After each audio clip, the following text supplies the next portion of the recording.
In the dimly lit room, an antiquated tungsten lamp flickered intermittently. At the center of the chamber stood a square wooden table, upon which Xu Zhi lay fast asleep. Suddenly, a cacophonous roar reverberated throughout the space, jolting Xu Zhi awake. He surveyed his surroundings and quickly identified the source of the ruckus. It was an old diesel chainsaw. At that moment, a figure clad in a doll costume brandished the chainsaw, swinging it wildly as if possessed by madness. Xu Zhi recognized the costume's design as resembling the animated character Garfield. He shouted toward the doll figure, "Mate, could you possibly turn that thing off? My heart isn't in the best condition." However, the chainsaw's deafening noise drowned out Xu Zhi's voice. The doll continued to wave the chainsaw about, lost in a dance of fervor. Xu Zhi could no longer tolerate it. Though he did not typically awaken irritable, who could bear the incessant buzzing of a chainsaw in their ear?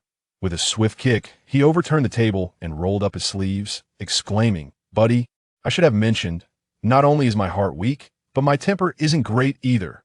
The doll finally noticed Xu Zhi, extinguishing the chainsaw and restoring silence to the room. "I apologize. I merely wished to ascertain if the chainsaw was functioning properly. I hope you can understand." A magnetic male voice emanated from within the doll's headpiece. "Listen, you could take that chainsaw outside. Why must you wield it indoors?" Xu Zhi retorted, clearly displeased. "I'm afraid I would if I could, but alas, I cannot exit," the doll replied, righting the toppled table and pulling up a chair to sit across from Xu Zhi. "What do you mean you can't exit?" Xu Zhi bewilderedly scanned the unfamiliar environment. "By the way, where exactly are we?" The doll tapped the table to draw Xu Zhi's attention and stated, "Allow me to introduce myself. I am Garfield, the arbiter of this game. Should you lose, I shall be responsible for dismembering your remains." Garfield raised his hefty gloved hand, pointing towards the chainsaw in the corner. "Rest assured, I have tested that chainsaw. It is exceedingly sharp. You would scarcely feel pain before I severed your head." "Thank you for your concern," Xu Zhi remarked, tapping his temple. "However, I feel you ought to have your head examined instead." "Thank you, but my demise will not be so swift," Garfield replied nonchalantly. Xu Zhi suspected that the individual before him was likely unhinged and chose not to engage further, rising to search for an exit. The aged wooden floor creaked beneath him, suggesting the house had stood for many years. Illuminated by the yellowish light, Xu Zhi discerned the room's entirety. The space measured approximately 20 square meters, surrounded by concrete walls. Its furnishings were sparse through chairs, a wooden table, and the tungsten lamp, with the chainsaw being the sole remaining item. Having turned around, Xu Zhi quickly located the exit door. Unfortunately, it was locked, and being an iron door, it could not be opened through sheer force. His gaze fell upon the diesel chainsaw, hoping to use it to breach the door.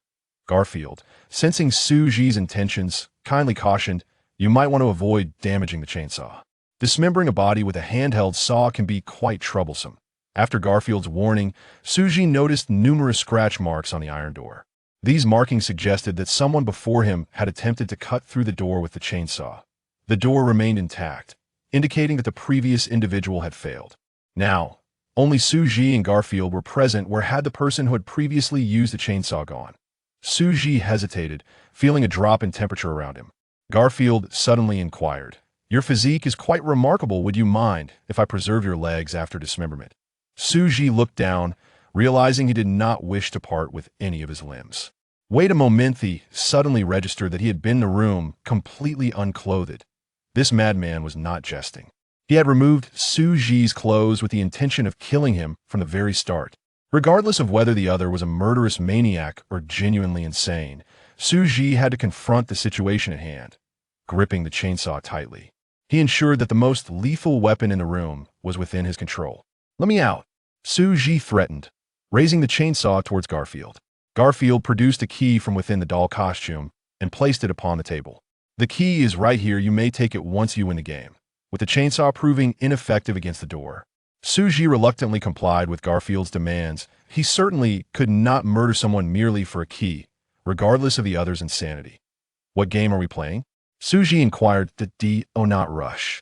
I have no desire to be obliterated for violating the rules," Garfield replied, producing a coin and placing it before Xu Zhi.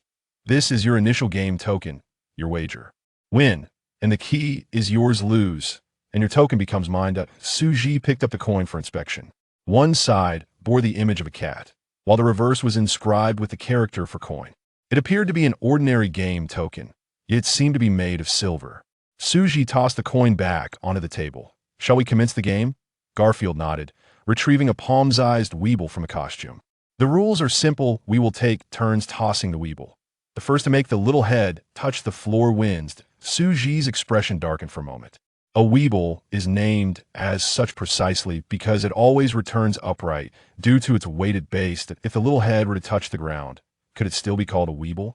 Xu Zhi could not comprehend the purpose of this game. No matter how many times they tossed the weeble, it was impossible for the little head to make contact with the floor. Consequently, neither party could win, suggesting the game would continue indefinitely. Seeing Xu Zhi's silence, Garfield asked, "Who shall go first?" "Anyone can," Xu Zhi replied, indifferent to the order, as win or lose seemed irrelevant. "How about we play rock, paper, scissors to determine who goes first?" Garfield proposed. "All right," Xu Zhi agreed with a slight nod. In any case, the game's outcome was predetermined. It mattered not who commenced. Garfield extended his hefty gloved hand with a smile, saying, "I will play paper if you wish to win. You may play scissors, as I shall let you win this round." Xu Zhi nodded and announced, "Rock, paper, scissors." Both parties revealed their choices simultaneously. Xu Zhi chose scissors, and Garfield kept his word, presenting paper.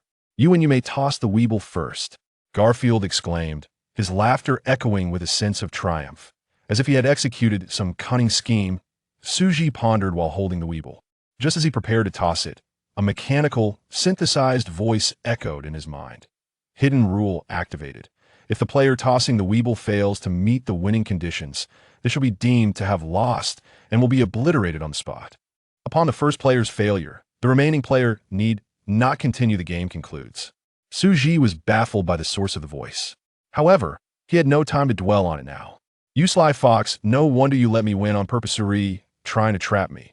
Xu Zhi glared at Garfield's headpiece, a glint of determination igniting in his eyes. From this incident, it is evident that Garfield is not merely a ruthless killer. He, while committing murder, is also bound by a certain set of rules that it appears that this game holds significant importance. Any party that loses will jeopardize their very existence. Xu Zhi has no time to ponder excessively. The most pressing concern is how to secure victory in this game. Although it seems that Garfield has a greater chance of winning. As long as Xu Zhi does not allow the small head of the weeble to touch the floor, Garfield's victory is assured.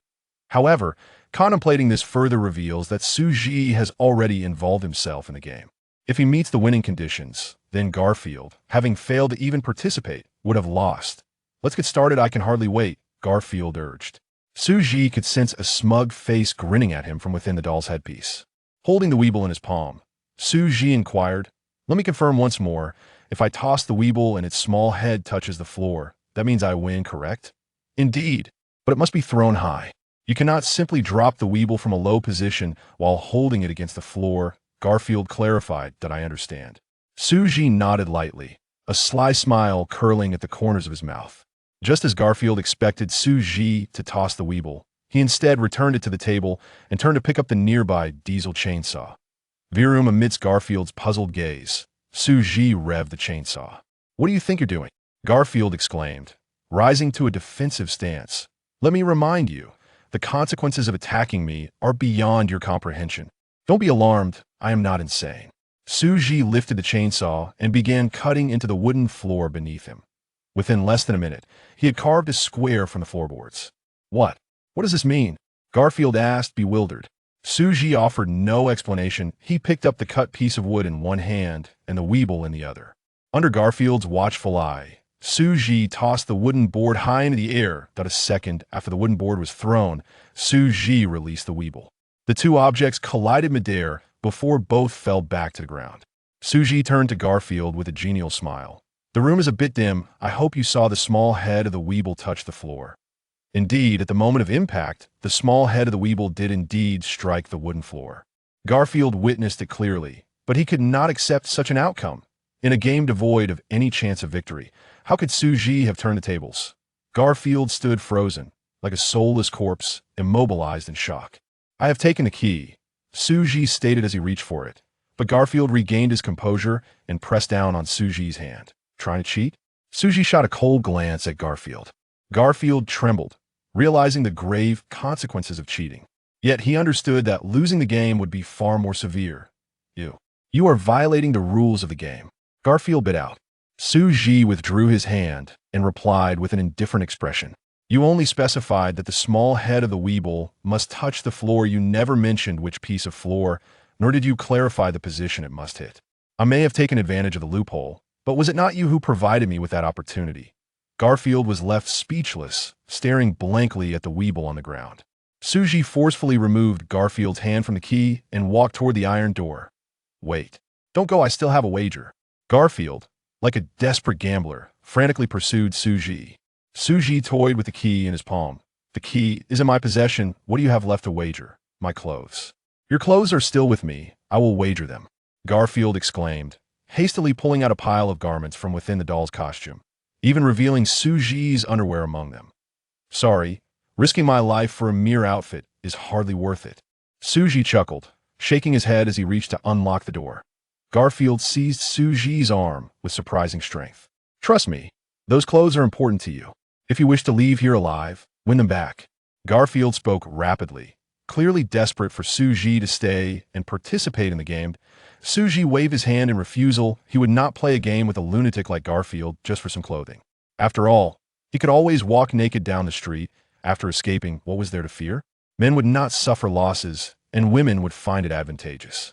Seeing that the clothing did not pique Xu Zhi's interest, Garfield became increasingly frantic. Click. Xu Zhi unlocked the bolt with a K-E-Y-A-T. The critical moment. Garfield lunged forward and pushed Xu Zhi aside. I'll wager my life. I still have this life to gamble. I want to stake my life against yours. Garfield shouted, grabbing Xu Zhi's hand. Xu Zhi forcefully pulled away. Are you out of your mind? I already have the key. Why would I gamble my life with you? Garfield pointed at the game tokens on the table, shouting, use the game tokens as stakes. If you lose, you give me the tokens. If you win, I give you my life. Xu Zhi was utterly speechless. It was merely a game token. Was it worth such a serious dispute? He tossed a game token to Garfield. Take it. I do not want your life. No, I must win the game to receive the tokens. You cannot give them to me. You cannot, Garfield exclaimed, recoiling from the game tokens as if they were a ticking time bomb. Forget it. I have no time to gamble my life with you. Garfield, upon hearing this, excitedly grasped Xu Zhi's hands. Are you refusing the game? Before Xu Zhi could respond, that mechanical, synthesized voice echoed in his mind once more. Hidden rule activated. Players who refuse the game will be directly erased. Chapter 3: A Bottle of Poison Dam. No wonder this guy is so agitated. He was just waiting for me to refuse the game and be obliterated. Xu Zhi regarded the madman before him, maintaining his composure as he declared, since you are so eager to play, I shall indulge you in another game. Garfield, upon hearing this response, was instantly filled with disappointment. The two resumed their seats at the wooden table. Garfield extracted 2 bottles of clear mineral water from within his costume. Xu Zhi could not fathom the extent of the contents concealed within Garfield's outfit. He ought to be called Ding Dang Cat instead.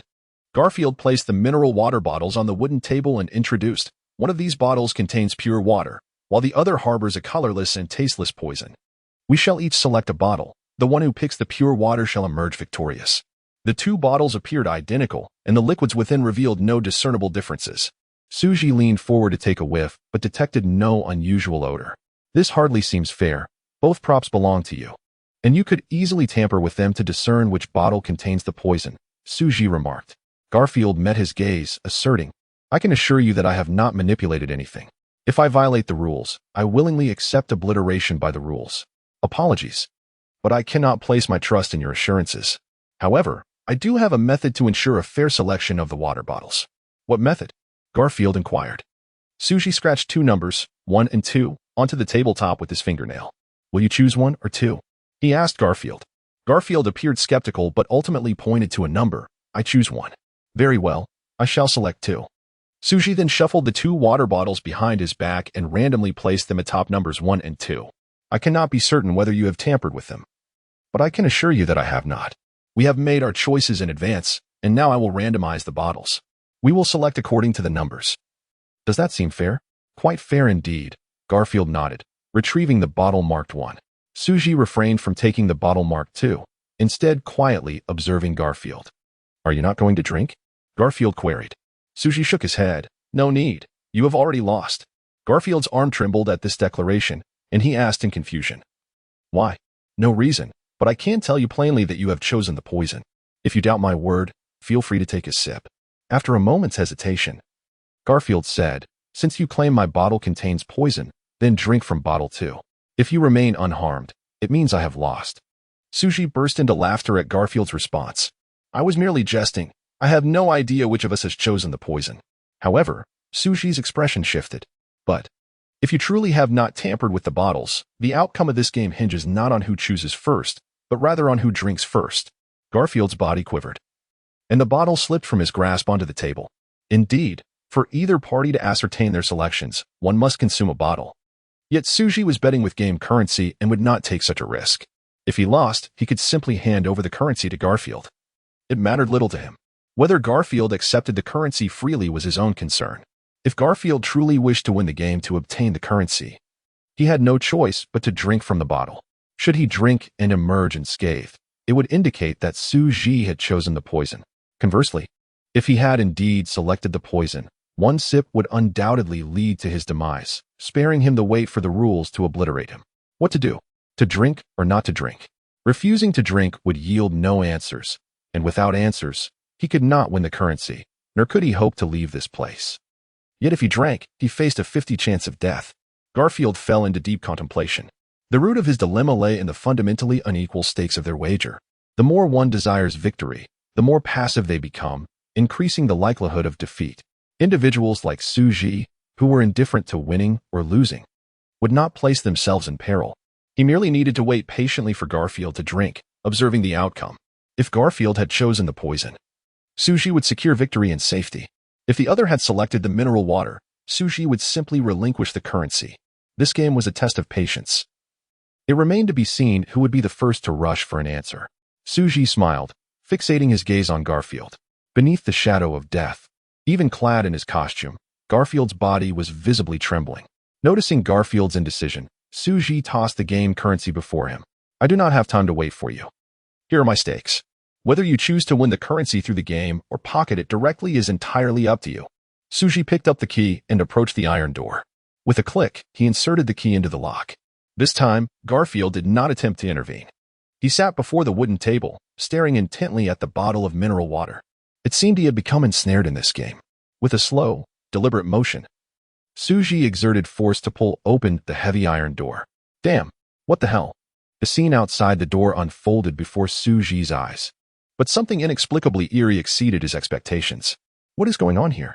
Xu Zhi turned to Garfield inside the room, yet the dim space offered no response. Don't play dead. I'm asking you a question. What is happening out there? Xu Zhi returned to the room and lightly slapped Garfield's shoulder. The latter had ceased to breathe, collapsing lifelessly to the ground at Xu Zhi's touch. Xu Zhi glanced at the table, discovering that bottle 1 was now half empty. He could hardly believe that the bottles indeed contained poison. He never anticipated that Garfield would gamble a 50 chance of survival for a mere game currency. Is this what they refer to as the arbiter? His role was both that of a judge and a player. Xu Zhi swiftly removed Garfield's mask, wishing to ascertain whether there remained any semblance of life. As the costume slipped away, Xu Zhi beheld Garfield's visage, a scruffy middle-aged man. Clad in a black suit and possessing a handsome face, he exuded a distinct masculinity. Xu Zhi pondered the man's fixation on the game currency as he placed it in the man's palm, fulfilling a final wish before his demise.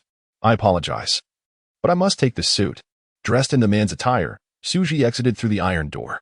Chapter 4: The Living Doll. Bright lights flooded the room. After a brief adjustment to the sudden glare, the pristine white walls came into view. Upon exiting the iron door, Xu Zhi found himself in a larger rectangular chamber.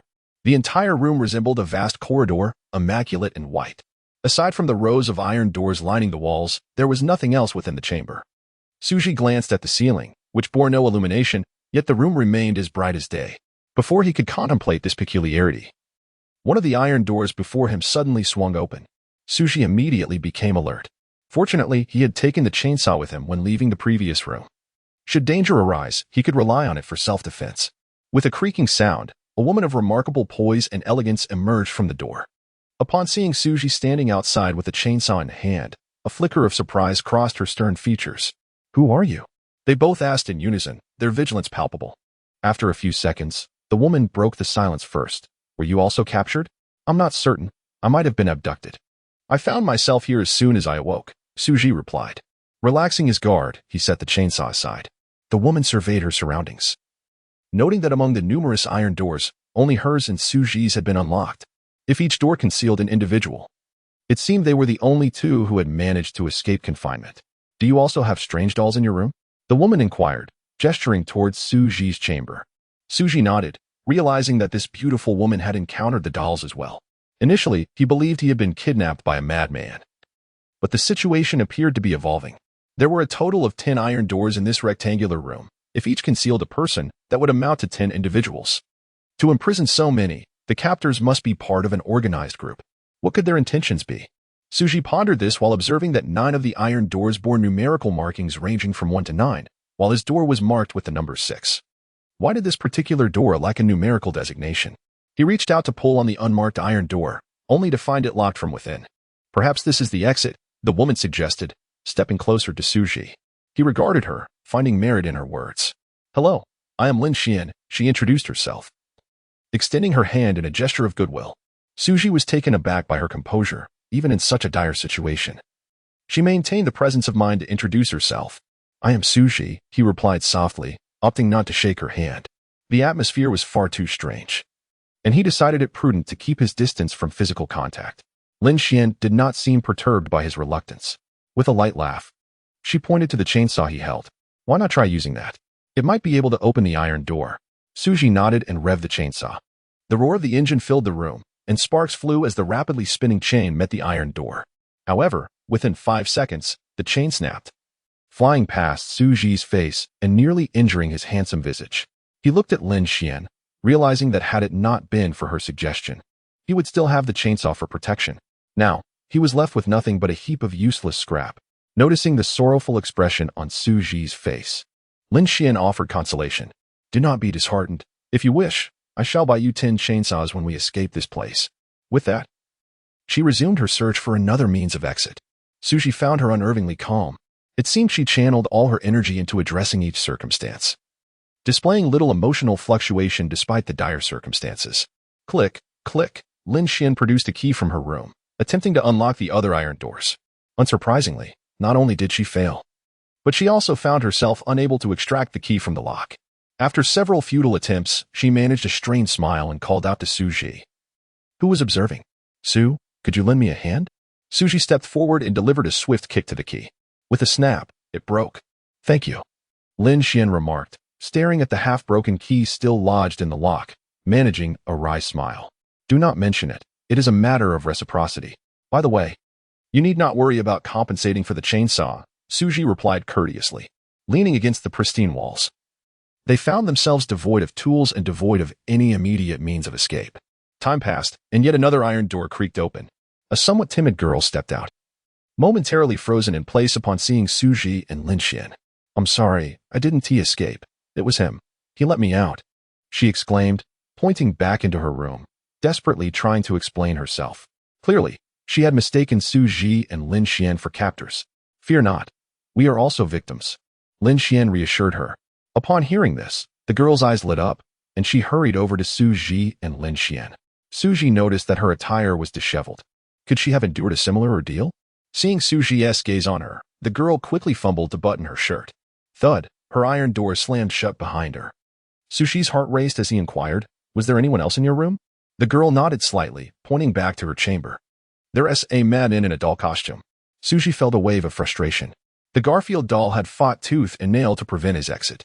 Had it not been for the doll's sacrifice, he would never have escaped that room. In contrast, this girl had not only fled, but the doll inside was still alive. If the doll had not perished, how had she managed to escape? Xu Zhi's voice turned cold as he queried, "How did you get out?" The girl was taken aback, clearly frightened by his tone. After a moment, she pointed to her room and explained, "I pleaded with the doll, and it let me go." Xu Zhi's frustration deepened. Why was there such stark personality disparity between the individuals confined in 2 different rooms? Wait. Xu Zhi noticed the girl's evasive gaze and the lack of conviction in her voice. She was lying. If she had not pleaded for her freedom, what other reason could there be? Xu Zhi recalled her disheveled attire and began to piece together the unsettling truth. Chapter 5 Rules, please. You must help me leave this place. I am still so young. I do not wish to die. The woman pleaded with Xu Zhi and Lin Xian. Fear not. Our numbers grant us strength. We shall surely escape, Lin Xian replied, her face radiating an enchanting confidence. I am Lin Xian, and you? She asked, extending a hand of friendship to the woman. Xiao Ran, the woman responded, somewhat taken aback. Xu Zhi glanced at Lin Xian, internally critiquing. This woman must have been in sales. She introduces herself to everyone.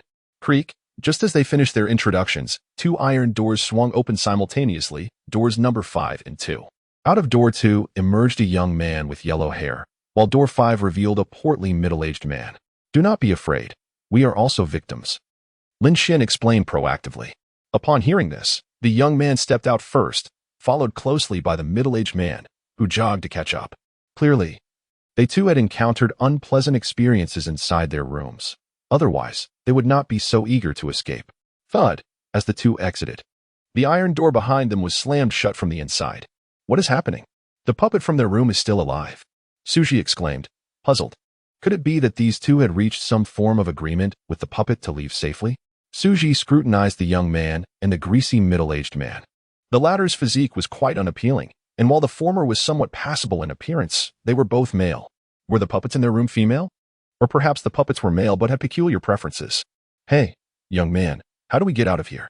The middle-aged man slapped Xu Zhi on the shoulder, sending a chill down his spine and making him feel sullied. This should be the exit, but the iron door is locked. Xu Zhi pointed towards the unnumbered iron door. The young man and middle-aged man hurried towards the door, attempting to figure out how to open it. Xu Zhi approached Lin Xian and whispered, Is your puppet dead? Yes, Lin Xian explained. He insisted on playing a game with me, and after losing, he wagered his life, ultimately losing it.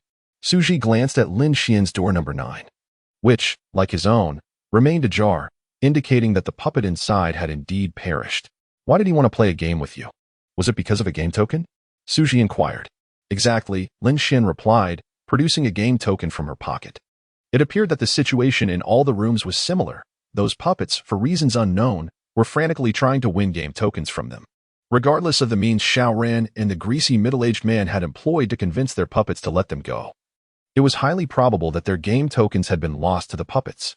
To confirm his suspicions, Xu Zhi directly questioned Xiao Ran. What about your game token? It was taken by the puppet. Xiao Ran hesitated. Why? Is that token significant? It remains uncertain, but it is undoubtedly important to those puppets. Xu Zhi lamented his decision to leave his token with Garfield. He needed to reclaim it. Perhaps that token would be crucial for their escape. Just as Xu Zhi was about to return to his room, the unnumbered iron door suddenly creaked open. Could it be? Did the young man and the greasy middle-aged man manage to open the door with their bare hands? Xu Zhi turned towards the door, only to see them standing a meter away from it. The door had been opened from the inside, indicating that someone had emerged. Is there someone else locked behind that door? Everyone held their breath, waiting in silence for the door to fully open. Creak, the door emitted an unsettling grinding sound. And then a puppet stepped out from behind it. Remarkable. This time, 5 individuals have emerged alive, the puppet exclaimed, its costume resembling a fortune cat. Its laughter causing the bells around its neck to jingle. You must be in cahoots with that lunatic from my room, right? Speak quickly. What do you want with me? The young man with yellow hair confronted the puppet with a barrage of curses. The puppet ceased its laughter, introducing itself politely. Ladies and gentlemen, allow me to introduce myself. I am the guardian of the stairs, the fortune cat. I care not for your title. Release me at once. The young man continued his tirade. Perhaps emboldened by the presence of his companions, he showed no fear of the puppet's authority. The fortune cat extended its palm, revealing 7 keys. I can let you leave, but it requires a game token in exchange, 1 token for 1 key. I've already lost my token to the lunatic in my room. I have none left. The young man insisted, his temper flaring. Give me the key, or I shall resort to violence. He rolled up his sleeves, ready to strike. The fortune cat retracted the keys and shook its head, regrettably. Keys can only be exchanged for game tokens. You seek a beating, do you? The young man's anger ignited as he lunged at the fortune cat, believing that the puppet's cumbersome costume would hinder its movement, thus giving him the advantage. However, the outcome was unexpected. As the young man's fist connected with the fortune cat, it remained unfazed. maliciously attacking the guardian of the stairs and attempting to seize the keys. Death. The fortune cat raised its heavy gloved hand, delivering a crushing blow to the young man's head. The seemingly soft glove sent the young man's head flying, splattering blood against the wall like a smashed watermelon. How dare you act so brazenly without a game token? You have brought your demise upon yourself. Meow. The fortune cat flicked its wrist, blood splattering on the floor, leaving a crimson stain. They've killed. They've killed someone. Xiaoran screamed, trembling uncontrollably. The middle-aged man raised his hands and backed away hastily. I did not try to seize the keys. Do not kill me. Rest assured, as long as you do not violate the rules, you shall remain safe. The fortune cat declared, revealing the keys once more. 1 game token per key. I trust one need not reiterate. I demand a key, Lin Xian stated, producing a game token from her pocket and displaying it before the fortune cat. Not so fast, the fortune cat replied. Before we proceed, I would like to discuss something with you all. Its gaze swept over Lin Xian and Xiaoran, a mischievous grin spreading across its face. I have gone to great lengths to assist you in leaving this place. I believe it is only fair to request a small fee. What amount do you desire? Lin Xian inquired directly. No. Money is utterly useless here, and besides, you cannot produce any at this moment. The fortune cat hastily shook its head. Then, what do you wish for? Xiaoran asked timidly. At her question, the fortune cat erupted in laughter once more, its bells chiming cheerfully with each movement. Fear not. I am not picky. Whatever you offer, I shall accept. The group fell silent, realizing that aside from their clothing and jewelry, they possessed no valuables of worth. Seeing no one willing to make an offer, the fortune cat proposed, how about we establish a rule? Chapter 6. The billion-dollar gift. The first person need only present me with a single item. The second must provide 10, and so forth, increasing tenfold each time. However, let me clarify, you are forbidden from handing me items that have been intentionally damaged. For instance, tearing clothing into shreds will not suffice. I am a collector of treasures. Not refuse. Upon hearing this, Lin Xian promptly removed the elegant watch from her wrist and tossed it to the fortune cat. At that moment, the others had just begun to comprehend the fortune cat's stipulations, and before they could react, Lin Xian had already taken the initiative. The fortune cat was slightly taken aback by Lin Xian's decisiveness. Can you take me away from here? Lin Xian inquired. The watch she offered appeared to be quite valuable. Yet the fortune cat was not satisfied. After all, he desired something other than a watch from Lin Xian. Very well, the fortune cat replied, his tone tinged with disappointment. He opened the iron gate, gesturing for Lin Xian to enter. Behind the gate lay a deep corridor, shrouded in darkness, with no visible end. After Lin Xian stepped into the corridor, the fortune cat closed the iron gate once more. Next, you need to gather 10 items. I hope you can manage. The fortune cat said, turning his gaze toward the remaining 3, awaiting the next fortunate soul to depart this place. Upon seeing Lin Xian leave, Xiaoran felt a pang of envy and hurried to the fortune cat's side, fearful that someone might take her second position. After all, the third individual would need to produce 100 items. Although Xiaoran could muster 10 items, the thought of providing 100 was as daunting as a death sentence. She possessed only a single necklace as jewelry. Aside from that, she would need to find 9 more items. Calculating her possessions, she realized she had 2 articles of clothing, and shoes and socks could count as 4 more, totaling 6 items. Even accounting for undergarments, she still fell short by 1 item. Just as despair began to creep in, she spotted the chainsaw that Xu Zhi had left on the ground. An idea sparked in her mind as she picked up the chainsaw and presented it along with her clothing to the fortune cat. The fortune cat showed little interest in the chainsaw but was quite intrigued by the clothing Xiaoran offered. Not bad. This woman is more perceptive than the last. He mused as he reopened the iron gate. As Xiaoran was about to enter the corridor, she heard Xu Zhi call out, Miss, you should seek permission before using someone else's belongings, right? Xu Zhi pointed at the chainsaw the fortune cat held, indicating that Xiaoran should return it to him. Why should something that fell to the ground belong to you? Whoever picks it up owns it. Xiaoran scoffed, stepping into the corridor. Hey, Xu Zhi chuckled bitterly. It was the first time someone had dared to take advantage of him. Who will be next? This time, you need 100 items. The fortune cat asked Xu Zhi and the oily middle-aged man. The middle-aged man stepped back, conceding his position to Xu Zhi. After all, he could not possibly gather 100 items, let alone 1,000. That was a concern for another time. He was curious to see what would happen if Xu Zhi failed to produce the required items. Seeing the middle-aged man retreat, Xu Zhi took a step forward. The fortune cat scrutinized Xu Zhi's slender form and mockingly remarked, "You hardly seem capable of producing 100 items." "Not necessarily," Xu Zhi replied, running his fingers through his hair and plucking 3 strands. "See, that's already 3. The fortune cat was momentarily taken aback. "You count by strands? Of course. You want 100 items. I'll provide you with that many, regardless of whether you count strands or items," Xu Zhi replied with a wry smile. The fortune cat clenched his fists, feeling as though he had been outsmarted. Nevertheless, Xu Zhi's logic was sound, and he had no choice but to endure it. The oily middle-aged man watched in disbelief, astonished that such a tactic could even exist. Now in middle age, he was balding. While he could manage to gather 100 strands, collecting 1,000 would be a true challenge. Even if he pulled out all his hair and included his leg hair, he might still fall short. Frustrated, the middle-aged man smacked his thigh, lamenting not having thought of such a clever approach, thus relinquishing his advantageous third position to Xu Zhi. Xu Zhi ran his fingers through his hair again, dislodging 2 more strands. "Hold on, my hair falls out rather slowly. Gathering 100 strands might take some time." Upon hearing this, the middle-aged man immediately squeezed ahead of Xu Zhi, declaring, "My hair falls out more frequently. I can gather 100 strands faster than he can." He cast a heated glance at the fortune cat, hoping he might reconsider and grant him the third position. The fortune cat surveyed the middle-aged man's balding head and stated, "Whichever of you two collects 100 strands first shall be the one allowed to leave." No sooner had he finished speaking than the middle-aged man seized a handful of his scant remaining hair and yanked it out in a fit of determination. "That's enough. I have gathered my share." He presented his collection to the fortune cat, and judging by the density of the hair, it indeed exceeded 100 strands.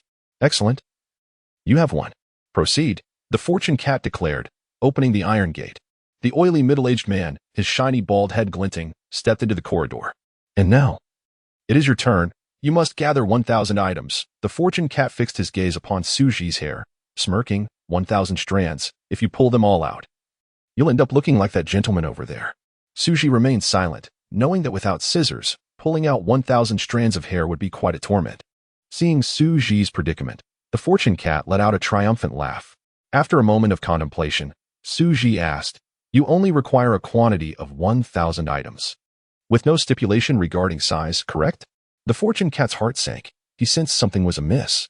Xu Zhi's lips curled into a curious smile. "No particular meaning to it. I merely wish to present you with 1,000,000,000 gifts." The sound of footsteps echoed through the dark corridor as Xu Zhi and the fortune cat emerged from the shadows, much to the astonishment of Lin Xian and the others. At the end of the corridor stood an elevator, seemingly locked, as everyone awaited the fortune cat to unlock it. "You were completely unscathed. How did you manage to gather 1,000 items?" the oily middle-aged man exclaimed, staring in awe at Xu Zhi's head full of hair.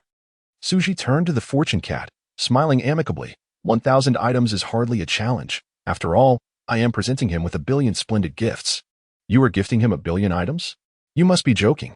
The oily middle-aged man could hardly close his mouth in disbelief, while Xiao Ran looked at Xu Zhi in utter astonishment. Even Lin Xian's expression reflected surprise. "If you don't believe me, you can ask the fortune cat," Xu Zhi replied calmly. The group turned to the fortune cat, who stood frozen in shock, as if struck by lightning. Without the guise of his costume, even a child could discern the incredulous expression on his face. "You vile creature, just wait." The fortune cat seethed, clenching his fists, struggling to contain his rage. Chapter 7. The Hidden Objects. Ever since encountering Xu Zhi, I have been outwitted by this fellow on 2 occasions. Never before had a player dared to mock me so brazenly. If given the chance, I would prioritize eliminating Xu Zhi. "Hey, open the elevator door for us," Xiaoran shouted to Fa Kaimao. Standing before the crowd, although she felt no shame, she longed to escape this dreadful place swiftly. "I mentioned before, 1 game coin for a key. Do you possess any game coins?" Fa Kaimao inquired of Xiaoran. She fell silent. Anyone could discern that she was utterly destitute in her current predicament. Xu Zhi had grasped the survival conditions of the previous game. Only 2 types of individuals could emerge from their empty rooms. The first type, like himself, who had secured consecutive victories, forcing the doll-like figure into a corner. The second type, who had triumphed over the doll in the first game, but tragically lost their game coin in the second. This, however, was the best possible outcome for both parties. The doll acquired the game coin, while the player obtained the key, resulting in a mutual benefit. Yet, no one anticipated that upon exiting their rooms, they would find more dolls awaiting them. Thus, winning the key from the doll merely allowed one to leave the room. To truly escape, One must win 2 consecutive games and retain their game coin. A player who lost their key in the first game would likely face a grim fate, as the dolls were solely interested in seizing game coins. Once your game coin was lost to them, the dolls would likely refuse to engage in further games, unless the player dared to gamble their life. However, everyone was new to this place. How many would be bold enough to take such a reckless gamble? Therefore, players who lost the first game would probably find themselves trapped within their rooms. Of course, some ill-tempered individuals might attempt to snatch keys, but such actions would undoubtedly violate the rules, providing the dolls with justification to eliminate them. Yet, losing the first game was not an absolute dead end. There were exceptional cases. For instance, someone like Xiao Ran could procure a key through her own talents after losing her game coin. However, this depended on the doll she encountered. If it were not a male or if it harbored an aversion to women, Xiao Ran's fate would be sealed. At present, only Xu Zhi and Lin Xian among the 4 possessed game coins. It appeared that they were the only ones with a glimmer of hope for escape. Although I lack game coins, Xiao Ran leaned close to Fa Kai Mao, her expression coy. I can repay you in other ways. Fa Kai Mao chuckled heartily, but to Xiao Ran's surprise, he declined her offer. As much as I would relish an alternative form of repayment, I am merely 2 game coins away from leaving this place, and I refuse to linger here for the sake of a woman. He gently pushed Xiao Ran aside and turned to the remaining 3. Who among you possesses game coins? Among them, only Lin Xian retrieved a game coin from her pocket. Observing the 7 keys in his possession, Fa Kai Mao expressed his disappointment. Had I known this would be the case, I would not have exchanged so many keys for game coins. I lack game coins, but I possess a key. May I exchange this key for your game coin? The greasy uncle inquired. No, I only need game coins today. I am not interested in trading keys. Fa Kai Mao firmly rejected the uncle's request. Gazing at the game coin in Lin Xian's hand, he sighed. Well, 1 game coin is better than none. The remaining 6 keys will be exchanged with the next players. If all else fails, I shall barter with the deity of keys for game coins. Fa Kai Mao placed 6 keys into his doll costume, retaining 1 in his palm. As Lin Xian prepared to trade her game coin for a key, Fa Kai Mao unexpectedly refused. What does this mean? Lin Xian asked. Fa Kai Mao explained. If there are more people, I could trade keys with you, but since you are the only one with a game coin, I must challenge you to a wager. A wager? What do you mean? Lin Xian inquired, perplexed. Fa Kai Mao pointed at the game coin in her hand, stating, Next. We shall conceal our game coins and keys. Whoever finds the other's item first is the victor. And if both parties find their items? Lin Xian questioned. That would be ideal. You would gain the key, and I would acquire the game coin. A win-win situation. Then what is the purpose of this game? We could simply exchange items directly. That is not possible. Fa Kai Mao shook his head. I require a total of 9 game coins. Yet I currently hold only 7 keys. To procure the remaining 2, I must rely on the game. Lin Xian, hesitant to take risks, cautioned. Have you considered that if you lose, you would need to win 3 more game coins? Lose? How could I possibly lose? Fa Kai Mao erupted into laughter, clearly amused by the suggestion. His confidence in his gaming prowess was evident. Seeing no way to reverse the situation, Lin Xian relented. All right, who will conceal their items first?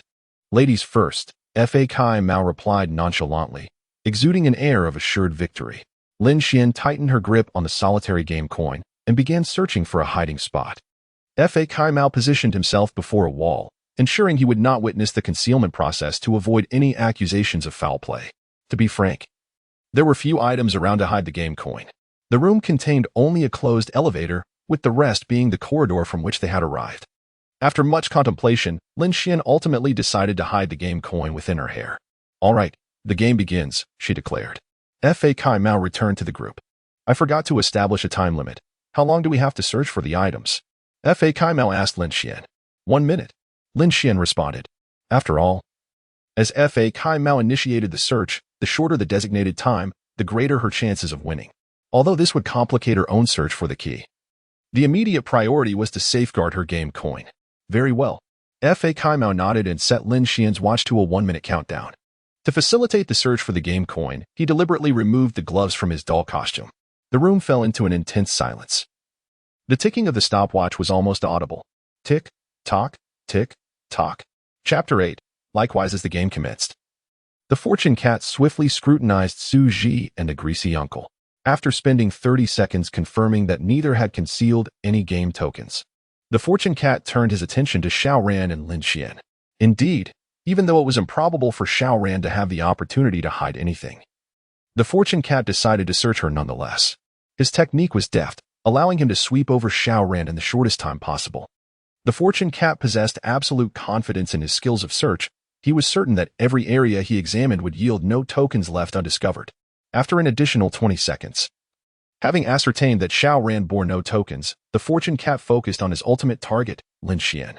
Even with only 10 seconds remaining, he remained unruffled, conducting a thorough search of Lin Xian from top to bottom. This time, however, he was meticulous, probing every conceivable hiding spot for the tokens. Ultimately, with just 3 seconds left, he discovered a game token nestled within Lin Xian's hair. It took 2 seconds longer than anticipated, indicating the need for further practice. Holding the token aloft, it felt as though he grasped a precious coin. It's my turn now. Lin Xian showed no signs of disappointment upon the token's discovery. Instead, she approached the wall, ready to face it, awaiting the fortune cat's concealment of the key. The fortune cat warned Xu Zhi and the others. You may refrain from facing the wall, but I must advise you. If you assist her in cheating, I reserve the right to impose penalties upon you. His voice was chilling, causing the greasy uncle to tremble in fear. Xiao Ran scoffed. Why would we aid her in cheating when we ourselves cannot escape? Excellent. The fortune cat nodded in satisfaction before beginning to hide his items. He could, of course, conceal the key on his person just as Lin Xian had. However, with 6 keys already within his costume, he opted to place all of them on the ground to avoid confusion. Under the watchful eyes of Xu Zhi and his companions, the fortune cat concealed the keys within his costume. The game began. As the fortune cat started the timer, Lin Xian dashed over to find the keys. Mimicking the fortune cat's earlier actions, she first interrogated Xu Zhi and the greasy uncle. As for Xiao Ran, she was dismissed entirely, as there was no possibility of concealment. While searching Xu Zhi, he willingly spread his arms wide, seemingly cooperating with Lin Xian's inquiry, yet subtly indicating that he bore no keys. Lin Xian understood immediately and did not waste time on Xu Zhi. After a cursory examination of both Xu Zhi and the greasy uncle, Lin Xian approached the fortune cat. I need to inspect your costume, she stated. That's fine, but I must keep the headpiece, the fortune cat replied, adding, rest assured. I promise the key is not within the headpiece. All right, Lin Xian agreed. The fortune cat then removed his entire costume, leaving only the headpiece. Clad in casual attire, it signified Lin Xian would still need to search his entire person after examining the costume, presenting a considerable challenge. Under such extreme pressure, Lin Xian remained eerily calm. She meticulously searched the costume and upon finding no key, began to examine the fortune cat himself. As she searched his clothing, the fortune cat deliberately provoked her, attempting to distract her focus. Look down. It's bulging there. The key might be hidden. He taunted. Yet, Lin Xian remained undeterred, steadily continuing her search. As time slipped away, it soon reached 55 seconds. Xu Zhi and the others exchanged puzzled glances. They had all seen the fortune cat hide the keys in his costume. So how were they now missing? Suddenly, Xu Zhi seemed to grasp something. However, as he prepared to alert Lin Xian, the timer hit 1 minute. I'm sorry, beauty, but I have one. The fortune cat stepped aside to collect the keys he had previously placed on the ground. It was at this moment that everyone realized there were not 6 keys, but 7. The fortune cat had intentionally laid all the keys on the ground in plain sight, executing a clever misdirection. To prevent anyone from alerting Lin Xian, he had pretended to hide the keys within his costume, leading those attempting to signal her to waste precious time. This audacious maneuver of the fortune cat was indeed a masterclass in cunning. Consider me enlightened, Lin Xian smiled, undeterred by her loss of the soul key. Do not be disheartened. You are not the first player to lose a game and find themselves trapped here. The fortune cat remarked, twirling the keys in his hand with a triumphant grin. Who said we are doomed to remain here? Xu Zhi mused, propping his chin on his hand. I believe a foolish cat will find it impossible to escape today. Still so defiant at the brink of demise. The fortune cat stepped towards Xu Zhi, coldly retorting, had it not been for the rules protecting you, I would have ended you long ago. Who is truly facing demise remains uncertain, Xu Zhi countered. Aren't you still in need of one game token? I happen to have one. Would you like it? Really? The fortune cat's surprise mingled with suspicion. You wouldn't be deceiving me, would you? I assure you, I genuinely possess a game token, Xu Zhi replied, meeting his gaze earnestly. What room number are you in? Room 6, Xu Zhi responded. The fortune cat recalled that the iron door of room 6 had indeed been left ajar, indicating that the doll within had perished. The fact that Xu Zhi had managed to eliminate the doll confirmed that she had won 2 games consecutively. Why didn't you mention having a game token earlier? The fortune cat's excitement surged, his eyes gleaming with anticipation. Securing Xu Zhi's token would grant him freedom from this wretched place. I simply didn't grasp the rules of the game at the time. I feared you might deceive me, Xu Zhi replied with a smile. Fear not. The rules oversee our actions. I would not dare cheat. The fortune cat leaned closer to Xu Zhi, whispering enticingly, What do you say to a wager? I need to think it over, Xu Zhi feigned profundity, resting her chin on her hand. The fortune cat, nearly bursting with impatience, slammed all 7 keys before Xu Zhi. Come on, let us gamble. You might win several keys. In that case, not only would you escape, but you could also take your friends with you. Xiaoran and the greasy uncle, having resigned themselves to their fates, suddenly ignited with hope upon hearing this. Brother Xu, save me. I do not wish to remain here, Xiaoran pleaded, clinging to Xu Zhi's arm. Little Xu, I have both elders and children to care for. You cannot turn a blind eye to my plight. The greasy uncle chimed in. Xu Zhi scoffed. What benefit do I gain from rescuing you? As long as you can lead me out of here. I shall comply with any request you have, Xiaoran pouted adorably, still clutching Xu Zhi's arm. Likewise, the greasy uncle echoed. Chapter 9. The old man knows how to play. Coughing slightly, Xu Zhi was taken aback by the uncle's words. I can save you. But I have one condition. All the game coins you acquire henceforth must belong to me. All right, whatever you say, the greasy uncle readily agreed. Oh dear. They're all yours. What are game coins anyway? Xiaoran chimed in, also in agreement. Well, if that's the case, I'll wager a round. Xu Zhi feigned reluctance. The fortune cat scoffed silently, thinking, arrogant brat, flattered by a few words from a woman, and now he is puffed up with pride. I'll be waiting to see him weep when he loses his game coins. Xu Zhi turned towards the grinning fortune cat. Let us make it quick. 1 minute to find the items, shall we? Sure. Who goes first? The fortune cat asked. This game coin carries the hopes of 4 people. Naturally, I shall go first. Xu Zhi said, seizing the opportunity before the fortune cat could protest, and walked directly to a wall to face it. In the interest of fairness, you 3 must also face the wall, the fortune cat commanded Lin Xian and the others. Under the fortune cat's oppressive authority, Lin Xian and her companions reluctantly followed Xu Zhi's lead. A few seconds later, the fortune cat had hidden the keys. To differentiate them, he placed 6 keys on the ground, just like before. Xu Zhi cast a glance at the pile of keys. Indeed, there were only 6 on the ground this time. It seemed highly likely that the key was hidden on the fortune cat himself. Xu Zhi rushed towards him to search his person. Lin Xian and the others scattered as the game commenced. They hadn't discussed any tactics, but given that this game determined their very lives, they would certainly help Xu Zhi in secret. After a thorough search, Xu Zhi found no keys on the fortune cat.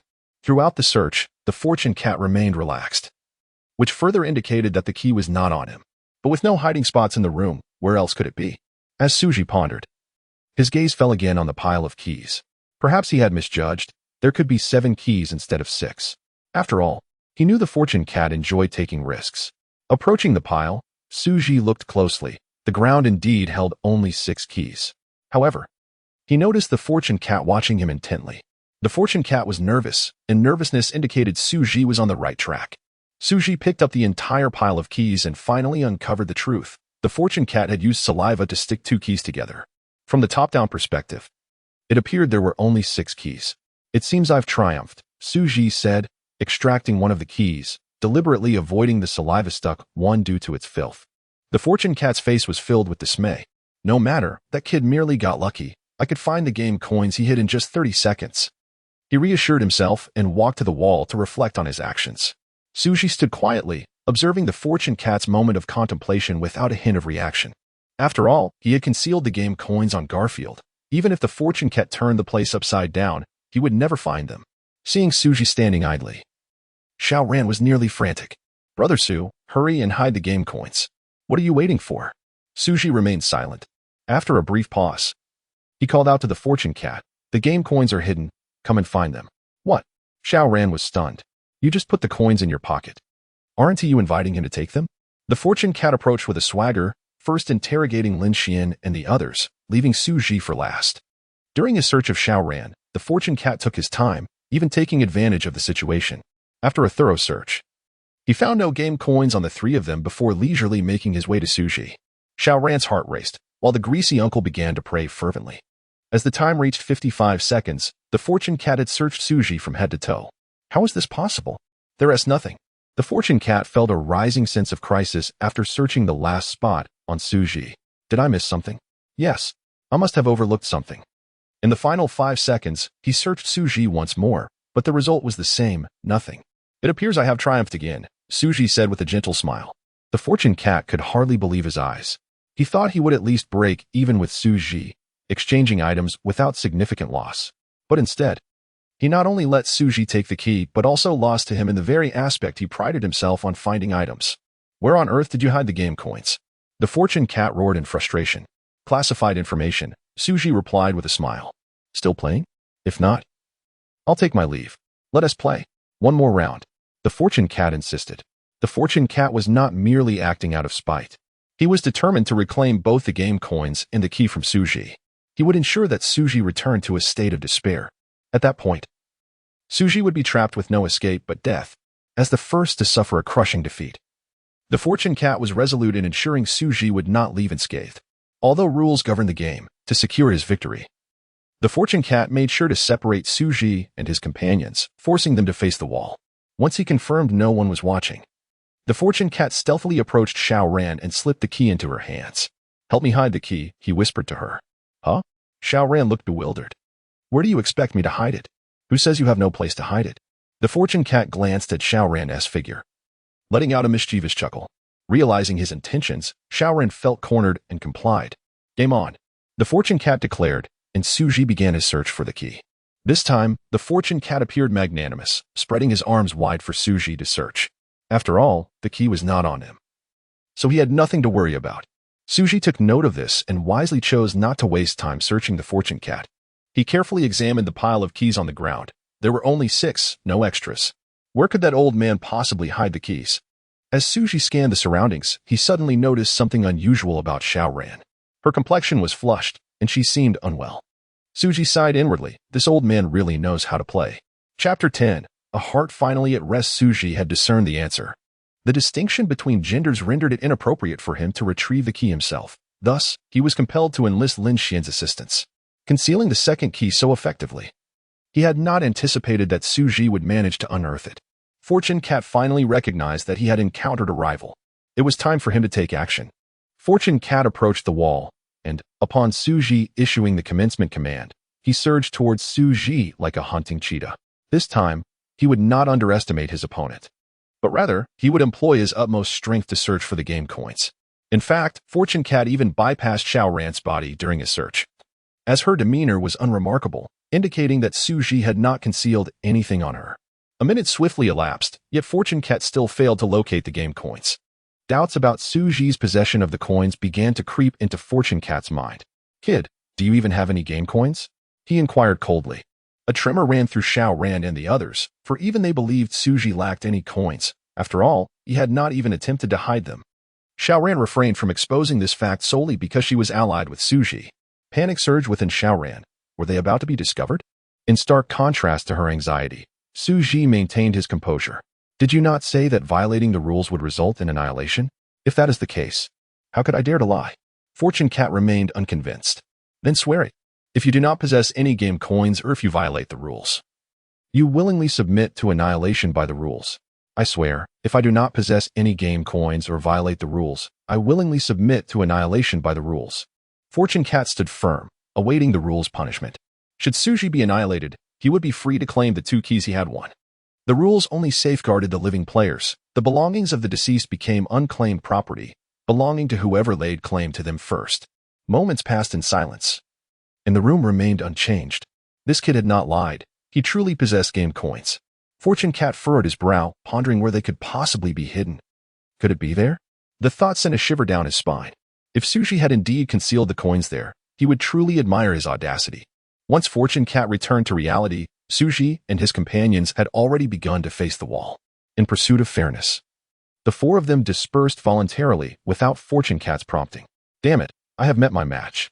Where on earth should I hide the key so this kid won't discover it? I can't possibly hide it there. After a brief contemplation, Fortune Cat devised a new plan. Let the game commence. Upon this declaration, Xu Zhi and the others scattered once more. Xu Zhi charged directly towards Fortune Cat, but this time, he was more astute. He did not immediately search but first observed Fortune Cat's reactions. Approaching the pile of keys on the ground, Fortune Cat remained indifferent, prompting Xu Zhi to decisively abandon that pile. He rummaged through the costume, yet Fortune Cat continued to display no reaction, leading Xu Zhi to relinquish that search as well. When Xu Zhi searched Fortune Cat's body, Fortune Cat relaxed, allowing the search to proceed, and Xu Zhi chose not to pursue that avenue further. During the earlier key concealment, Xu Zhi had not heard any unusual sounds from Fortune Cat's movements, indicating that the keys could not have been hidden far away, perhaps even on his person. At present, the only place Fortune Cat had not searched was within his headpiece. For reasons unknown, Fortune Cat adamantly refused to remove the headpiece, insisting that the key was not hidden there. This declaration provided Xu Zhi with a clear direction. Rubbing his fingers with a mischievous grin, Xu Zhi remarked, "You know, I have a rather bad habit of not washing my hands after using the restroom." Fortune Cat stared at Xu Zhi, as if to say, "And what of it?" Xu Zhi continued, "I also have another bad habit. My urine tends to splatter, and I often find myself accidentally getting it on my hands." Fortune Cat could no longer contain himself, coldly demanding, "What are you trying to imply?" "I merely wish to convey that I touched every key with my hands earlier." Xu Zhi's words caused Fortune Cat to retch violently. With a clang, a key fell from Fortune Cat's mouth. Lin Xian and the others exchanged astonished glances, never expecting Xu Zhi to deduce this. In truth, Xu Zhi's prowess was not the crux of the matter. The limited hiding spaces within the room were primarily to blame. Fortune Cat had little choice but to conceal the keys on his own body. The time had come for Fortune Cat to search for the game coins once more. As Xu Zhi announced the commencement of the game, Fortune Cat shot towards him like an arrow. Having already lost 3 keys to Xu Zhi, he had yet to find the game coins. This was a grievous affront. Lin Xian and the others felt anxious for Xu Zhi, having already secured 3 keys. He needed just one more to lead everyone to freedom. The outcome of the game hinged entirely on this round. "Strip. Remove your clothing." Fortune Cat, now lacking faith in his own methods, insisted on using his eyes to scrutinize. He demanded that Xu Zhi remove all his clothes, leaving no article untouched, even his underwear. Ultimately, after a minute of searching, Fortune Cat still failed to locate the game coins. However, compared to the previous 2 attempts, he had made significant progress. This time, he discovered a single hair on Xu Zhi's trousers. Fortune Cat stood there, vacant-eyed, a mere shell of a man. Since becoming the keeper, he had never faced such utter defeat. Not only had he lost to this man in the search, but he had also relinquished the keys he had painstakingly acquired through game coins. Those keys had been purchased with real money. How infuriating. Utterly infuriating. Fortune Cat roared in impotent rage, striking his fist against the floor, leaving a dent in the pristine surface. "Still willing to play?" Xu Zhi inquired. Having won 3 keys, he had enough to escape. "Play," Fortune Cat bellowed. This was precisely what Xu Zhi and his companions desired. They swiftly approached the wall to prepare for the pursuit of the 4th key. Fortune Cat had already chosen his hiding spot. The dent he had created in the floor was the perfect place to conceal the key. Fortune Cat, consumed by rage, had evidently lost some of his wits. Xu Zhi quickly discerned his intentions and located the key. "That is sufficient. Let us leave this place," Xu Zhi declared. "You think you can just leave after winning my keys? Not a chance," Fortune Cat shouted, brandishing the remaining keys in anger. "Come, let us continue the game." "Hey, you're not having second thoughts, are you?" Xiaoran crossed her arms and retorted coldly. "We've already won enough keys and do not wish to play any longer. Take us away from here. Just one more game, please." Fortune Cat's tone shifted to one of pleading. Xu Zhi shook his head, refusing Fortune Cat's invitation. This time, no prompt echoed in his mind, suggesting that as long as the opponent was not a life-risking player, he could decline the game. However, the worst outcome unfolded. Fortune Cat, seeing that Xu Zhi intended to flee with the keys, gritted his teeth and declared, "I want to wager my life against yours." "Very well." Xu Zhi's heart, once laden with apprehension, now found solace. Chapter 11. Erasure. Xiaoran and the greasy uncle were utterly alarmed, hastily persuading Xu Zhi to withdraw from the game. "We've already won. Please don't play with him any longer, Brother Xu." "Indeed, little Xu, what if we lose?" "If we lose, we will all perish," Xu Zhi responded earnestly. What do you mean?" the greasy uncle exclaimed, astonished. Xu Zhi turned to the Fortune Cat, her gaze sharp. "If I lose this round, not only will I give you the game coins, but I would also willingly surrender the 4 keys, and even our lives. Are you out of your mind?" The Fortune Cat was taken aback by Xu Zhi's intense stare. "But don't celebrate too soon. If you lose, you must return the game coins you won from Lin Xian." "Agreed," the Fortune Cat replied without hesitation. After all, once he died, his belongings would be up for grabs, so this condition posed no issue for him. Xu Zhi, unaware of this rule, had made such a request. Wait, Lin Xian interjected. Since we are wagering 4 lives, the 3 of us should also participate in this round. After a brief contemplation, the fortune cat nodded in agreement. All right, but I have a condition. I get to search first. Lin Xian looked to Xu Zhi for his approval. No problem. Xu Zhi nodded in affirmation. The game commenced. It was no different from the previous rounds, starting and concluding almost instantaneously, in pursuit of the game coins. The fortune cat even overturned the floorboards, yet he could not find the coins hidden by Xu Zhi. It was now Xu Zhi and his companions' turn to search for the keys. If they were allowed to find the keys again, it would spell doom for the fortune cat. At this moment, the fortune cat began to regain his senses, feeling a tinge of regret for his decision. As long as he was alive, he could still acquire game coins from future players. Why had he foolishly wagered his life against Xu Zhi? The fortune cat berated himself internally. Yet, regardless of his regret, the situation had unfolded. To ensure his survival, he needed to safeguard the keys for the next minute. It seemed he had no choice but to employ his trump card. This time, the location of the keys would remain undiscoverable. Game on. The fortune cat shouted to everyone. Xiaoran and the greasy uncle dashed toward him frantically. This round was a matter of life and death that could not afford to lose.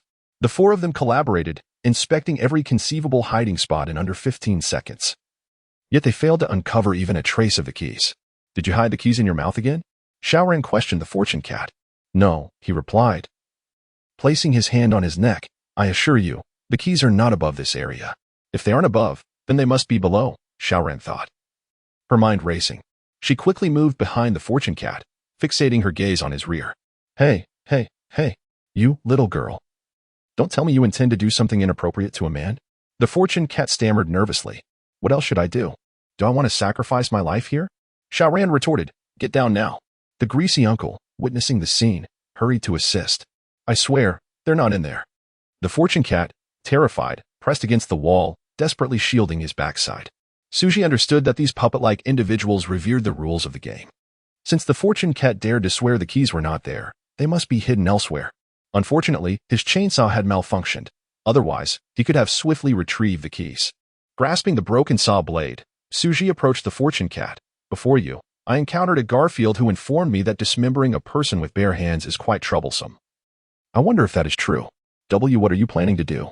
The fortune cat's face drained of color as he instinctively retreated from Xu Zhi. I bet the keys are in your stomach, Xu Zhi said coldly, caressing the saw blade. So, what will it be? Will you regurgitate them? Or shall I extract them myself? The fortune cat trembled violently, screaming frantically. The keys are not there. They are not there. Rule notice. The Guardian has violated the rules and will face punishment. A deafening alarm suddenly blared throughout the room. The lights shifted to a suffocating blood-red hue. Ding. Simultaneously, the elevator doors before them slid open automatically. The fortune cat, sensing imminent danger, bolted into the dark corridor. My clothes are still with you. Return them. Xiaoran pursued him barefoot into the corridor. 3 seconds later, a piercing scream echoed from the hallway. Xu Zhi and the others rushed after the sound. The dim corridor was filled with an overwhelming scent of blood. A sense of dread enveloped them, and they braced themselves for danger. In the darkness, they spotted Xiaoran standing frozen in the center of the corridor. Her pupils dilated, hands clasped over her mouth as if she had witnessed something horrifying.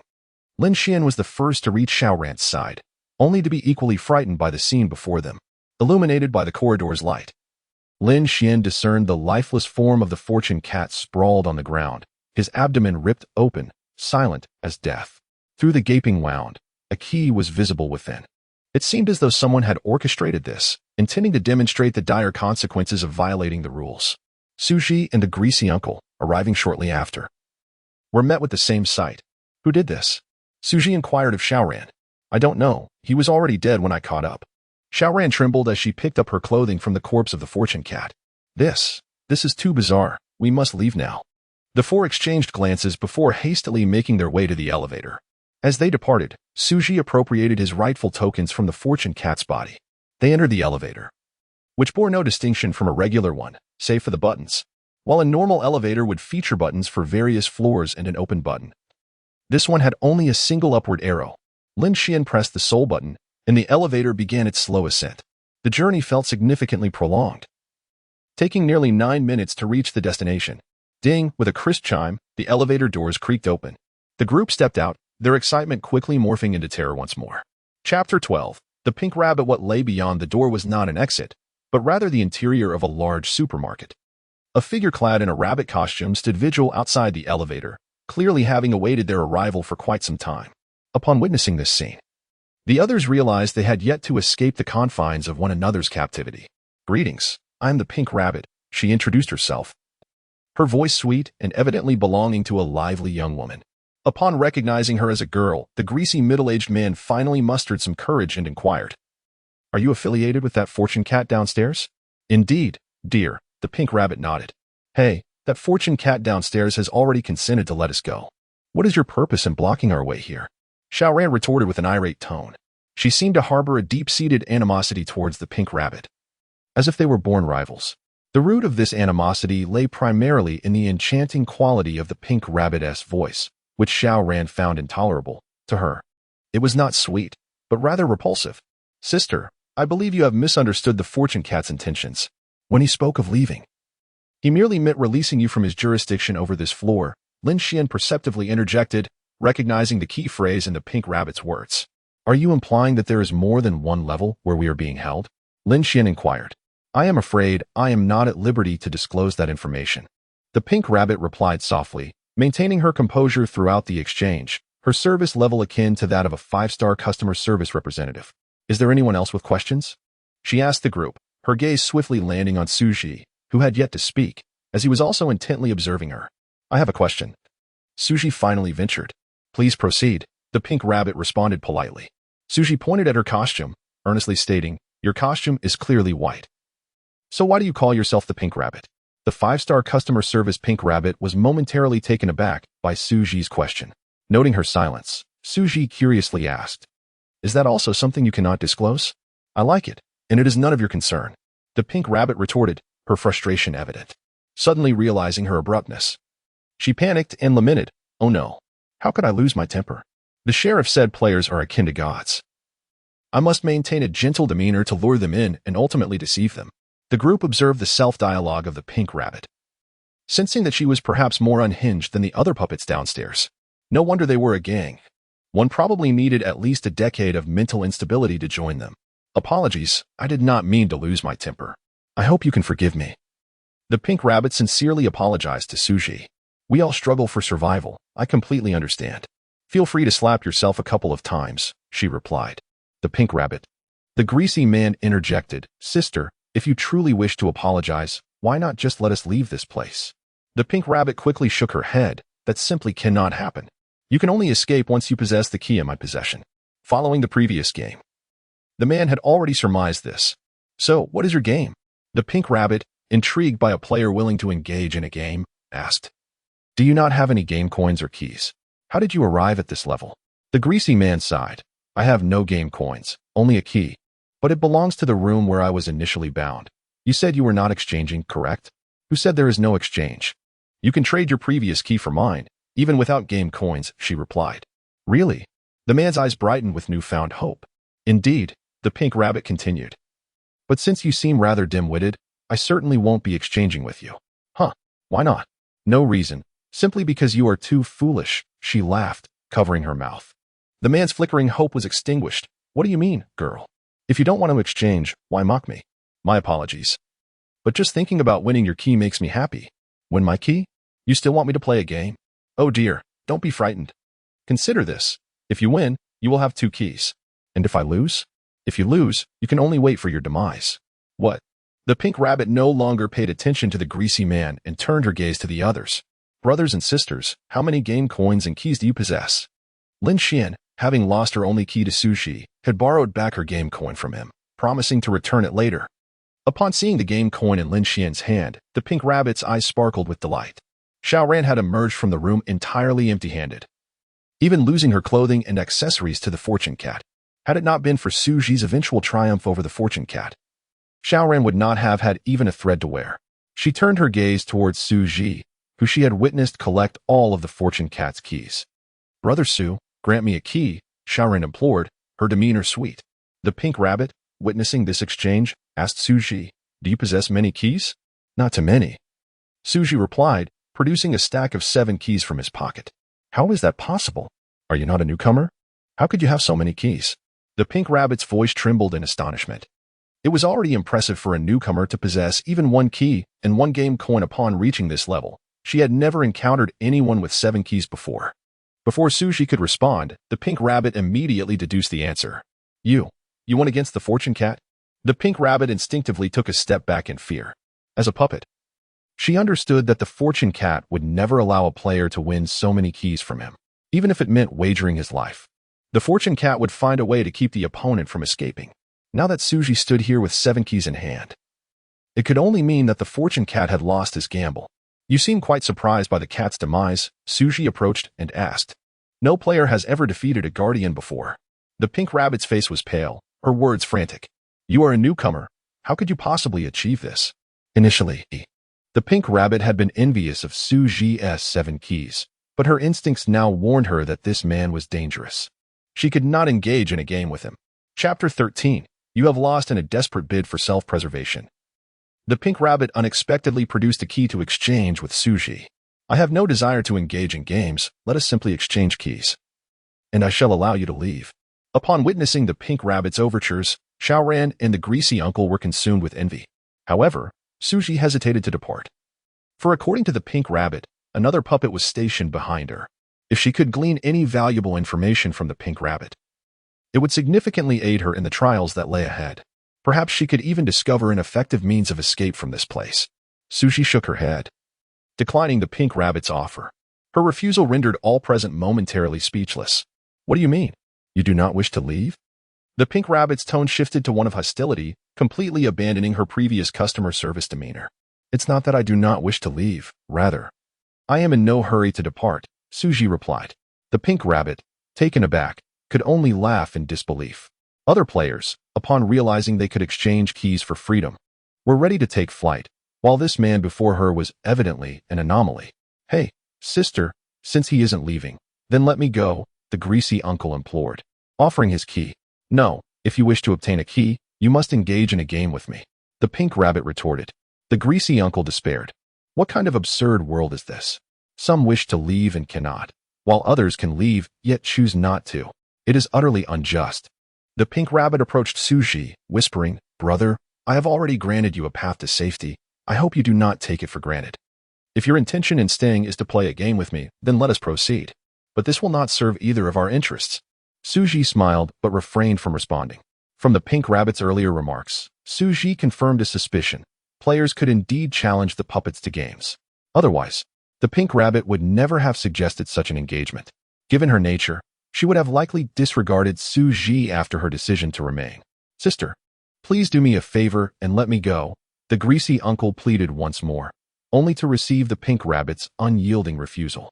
Xu Zhi had surmised the pink rabbit's motivation for insisting the greasy uncle play a game. She simply sought to identify the least competent member of their group to enhance her own chances of victory.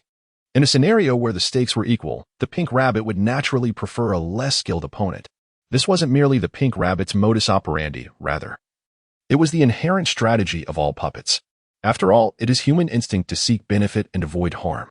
Thus, to persuade the puppet to release her, Xu Zhi resolved to present herself as an exceptionally formidable player.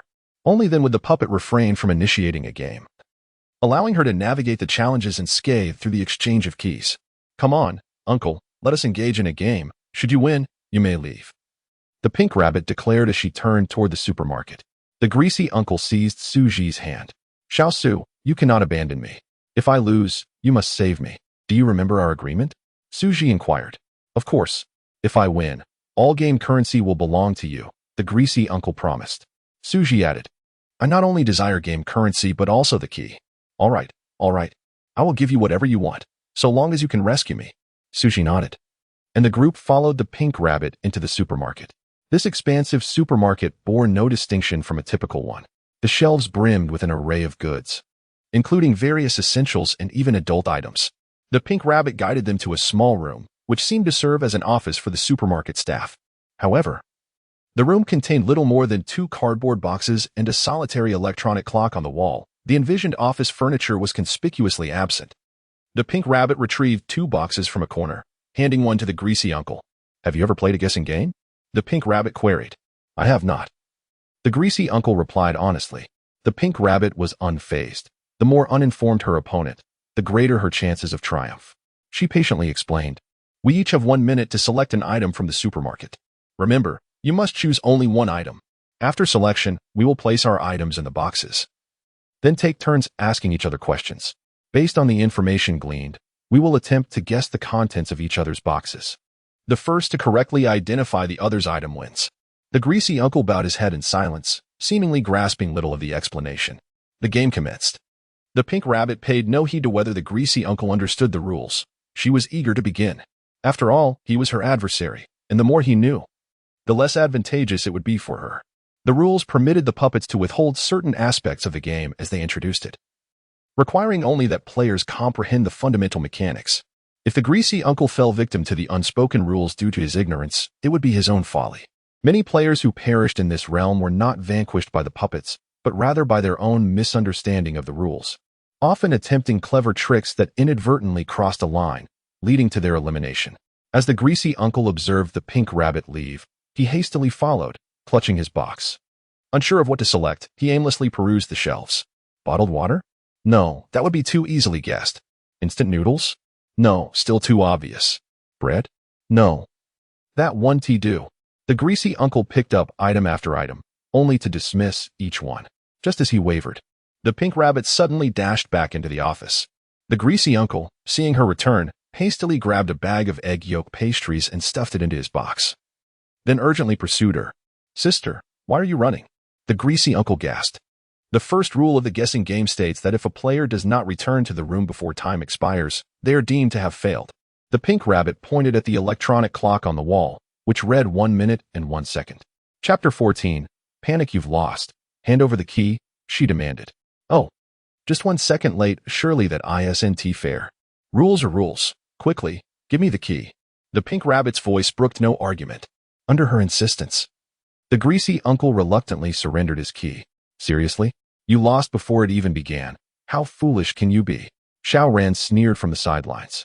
Xu Zhi observed the scene, cognizant that the greasy uncle's defeat was not unwarranted.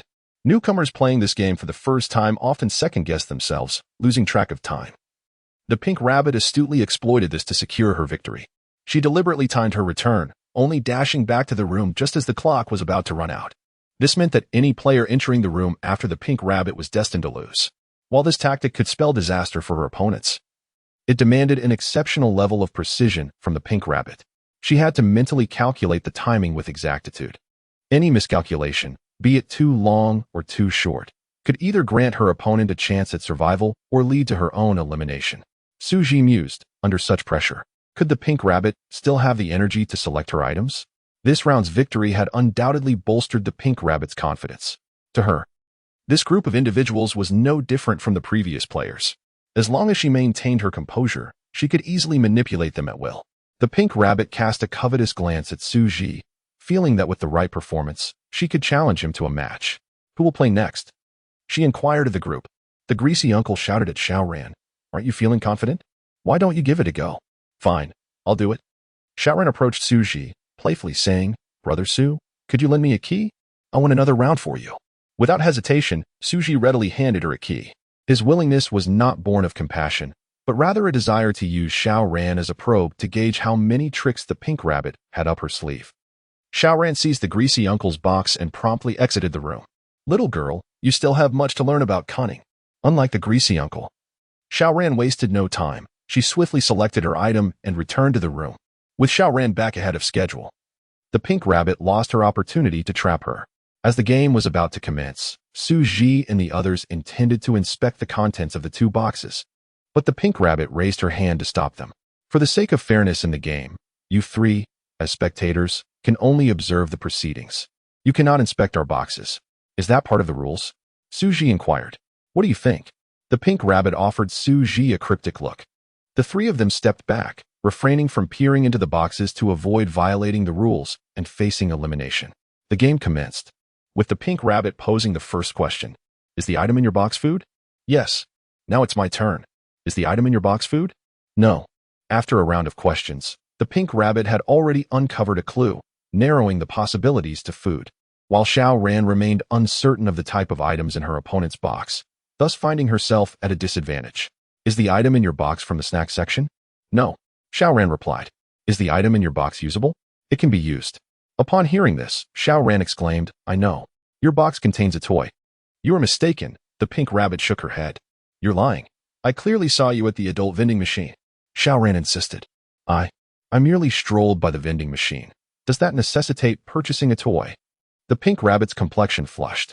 Realizing her emotional outburst, she took a moment to compose herself, stating calmly, think as you wish. The rules bind me, and I have not lied.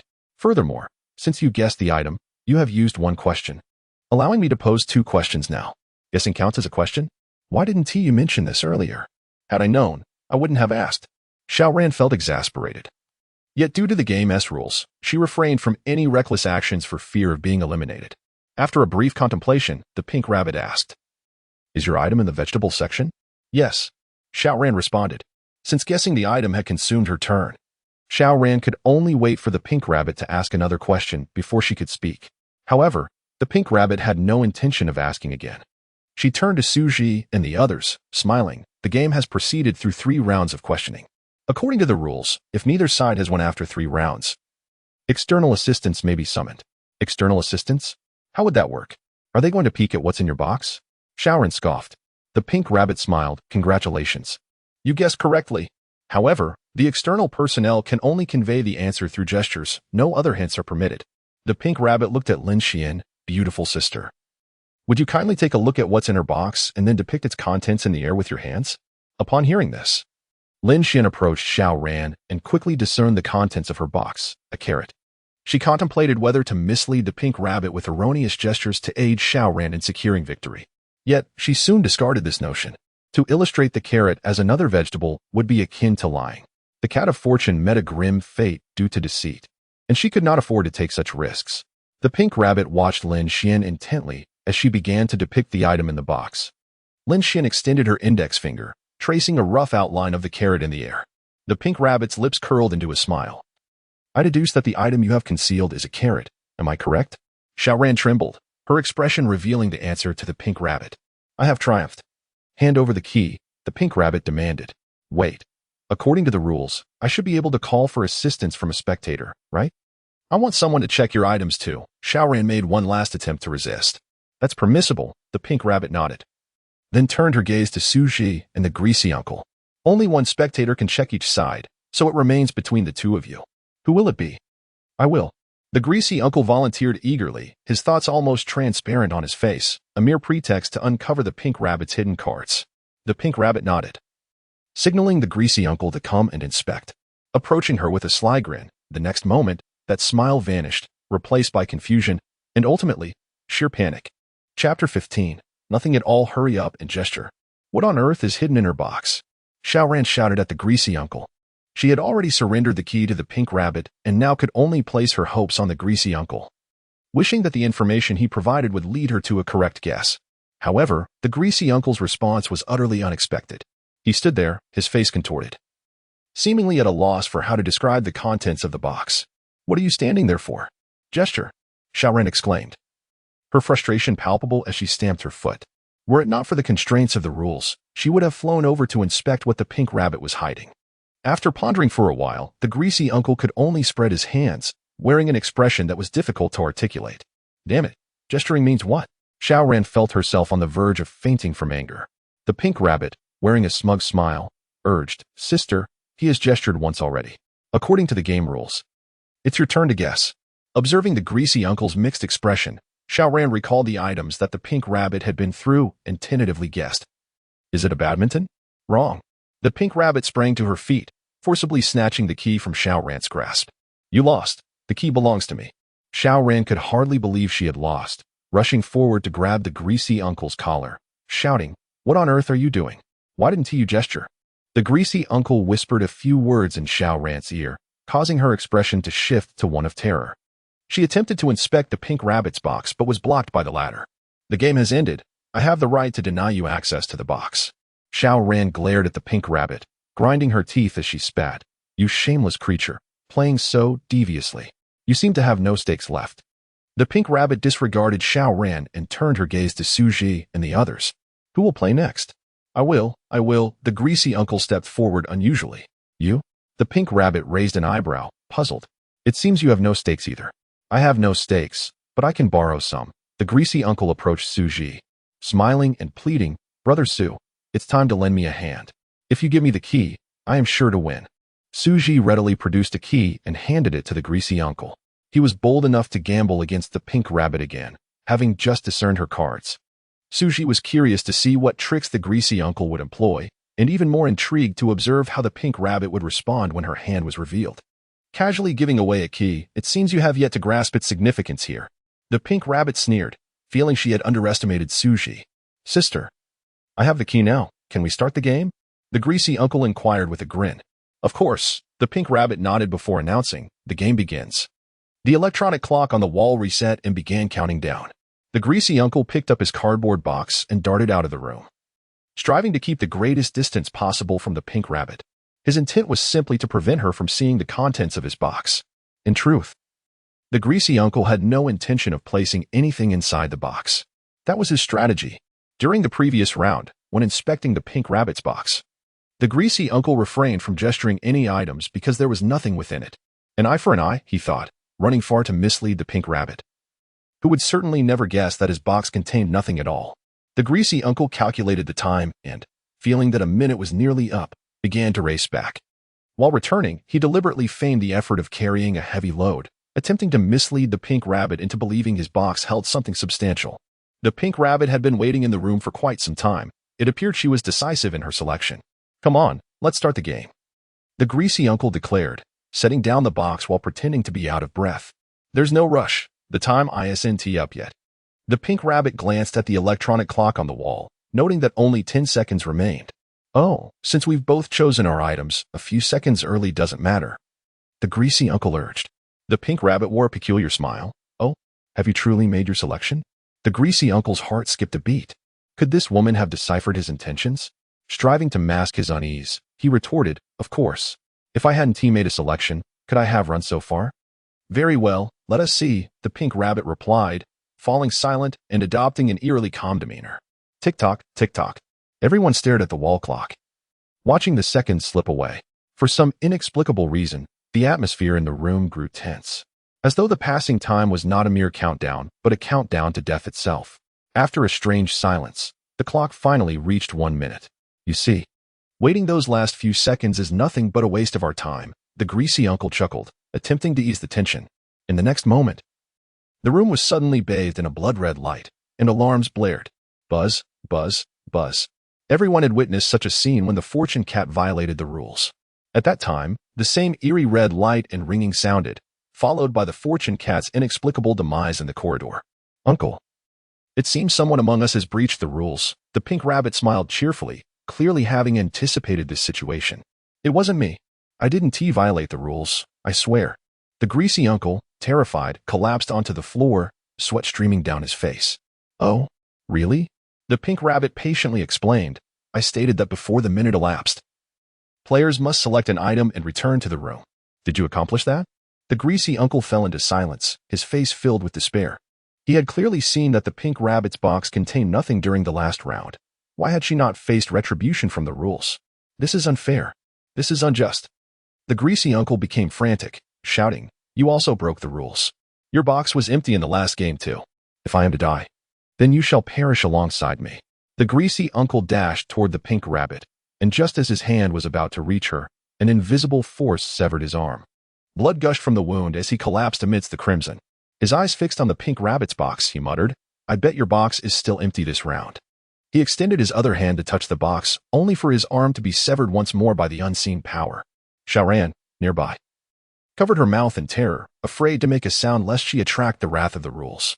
This was the first time the group witnessed the rules annihilating a player, and it was also the first moment they felt genuine fear of the rules. No wonder all the puppets held such reverence for the rules. They had surely witnessed too many players being obliterated, embedding a deep-rooted fear within them. From that moment on, Xu Zhi and the others completely altered their perception of this eerie place. They were no longer in a hurry to escape, for there was one thing more crucial than that: survival. Chapter 16. The atrocity, the greasy man lay on the ground, his arms entirely severed, writhing like a dying maggot.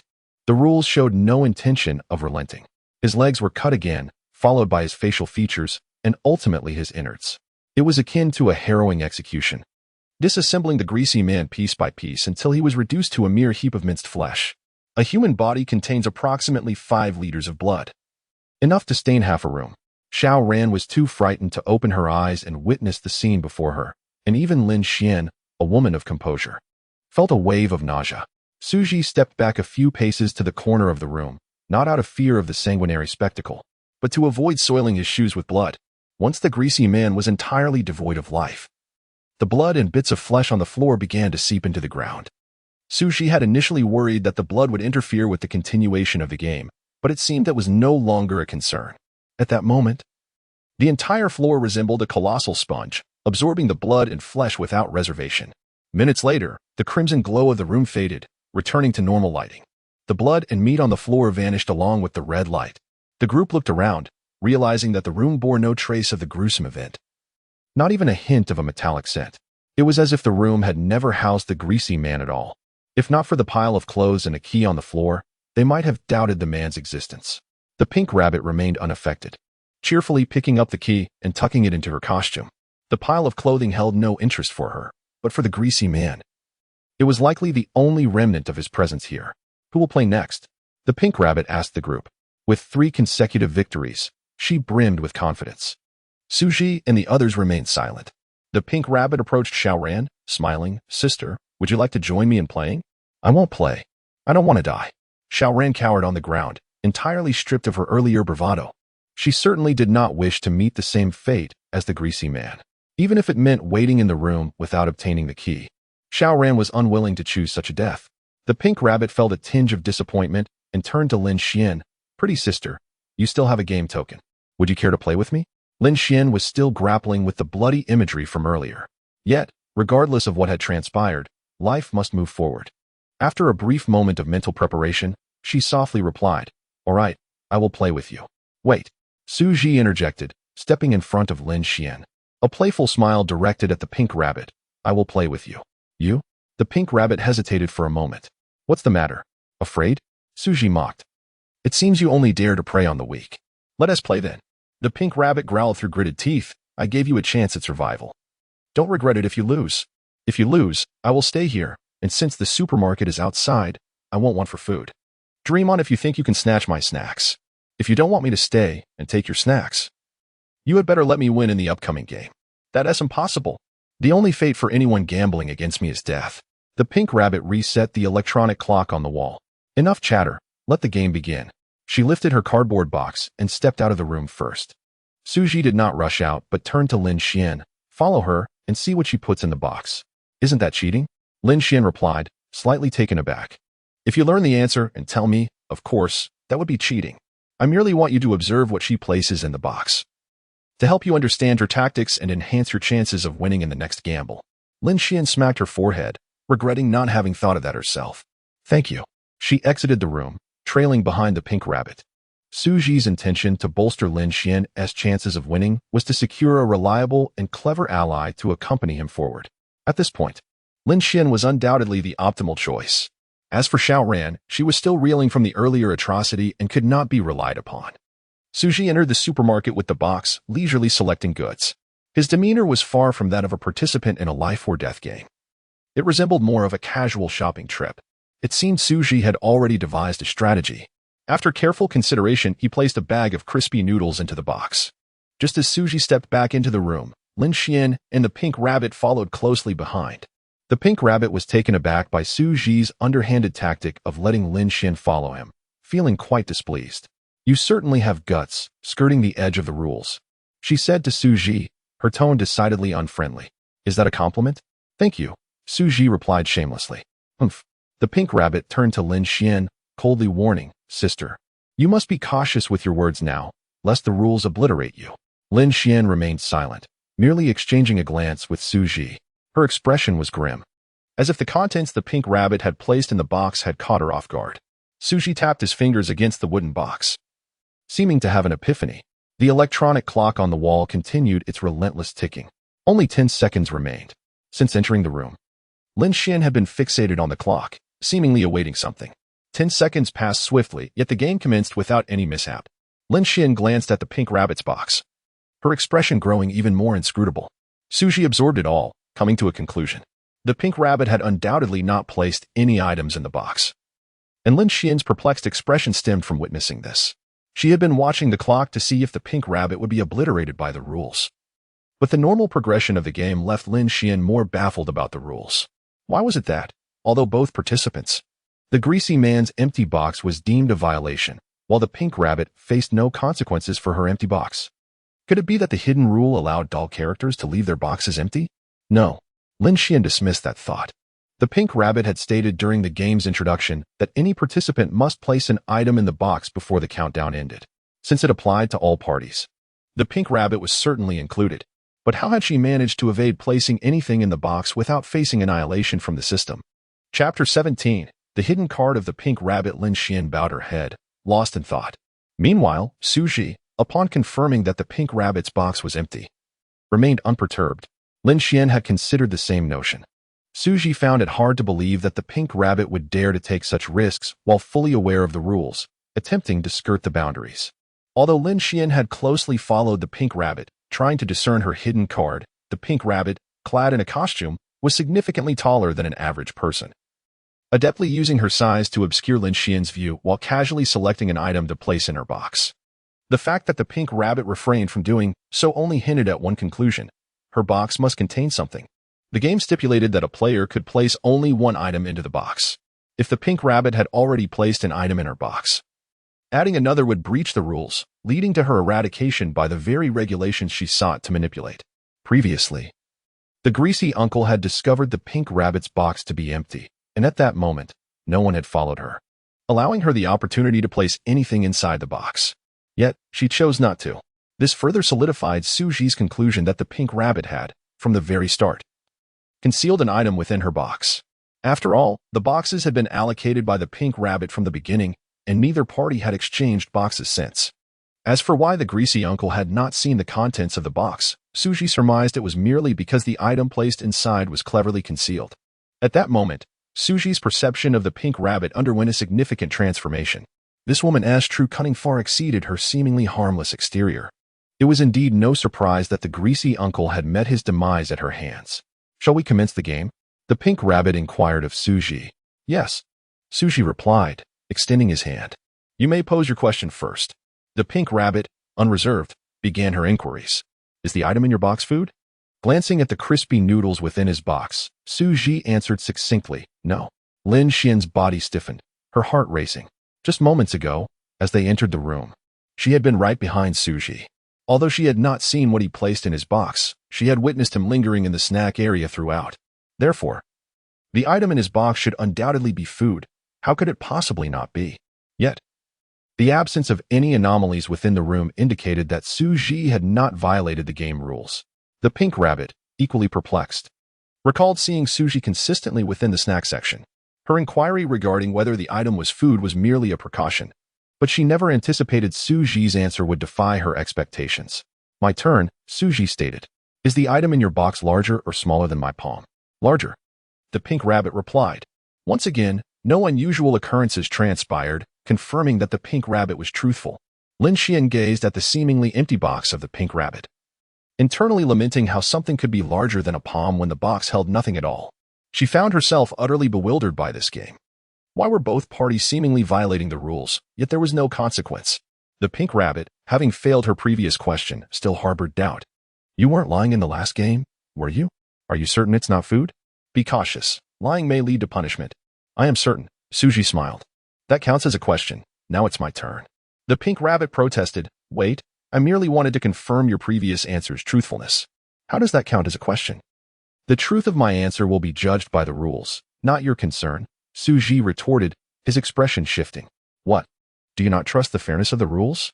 The pink rabbit's countenance changed, and she ceased to argue. Xu Zhi pondered for a moment before posing his second question. "Is there a material in this room that corresponds to the item in your box?"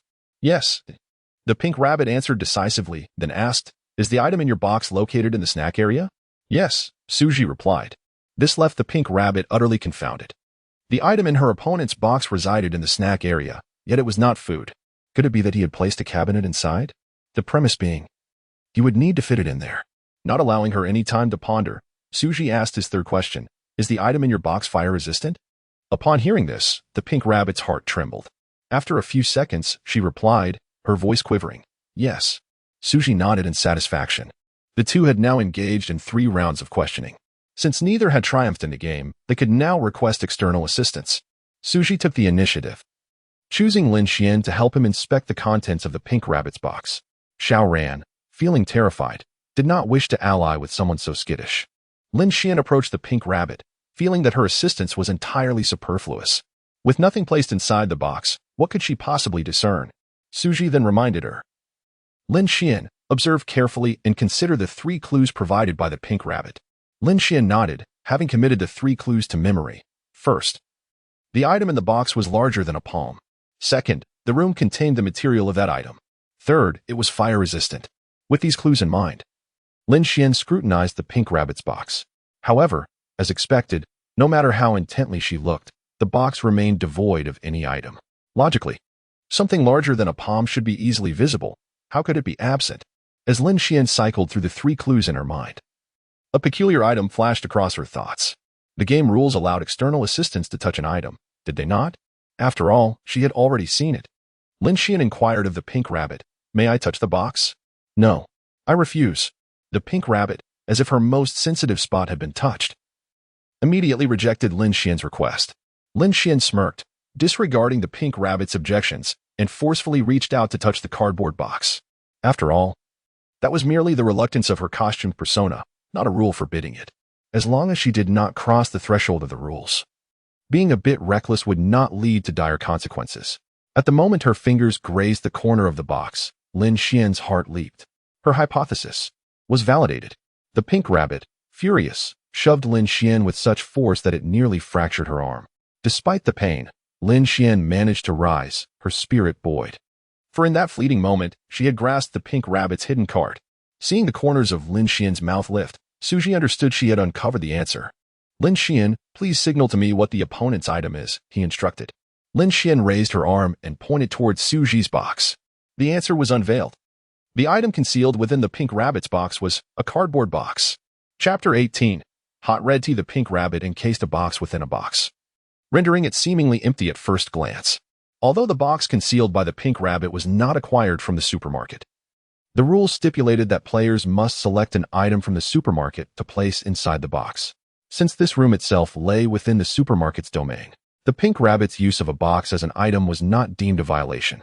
The pink rabbit stood frozen, as if struck by lightning, unable to comprehend her defeat. This marked the first time she had been bested by a player since becoming the adjudicator. An overwhelming wave of frustration crashed over her heart. "No, I still have a chance. I still have a chance." She rushed to Xiao Ran's side and shouted, "Go check what he has in that box." Xiao Ran, startled like a frightened kitten, obediently complied. She approached Xu Zhi and, upon seeing the empty snack bag inside the box, traced a square shape in the air with her finger. The pink rabbit had spent significantly more time here than others and was intimately familiar with every item in the supermarket. The moment Xiao Ran formed the shape, the pink rabbit discerned the answer. "Is it the snack?" she inquired tentatively, beginning to doubt her own abilities. After all, when she had previously asked Xu Zhi if it was food, his answer had been a resounding no. Upon hearing the pink rabbit's response, Xiao Ran nodded gently, prompting the pink rabbit to feel a surge of joy.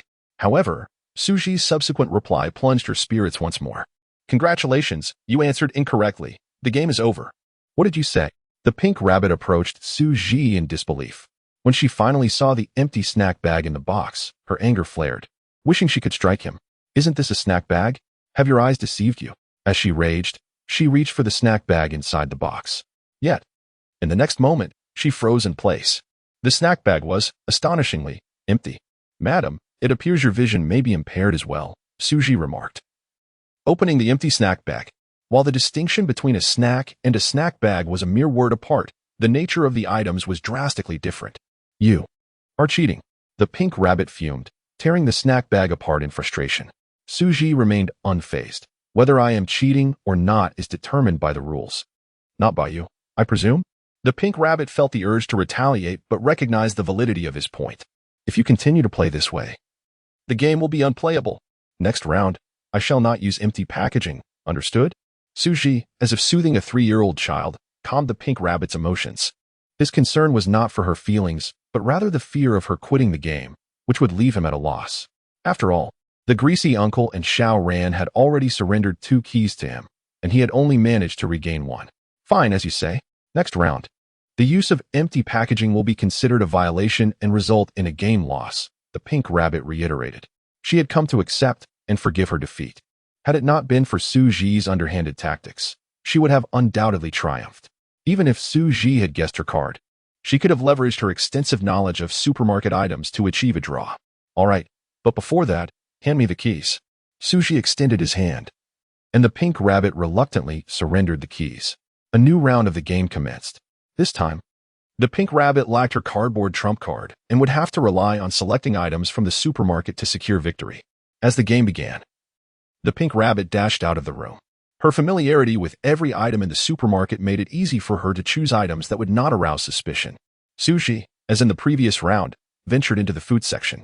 On the floor lay remnants of a half-eaten snack, leftovers from his last game. Truth be told, after finishing the snack, Xu Zhi felt a bit parched and randomly grabbed a bottle of iced tea from the shelf, draining it in one gulp. Like most men who finish a drink, Xu Zhi did not shy from relieving himself. The empty bottle conveniently served his immediate needs.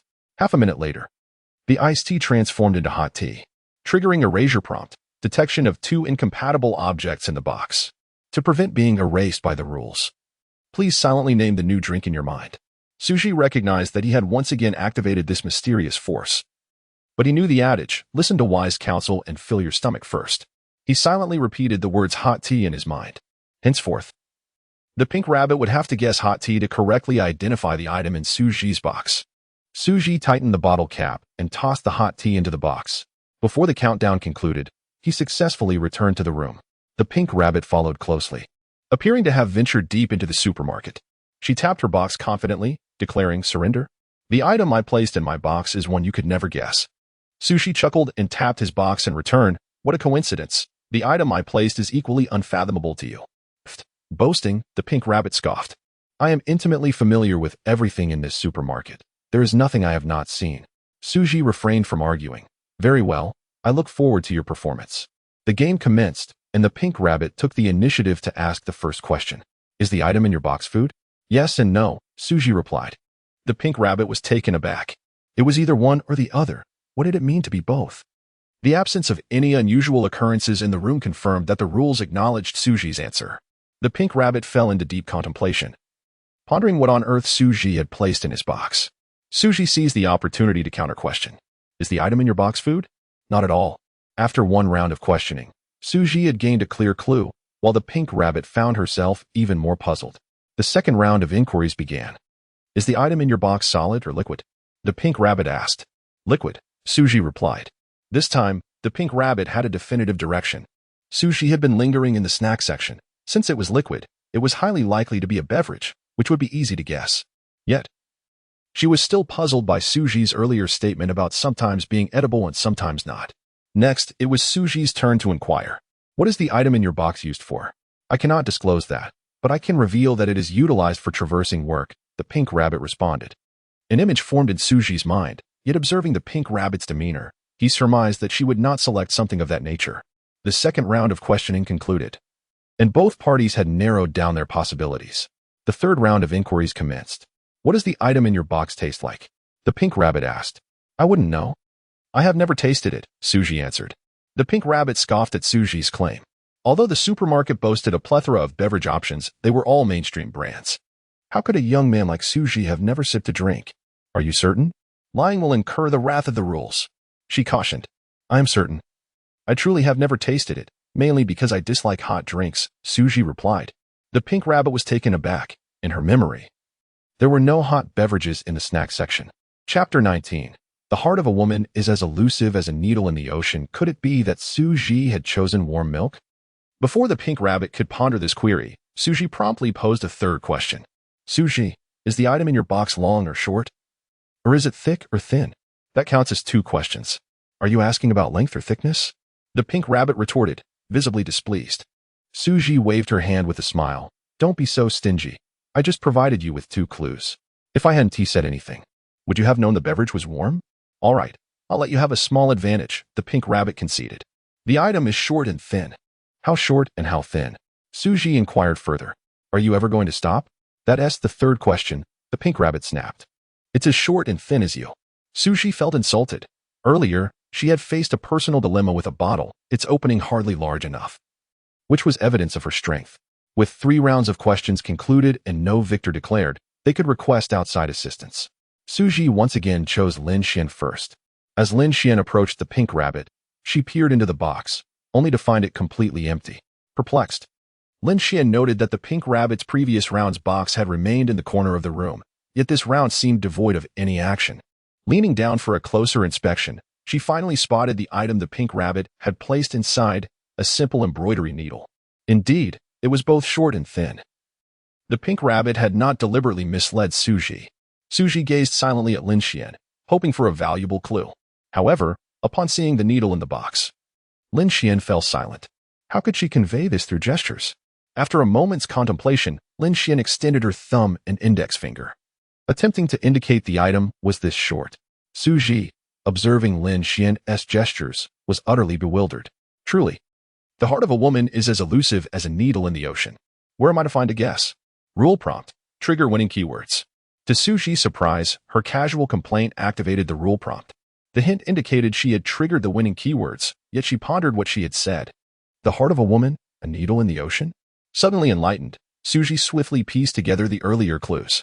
I surmise the item in your box is a needle, Xu Zhi declared. The pink rabbit immediately turned to Lin Xian, scrutinizing her for any signs of collusion. Yet, Lin Xian exhibited no unusual behavior. She had even retreated to the side after her gestures. Perhaps even Lin Xian believed Xu Zhi could not discern the answer, no matter how reluctant the pink rabbit was. The outcome had been sealed. Now, she could only hope to accurately guess which beverage resided in the box. Perhaps there was indeed a drink in the supermarket that Xu Zhi had never tasted. But just because he hadn't tried it didn't imply that Xiaoran hadn't. The pink rabbit summoned Xiaoran to assist her in securing victory. I will ask you a series of questions. You need not answer verbally, only through gestures, the pink rabbit instructed Xiaoran. Nodding obediently, Xiaoran acquiesced. The pink rabbit asked, have you ever tasted the beverage in the box? Xiaoran curved her index finger, signifying a nod. Seeing this gesture, the pink rabbit felt a weight lift from her chest. Nearby, Xu Zhi remarked with discontent, Little rabbit, isn't this cheating? The pink rabbit retorted. She is conveying information through gestures. That doesn't violate the rules. It appeared that, in her quest for victory, the pink rabbit had begun to skirt the edges of the rules. This tactic stemmed from her extensive gaming experience, knowing such maneuvers would not breach the regulations. If it had been any other player, who would dare to play like this? The pink rabbit turned to Xiaoran, continuing, is the beverage in the box white? Xiaoran shook her finger, negating the answer. This outcome caught the pink rabbit off guard. Thankfully, her rule-bending tactics allowed her to extract endless information from Xiaoran. Otherwise, this round might have been lost. She proceeded to quiz Xiaoran about various beverage categories from memory. Is the drink yellow? The pink rabbit inquired. Xiaoran nodded her finger, affirming the query. There were few yellow drinks in the supermarket, and the pink rabbit focused her questions on this category until she successfully identified iced black tea. Upon receiving confirmation from Xiaoran, the pink rabbit unveiled a satisfied smile. Xu Zhi, on the sidelines, rolled her eyes repeatedly, but the pink rabbit remained unfazed. The more incensed Xu Zhi became, the closer the pink rabbit felt to the truth. Having obtained the answer, the pink rabbit boldly pronounced, I deduce that the beverage in your box is iced black tea. Congratulations. Xu Zhi approached the pink rabbit. Snatching the key from her grasp, you guessed incorrectly. The pink rabbit's head spun, nearly causing her to collapse. I guessed wrong? How could that be? I pulled out all the stops to win. She turned to Xiaoran, questioning whether this woman had conspired with Xu Zhi to deceive her. Impossible. She feared for her life too much to risk being exposed by the rules. The pink rabbit rushed to Xu Zhi, eager to uncover the truth. Upon discovering that the beverage in the box was indeed iced black tea, a sinister smile crept across her face. You're finished, young man. Do you know what lying entails? You will be erased by the rules. Xu Zhi regarded the pink rabbit with the calm demeanor of one observing a jester. Seconds later, she began to sense something amiss. Where was the rule's punishment? Xu Zhi shrugged. I told you before. I have not lied. How could that be? This is clearly iced black tea. I guessed correctly. The pink rabbit withdrew the iced black tea from the box, which, instead of being at room temperature, felt somewhat warm in her hands. No wonder he said he disliked warm drinks. How did he manage this? The pink rabbit, in disbelief, glanced at Xu Zhi, who wore a wicked grin. Suddenly, the pink rabbit comprehended the reason, flinging the iced black tea to the ground. How filthy. You are revolting. She scrubbed her hands frantically, appearing somewhat obsessive about cleanliness. Xu Zhi displayed the 2 keys she had won from the pink rabbit. We have enough keys. Let us both leave. The 2 she referred to included herself and Lin Xian. As for Xiao Ran, Xu Zhi had no intention of concerning herself with her. Teaming up with someone like Xiao Ran in such a perilous situation would only heighten her own risk of demise. Chapter 20. The final gamble. Let us play a couple more rounds. With 3 of you, we are merely missing 1 key, urged the pink rabbit. She had already succumbed to the thrill of the game and was reluctant to let Xu Zhi depart. Brother Su, please don't abandon Xiao Ran. As long as you take me with you, I would do anything. Xiao Ran clutched Xu Zhi tightly, her determination to survive evident. Xu Zhi decisively rejected her plea. If I continue to win, the pink rabbit would certainly gamble her life against me. Fear not. I have always regarded wealth as mere refuse. I would never engage in such foolishness as wagering my life. Please, let us play another round, the pink rabbit implored. Xu Zhi pondered briefly before inquiring, what stakes do you have left? The pink rabbit laid out her entire fortune, a total of 8 keys. Xu Zhi, upon seeing this, proposed, why not make this a grand wager? Let us stake our entire fortunes and decide the outcome in one single round. What? The pink rabbit hesitated. You only possess 7 keys. This hardly seems fair. Who says I possess only 7 keys? Xu Zhi retrieved the game token he had borrowed from Lin Xian. Seeing the stakes equalized, the pink rabbit finally agreed to the match.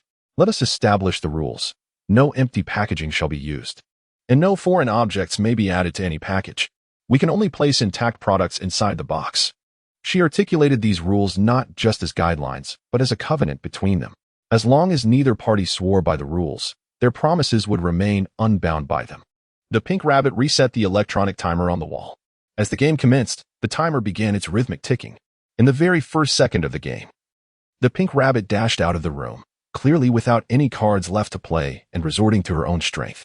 In stark contrast to the pink rabbit's sincerity, Xu Zhi harbored a more duplicitous intent. From the outset, he had no intention of engaging in a straightforward game with her. Once the pink rabbit had distanced herself, Xu Zhi approached the nearest shelf, casually selecting an item to place in the box. The specific choice of item was inconsequential to him. His primary aim was to extinguish the pink rabbit's chances right from the start. The item thrown into the box merely served to satisfy the requirements of the rules, ensuring he remained within their confines. Help! Xu Zhi called to Lin Xian, who seemed to grasp his intentions and quickly rushed to assist him. Meanwhile, Xiao Ran stood frozen in place, paralyzed by indecision. If you wish to avoid death in this place, hurry over. Xu Zhi shouted at Xiao Ran, who finally snapped back to reality and hurried over. What are we doing, Brother Su? Xiao Ran inquired. Xu Zhi pointed at the shelf before them, declaring, we 3 shall move this row of shelves to the doorway and block it. Even Xiao Ran, despite her limited intellect, comprehended Xu Zhi's objective. He intended to seal the door so that the pink rabbit would be unable to return to the room after the countdown, thereby losing the game. But Brother Su, wouldn't this be considered a violation of the rules? Xiao Ran expressed her concern, recalling the gruesome fate of the greasy uncle. Had Xiao Ran posed this question a minute prior, Xu Zhi might have wavered. But now he felt emboldened. He realized that any breach of the rules would trigger the mechanical voice to alert him. The absence of that voice signified that their actions were permissible. Fear not. We are merely moving shelves to keep ourselves occupied, and we are not directly harming the pink rabbit. This does not constitute a violation. It merely adds a minor inconvenience for her. With Xu Zhi's reassurances, Xiao Ran found solace and exerted herself in lifting the shelves. The trio worked in unison to maneuver a large shelf to the doorway, with Xu Zhi leading the way back into the room. Noticing they still had ample time, Xiao Ran and Lin Xian brought over 2 more shelves to further block the entrance. As they were not participants in the game, remaining outside after the countdown expired posed no risk for them. The pink rabbit, in her search for suitable items within the supermarket, soon sensed something amiss. She hurried back to the room, but it was too late. The door was thoroughly barricaded by the 3 large shelves, which Lin Xian had thoughtfully bound together with zip ties. This meant that in order to move the shelves, the pink rabbit would need to shift all 3 simultaneously. Despite her formidable strength, lifting 3 shelves that required the effort of 2 or 3 individuals was indeed a daunting task. Nevertheless, the pink rabbit refused to yield. "These 8 keys are my hope of escape.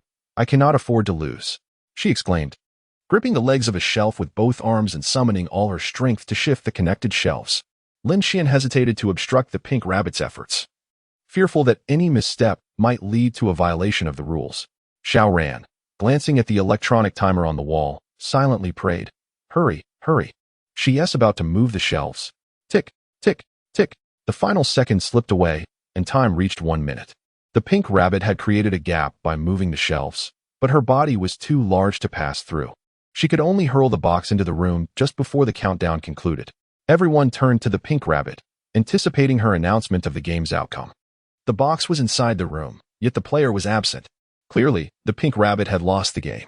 According to the rules, the player must return to the room with an item before the minute expired. Now, with only the box inside but no player, it was evidently a breach of compliance. The pink rabbit, akin to a gambler who had lost everything, exhibited a vacant gaze devoid of hope. "It's over. I've lost the very foundation of my escape. If the sheriff learns of my loss of all the keys, he will surely curse me to death." She hung her head, relentlessly chastising herself. Xu Zhi maintained a safe distance, wary that the pink rabbit, in her desperation, might seek to gamble her life against him. Chapter 21. Are you serious? You lost everything? After a moment of self-reproach, Pink Bunny's mood suddenly stabilized, and she regained her previous vitality. It was as if she had forgotten the fact that she had lost the game. "Well, I've wallowed in self-blame, but a new day has arrived, and I must continue to be full of energy." Pink Bunny comforted herself as if soothing another. She approached Xu Zhi and voluntarily handed over the keys she had lost. Xu Zhi remained vigilant, puzzled by the woman's intentions. "Fear not. I have promised not to gamble with your life," Pink Bunny said with a smile, appearing genuinely composed. "I want all your keys. Do you not harbor any resentment towards me?" Xu Zhi inquired, a hint of confusion in his voice.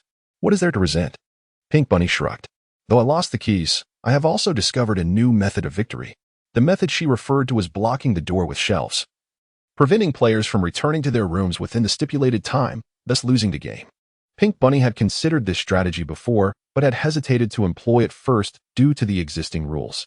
Now that Xu Zhi had confirmed its feasibility, she had gained an additional trump card for her future bets against other players. "You seem quite open-minded," Xu Zhi teased, glancing at Lin Xian, sensing a similarity between Pink Bunny's character and Lin Xian's. However, while Pink Bunny was innocent and cheerful, Lin Xian preferred not to waste her energy on trivial matters. "Can we leave now?" Xiao Ran asked Pink Bunny. She had overcome her fear but felt an aversion to this place, eager to depart. Pink Bunny pointed at Xu Zhi. "You may leave, but you cannot." "Why?" Xiao Ran questioned, bewildered. "Because all the keys were won by him alone." "To me? You have not earned any keys, so I cannot permit you to leave," Pink Bunny explained. "Then if Xu Zhi gives me a key, can I go?" Xiao Ran asked timidly. Pink Bunny nodded gently. Overjoyed, Xiao Ran immediately rushed to Xu Zhi's side. "Brother Xu, you promised to save me. Please give me a key." To be honest, Xu Zhi felt some annoyance toward Xiao Ran. Since their encounter, she had hardly assisted him, continually demanding. From a pragmatic standpoint, Xu Zhi would have to abandon Xiao Ran. However, with more games ahead, despite her lack of intelligence, her naivety could serve as a useful tool for Xu Zhi in navigating the challenges. "Of course, I keep my word." Xu Zhi produced a key and handed it to Xiao Ran. She clutched it tightly, as if it were a treasure. Xu Zhi then took out another key for Lin Xian, as a reward for her trust and assistance. "Now we can leave, right?" Xiao Ran displayed the key in her hand, looking quite pleased. "You truly are kind," Pink Bunny remarked, gazing at Xu Zhi with a gentle sigh. This statement, however, felt less like praise and more like a mockery of Xu Zhi's ignorance. "Follow me." Pink Bunny turned and walked deeper into the supermarket, with Xu Zhi and the others trailing behind. This large supermarket was far more expansive than they had anticipated. They had walked for a full 2 minutes without reaching the end. "Hey, where exactly are you taking us?" Xiao Ran could no longer contain her curiosity. "Of course, I am leading you to the next game," Pink Bunny replied. "The next game venue?" Xiao Ran reacted angrily. "Who wants to go to the next game?" "I want to go home. Let me out of here." Pink Bunny had grown accustomed to Xiao Ran's ineptitude and incessant complaints. She explained unhurriedly, "I am taking you home. To leave this place, you must acquire keys from each adjudicator and ladder keeper." Pink Bunny's words carried significant weight. Xu Zhi intended to inquire further, but they had already arrived at their destination. Here we are, Pink Bunny said, stepping aside to reveal the new game venue. Xu Zhi and the others gazed around, their eyes immediately drawn to the dazzling array of fruits.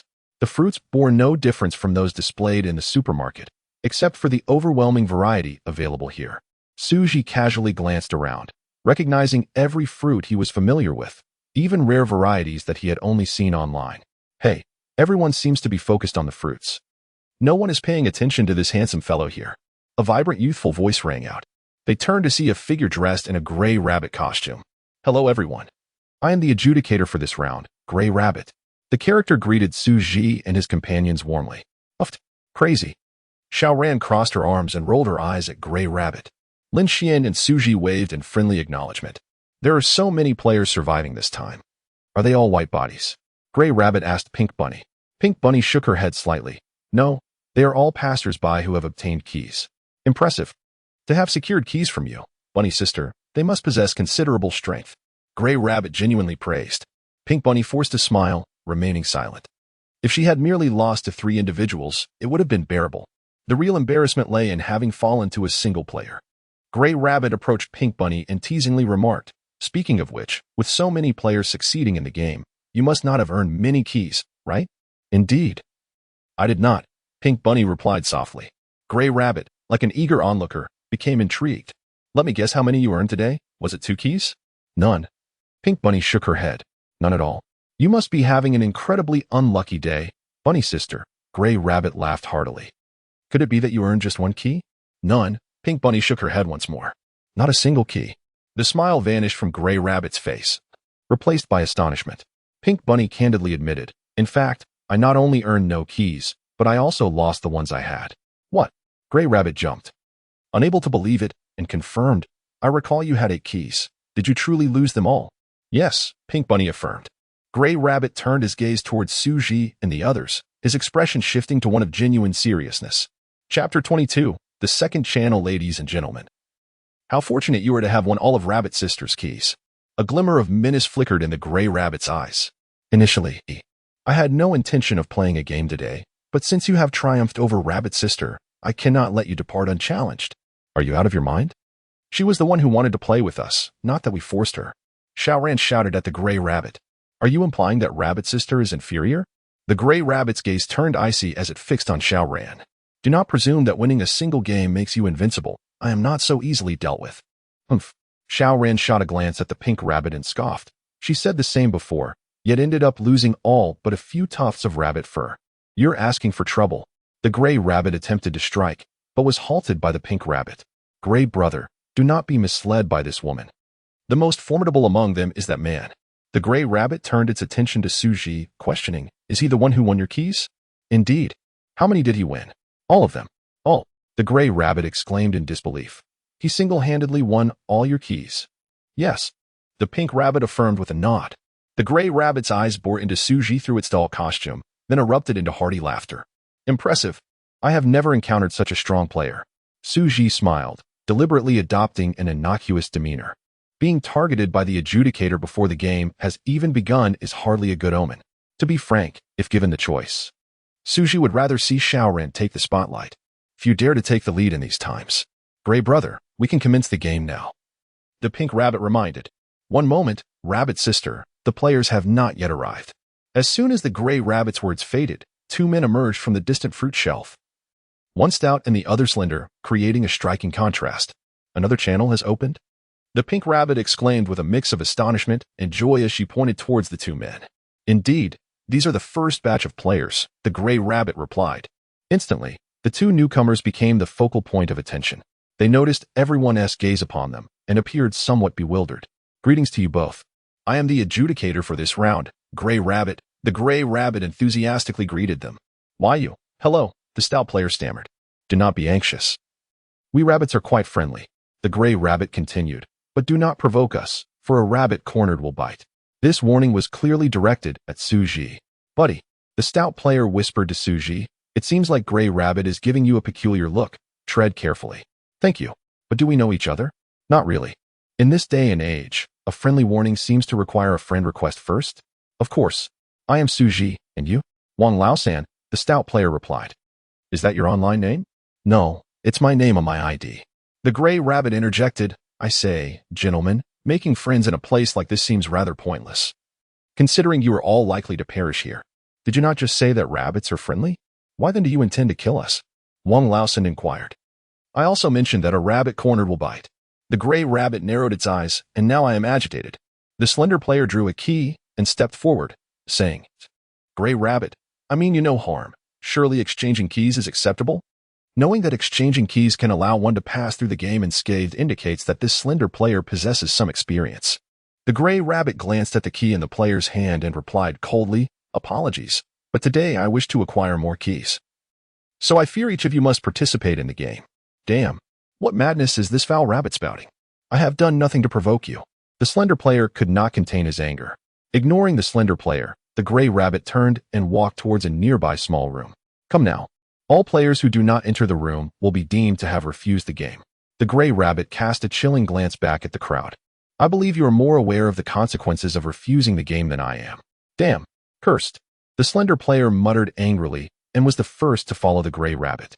Xu Zhi watched the slender player's retreating figure, finding it somewhat amusing. He could not fathom how someone with such a temperament had managed to survive until now. Surely, one cannot rely solely on exchanging keys with the doll people to progress, as that would require an extraordinary stroke of luck. Wang Laosan noticed Xu Zhi's expression and kindly cautioned, This guy is Wang Chong. He is quite cunning. I have seen several players fall victim to his tricks, so it would be wise to keep your distance. Lin Xian inquired, Players only participate in games with dull people. So how could they be harmed by their own kind? Wang Laosan glanced at the girl beside him and chuckled, because when players die, their possessions can be freely picked up by others. Thus, some players with fewer chips may deliberately ensnare others to violate the rules and seize their valuable items. Lin Xian nodded, indicating her understanding. Wang Laosan continued, Wang Chong has actually amassed quite a few chips. His desire to kill other players is simply to acquire more keys. Xu Zhi found himself intrigued by Wang Laosan. This fellow seemed somewhat simple-minded, yet his understanding of the game's rules surpassed that of many present. Were it not for Xu Zhi's mysterious assistance, he likely would not have been privy to such knowledge in advance. What are we still doing here? Did you not see the look in Gray Rabbit's eyes? It seems the consequences of not participating in the game are quite severe. Xiaoran grumbled and then dashed after the Gray Rabbit. Xu Zhi and the others followed at a leisurely pace. Xiao Wang, you seem to know quite a bit. Lin Xian remarked. Not really, it's just that I have participated in many games, and naturally, I have learned more. Wang Laosan felt a bit bashful at the compliment from such a beautiful girl. How many games have you participated in? Xu Zhi inquired. Wang Laosan pondered for a moment before replying, I cannot recall the exact number, but I distinctly remember having cleared 4 levels of the game. 4 levels? Lin Xian expressed her confusion, yet this is clearly the 2nd level. Is this the 2nd level? How do you know? Wang Laosan asked. Lin Xian was about to explain but suddenly realized that there seemed to be no identifying markers to confirm this was the 2nd level. Her subconscious assumption stemmed merely from having arrived here via an elevator after awakening. But who can ascertain that the place where one awakens is indeed the 1st level? It could very well be the 3rd or even the 6th level. After all, their understanding of this place is exceedingly limited. One could also argue that the doll people do not wish for players to comprehend too much about it. After all, there is merely one button in the elevator. Chapter 23. Aesthetic appeal and height. As the three conversed, they arrived at the room led by the Gray Rabbit. This chamber appeared to be a small storage area within the supermarket, filled with various odds and ends. The Gray Rabbit extracted 6 cardboard boxes from the clutter, each one a symbol of a game yet to unfold. More cardboard boxes? Is there no other game? Xiaoran mused, now harboring an inexplicable fear of these boxes. No. If you dislike it, you may concede. The Gray Rabbit tossed a box in front of Xiaoran. Why should I concede? The outcome is still uncertain. Xiaoran scoffed, clutching the box to her chest. Once the Gray Rabbit had distributed the boxes, Xiaoran requested a swap with the Gray Rabbit. Wait, to prevent any tricks. I want your box. Suit yourself. The Gray Rabbit replied indifferently, aware that Xiaoran's apprehension stemmed from the Pink Rabbit-esque games. The more fear a player exhibited, the weaker their prowess, thereby increasing the Gray Rabbit's odds of victory. With no objections raised, the Gray Rabbit commenced the explanation of the game. Ladies and gentlemen, the name of my game is Fruit Kill. In simpler terms, we will select fruits from the external fruit stall to place in the boxes. ultimately determining a winner based on the conditions set for each round. I will randomly select a box from the clutter behind me, which contains the hints for winning this round. The hints are fragmented, and each of us will have one opportunity to draw a hint. We will use the hints to ascertain the winning criteria for this round, thus selecting the fruits that will lead us to victory. Only one player can emerge victorious in each round, claiming the stakes wagered by all players. Each round requires either a game coin or a key as a stake. Do you all understand? No. Xiaoran was the first to shake her head. Excellent. The gray rabbit beamed with satisfaction. I feared my explanation might have been too detailed for you to comprehend. Xiaoran. The gray rabbit retrieved a red box from the pile of clutter. This red box contains the hints for this round. The hints are divided into multiple parts. Who will be the first to choose? No one responded. And even Xiaoran recognized that the concessions made by the puppet were rarely beneficial. Since no one else will, I shall go first, the gray rabbit declared, reaching into the red box and extracting a card before the onlookers. The back of the card depicted a cartoon rabbit, while the front bore the game hint. What does it say? Xiaoran inquired, craning her neck as if to peer into the card. Do you think I would reveal it to you? The gray rabbit clutched the card, obscuring the hint entirely. Humph, how stingy, Xiaoran muttered, then also drew a card from the red box. She clasped the card tightly in her hands, wary of anyone catching a glimpse of the hint. Once assured that no one was peeking, she opened her palm to reveal a mere 2 characters. First. First what? Is that all? This is no better than having no hint at all. Xiaoran internally lamented. After Xiaoran finished drawing her hint, Wang Laosan followed suit and drew a card. Upon glancing at the hint, a myriad of emotions crossed his face. Gray rabbit. Are you certain every card contains a hint? Wang Laosan asked. Indeed, all fragmented hints, when pieced together, will form a complete answer, the gray rabbit affirmed. Hearing this, Wang Laosan tossed his card at the gray rabbit. What sort of hint is this? He demanded. The others looked at the card that Wang Laosan had discarded, the front displaying only a single dot. The gray rabbit explained, the complete hint could be a sentence, and unfortunately, you've drawn the final period. Wang Laosan was left speechless. Xiaoran, glancing at her 2-character hint, suddenly felt her own fortune was not so dire after all. Thank you, Wang Laosan. For drawing a poor card, what remains for us will surely be better. Wang Chang wore a smug smile and then extracted a card from the red box. Upon seeing the hint on the card, his grin widened further, indicating he had drawn something exceedingly useful. Following Wang Chang, Lin Xian also drew a card. Immediately, she displayed her hint to Xu Zhi. Show me your hint. Aren't you afraid I might win your chips? Xu Zhi asked. Lin Xian smiled calmly. I actually want you to win the game. Without you, I would not have come this far. Xu Zhi smiled faintly, recognizing this as a sign of Lin Xian's trust. However, the information on Lin Xian's card was trivial, just the word player. Yet, if such unity could be applied among everyone, the exchange of hints would equivalently unveil the entire answer, significantly enhancing their chances of victory. As it stood, such unity seemed unlikely. Xiaoran gripped her hint tightly, clearly unwilling to share any information. It appeared she intended to take a bold gamble, relying on her key to win all the stakes. Xu Zhi found her naivety amusing. She still failed to grasp the situation. With her intellect, winning the game seemed nearly impossible. Moreover, Wang Chang and Xu Zhi were strangers, making the likelihood of him sharing information with her exceedingly slim. Wang Chang's smug expression indicated his hint was likely valuable, further dissuading any thought of sharing it with Xu Zhi. Upon observing Lin Xian voluntarily sharing her hint with Xu Zhi, Wang Chang scoffed. So willing to share your hint, you'll soon find yourself sold out without realizing it. Lin Xian turned to Xu Zhi, inquiring, Su, would you sell me out? If the price is right, I might, Xu Zhi replied. Good. Just remember to sell me for a good price, Lin Xian reminded him. Certainly, Xu Zhi nodded in agreement. Their exchange left Wang Chang speechless with frustration. Yet, upon reflection, if this woman was so foolish, he could easily deceive her into revealing her hint. With a charming smile, Wang Chang approached Lin Xian. My hint is quite significant. Would you care to exchange information? Not interested, Lin Xian promptly rejected him. Wang Chang was puzzled, wondering what made this man named Xu Zhi superior to him. In terms of appearance, he held the advantage of height. In talent, he boasted the same. Regarding education, he also stood tall. Could his own stature of 165 centimeters truly be inferior to that of this man? No. It wasn't that he was lacking. It was simply that this woman possessed no taste. Chapter 24, Card Exchange? Woman, you are too naive. Wang Chang consoled himself inwardly. Upon witnessing Wang Chang extend an olive branch solely to Lin Xian, Xiaoran's jealousy flared up. Hey, why aren't you exchanging cards with me? My hints might be more crucial than Lin Xian's. Xiaoran shouted at Wang Chang. All right, to prevent anyone from peeking at the hint information, I propose we exchange cards. Wang Chang suggested.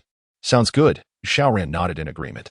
The method of exchanging hint information was of little concern to Xiaoran.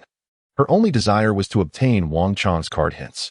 After all, her card only bore the first two characters, which held no significance whatsoever. Once they had come to an agreement, Wang Chang was the first to present his card to Xiaoran, to prevent any leakage of hint information. Wang Chang deliberately kept the front of the card hidden in his palm. Observing this, Xiaoran mirrored his actions, concealing her card's front before handing it to Wang Chang. The exchange was executed smoothly, and both parties successfully swapped cards. Xu Zhi and Lin Xian observed with curiosity. Given Wang Chang's earlier triumphant expression, it was likely that his card hint was quite impressive, if Wang Chang was indeed as shrewd as Wang Laosan claimed. Why would he trade a good card for an unknown one? Could it be that all of Wang Chang's earlier expressions were mere pretense, and he himself had obtained a worthless hint card? Just as they pondered this, a piercing scream erupted from Xiaoran. You tricked me, she exclaimed, hurling Wang Chang's card to the ground, her face aflame with rage. The onlookers saw that the front of the card had been scratched off, rendering the prior hint information entirely illegible. Wang Chang let out a triumphant laugh. Only a foolish woman like you would naively think you could exchange your worthless card for someone else's. Who am I to deceive if not you? Return my card. Xiaoran reprimanded Wang Chang. After browsing through Xiaoran's card hints, Wang Chang unhesitatingly scratched it. Here you go. He tossed the damaged card back to Xiaoran. At that moment, only Wang Chang was privy to the hints of both cards. The seemingly useless card for Xiaoran was, in fact, a significant boon for Wang Chang. Once connected, Xiaoran's hint words and the information in Wang Chang's possession nearly delineated the victory conditions for the game. Wang Chang, do you have no shame, deceiving a woman? Xiaoran scolded vehemently. She attempted to morally coerce Wang Chang into sharing his card hints. However, a person like Wang Chang could hardly be swayed by moral arguments. Sorry, but I value my life more than my face, he declared, proudly retrieving his box and striding out of the room. He could hardly wait for Xu Zhi to touch the card. Now, Wang Chang could select the appropriate fruit to win based solely on the information he possessed. Hey, aren't you the adjudicator? Are you not going to intervene since Wang Chang took my card information? Xiaoran began to lash out at the gray rabbit after failing to confront Wang Chang. The gray rabbit replied calmly, you voluntarily exchanged cards with him. This does not violate the rules, so I cannot punish him. Is it not a breach of rules that he deceived me regarding the card hints? What kind of ridiculous game is this? I'm quitting, Xiaoran protested. The gray rabbit ignored her tantrum and kindly reminded her, once the game has commenced, one cannot withdraw. Forcing an exit will be considered an automatic forfeiture. What? Xiaoran stomped her feet in fury. Unfortunately, she was no match for the gray rabbit. Despite harboring 1,000 grievances, she could only swallow her pride. Grabbing her box, Xiaoran stormed out of the room. She still held a slim chance of winning the game. Although she was unaware of the victory conditions, Wang Chang certainly was. As long as she followed him in selecting food, she could not possibly lose. Now, only Xu Zhi remained who had yet to select a card. They've all gone to pick fruits, aren't you going? Xu Zhi inquired of the gray rabbit. I'll wait for you to finish selecting your card first, the gray rabbit replied. Wait for me? Xu Zhi narrowed her eyes suspiciously, wondering if the gray rabbit had manipulated the cards and could deduce the hint information from their backs.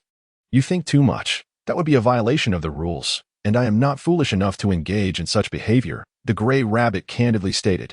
I'm not leaving. I simply want to keep an eye on you to prevent any foul play. Why are you watching me? Am I that terrifying? Xu Zhi displayed an innocent smile. Of course. You are the ruthless individual who won all of Rabbit Sister's chips, the gray rabbit retorted. All right. Since you fear my potential trickery, conversely, I also have the right to suspect that you might be cheating. Xu Zhi pointed at the red box. These boxes containing hints are color-coded. As the adjudicator with experience from many rounds, you must already know the victory conditions for each color box. The gray rabbit straightened up and explained, your suspicion is not without merit, but after each batch of players is sent away, I replace the hints within these boxes. The replacement process is entirely blind and random, so even I do not know the victory conditions contained in each box. Xu Zhi scoffed. Do you think I would believe that? The gray rabbit raised her right hand and swore. I can assure you by the rules that if I had prior knowledge of the victory conditions of the hint boxes, I would willingly allow the rules to erase me. 3 seconds later, no anomalies appeared in the room. See, the The rules have acknowledged my guarantee, the gray rabbit gestured. Now you may draw your card, right? Yes, Xu Zhi replied. Xu Zhi merely wished to ensure that the gray rabbit was not cheating. As for herself, if an opportunity to play dirty arose, she would not hesitate to employ any means necessary to win the game. She believed in leaving morality for her enemies and victory for herself. This was Xu Zhi's path to triumph. Xu Zhi reached into the red box, and after several touches, she finally found a card. It appeared that only one card remained within the red box. The moment she touched the card, the rules hint echoed in her mind once more. Triggering rule hint. The player who finishes eating the fruit first wins. Xu Zhi paused for a moment, astonished that her ability had revealed the entire hint. If the hint information was accurate, did that not mean she was essentially taking an open book exam? Suppressing her inner elation, Xu Zhi expressionlessly drew the card. The front of the card bore the words victory. Reflecting on the card held by Lin Xian, which indicated player, the two hints connected to form player victory. The earlier rule hint stating that the player who finishes eating the fruit first wins perfectly encapsulated those four words. It seemed her concealed ability had provided entirely correct hints. Chapter 25, Hidden Rules. Xu Zhi displayed his card hints to Lin Xian as a gesture of sincerity. It seems we have both drawn utterly useless cards. Lin Xian remarked with a smile, showing no signs of disappointment despite her unfortunate draw. Xu Zhi combined the two cards. Look, when we add our cards together, it signifies a player's victory. How auspicious. Well, that's one way to interpret it, Lin Xian cautioned, but it appears you've forgotten that the gray rabbit is still here. Xu Zhi turned to the gray rabbit playfully. Oh, so you're still keeping an eye on me? Indeed. I shall leave only when you vacate the room. The gray rabbit replied. The gray rabbit made no haste in selecting fruits, indicating that this game was not bound by strict time constraints. Quite dedicated, Xu Zhi recalled. The last person who fixed their gaze on me like this was a security guard from my delivery job. Is that so? The gray rabbit replied coldly. But while a security guard would merely chase you away, I will truly eliminate you should I find you in violation. Thanks for the reminder, Xu Zhi said as he led Lin Xian out of the room. Upon reaching the doorway, he turned back and added, I forgot to mention that the security guard who tried to stop me was dismissed that very day for failing to recognize that I was both a delivery worker and a resident. What are you trying to convey? The gray rabbit inquired icily. Xu Zhi chuckled and waved his hand dismissively. Nothing much, just a friendly reminder to take your job seriously, lest you find yourself out of work. The player capable of making me jobless has yet to appear, but I have sent quite a few players offline. As Xu Zhi passed by, the gray rabbit intentionally bumped into him. Rather than being angered, Xu Zhi laughed, raising his hand to mimic a gun gesture towards the gray rabbit. After everyone departed, only Wang Laosen remained, standing in a daze. He had drawn the most dreadful hint card, and was the only one among the six without any clue regarding victory. Previously, Wang Laosen had encountered numerous puppets, but he had always relied on exchanging keys with them to pass unscathed. Why was this puppet so insistent that all players participate in the game? With no other options, Wang Laosen steeled himself and exited the room, hoping for a stroke of luck to navigate through. Once Wang Laosen left, an electronic alarm clock hidden among the clutter suddenly lit up, its timer commencing a countdown of 3 minutes. What's wrong with you, you crazy woman? Why are you following me around? Wang Chong exploded in anger at Xiao Ran, who refused to be shaken off. Had he not known that players could not harm one another, he would have struck her already. Why did you deceive me about the card? Xiao Ran declared defiantly. Since you won't let me see your card hints, I will follow you wherever you go. Whatever you choose, I shall choose as well. Wang Chong seethed with irritation. But upon realizing Xiao Ran's naivety, he devised a plan. Fine, if you wish to follow, then follow. Wang Chong disregarded Xiao Ran and began to select fruits for himself. The card hint he found was finish eating. Upon obtaining Xiao Ran's hint, he combined the two, leading to the conclusion that the objective of the game was simply to eat the fruit first. Xiao Ran remained oblivious to this winning information. In an effort to outwit her, Wang Chong deliberately selected large fruits to place in the box. 1 watermelon, 1 papaya, 1 cantaloupe. With so much fruit, let us see how you manage to finish it all, Wang Chong thought to himself, feeling quite pleased. Behind him, Xiao Ran gazed bewilderedly at the overflowing box of fruit. Did winning the game truly require this much fruit? Analyzing the contents of the box, she noticed a common pattern among them. They all had the character Guamelon in their names. Could it be that the goal of this game was to collect the most fruits with the character Gua? Xiao Ran felt a sudden clarity. She ceased her pursuit of Wang Chong and began searching the fruit section for fruits that contain Gua in their names. Wang Chong watched in utter confusion as Xiao Ran placed various melons and papayas into her box. What a foolish woman. No. Calling her foolish would be an insult to the very word. He relaxed, seeing her foolishness as an opportunity, and began looking for fruits he could finish eating the quickest. Upon arriving in the fruit area, Xu Zhi did not select fruits according to the hints. The gray rabbit had grown excessively wary of him. He needed to lose the game to let the gray rabbit's guard down. Ideally, he wanted Wang Chong to win, drawing the gray rabbit's attention away from him.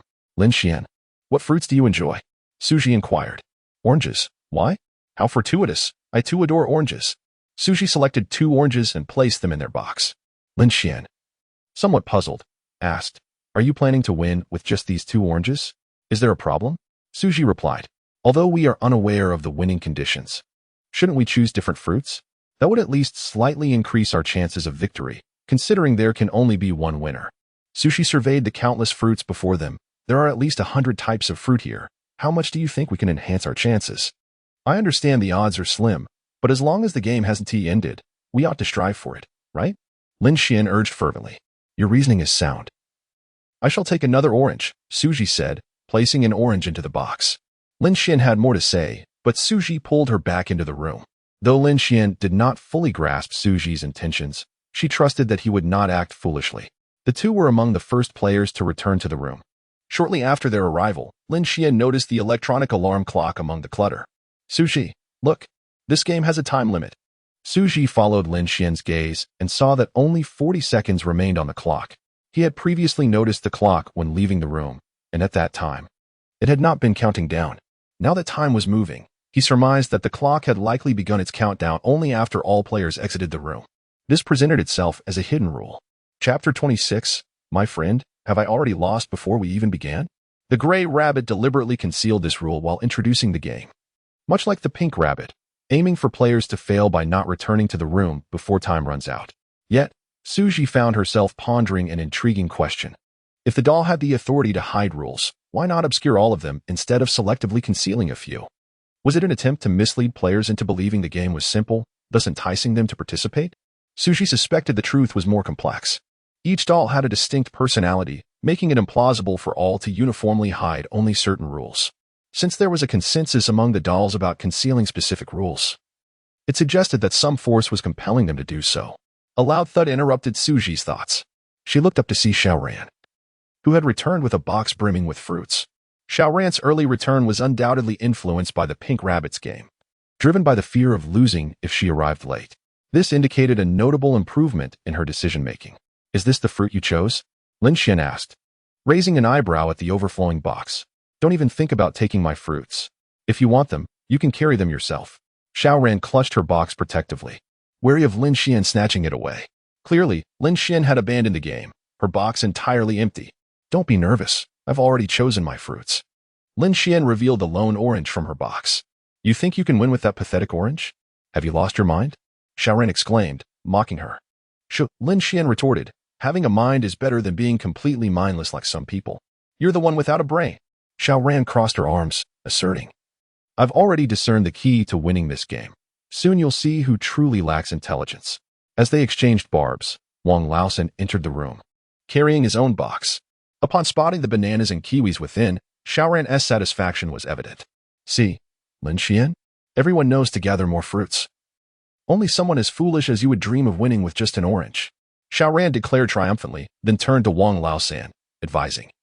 Though you understand the importance of gathering more fruits, sadly, your choices are misguided. But that is not entirely your fault. Not everyone can guess the answers with my precision. Xiao Ran's smile was barely containable, as if victory was already hers. Wang Laosan scratched his head and chuckled, honestly. I just picked these fruits because I like to eat them. Since I can't win the game, I might as well indulge myself. With that, he peeled a banana and took a bite. Eat, eat, eat. All you know is to eat. People like you are destined for mediocrity. Xiao Ran scolded him. In the next moment, the gray rabbit's voice rang out behind them. Player Wang Laosan, you have been eliminated. What? Why? I didn't do anything. Wang Laosan exclaimed, bewildered. As the adjudicator, I will not wrongfully penalize any player, the gray rabbit said, patting Wang Laosan on the shoulder. You should comfort yourself with some fruits. Though Wang Laosan anticipated losing, he hadn't expected it to happen so inexplicably. Now, He lacked the heart to enjoy his fruits. Xiao Ran's laughter was merciless. I told you that a glutton like you would never amount to anything. Now it's proven true. Wang Laosan felt a pang in his heart at her words. Xu Zhi, aware of the victory conditions of this game, deduced the reason for Wang Laosan's elimination. Previously, the timer only started once all players left the room, and this round's competition was based on who could finish their fruits first. Thus, it was likely that the game could only commence once all players had arrived. Otherwise, given the gray rabbit's character, he could have easily dashed to the fruit area, grabbed a grape, and returned to eat it. Since the gray rabbit did not act in such a manner, it strongly implied that the hidden rule forbade players from starting to eat fruits before everyone had gathered. Of course, there was also the possibility that the gray rabbit was unaware of the victory conditions and thus did not take the initiative to grab a fruit and eat it. But could the gray rabbit truly be oblivious to the winning criteria? Xu Zhi glanced at the gray rabbit's box, which contained only a single grape. This was no coincidence. It was evident that the gray rabbit had somehow gleaned the conditions for winning this round. Hence, Xu Zhi could conclude that Wang Laosan's elimination stemmed from his transgression of eating fruit before all players had assembled. Such an action violated the rules. Although Wang Laosan lost the game, he was, in truth, quite fortunate. After all, the price for breaking the rules was merely the loss of his key, rather than facing the dire consequences of total erasure from the game. Consider the fate of the oily uncle who violated the rules. That was true misfortune. Wang Laosan. Who would have thought you'd lose the game so quickly?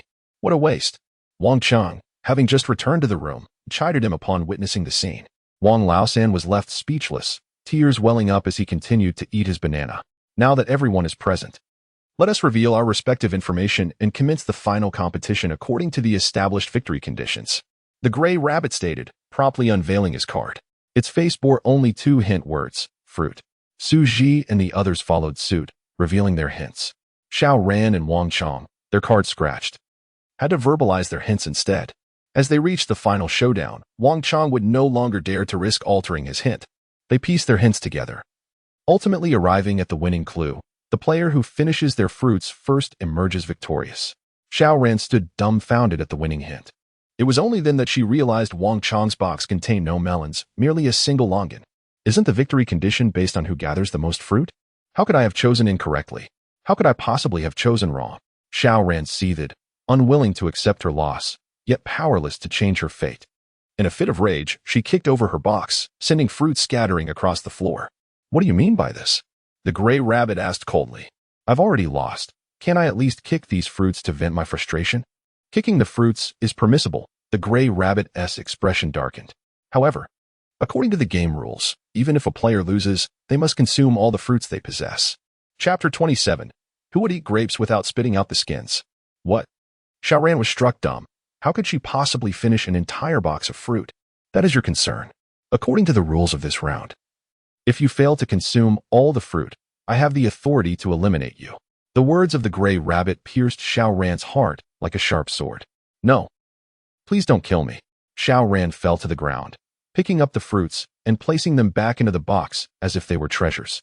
Wang Laosan sighed at his own good fortune. Thankfully, he hadn't been greedy and had only selected a few of his favorite fruits. He could easily finish the fruits in the box with a bit of effort. In contrast, the full box of fruit before Xiao Ran made even a glutton like Wang Laosan shake his head in disbelief. Lin Xian breathed a sigh of relief.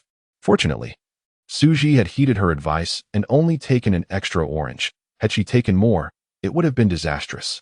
Observing the fruits in the hands of the gray rabbit and Wang Chang, Lin Xian knew she could not win. Although she hadn't won the game, at least she hadn't ended up in Xiao Ran's predicament. After explaining the game rules, the gray rabbit paid no further attention to Xiao Ran. He merely needed to verify her results at the end of the game. Eat what you can. If you can't finish, you will face elimination. It's that simple. Ladies and gentlemen, when I count to 3, we shall all begin eating our fruits. The first to finish and whistle will be declared the winner. The gray rabbit announced the rules of victory to Xu Zhi and the others. Everyone held their fruits, ready for an extreme eating challenge. 3. The gray rabbit broke from convention, calling out 3 and swallowing a grape whole. Wang Chang quickly followed suit, stuffing a longan into his mouth. Fortunately, Wang Chang had already peeled the longan, and without chewing, he swallowed it whole. In contrast to these two, Xu Zhi and Lin Xian savored their oranges, taking their time. I'm done. Wang Chang was the first to blow his whistle. The gray rabbit followed closely, but was ultimately a second too late. "You dead rabbit, I won," Wang Chang exclaimed with a proud smile. The gray rabbit laughed in response. "You are mistaken. I am the winner." "You dead rabbit, are you trying to cheat? I clearly whistled first." "Indeed, you whistled first, but you did not finish your fruit. Which of your eyes saw that I hadn't finished?" Wang Chang opened his mouth wide, desperately trying to prove his innocence. The gray rabbit pointed to the longan skins on the ground. "Stop arguing. Is this not evidence?" "That's just the skin. Do I have to eat that too?" "Of course." The gray rabbit opened his mouth. "Did you see me spit out grape skins?" "No." "Right? I didn't even spit out the seeds." "Damn it. What kind of game is this?" Wang Chang protested. "This is my game." The gray rabbit patted Wang Chang on the shoulder, comforting him. "Don't be sad, my friend. After all, there is more than just a longan skin that someone has to eat." Everyone understood that the gray rabbit was referring to Xiao Ran and turned to look at her. At that moment, Xiao Ran was gnawing on a watermelon, and upon hearing the gray rabbit's words, she froze. The sheer volume of fruit in her box could potentially fill her to the brim. Forcing her to eat the skins as well would be tantamount to a death sentence. Seeing the gray rabbit's cold gaze, Xiao Ran was frightened into devouring the watermelon even more vigorously. Better to burst than to be killed by the gray rabbit. Ladies and gentlemen, a wager is a wager. Congratulations and prosperity. The gray rabbit extended his palm to collect the chips. After one round of the game, the gray rabbit effortlessly secured 5 keys. "You must be out of chips by now, right?" The gray rabbit asked Xiao Ran. "Yes." Xiao Ran replied truthfully. "Then go ahead and keep eating." The gray rabbit turned his attention to Lao San. Lao San shivered. "Lifting a banana, I'll eat too." "All right, but remember, if you don't get a key from me, you will never leave this place." The gray rabbit offered a warning to Lao San. This statement was directed at Lao San, but it applied to everyone present. "It's time for the second game. Who will play this time?" The gray rabbit inquired. "I will," Wang Chang declared, his mouth still chewing on the longan skin, making his words somewhat muffled. "Are you two still playing?" The gray rabbit asked Xu Zhi and Lin Xian. "Yes." Lin Xian replied first. It wasn't her style to give up halfway. She would strive for victory as long as there was a chance. "Very well." The gray rabbit turned to Xu Zhi. "And you? You seem quite concerned about whether I'll participate in the game," Xu Zhi said with a smile. "Of course. If you win the gray rabbit's key, I will reclaim all of them." The gray rabbit's gaze was resolute. "All right. I hope you continue to win." Xu Zhi placed a piece of orange peel in his mouth, chewing before swallowing. To be honest, it was a bit bitter. The gray rabbit rummaged through a pile of items and produced an orange box. "Last time I was the winner, according to the game rules. I should draw a card first." With that, the gray rabbit reached into the box. No one objected. After all, he was the referee, and his word was law. Even if the gray rabbit's previous statement was a lie, who would dare question it given the rules? After pulling out a card and glancing at the prompt on the front, the gray rabbit unhesitatingly took the box and left the room. This time, he seemed to be in a hurry, not lingering to watch Xu Zhi. Once the gray rabbit departed, Wang Chang quickly drew a card as well. Upon seeing the content of the card, he felt a renewed sense of hope for victory. Like the gray rabbit, Wang Chang hurriedly left the room with the box in hand. Seeing the two leave in such haste, Lin Xian, sensing trouble, quickly reached for a card. Upon reading the prompt, she revealed a bitter smile. Lin Xian handed the card to Xu Zhi, who saw clearly written the word player on it. Like the card drawn previously, it was another worthless card. "I hope you don't draw a winning card this time." Lin Xian smiled at Xu Zhi. Xu Zhi smiled calmly and reached into the prompt box. The moment his fingers touched the card, the rules echoed in his mind once more. Triggered rule prompt. The player with the heaviest fruit in the box wins.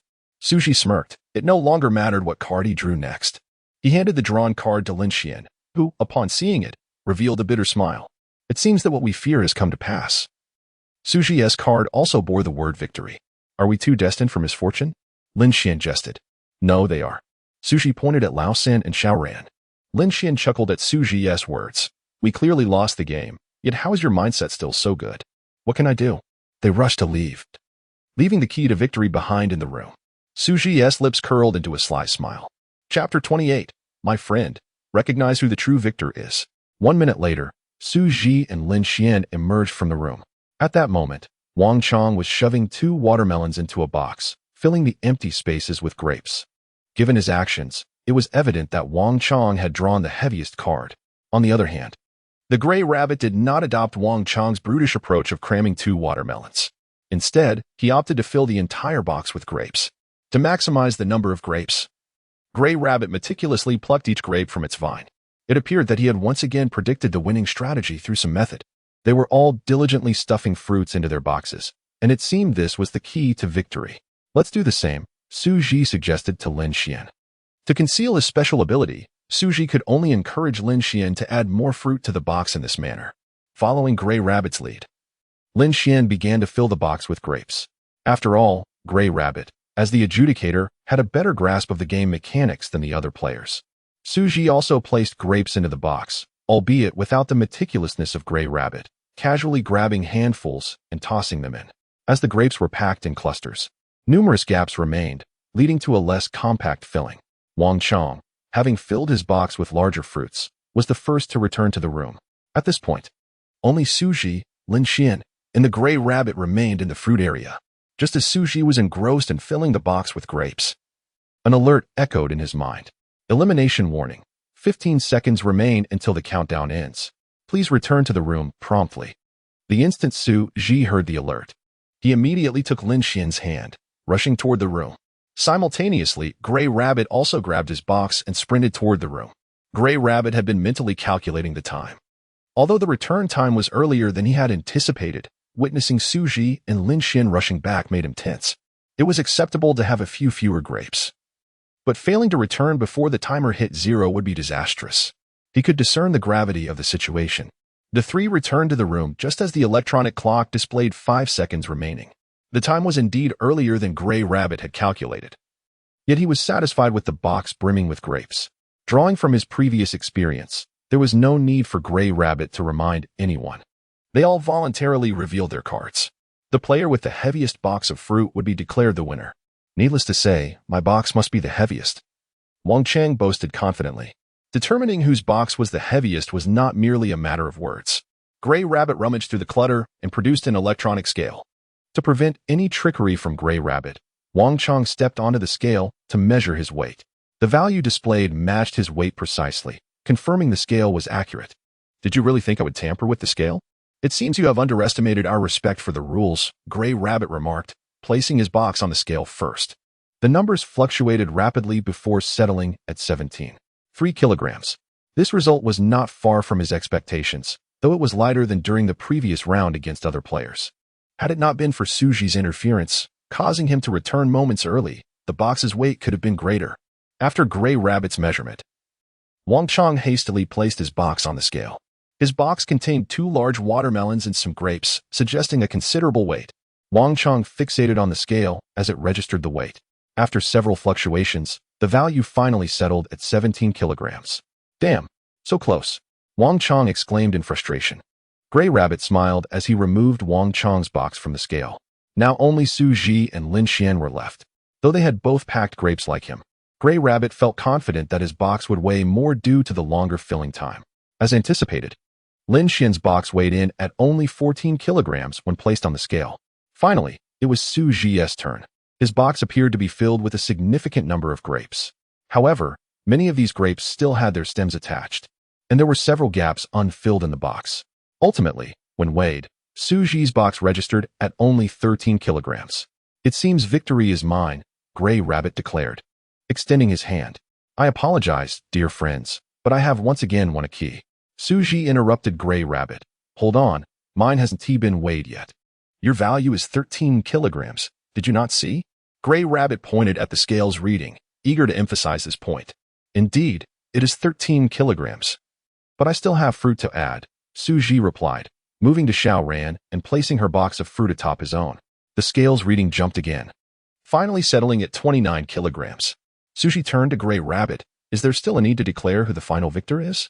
You are violating the rules. Gray Rabbit seethed, clenching his fist, tempted to strike Xu Zhi, but he restrained himself due to the rules. If I were truly violating the rules, would I not be in perfect condition now? Xu Zhi replied with a smile. The rules merely state that we are to see whose box of fruit is the heaviest. They do not specify that one cannot borrow from another's box. Very well. Even if your argument holds, logically, that box does not belong to you, and using someone else's box requires their consent. Gray Rabbit glared at Xiao Ran, intending to intimidate her into withholding her box from Xu Zhi. However, he soon noticed that Xiao Ran was holding a key. You made a deal with her? Gray Rabbit's eyes widened in anger. Indeed, but to be honest, this is not a fair trade. After all, I'm not only giving Xiaoran a key, but also assisting her in consuming this box of fruit. Xu Zhi then approached Xiaoran and took a piece of watermelon, popping it into his mouth. Xu Zhi had saved Xiaoran's life by helping her eat the fruit, while simultaneously granting her a key to facilitate her resurgence. These two conditions were far too tempting for Xiaoran to refuse. In the face of such substantial gain, Gray Rabbit's intimidation was rendered utterly ineffective. Chapter 29. Another bad hand? I truly underestimated you. The Gray Rabbit produced a key and handed it to Xu Zhi, his gaze unusually cold. If it weren't for the fact that you won the key from Bunny, I would have forgotten that you are a formidable opponent. Xu Zhi accepted the key without hesitation. Damn, another loss. Wang Chong begrudgingly surrendered his key. Lin Xian intended to give her only game coin to Xu Zhi, but was met with a firm refusal. Keep this coin. It is your lucky charm. Lin Xian nodded with a smile. Xu Zhi approached Xiaoran and began to fulfill his promise to help her eat some fruit. Just to be clear, I will only eat the flesh, not the skin. Xu Zhi proclaimed as he picked up a slice of watermelon. How can you be like this? Xiaoran was about to retort, but realizing that without Xu Zhi's assistance, she would surely overindulge, she reluctantly agreed. Lin Xian joined in, and together the three of them managed to consume the fruit. Wang Laosen was astounded by Xu Zhi's earlier maneuver. He felt there was something special about Xu Zhi and cheerfully approached him. Bro, can I join your team? Xu Zhi was too busy devouring a watermelon to respond. Wang Laosen, understanding the situation, took a piece of watermelon himself to show his sincerity. Hey, don't just eat the flesh. Help out with the rind too. Xiaoran called out to Wang Laosen. Laosen, being earnest, actually picked up a rind and began to chew it in order to join Xu Zhi's team. The Gray Rabbit did not hinder the three from assisting Xiaoran with the fruit. After all, Xiaoran possessed a key. Once she finished the fruit, she would join the game, adding another key to the total stakes. Ultimately, with the collective effort of the four, the entire box of fruit was consumed. Xu Zhi, patting his round belly, sighed, reflecting on one person's error, for managed to barely cope. Xiaoran's propensity for mistakes is too strong. I should avoid her. Seeing that the four had finished the fruit, the Gray Rabbit retrieved a yellow box from the clutter. Since everyone has finished eating, can we all participate in this round? The Gray Rabbit's gaze swept across Xiaoran and Laosan. His icy stare sent shivers down their spines, and both nodded in agreement. To pass the Gray Rabbit's challenge, each player must win a key from him. Since they would have to participate in the game eventually, it was better to join now while there were more players. Perhaps they might win something substantial. After all, the rewards of such games are proportional to the number of participants. The more players, the greater the potential gain. Seeing everyone ready to join the game, the Gray Rabbit revealed a satisfied smile. To be honest, he had not anticipated Xu Zhi's participation. According to the usual player's logic, after winning a key from the doll, players were unlikely to partake in another game. After all, the core of winning a key lies in completing the game. For players, winning one key or two from the doll doesn't make much difference. It seems this man named Xu Zhi is also a greedy fellow. Just wait. Your arrogance will lead you to lose all your keys. The Gray Rabbit mused silently. The Gray Rabbit assumed Xu Zhi was merely greedy for more keys, while in reality, Xu Zhi aimed to win another key for Lin Xian. Since Xu Zhi had won the last round, according to the game rules, he would select a hint card first. Reaching into the hint box, the moment his fingers brushed against a card, the victory condition flashed in his mind. Triggering rule hint, the player with the most fruit types in the box wins. Having received the complete winning clue, Xu Zhi casually drew a card from the box. What did you pick? Lin Xian inquired curiously. Xu Zhi handed the card to Lin Xian, who wore a bitter smile upon seeing the words victory emblazoned on it.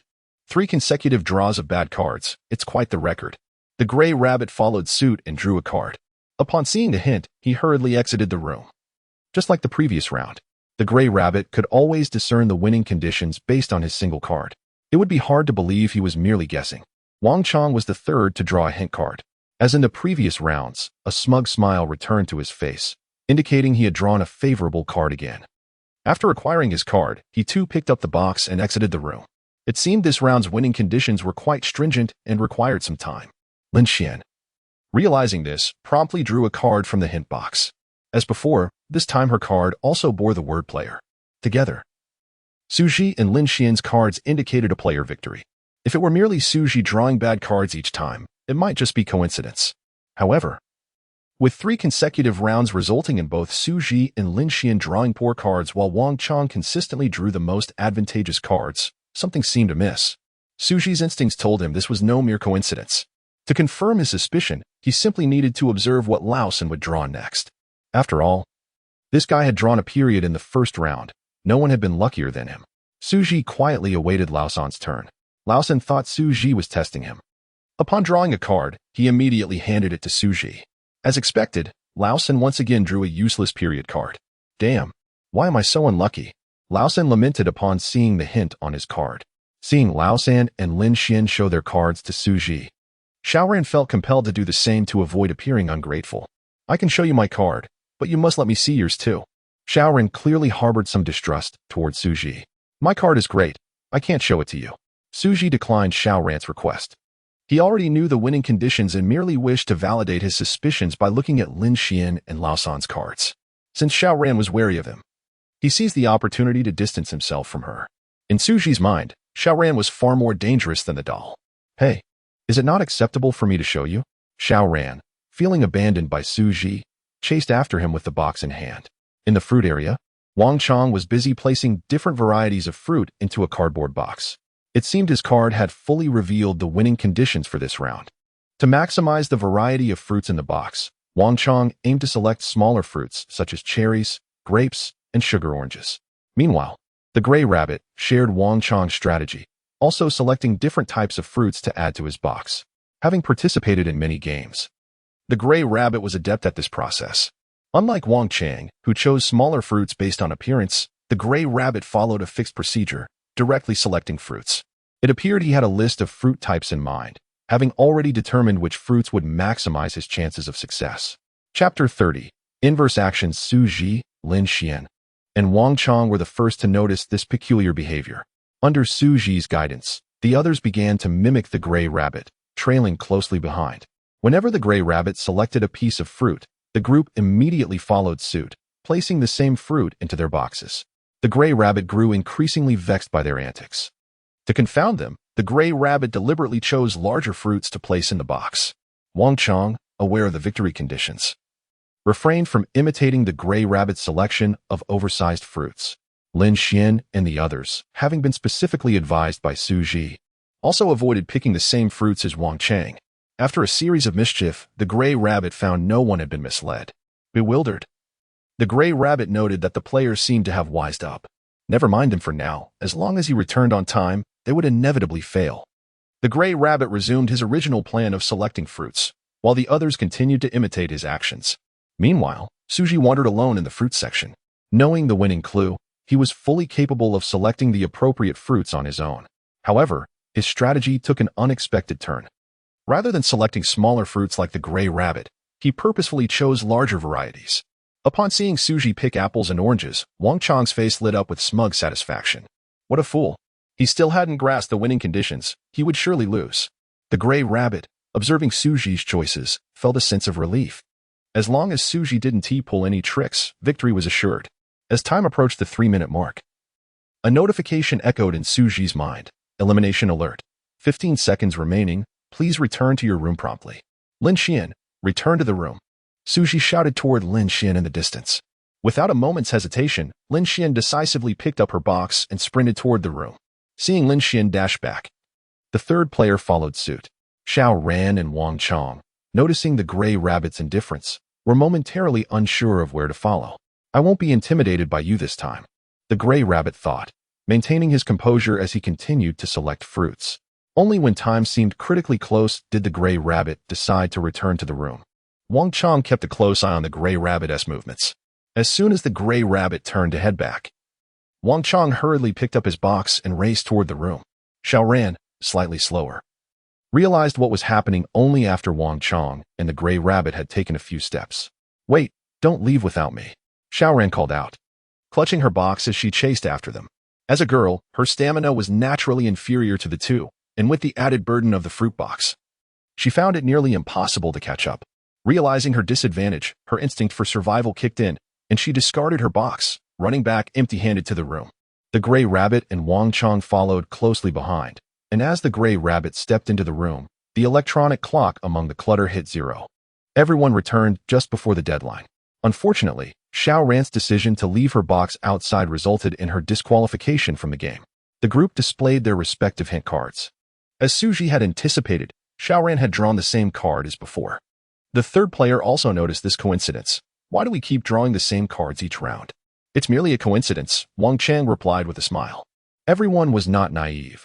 While it could be plausible for one person to draw the same card multiple times, it was highly improbable for all to do so. However, instead of directing their suspicions toward Wang Chang, they turned their incredulous gazes toward the gray rabbit. Did you tamper with the cards or the boxes? Xiao Ran questioned the gray rabbit. Absolutely not, the gray rabbit replied with a shake of his head. If you did nothing, how could we all keep drawing the same lousy cards? Xiao Ran retorted angrily. Although she feared the gray rabbit's identity, she reasoned that even a high-ranking adjudicator must adhere to the rules. The gray rabbit smirked coldly. If I were to cheat, why would I not give myself a good card instead of consistently providing the winning cards to Wang Chang? That makes no sense, does it? Xiao Ran, realizing the implication, glared at Wang Chang with fury. Yes, it must be you who has manipulated the game. Tell us, what have you done? Ah, you've caught me, Wang Chang said with a sly grin. I have indeed manipulated things, but you shall never discover my methods. The rules do not penalize me, so what can you do? Wang Chang, do you have no shame? Everyone is playing fairly, and yet you resort to cheating. Xiao Ran chastised loudly. Wang Chang, unfazed by her reprimand, merely chuckled. What of it? As long as I win, I can employ any means necessary. It is only you weaklings who cling to the notion of fairness. Wang Chang approached Xu Zhi, eyeing his box filled with large fruits, unable to suppress his laughter. You were so arrogant after your last win, yet now you are silent. Haha. In this game, victory is determined by the variety of fruits, and I see you have no more than 5 types in that box. What does your previous win matter now? You will have to admit defeat. Wang Chang had long harbored disdain for Xu Zhi, seizing this opportunity to mock him. Xu Zhi glanced past Wang Chang, focusing on the gray rabbit. Shall we commence the game? Indeed, the gray rabbit replied, placing his own box on the ground. Let us each count our fruit varieties. The one with the most types will be declared the winner. Wait, what if someone lies and overcounts? Xiao Ran suggested. Overcounting? A sinister smile spread across the gray rabbit's face. If anyone believes themselves to be invincible, they may certainly attempt to lie. The gray rabbit's words steadied everyone's nerves. He had made it abundantly clear, if anyone dared to lie, they would face the consequences of the rules. The group began counting their fruit varieties. Throughout the process, Xiao Ran kept a watchful eye on Wang Chang, fearful that he might resort to trickery. Wang Chang, however, dismissed her scrutiny. As he had no intention of cheating in this manner, he understood the risks of defying the rules. As a seasoned player, Wang Chang, much like a puppet, held a deep reverence for the established rules. Chapter 31. 111. While everyone was diligently counting their varieties of fruit, Xu Zhi sat idly by, seemingly unperturbed. Xiao Ran cast a sidelong glance at Xu Zhi and muttered, "It seems he has resigned himself to the inevitable defeat. Alas, what can we say? You were so engrossed in selecting your fruits while we were with the gray rabbit that you deserve to lose." A minute passed, and the group quickly tallied their fruits. I have 25 varieties, the third player declared first. I have 26, Lin Xian followed suit. Wang Chang beamed with pride. Noting that both Lin Xian and the third player had fewer varieties than he did, Wang Chang turned to the gray rabbit, his most formidable competitor. I have 30. What about you? He inquired. I also have 30, the gray rabbit replied. Then how do we determine the winner? Wang Chang proposed, since there are 4 of us present. Why not split the stakes evenly? Fine, the gray rabbit responded, albeit with a hint of displeasure. Had it not been for Wang Chang selecting alongside him, he would never have amassed such a variety of fruits. Hold on, everyone, don't rush to declare victory. I haven't counted yet. Xu Zhi interjected as he kicked his box of fruits in front of the gray rabbit and Wang Chang. Wang Chang glanced at the contents of Xu Zhi's box and scoffed. What is there to count? It's just these few types of fruit, even if we counted. You couldn't possibly have more than us. Procedures must be followed, Xu Zhi said with a smile. I merely glanced earlier, and it seemed I had about 5 varieties. If you two doubt me, feel free to count again. What is there to count? Even if you have 5 types, can you win? Wang Chang boasted. Xu Zhi's lips curled into a subtle smile. I may not win, but someone can. Xu Zhi then moved his box of fruits in front of Lin Xian. With Lin Xian's 26 varieties, combined with Xu Zhi's, they totaled 31, surpassing both of theirs. Wang Chang and the gray rabbit, who were ready to split the winnings, found their prize slipping away in an instant. He is breaking the rules. Aren't you going to do something, Gray Rabbit? Wang Chang stammered in frustration. The Gray Rabbit shook his head. The rules state to see who has the most varieties. It does not prohibit players from assisting each other with their fruits. So he has not broken any rules. Is that really allowed? Wang Chang's mind raced as he concocted a counter-strategy. He turned to the Gray Rabbit and suggested, "Then why don't we combine our fruits?" However, he quickly stipulated, "But we must agree that whoever wins must share half of the stakes."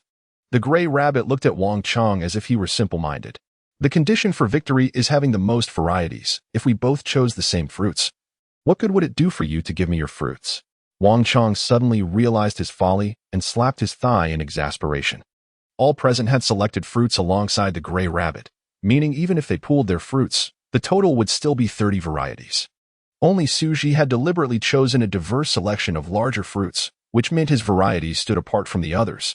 Now, Xu Zhi held absolute authority. Whoever he chose to give his fruits to would secure victory. Wang Chang, unwilling to concede, exclaimed, "Do you really have 5 varieties in that box?" "I don't believe it." He rummaged through Xu Zhi's box, only to discover that it indeed contained 5 distinct types of fruit, none of which matched those of the other players. Seeing that he could not win, Wang Chang resorted to persuasion. "What benefit do you gain from helping this woman win? You'd be better off assisting me. I can give you all the keys I win if you simply hand over the Gray Rabbit's key to me." "That's not happening," Xu Zhi retorted. "If you want the Gray Rabbit's key, you must give me all the keys you possess." "Are you out of your mind? I have 5 keys." Wang Chang realized he had misspoken and quickly covered his mouth, but it was too late. He had revealed his hand in front of everyone. The Gray Rabbit, aware that Wang Chang possessed 5 keys, would never allow him to leave. "Wow, you have so many keys. You must be quite wealthy," Xu Zhi remarked with a smile.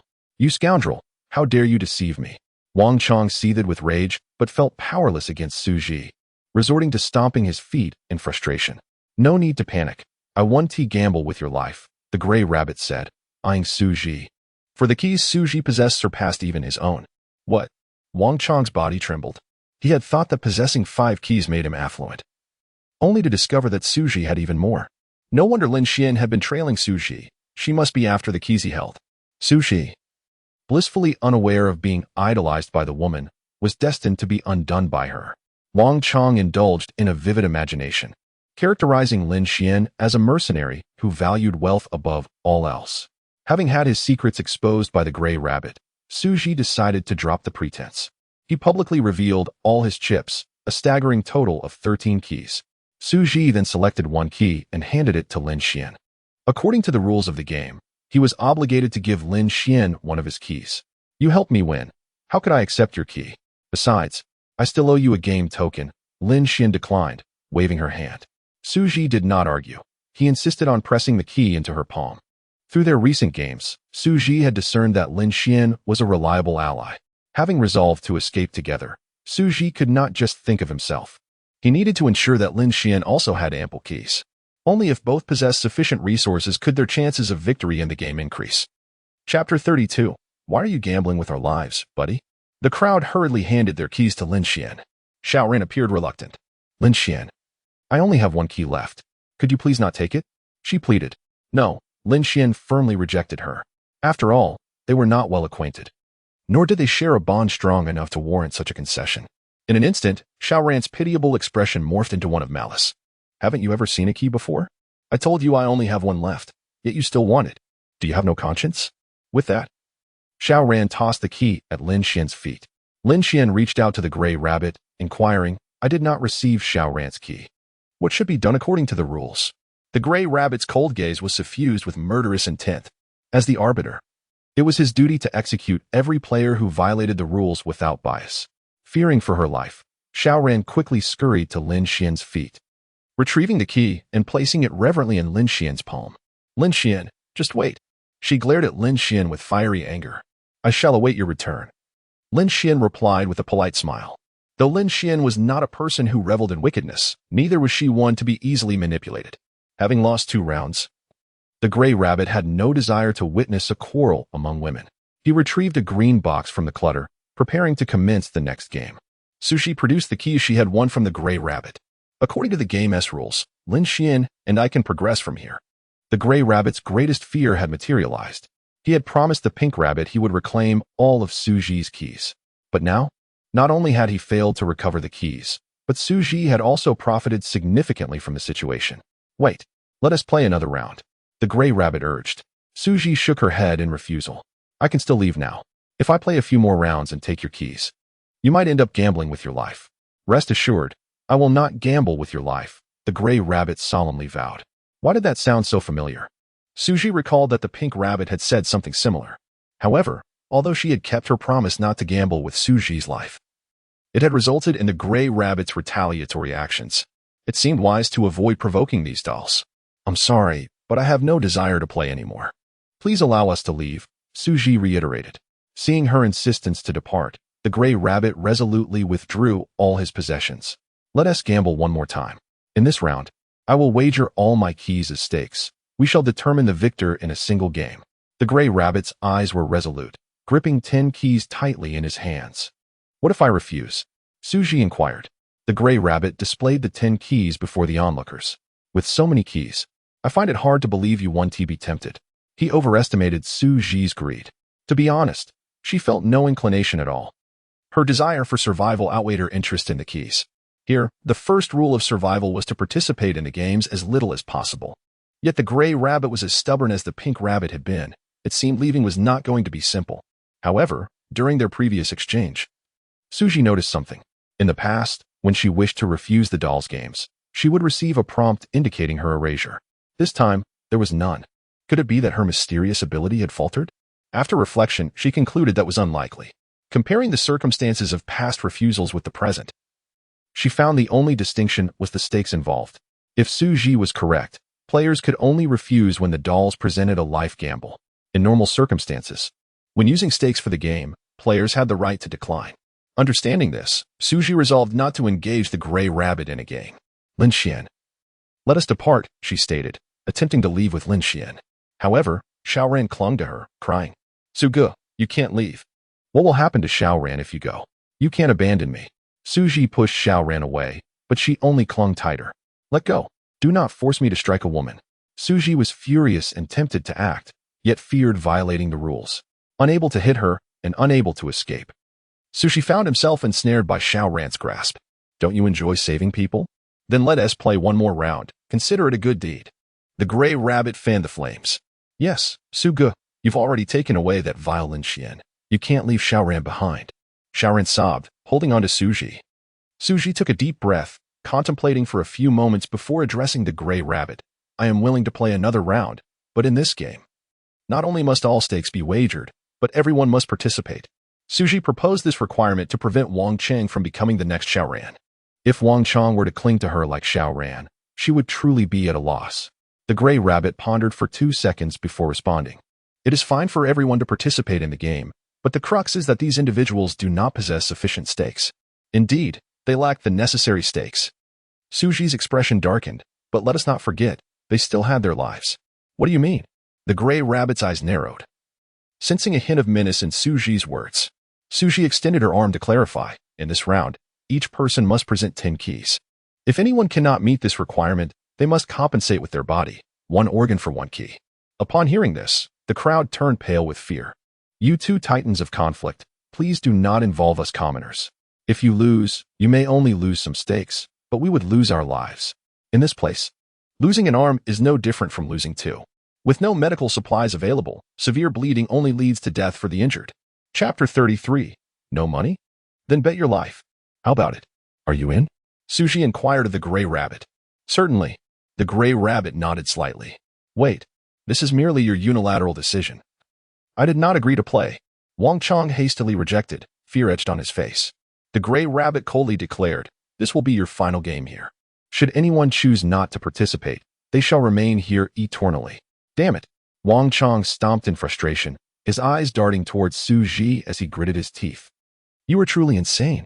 Xu Zhi smiled nonchalantly. Only now do you realize? Or did you think I obtained these several keys by mere chance? Xiaoran moved closer to Xu Zhi, a pleading expression adorning her face. Su Ge, you must win. Xiaoran does not wish to lose her arms. Rest assured, you will not lose your arms. The only thing you stand to lose is your life. Xu Zhi's words fell like a bucket of cold water upon Xiaoran's heart. Leaning towards her ear, Xu Zhi whispered, "If you wish to survive, you must heed my arrangements for the upcoming game." "All right, as long as I can live, Su Ge." "I will do whatever you say," Xiaoran readily agreed. The Gray Rabbit and Xu Zhi each produced 10 keys as their stakes. Wang Chang possessed only 5 keys, necessitating the wager of 5 of his organs to cover the remaining stakes. "What will you use to substitute the 5 keys?" the Gray Rabbit inquired of Wang Chang. As the arbiter, the Gray Rabbit was obliged to uphold the absolute fairness of the game. Equal stakes were a crucial aspect of this fairness. "It matters not. Losing means death anyway, so I can wager whatever," Wang Chang replied with a sense of resignation. "Then let your head and limbs serve as your stakes." The Gray Rabbit decided on Wang Chang's behalf. Lin Xian produced 5 keys and a game token, stating, "I shall also wager my limbs to cover the remaining stakes." "Acceptable." The Gray Rabbit nodded, then turned to Xiaoran. Xiaoran found herself at a loss for words. She did not possess a single key. "Never mind. You lack too much. Let your life serve as your stake," the Gray Rabbit decided for Xiaoran. But Xiaoran wanted to protest, but fell silent. After all, it was all death. Wagering one life for 10 stakes was, in fact, a gain compared to the others. Wang Laosan produced 2 keys, making him the player with the fewest stakes aside from Xiaoran. "I shall also wager my life for the remaining stakes," he volunteered. The Gray Rabbit acknowledged Laosan's wager with a nod. According to the rules, Lin Xian, having won the previous round, could choose the first hint. Lin Xian retrieved a card from the hint box. For her, selecting a card held no meaning. After all, no matter how she chose, Wang Chang would employ some ability to ensure he received the worst card. As anticipated, Lin Xian drew a card that was still ineffective. The hint inscribed upon it was identical to the previous ones, merely stating the word player. Upon seeing the contents of Lin Xian's card, Xu Zhi commended Wang Chang. "You have some skill." Wang Chang beamed with pride. "Give it up. Regardless of your choices, I will ensure the best cards flow into my hands." "I don't believe you. Do you dare let me choose second?" Xu Zhi deliberately provoked him. "What I have to fear? If you believe it, then try it." "If you draw a good card, I will eat the box," Wang Chang boasted. Xu Zhi glanced at the Gray Rabbit. "I shall choose second. You have no objections?" "I hope." "None at all," the Gray Rabbit replied. The Gray Rabbit was aware that Wang Chang would do everything in his power to prevent Xu Zhi from acquiring a good card. As the saying goes, "The enemy of my enemy is my friend." Thus the Gray Rabbit was more than willing to observe the ensuing conflict. After soliciting the opinions of the others, and with everyone in agreement for him to choose second, Xu Zhi finally reached into the hint box. Rule triggered. Players exchange fruit. The one who finishes their opponent's fruit first wins. Upon receiving the complete winning hint, Xu Zhi did not rush to select a card. Instead, he plunged both hands into the hint box, engaging in some subtle maneuvering within. The onlookers were bewildered, but the Gray Rabbit quickly caught on. "You scoundrel! How dare you!" In an instant, the Gray Rabbit dashed forward and pushed Xu Zhi to the ground. Coughing, Xu Zhi fell heavily, a sly smile curling at the corner of his mouth. The Gray Rabbit sensed impending doom and hastily drew a card at random from the hint box. As expected, the card he drew had its hint obscured by Xu Zhi. Bound by the rules, the Gray Rabbit, as a participant, could only select one card from the box. Having drawn the card, he could no longer glean any information about the current game's conditions.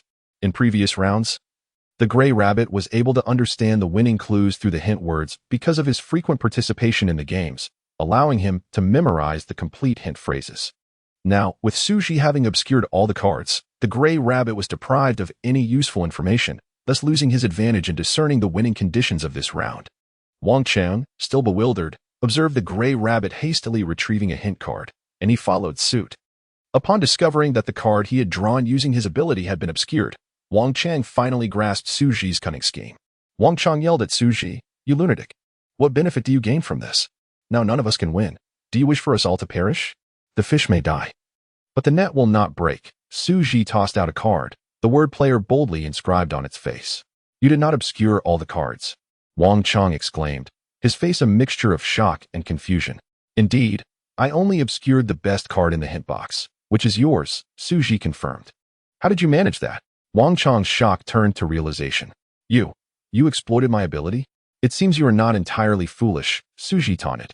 In order to maintain absolute control in this game, Xu Zhi had to obscure both Wang Chang's and the Gray Rabbit's cards. Finding Wang Chang's card was a simple task. Xu Zhi merely needed to reach into the hint box and randomly feel for 3 cards. Due to Wang Chang's ability at play, no matter how Xu Zhi chose, he would always end up with poor cards. All Xu Zhi needed to do was hold on to the 3 poor cards he drew and obscure the 2 remaining good cards at the bottom of the box. Chapter 34. Sister, don't come to me if you seek death. Upon grasping the situation, the third brother and Xiaoran hastily drew 2 cards each. Unsurprisingly, they received poor cards, yet the prompts on them were all intact. Gray Rabbit, without any prompts, how will you ascertain the conditions for victory? Xu Zhi inquired. Gray Rabbit, with a stern expression, remained silent.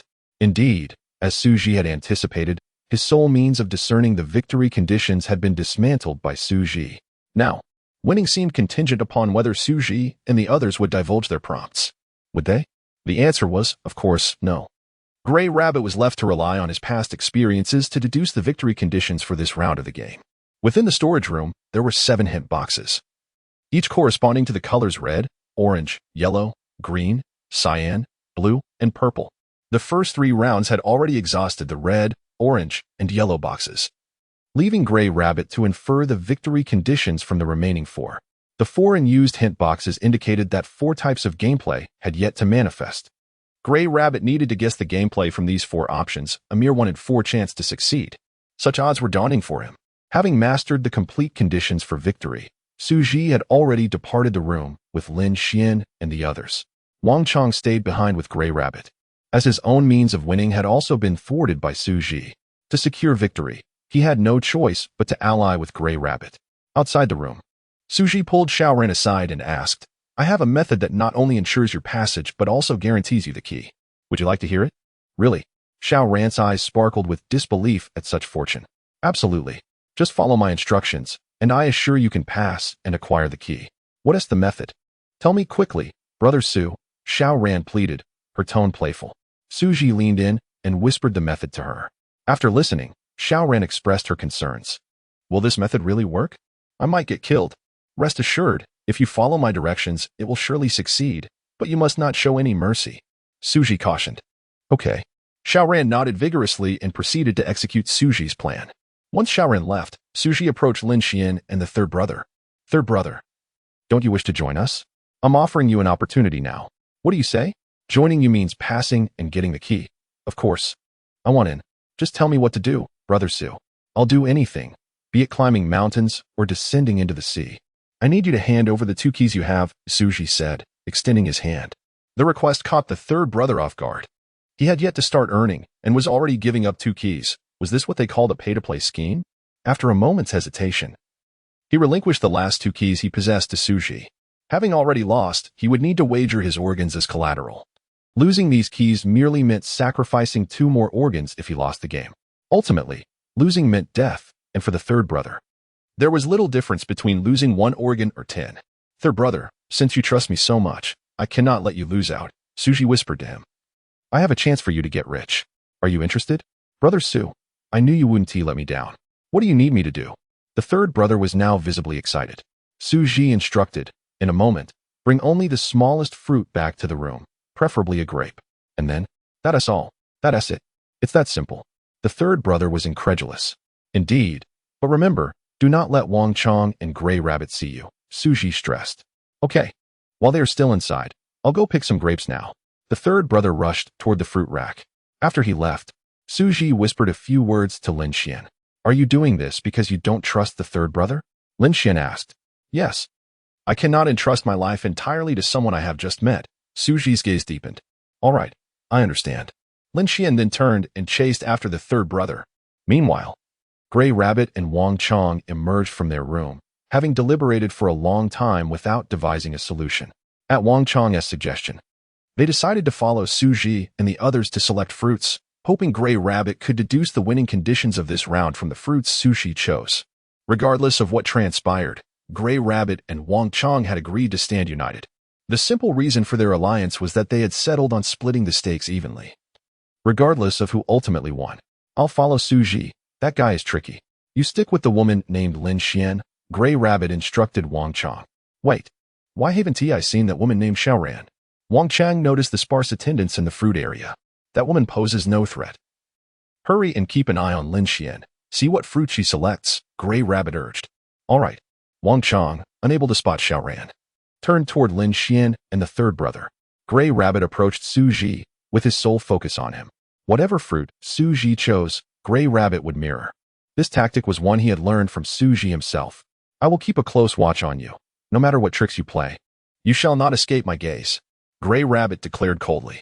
Is that so? Then do keep your eyes peeled, Xu Zhi remarked as he tossed a durian into a box and suddenly dashed through the fruit area. Gray Rabbit imitated him, placing a durian in a box before promptly pursuing Xu Zhi. Xu Zhi weaved in circles through the fruit area, with Gray Rabbit in relentless pursuit. During the chase, Xu Zhi discreetly plucked a grape and added it to his box. Elimination alert triggered. 15 seconds remaining before countdown ends. Please return to the room promptly. Time's up. Let us go back, Xu Zhi called to Lin Xian and the third brother. Upon receiving the command, they both sprinted toward the room. Xu Zhi reached the door first, followed closely by Gray Rabbit. Lin Xian and the others lagged a few steps behind, yet their pace remained synchronized. Just as they were about to reach the entrance, Wang Chong was suddenly tripped and fell to the ground. When he managed to rise, Lin Xian and the third brother had already returned inside, while Xiaoran had positioned the fruit rack to block the doorway. What the hell are you doing? Why block the door? Now neither of us can return, Wang Chong shouted at Xiaoran. Xu Zhi promised me that if I stopped you, he would save me. Xiaoran clung tightly to the rack, preventing Wang Chong from entering. You crazy woman, you've been sold out and are still counting the money for others, Wang Chong exclaimed, his forehead glistening with sweat. He had wagered his life and fortune. He absolutely could not afford to lose. Wang Chong strained with all his might to pull Xiaoran away, but she clung to the rack as if glued. Gray Rabbit observed the scene from within the room, his expression cold. Although he had formed an alliance with Wang Chong, time was running out, and he could not risk his own safety to save him. Chapter 35. The choice of the third brother. Wang Chong realized that the Gray Rabbit had abandoned him. Under the shadow of death, he was engulfed by an overwhelming sense of panic. You lunatic. If you want to die, don't drag me down with you. Wang Chong kicked Xiaoran, sending her tumbling off the shelf. Gritting her teeth, Xiaoran rose from the ground and clung tightly to the shelf. In a desperate attempt to return to the room before time expired, Wang Chong resorted to punching and kicking Xiaoran, trying to dislodge her from her grip. Suddenly, the supermarket was filled with a deafening alarm, and the surrounding lights turned a terrifying shade of dark red. As a seasoned player, Wang Chong instantly recognized this as a sign of the rules descending upon them. It was over. His actions against Xiaoran would be deemed malicious player-on-player aggression by the rules. No wonder Xiaoran, that crazy woman, refused to fight back and merely clung to the shelf. She was terrified the rules would eliminate her too. How could this woman become so astute all of a sudden? Someone must have advised her. Wang Chong's gaze pierced through the gaps in the shelves and landed on Xu Zhi, who was watching him intently. Their eyes locked in a moment of confrontation. It's you. You are the one who helped this madwoman betray me. Wang Chong shook the shelf furiously like a wild beast. As he attempted to squeeze through the gaps to reach the room, an invisible force abruptly severed his limbs. I am undeniably fortunate. I cannot possibly die. Wang Chong's head rolled to the ground like a watermelon. His body was gradually consumed by the floor, blood seeping into the ground. As the crimson light faded, Wang Chong's entire form vanished without a trace. All that remained on the floor beside the shelf were a pile of clothes and 5 keys. Xiaoran picked up the 5 keys, cradling them in her hands as if they were treasures. Xu Zhi did not deceive me. I truly obtained the keys. Xiaoran witnessed the entire process of Wang Chong's demise. Yet, this time she felt no fear. Instead, she was filled with an unusual ecstasy. Inside the room, the electronic clock among the clutter had reached 0. Xu Zhi turned to the Gray Rabbit, a sly smile gracing his face. The Gray Rabbit, upon seeing Xu Zhi, couldn't help but smile back. Did you think yourself clever, believing your little tricks could escape my notice? The Gray Rabbit reached into a box and retrieved a grape. What does this mean? Xu Zhi scoffed. You don't think that merely acquiring a grape will secure your victory, do you? Although I am unaware of your schemes, I am certain this grape holds significance. With it, I will not easily be defeated. You are mistaken. I took this grape solely because I wished to eat it. Xu Zhi plucked a grape from the box and popped it into his mouth. What nonsense are you spouting? In a game where 10 keys serve as stakes, you still have the leisure to eat a grape? The Gray Rabbit was incredulous at the scene before him, yet Xu Zhi truly consumed the grape. What? Is there a rule against eating fruit during the game? Xu Zhi inquired nonchalantly. The Gray Rabbit was on the verge of exploding with rage. Enough. Let us hasten to conclude this wretched game. The Gray Rabbit instructed Xu Zhi and the others to present their hint cards, deriving from the card information the clues for winning this round. Currently, there were 4 individuals in the room, perfectly pairing up to exchange fruit. According to the rules, any exchange of fruit between parties must be entirely voluntary. No one could coerce the other. Normally, players would swap with the one holding the smallest fruit. However, those who selected durians, like Xu Zhi and the Gray Rabbit, would find no one willing to trade with them.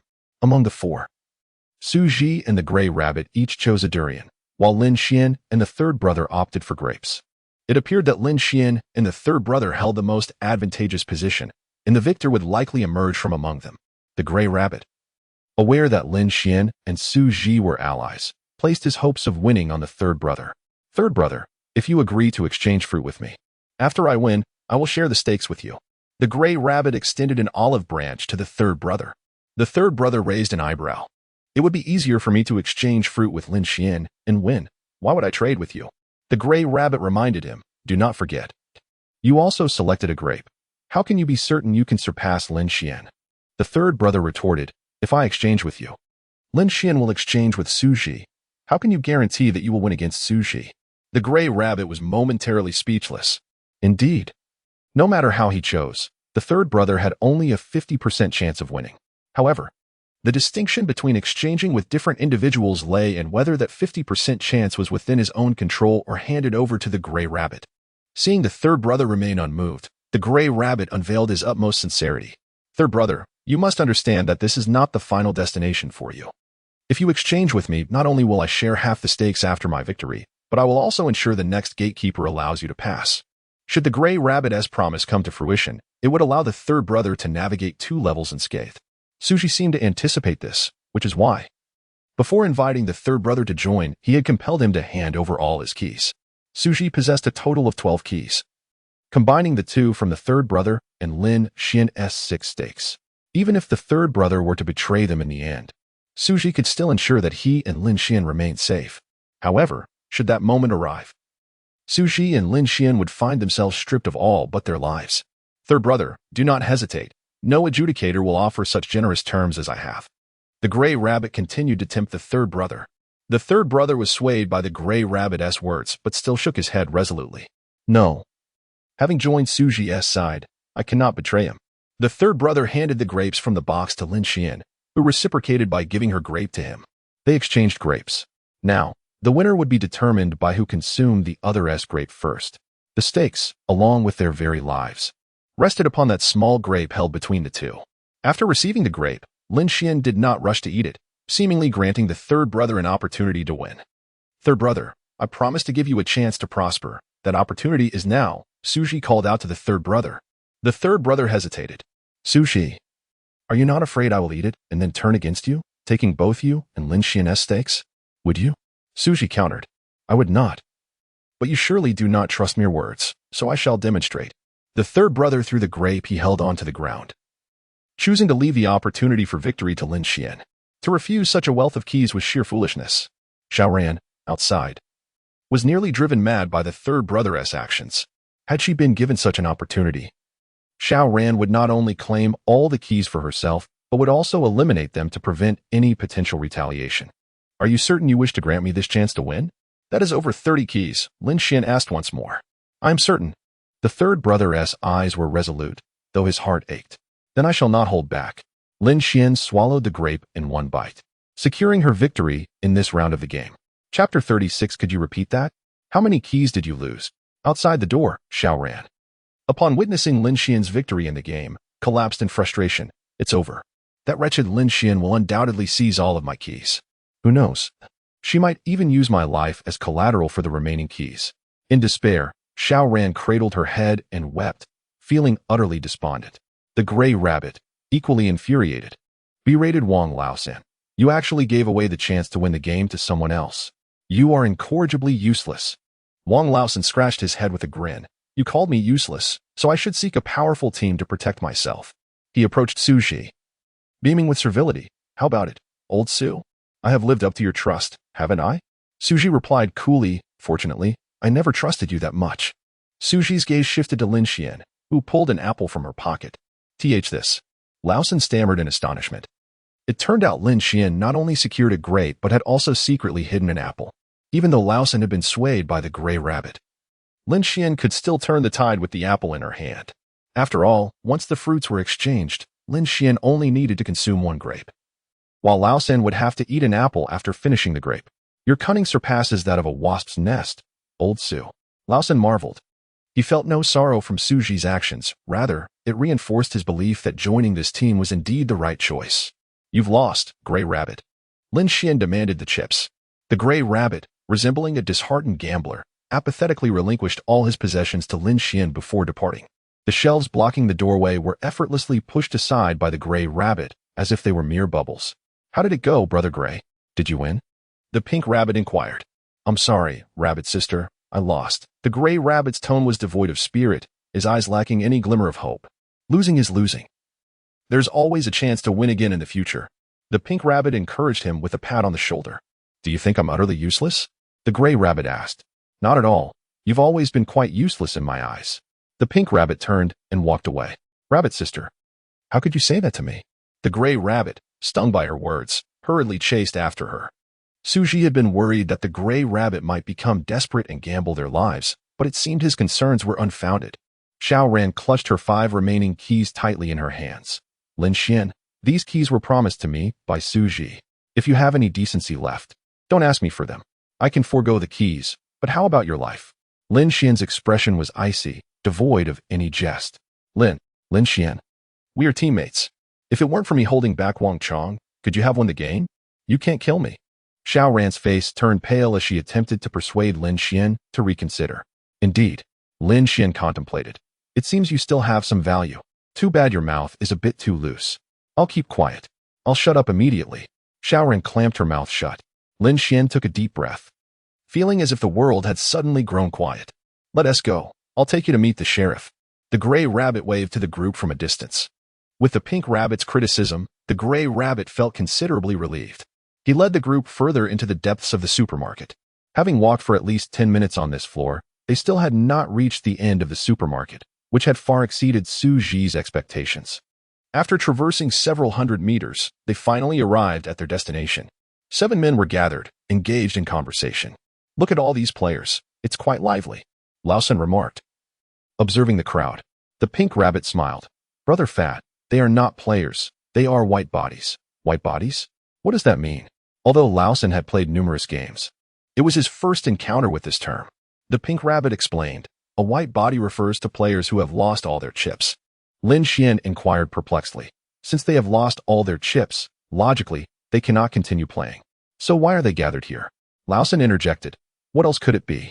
They are clearly here to watch the commotion. Not quite. The Pink Rabbit pointed out the crowd. These white body players, having lost all their chips, do not wish to gamble their lives with us. To turn their fortunes around, they will choose to join us. Join you for what? Are they planning to betray as players? Lausen jested. However, the Pink Rabbit nodded seriously. These individuals are actually going to betray us? What benefit could that possibly bring them? Lausen exclaimed in disbelief. As long as they follow our instructions, they will receive food and water. Those who perform exceptionally will even be gifted keys to aid their comeback. Does that suffice? The Pink Rabbit blinked innocently. Sufficient, indeed. Lausen suddenly felt that the Pink Rabbit was rather compassionate. While they conversed, a puppet figure approached, clad in a rabbit suit over a police uniform. My dear children, I never expected you to bring back so many white bodies. How wonderful. The rabbit officer opened his arms in a warm embrace for the Pink Rabbit. The Pink Rabbit pushed the officer away, clarifying, Sheriff, these individuals are normal players, not white bodies. Oh? So many players have cleared the game? It seems today's players are quite formidable.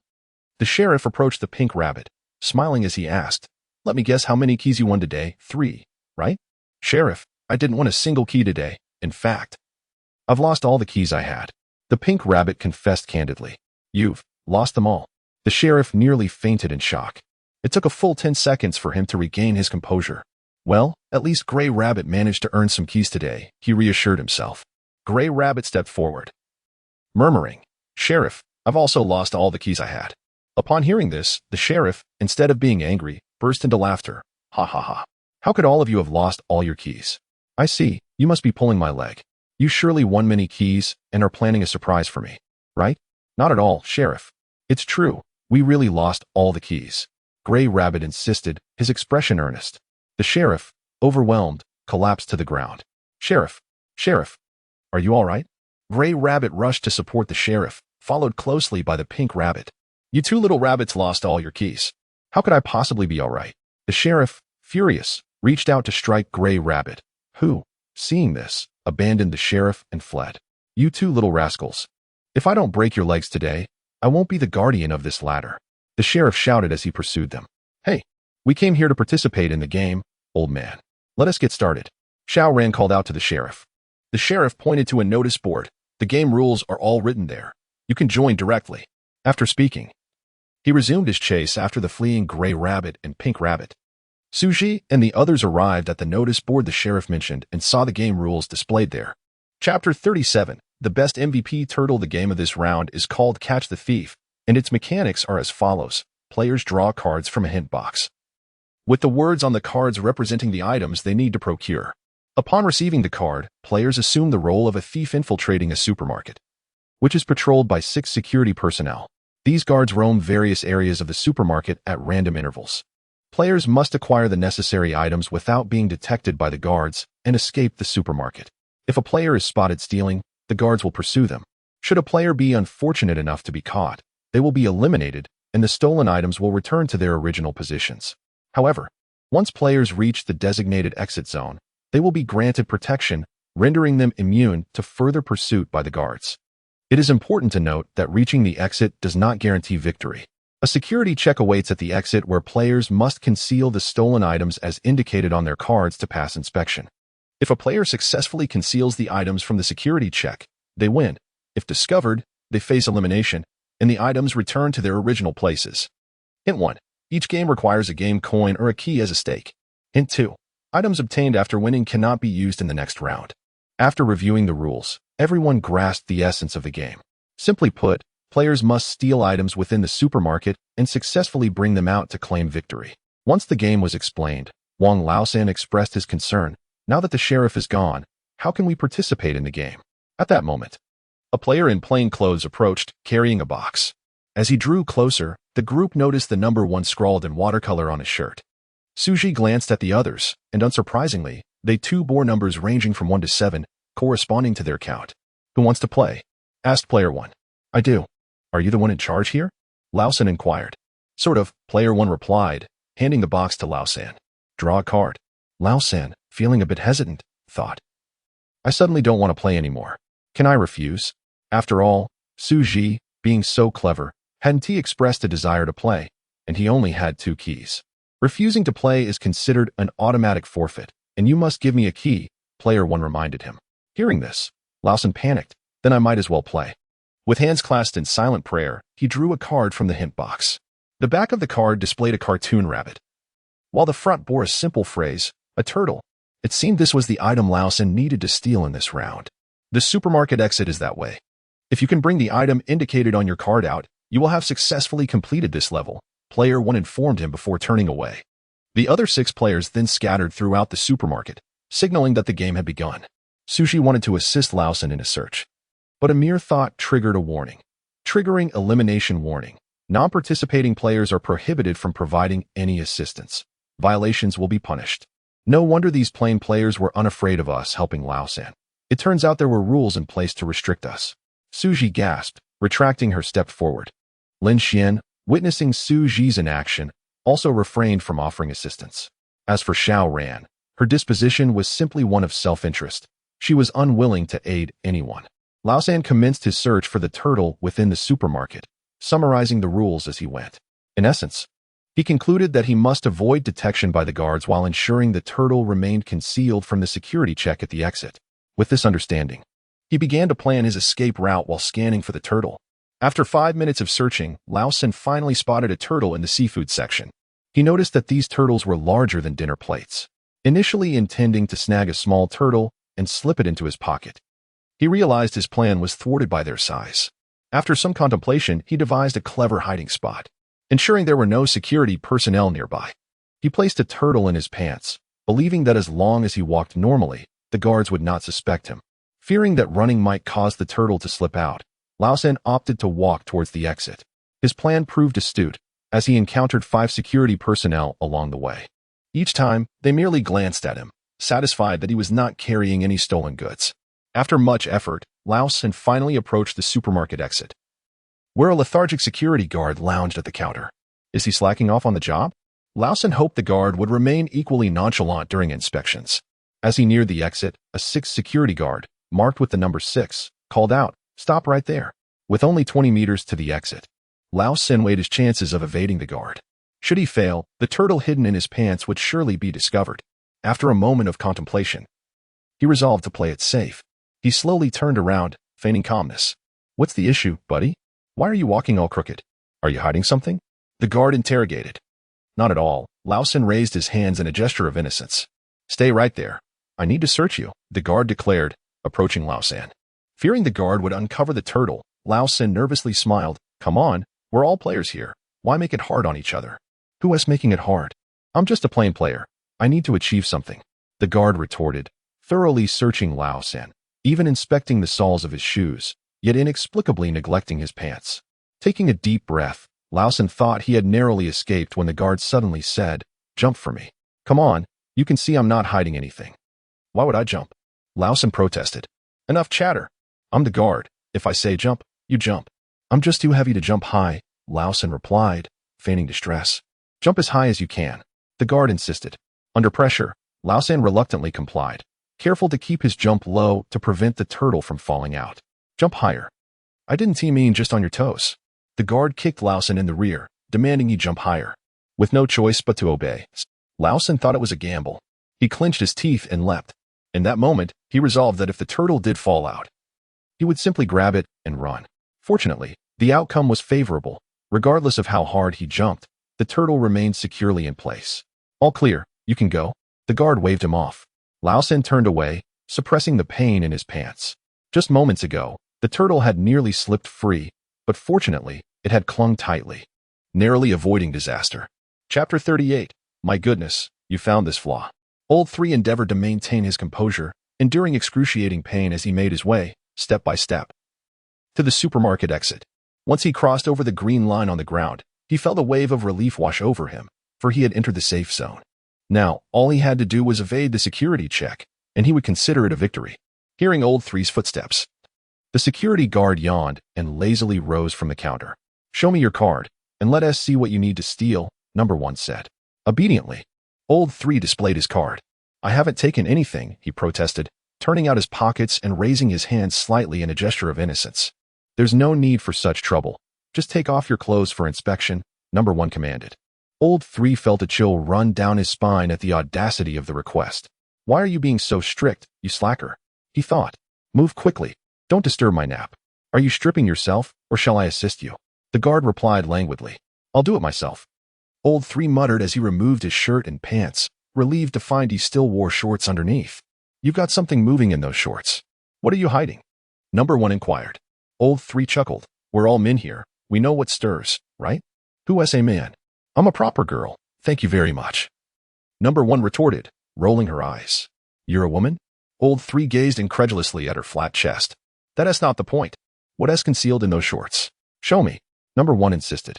Unable to evade any longer, Old 3 reluctantly revealed the turtle he had hidden. Number 1 jested, "Daring to hide this in your shorts? You truly are a tough guy." Old 3, covering his groin, lamented, "I've turned into a girl now. You are the real man." He limped back to the group. "So, did you win?" Lin Xin inquired. "No, I was so close," Old 3 replied, filled with frustration. Xiaoran mocked him. "A loss is a loss." "What do you mean, close? That doesn't sound very manly." Stung by her words, Old 3 shot back. "You can talk all you want, but if you're so capable, why don't you try?" Xiaoran crossed her arms, displeased. "There are 2 men in our team. Should I let a girl go first? How shameless." Old 3 conceded to Xiaoran, realizing she had a point. "Let me give it a try," Lin Xin suggested. "It's useless," Xu Zhi explained. "No matter how well you hide it, you'll ultimately be caught by security or the inspection. This game cannot be completed by a single person." "Seems you've already devised a strategy," Lin Xian remarked with a smile. "Sort of, but we need to complete it swiftly before that rabbit-like sheriff returns." "What is his role in this?" "Because this is a bug, and if the sheriff sees it, I suspect he'll prevent us from proceeding. With that, Xu Zhi led everyone into the game. After handing the key to number 1, the 4 drew their cards. The outcome was unexpected. All 4 cards bore fruit-related tasks. This simplifies things, Xu Zhi said, guiding everyone toward the fruit section. Observing Xu Zhi's retreating figure, number 1 mumbled. Are you trying to enhance your escape odds by relying on numbers? How naive. Shortly after entering the supermarket, Old 3 curiously asked Xu Zhi, Old Xu, do you want us to split up later, so at least one of us can escape? No, there are 6 security guards. We have no advantage in fleeing blindly. Even if we manage to escape, we still face the inspection, Xu Zhi clarified. Then how do you propose we win? Old 3 questioned, perplexed. Seeing no one around, Xu Zhi finally revealed the breakthrough. Listen, you must understand the roles of security and inspection. Security's duty is to protect the supermarket's items, so they will only pursue players caught stealing. Inspection's role is to prevent players from taking items from the exit. This means if you carry items that aren't on your card, they fall outside the inspection's jurisdiction. Lin Xian suddenly comprehended. You mean we should exchange the items we need to take out, thereby eliminating the inspection's restrictions? Exactly, Xu Zhi continued. If we had only 2 people, we would exchange items directly. But now that we have 4, we only need 2 to carry the items for all 4. The remaining 2 will scout the security positions. Right, this increases our chances of winning. Old 3 grasped the strategy. Without hesitation, they began dividing roles. Old 3 and Xiao Ran would scout the security positions, while Lin Xian and Xu Zhi would steal the items. Xu Zhi's task was to steal an apple, while Lin Xian's was to acquire a strawberry. They would simply swap the stolen goods, enabling both to avoid inspection altogether. As for Old 3 and Xiao Ran's items, Xu Zhi and Lin Xian could choose any one of them. The 4 quickly gathered the 4 types of fruit indicated on their cards. Following their plan, Old 3 and Xiao Ran led the way while Xu Zhi and Lin Xian stealthily followed.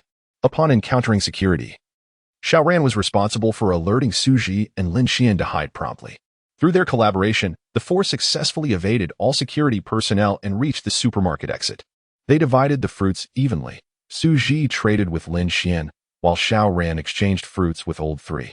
Seeing the 4 openly holding the fruits, number 1 frowned. This was the first time she had witnessed players so brazenly carrying items out, without even attempting to conceal them. Was this a blatant disregard for her authority as an inspector? Hand over your cards, number 1 instructed the group. The 4 displayed their cards, and number 1 quickly sensed something amiss. Although they boldly clutched the fruits, the items in their possession did not correspond with the contents on their cards. According to the game rules, she could only confiscate items that matched the card prompts on the participating players. Now, these 4 stood before her, holding fruits, yet she, as the inspector, found herself powerless to act. These individuals had discovered a loophole in the game, and it was infuriating. Even more vexing was her own oversight when she initially joined the game. She gritted her teeth in frustration, but according to the rules, she could only allow the 4 to leave. Chapter 39, could you repeat that? How many keys did they win? Congratulations on successfully advancing. Number 1 produced 4 keys to present to the group. It appeared that these keys were merely entrusted to number 1 by Sheriff Rabbit. Otherwise, without the constraints of the rules, number 1 could have easily absconded with the keys. After acquiring the keys, Xu Zhi chose not to depart. Instead, he rallied the group to engage in the game once more. Xiao Ran exclaimed, "A true gentleman does not forsake profit. Let us play a few more rounds and seize all of Rabbit's keys." However, Xu Zhi's intentions extended beyond mere keys. He sought to uncover the secrets of this place by winning all of Sheriff Rabbit's keys. Participation in the game was merely a necessity. Leaving this place was of utmost importance. In the ensuing time, Xu Zhi guided Lin Xian and the others through several successful rounds. Unaware of the contents of the 4 players' cards, the security personnel could only wander the supermarket in search of their whereabouts.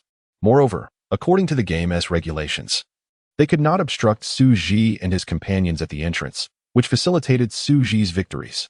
In just half an hour, Xu Zhi led Lin Xian and the others to victory 3 more times. It was not until Sheriff Rabbit returned, having vented his frustration on the Gray Rabbit, that Xu Zhi ceased participating in the game. At this point, each member of the group had secured 4 keys, with only the 3rd member having lost 1 key at the beginning. Thus, they had collectively won 15 keys from the security personnel. Unaware of all this, the returning sheriff approached number 1 with a smile, inquiring, "How many keys did you win?" "Just 1," number 1 replied timidly. "Only 1 key?" It seems the players were frightened into inaction upon realizing the game's difficulty. The sheriff's demeanor remained amiable, though he feigned a grand air. Number 1 whispered, "Sheriff, why not ask how many keys we've lost?" "Oh, there were losses as well. It seems some players have managed to win against the odds." The sheriff responded with a grin. "How many did we lose?" 15 keys, Number 1 answered. The sheriff's smile faltered. "Number 1, I do not appreciate your jest. Tell me again, how many keys did we lose?" 15 keys, Number 1 reiterated. With a thunderous crash, the sheriff slammed Number 1's head onto the counter. The thick glass countertop shattered instantly, scattering shards across the floor. The sheriff lifted Number 1's bloodied head, his voice cold as ice. 15 keys lost in a mere half hour? Are you all merely loafing about? I'm sorry. They exploited a loophole in the game. There was nothing I could do. Bang. Number 1 was forcefully hurled away, crashing into a row of shelves, his fate uncertain. Only a fool would offer excuses. The sheriff's voice was frigid, devoid of any compassion. The 6 white-clad individuals, witnessing this scene, fled in terror to the far reaches of the supermarket. Lin Xian hurriedly cleared the counter off Number 1, only to find him lifeless. "Is this the plight of the white-clad? Stripped of rights, unprotected by rules," Lin Xian murmured. "This is not merely the plight of the white-clad, it is the fate of all players." Xu Zhi had appeared beside Lin Xian unawares. "As long as we remain here, we must always be prepared to become Number 1. The sheriff interjected mockingly, "You 4 have won so many keys from me. Logically, you must be quite clever. Why pity a white-clad? You are mistaken. I do not pity her. I merely glimpse my future self," Xu Zhi replied, his eyes devoid of emotion as they reflected Number 1's corpse. "Indeed," the sheriff scoffed. "After all, countless lives are lost here daily. Who knows who the next might be?"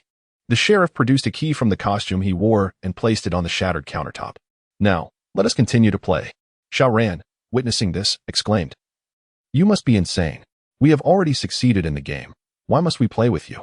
The sheriff turned to Xiao Ran, laughing heartily. "Are you all right, my dear? You've won so many keys from me. Do you truly believe I would let you leave?" Xiao Ran threatened, "I advise you to let us go. If you refuse, we shall continue to play until we bankrupt you." The sheriff, understanding their method of victory from Xiao Ran's words, glared at the 4. "Today, should any of you refuse to play, do not blame me for wagering your lives. You are mad." Xiao Ran's face paled at the notion of a life wager. "Haraha, I am indeed a madman. If I were not, how could I become the keeper of the ladder?" To prevent the others from further exploiting the game's loopholes, the sheriff imposed a new restriction. "In the upcoming game, I will only allow you to participate one at a time. Who will come forth first?" Xiao Ran hid away, afraid to speak. The 3rd member, having previously lost a key, was equally hesitant. "I will go," Lin Xian declared, stepping forward. Xu Zhi raised a hand to stop her. "Let me handle this." Lin Xian offered a wry smile. "There's no need to compete for this. After all, you mentioned that it is impossible for one person to win the game." "I did say that," Xu Zhi whispered into Lin Xian's ear, "but I never intended to participate alone." Xu Zhi faced the rabbit sheriff, unflinching. "I am willing to continue playing, provided you accept one condition." "What condition?" "I want you to wager all your chips. We shall determine the victor in 1 round." "Very well, 1 round it is. But I possess 27 keys. Do you have such stakes?" "My stakes will only increase, never diminish." Xu Zhi glanced at Lin Xian and the others. Understanding his intentions, Lin Xian and the 3rd member immediately offered up all their keys. "Have you 2 lost your minds? You're giving all your keys to Xu Zhi," Xiao Ran shouted. Seeing Xu Zhi's gaze upon her, Xiao Ran hastily covered her own keys. "This is your own affair. It has nothing to do with me. I refuse to become white-clad because of your loss. Fear not, you are never included in my calculations." Xu Zhi stacked the keys from the 3 of them on the counter. "Sheriff, there are a total of 40 keys here. I will wager 28 keys against you. If you win, the extra key shall be yours as a gift." "Oh?" The sheriff narrowed his eyes. "You seem to have other demands." "Indeed, I have one more condition." Xu Zhi placed his hand on the counter. "I demand that this round not only wager all chips, but also our very lives." "You wish to wager lives against me?" The sheriff was taken aback. "What? Afraid? It seems you are even more unhinged than I." The sheriff laughed heartily. "I have encountered many players like you. They all paid dearly for their arrogance." Xu Zhi smiled faintly. "Arrogance always comes at a price. You have spirit. I shall indulge you in this wager." The sheriff approached the counter, assuming the role of the security guard. Regardless of Xu Zhi's schemes, as long as he guarded the exit, Xu Zhi would be unable to triumph. Chapter 40. My goodness, have you won so much? Xu Zhi cradled the hint box in his arms. May I choose cards from the supermarket? Do as you wish. The sheriff waved his hand dismissively. He appeared indifferent to Xu Zhi's intentions. For regardless of the cards he selected, Xu Zhi would ultimately procure an item. Is there anything you need me to do? Lin Xian inquired of Xu Zhi. Xu Zhi smiled faintly. If I lose, then ensure my body is collected, or ours. With that, Xu Zhi stepped into the supermarket, his demeanor suggesting that victory was not assured. Upon venturing deeper into the supermarket, he did not hasten to seek items. In fact, he had no intention of drawing any cards. Xu Zhi understood that relying solely on his own strength would render victory impossible. To unravel this predicament, he would need to rely on the 6 security personnel within the supermarket. Wandering about with the hint box, Xu Zhi successfully gathered the 6 security guards together. If I offer you a chance to turn the tide, will you choose to betray your comrades or persist in your survival, becoming the next number 1? Brother, what do you mean by turning the tide? Security guard number 2 asked. Xu Zhi produced a key and handed it to number 2. I will bestow upon each of you a key, aiding your escape from being mere pawns. Are you attempting to bribe us into ignoring you? Number 2 shook his head. No, this is against the rules. We would be obliterated. I am not bribing you, but rather enticing you to switch sides. Xu Zhi presented another key to number 2. The first key frees you from being pawns. The second key allows you to participate in the game. If you become players, our mutual assistance will no longer constitute a violation of the rules. Xu Zhi's words struck like a bolt of lightning, leaving everyone stunned. Brother, your plan is brilliant. This is our chance to escape. You are truly a savior. We are strangers, yet you are willing to offer 12 keys to save us. Hold your excitement, brothers. Do we truly face no repercussions for possessing both player and security identities? Who cares? Let us give it a try. After all, there is hope for escape. Among the 6 security guards, some were elated while others were apprehensive. Xu Zhi placed all the keys before them. The keys are here. Whether to become players and fight for survival or remain here and live in fear is your choice. With those words, the outcome lay in fate's hands. If even one among them chose to become a player, Xu Zhi would have a chance to escape the clutches of security. With 2 becoming players, his chances of victory would significantly increase. Although the risk of 2 escaping from 5 security personnel was considerable, it was a gamble worth taking. Let us do it. At worst, we die. Number 2 was the first to declare. Seeing number 2's agreement, number 3 followed suit and took a key. If we stay, we might become number 1 one day. Let us take the plunge, brothers. Number 3's persuasion bore fruit, and ultimately, the remaining guards succumbed to the allure of the keys, choosing to become players. Now, these 6 individuals held dual identities as both security personnel and players. Xu Zhi instructed them to draw a card each from the hint box. Following the previous strategy, he encouraged the 2 players to exchange their designated items after locating them. With no security remaining in the supermarket, they traversed the aisles without fear of capture.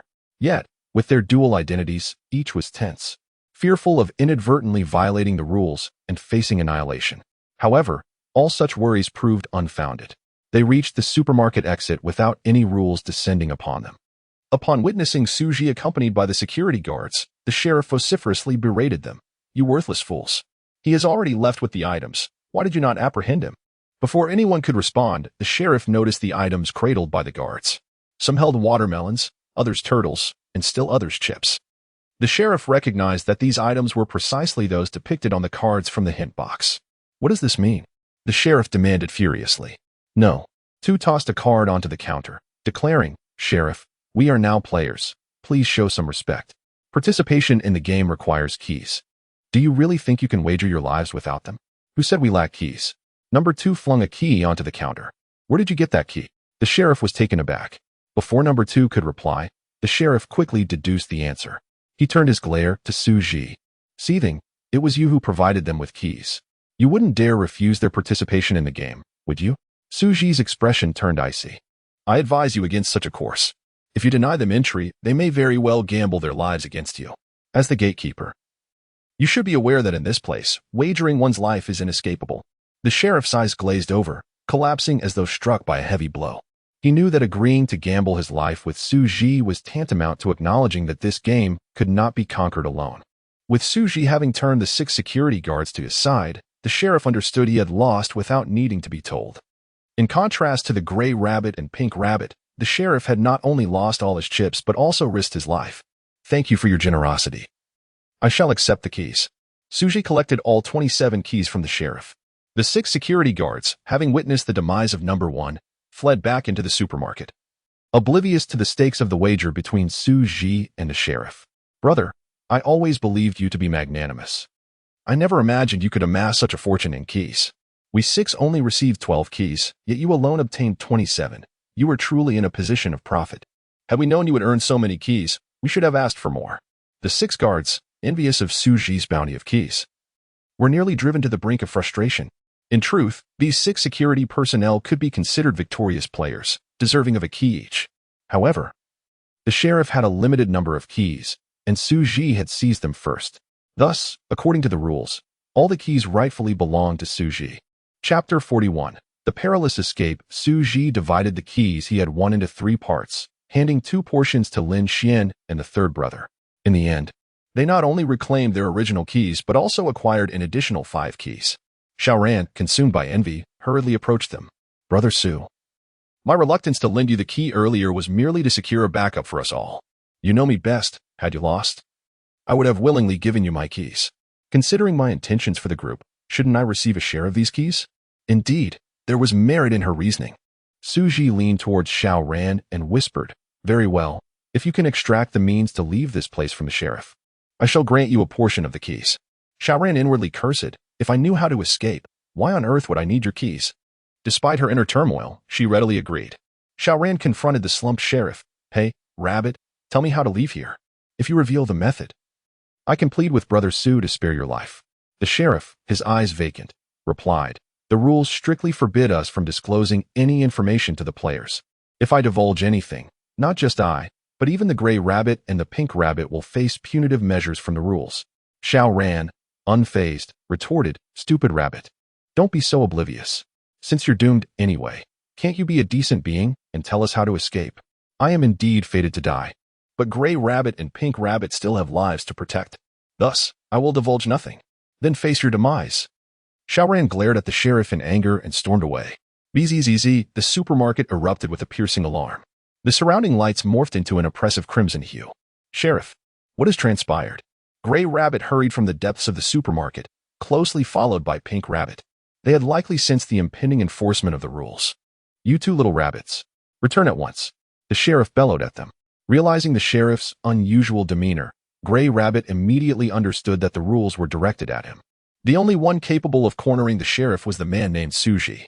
Gray Rabbit sprinted towards Xu Zhi, shouting, Xu Zhi, spare the sheriff.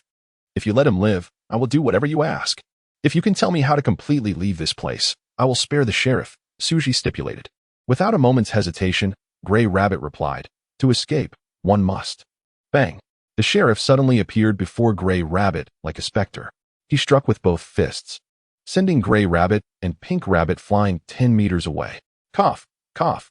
Gray Rabbit spat blood, his body rendered immobile. Pink Rabbit, on the other hand, was knocked unconscious by the sheriff. This was the sheriff's swiftest method to silence them. Only thus could Gray Rabbit and Pink Rabbit preserve their lives. In an instant, the sheriff's limbs were severed by an unseen force, blood spraying forth. The now lifeless sheriff collapsed in a pool of blood, his eyes gazing at Gray Rabbit as he muttered, Ascend, do not look back. Boom! The sheriff's entire body suddenly exploded, transforming into a mist of crimson. The red light gradually faded, blood seeping into the floor, and tranquility enveloped the scene. The group gathered before the elevator, relieved to have escaped yet again. However, matters were far from straightforward. Xu Zhi suddenly received a notification of impending annihilation. Annihilation warning triggered. Gray Rabbit harbors murderous intent towards you. Please leave this level immediately. Xu Zhi swiftly glanced towards Gray Rabbit's fallen form. He saw Gray Rabbit slowly rising, his hollow eyes filled with boundless malice. Xu Zhi, you have destroyed everything we had. Today, even if it means defying the rules, I will kill you. Despite his grievous injuries, Gray Rabbit staggered towards Xu Zhi. The onlookers panicked at Gray Rabbit's approach. His formidable physique was well known among the players. Even in a severely injured state, he could easily decapitate someone. In a desperate bid for survival, everyone squeezed into the elevator. Beep, beep, beep. The elevator emitted a warning sound, indicating an overload. Dude, Gray Rabbit is after you. Don't drag us down with you. Exactly.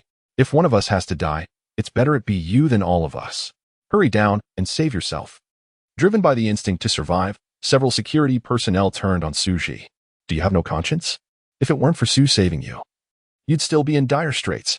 The third brother clashed with 6 security guards. Did we ask for his help? It's purely his own volition. He only saved us for the keys. Did he share those keys with us? The 6 security guards banded together against Xu Zhi. Gray Rabbit was now less than 10 meters from the elevator, and the doors remained open due to the overload. Amidst the heated argument, a pair of hands suddenly shoved Xu Zhi out of the elevator. Xiaosu. Lin Xian reached out to pull Xu Zhi back, but was firmly restrained by the 6 security personnel.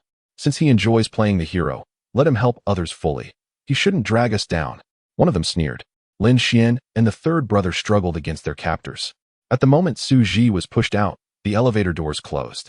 Watching the elevator ascend slowly, Xu Zhi felt neither regret nor anger. He understood that this was merely human nature. Had no one pushed him out, he would have done the same to others at the last moment. It was simply that he had been outmaneuvered. As Gray Rabbit pursued him, Xu Zhi wasted no time, swiftly fleeing along the wall. Previously, he had heard Gray Rabbit mention a so-called second passage. Perhaps he could evade Gray Rabbit through this second route. However, Xu Zhi was uncertain where the entrance lay. With the elevator nearby, he began to search along the wall where the elevator was situated. Fortunately, Gray Rabbit was injured, slightly hampering his speed, preventing him from catching up with Xu Zhi for the time being. After a frantic minute of running, Xu Zhi finally spotted a passageway. It was not an elevator exit but rather a staircase. This staircase resembled an emergency exit in a shopping mall. Without hesitation, Xu Zhi changed direction and entered the stairwell. This unexpected move took Gray Rabbit by surprise. His body sank momentarily before he gathered strength and leaped after Xu Zhi. Xu Zhi, no matter where you flee today, I will kill you, Gray Rabbit resolved, then resolutely followed him into the stairwell. At the moment Gray Rabbit stepped into the stairwell, Xu Zhi received another notification. Violation Annihilation Alert. Unauthorized ascending to a higher level. Gray Rabbit will face annihilation by the rules. Bang! An unseen force pinned Gray Rabbit to the ground, rendering him immobile. Xu Zhi, I will kill you. Gray Rabbit struggled against the force, but it only intensified. Bang! The force surged exponentially, crushing Gray Rabbit into a puddle of blood. Though Gray Rabbit faced annihilation, the elevator continued its ascent, and with Pink Rabbit still guarding the supermarket, ready to awaken at any moment, Xu Zhi had no choice but to exit through the stairwell.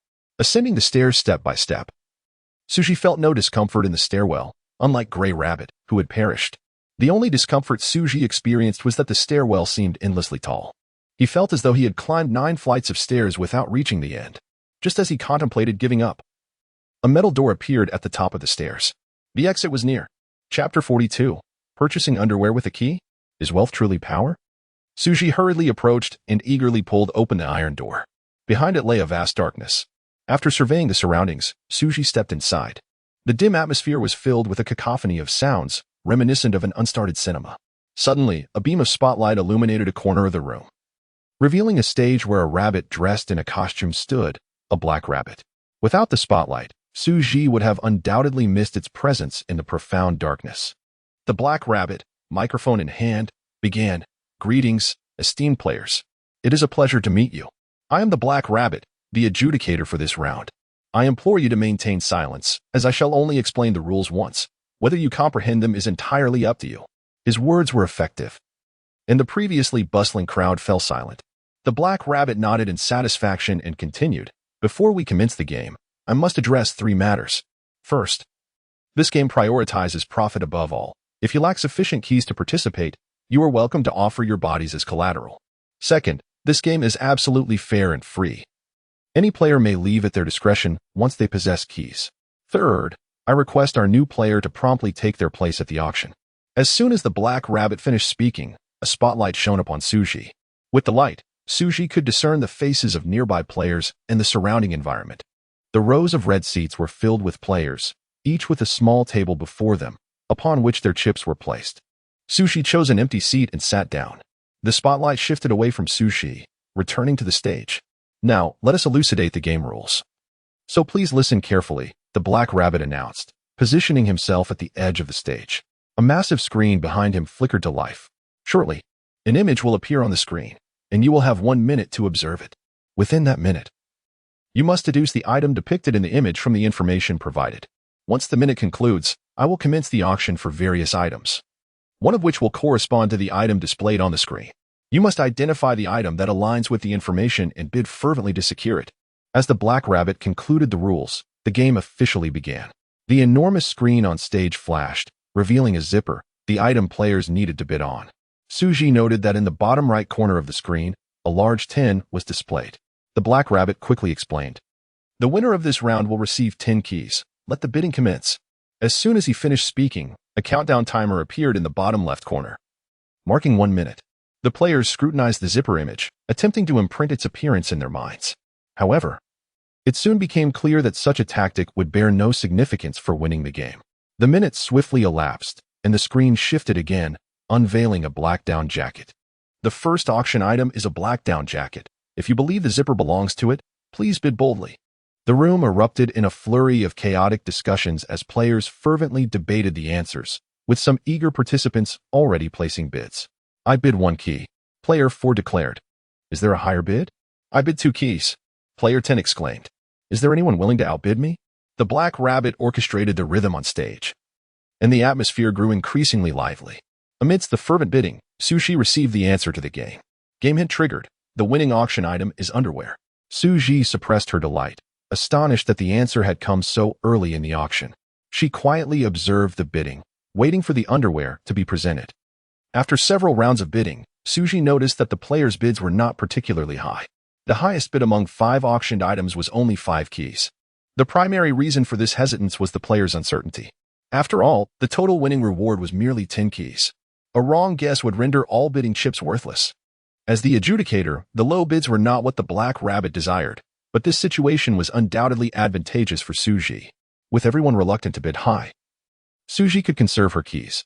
After 5 rounds of bidding, she finally awaited the winning item. The 6th auction item is a pair of black underwear. Please begin bidding. After the Black Rabbit's announcement, not a single player raised their bid. The previous items had featured zippers, but this underwear had none. Was this not an affront to their intelligence? Indeed, who would be foolish enough to bid on a pair of underwear? I still believe that down jacket is the winning item. No.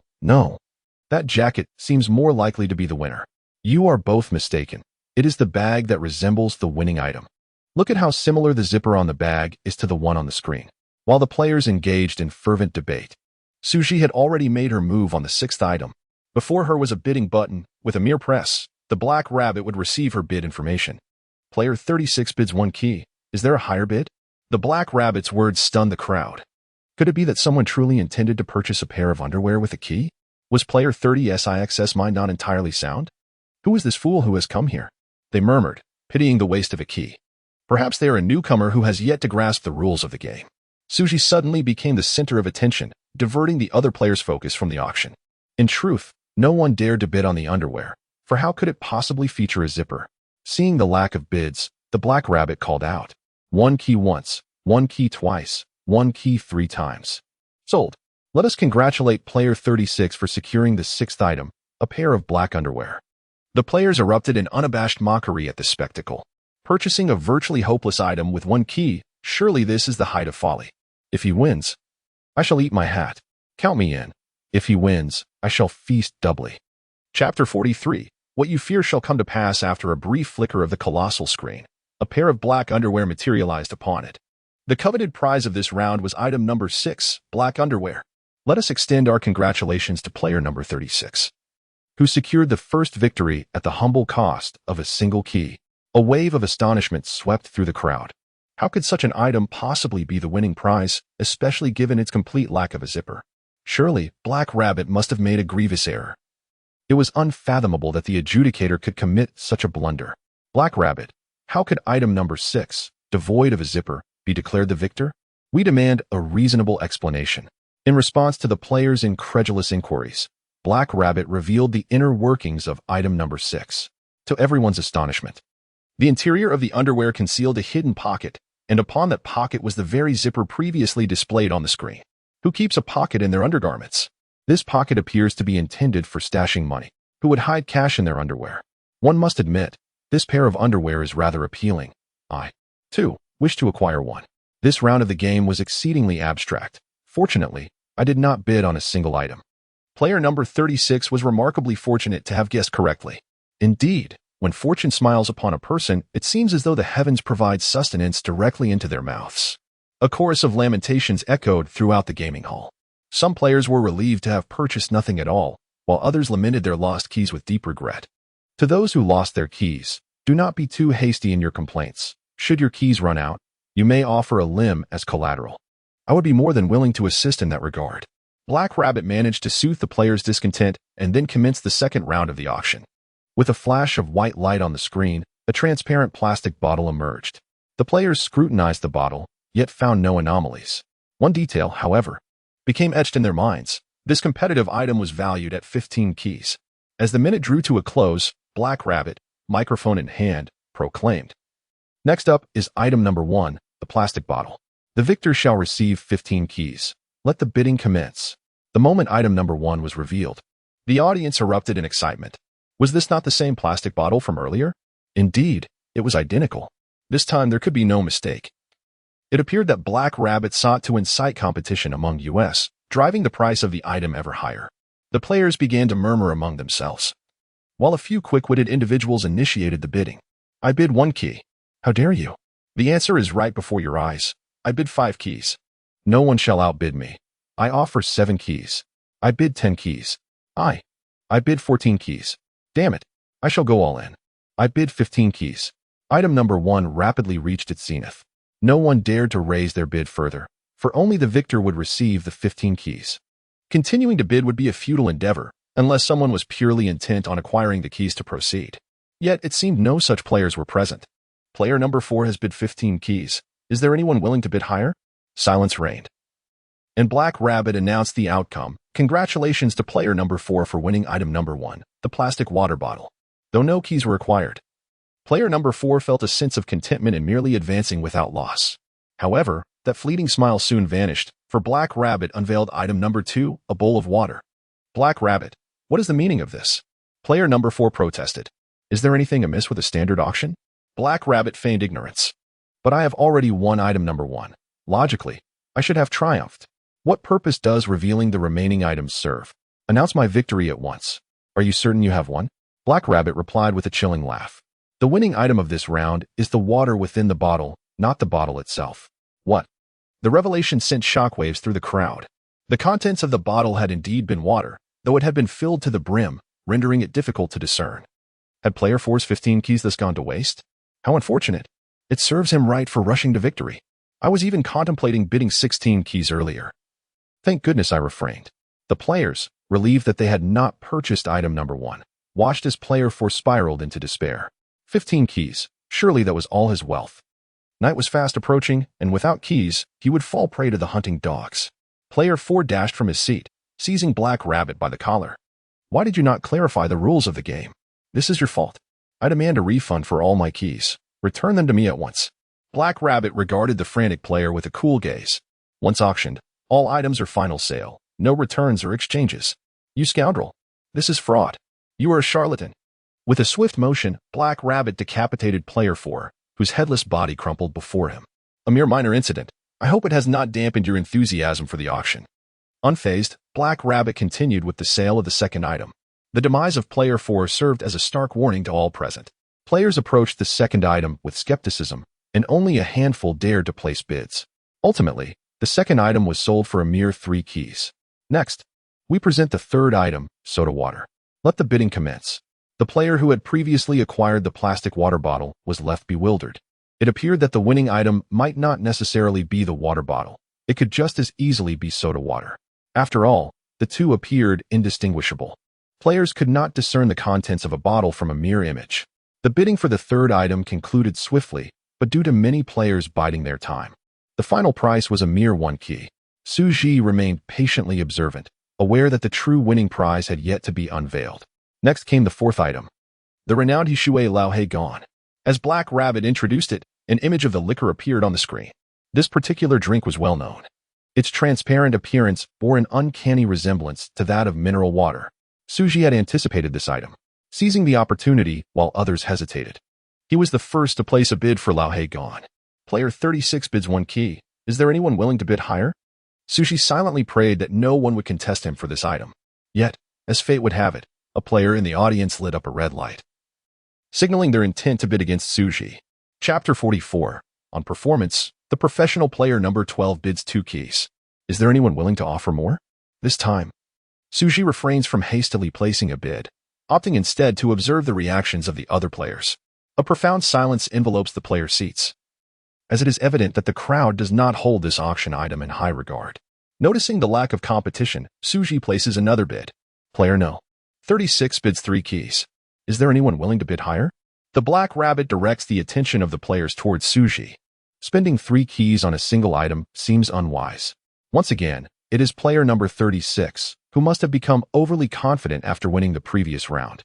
People are never satisfied. I predict this fellow will soon lose back the keys he has won. Indeed, let us simply enjoy the show. The players murmur amongst themselves, eager to witness Xu Zhi's potential misfortune.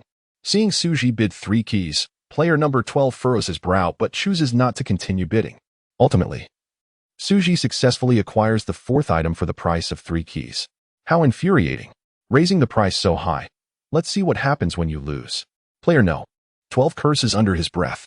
In a bid to earn more keys, the Black Rabbit continues to auction off new items even after the genuine winning item has been sold. The Black Rabbit's gaming principle is to deceive as many as possible. As of this round of bidding, the Black Rabbit has accumulated 22 keys. However, Xu Zhi has claimed 15 keys for himself, which indeed causes the Black Rabbit some distress. With the players' lackluster bidding, Xu Zhi manages to secure winning items with minimal keys. If this trend continues, not only will the Black Rabbit not profit, but he may also incur losses. As the second round of bidding concludes, the Black Rabbit announces, "Let us congratulate player number 36 on yet another victory, winning 15 keys." Though the Black Rabbit feigns a smile of congratulations, internally, he curses Xu Zhi's ancestors. A commotion erupts among the players. Player number 36 has guessed correctly once more. How is this possible? In just 2 rounds, he has won 21 keys, an absurd feat. Who claimed that player number 36 was a novice? Clearly, he is a seasoned player. Indeed, it is possible that he is an awakened veteran. Otherwise, how could he guess correctly in consecutive rounds? I concur. This veteran's prowess may simply be luck. What player blessed with luck does not breeze through challenges? Let us keep pace with this veteran. Perhaps we too may share in his fortune. Xu Zhi's maneuvers ignite fervent discussions among the players, with player number 12 particularly incensed. How could I have failed to continue bidding? 15 keys. Those are 15 keys I let slip away. No matter how much player number 12 regrets. The outcome is set. The Black Rabbit seizes the microphone to initiate the 3rd round of bidding. The display lights up, revealing a cluster of white granules on the screen. These white granules resemble salt, but they could be other substances as well. After all, many white granular items exist, the most common being salt and sugar. Game notification. The winning item for this round is sugar. Upon receiving the notification, Xu Zhi realizes that the Black Rabbit has begun to introduce the first auction item. The first item of this round is monosodium glutamate. With the winning player able to claim 20 keys, let the bidding commence. The players remain silent. All eyes on Xu Zhi's reaction. He acknowledges this moment. If he does not respond, it is inevitable that many will bid against him for the sugar when it comes up next. Xu Zhi presses the button on the table, and the Black Rabbit receives the bidding prompt. Player number 36 bids 1 key. Is there anyone willing to bid higher? Upon witnessing Xu Zhi's bid, the players erupt into a frenzy. Monosodium glutamate is undoubtedly the winning item. I bid 2 keys. I bid 5 keys. I bid 10 keys. No one dare contest me. I bid 15 keys. Damn it. I bid 20 keys, sealing the deal. Whoever bids again is a fool. With 20 keys now equaling the winning reward, the players cease to raise their bids. Congratulations to player number 15 for securing the first auction item. The Gray Rabbit controls the screen, showcasing the second item. The second item is salt. Players may now place their bids. Bang. Xu Zhi presses the button again. Player number 36 bids 1 key. Is there anyone willing to bid higher? The entire room falls into stunned silence. Xu Zhi participated in the bidding for the first item, and now he is bidding for the second item. What is this strategy? Some players quickly grasp Xu Zhi's intent. This fellow aims to confuse us, leading us to misjudge the true winning item. Does this imply that the first item could be a mistake? Indeed. Fortunately, I only bid up to 10 keys earlier. I almost fell for player number 30's trap. Player number 15 is truly unfortunate, trapped by player number 36 into losing 20 keys. Yet, how can player number 36 be blamed? The keys were ultimately earned by the Black Rabbit, not player number 36. Right, the only one to blame is player no. 15 for being foolish and throwing all his keys into the mix. The players begin to follow Xu Zhi's lead in bidding for the second item. Having learned from past mistakes, this time the players refrain from reckless bidding, only increasing their bids by 1 key over Xu Zhi's. Observing their newfound caution, Xu Zhi decides to raise his bid to 15 keys in one go. Player number 36 raises his bid by a single key. This time, the item is surely a guaranteed win. I bid 16 keys. I bid 19. Taking such a significant risk, it is only fair for me to earn at least 1 key. I bid 20. I simply wish to secure the keys without incurring losses. I beg you all to stop raising the stakes. The second item ultimately sells for 20 keys. The third item is Borix, and bidding begins anew. Xu Zhi presses the bidding button once more. Player number 36 bids 1 key. Is there anyone willing to bid higher? What the hell? How is player no. 36 bidding on yet another item? Haven't you realized? He is deliberately bidding on everything to confuse us. So, what should we do? Should we continue bidding? Absolutely not. 2 previous players lost 20 keys each. To continue bidding would be sheer folly. Following Xu Zhi's latest bid, only a handful of players remain in the auction. To maintain the charade and prevent others from deducing his true intentions, Xu Zhi intentionally bids against them.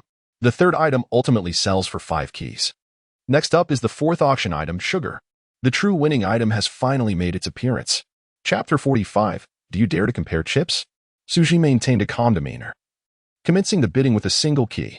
I bid 2 keys, I stated. A player immediately followed suit. Xu Zhi remained composed, merely adding an additional key to the opponent's bid. Player 36 raised the bid to 3 keys. Was there anyone willing to offer more? I bid 4 keys, I declared. Another player emerged to counter. Xu Zhi continued to raise the stakes. Player 36 then bid 5 keys. Silence enveloped the room. The attendees were utterly bewildered by Xu Zhi's strategy. With further items to auction, no one dared to contest Xu Zhi over a trivial prize. After all, losing 6 keys was no insignificant matter. Congratulations to player 36 for securing the 4th item. Next up was the 5th item, flour. Xu Zhi had already claimed the prize, rendering any further pretense unnecessary. Having secured 31 keys in just a few brief minutes, Xu Zhi felt a sense of satisfaction. It was likely that Xu Zhi would emerge victorious in this round. Winning 3 consecutive bids had elevated Xu Zhi's reverence among the other players to unprecedented heights. Naturally, those players who had suffered substantial losses at Xu Zhi's hands harbored deep resentment. The most significant beneficiary of this round was Black Rabbit. After deducting the bonus awarded to Xu Zhi, Black Rabbit still profited by over 40 keys. Had it not been for Xu Zhi's interference, such a fortune would have been unattainable for him. As Xu Zhi rose from the seat to depart, the other players, witnessing Xu Zhi's exit, followed suit. After all, having won more than 30 keys, a few words of persuasion from them could lead to a mutually beneficial exchange, allowing them to navigate Black Rabbit as challenges unscathed. Recognizing the impact Xu Zhi had on the auction, Black Rabbit immediately stepped forward to obstruct Xu Zhi's path. What do you mean by this? I recall you stating at the outset that players come and go freely, Xu Zhi queried coldly. Black Rabbit smiled faintly. Do not misunderstand. I merely believe your presence has added considerable enjoyment to the auction. I sincerely wish for you to stay. Though Black Rabbit's words were grandiloquent, Xu Zhi understood that he merely sought to retain Xu Zhi's assistance for his own gain. With all players now fixated on Xu Zhi, he recognized that remaining would not serve his interests. Thus, he resolutely declined Black Rabbit's offer. Everything is negotiable as long as you agree to stay. Even increasing the bonus is possible. How much can you increase the bonus? Xu Zhi feigned a greedy demeanor. Leaning closer, Black Rabbit whispered, 30 keys. How does that sound? Still too little. Xu Zhi shook his head. What do you desire? Black Rabbit inquired. I want you to wager all your keys in the next round. All? Black Rabbit smiled. I possess 90 keys. Do you truly believe I would acquiesce? Xu Zhi smiled back, candidly stating, I am uncertain, but if I were in your position, I would undoubtedly choose to agree. After all, there are over 30 players here. Even if each player possesses merely 10 keys, that amounts to more than 300 keys in total. Persuaded by Xu Zhi's reasoning, Black Rabbit decided to gamble 90 keys for the chance to win 300 keys. Deeming it a worthy risk, even if he did not gain that many keys, recovering his initial investment was certainly plausible. After all, who would not want to take a chance when such a substantial reward was at stake? I agree. The winning reward for the next game will be raised to 90 keys. Upon hearing this, Xu Zhi returned to his seat, observing that Xu Zhi was not departing. Players who had already vacated their seats began to return. These players understood that their only means to progress in the game was to exchange keys with Xu Zhi. Thus they followed him wherever he went. Black Rabbit, standing on the platform, shouted fervently, for the stakes of this round represented his entire fortune. Let the fourth round of bidding commence. The victor of this game will receive 90 keys. This will be the final auction of the day. So I hope all players give their utmost. Black Rabbit intentionally emphasized the significance of this round to incite players to bet all their keys in this crucial game. A beam of light flashed across the giant screen, revealing a strand of black fur. It appeared to belong to some creature, though its species was indiscernible. A minute swiftly elapsed.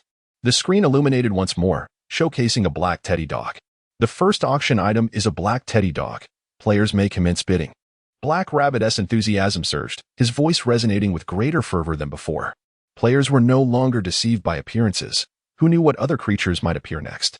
Perhaps there were more varieties of black dogs to come. Discerning the correct choice in this game was indeed a challenge. The players turned their gaze towards Xu Zhi, eagerly anticipating his response. In a rare moment, the usually reserved Xu Zhi stood up. He displayed all his keys before the crowd, nearly 50 in total. The other players were envious. Among those present, only a few could muster 20 keys. Those who managed 30 were virtually non-existent. Xu Zhi's possession of such a vast number of keys positioned him as the unrivaled powerhouse among the players, an undeniable fact.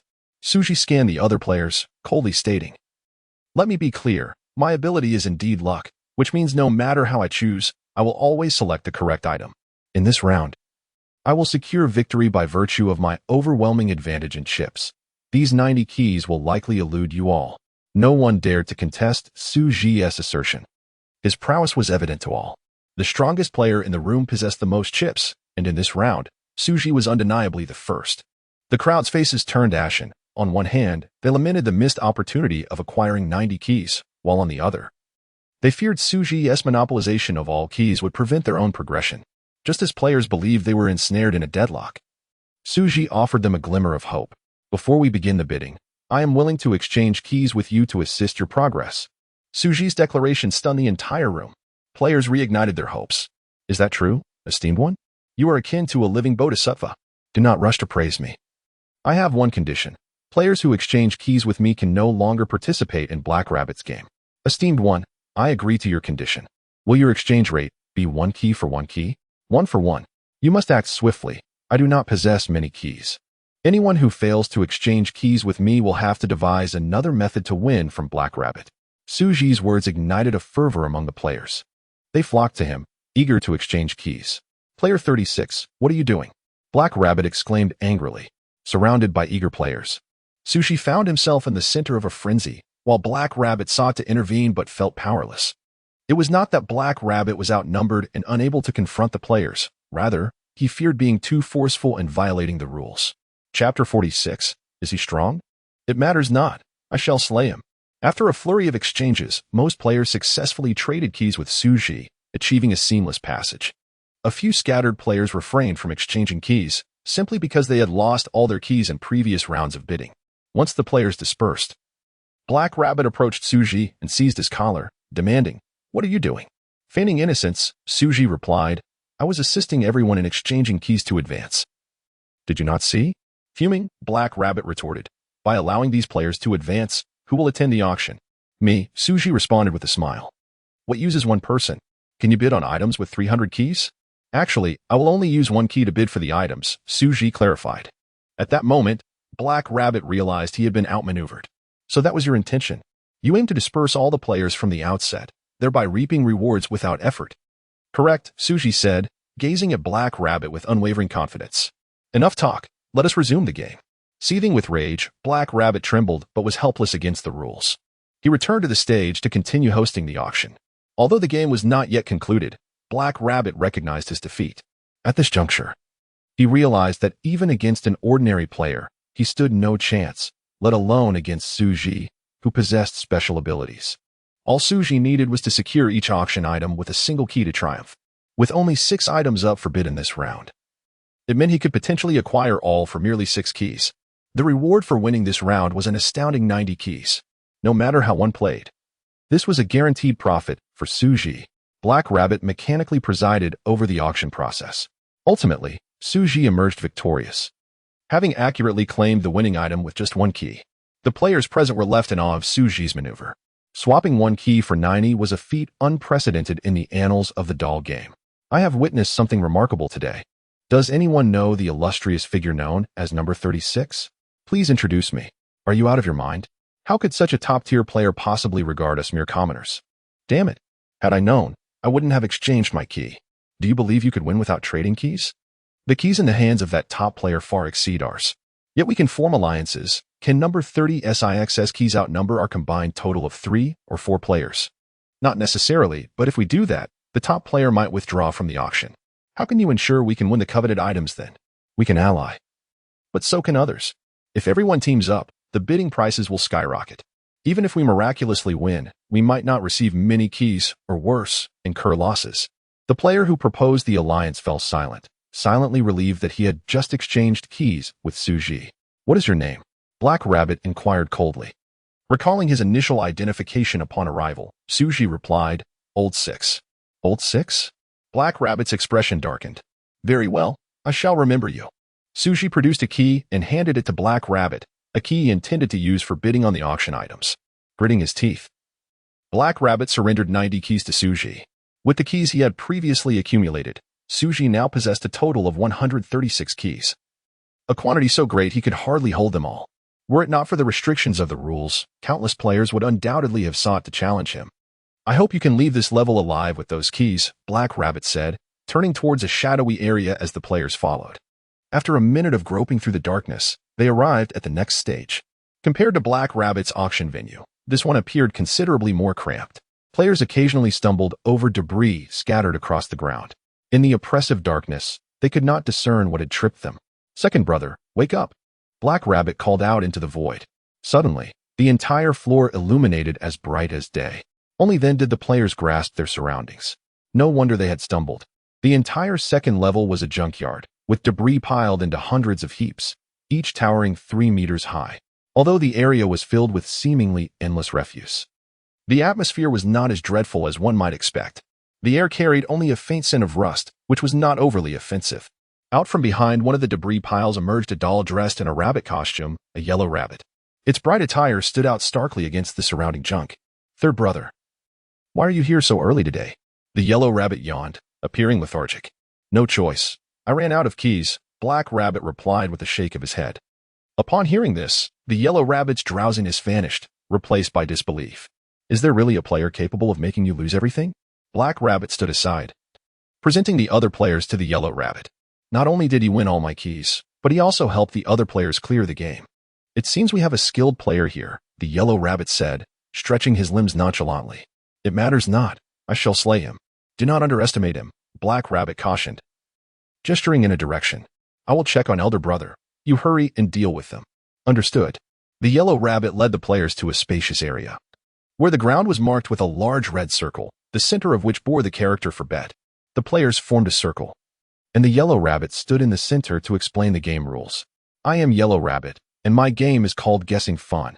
After the game begins, I will draw a card that outlines the winning criteria, such as, the heaviest item wins. Of course, the winning conditions on the card remain concealed from us. Each of you must select an item from the nearby junk piles and bring it back to the red circle. Then, you will compete with me using the chosen items. If you best me according to the card's criteria, you win. As for the reward, whatever amount of keys you wager in the circle is what you will win. Is it correct to say that you are the banker, wagering against all of us? One player tentatively asked. Absolutely correct, the yellow rabbit affirmed, snapping his fingers. Seeing no objections from the players, the yellow rabbit produced a card and tossed it into the red circle.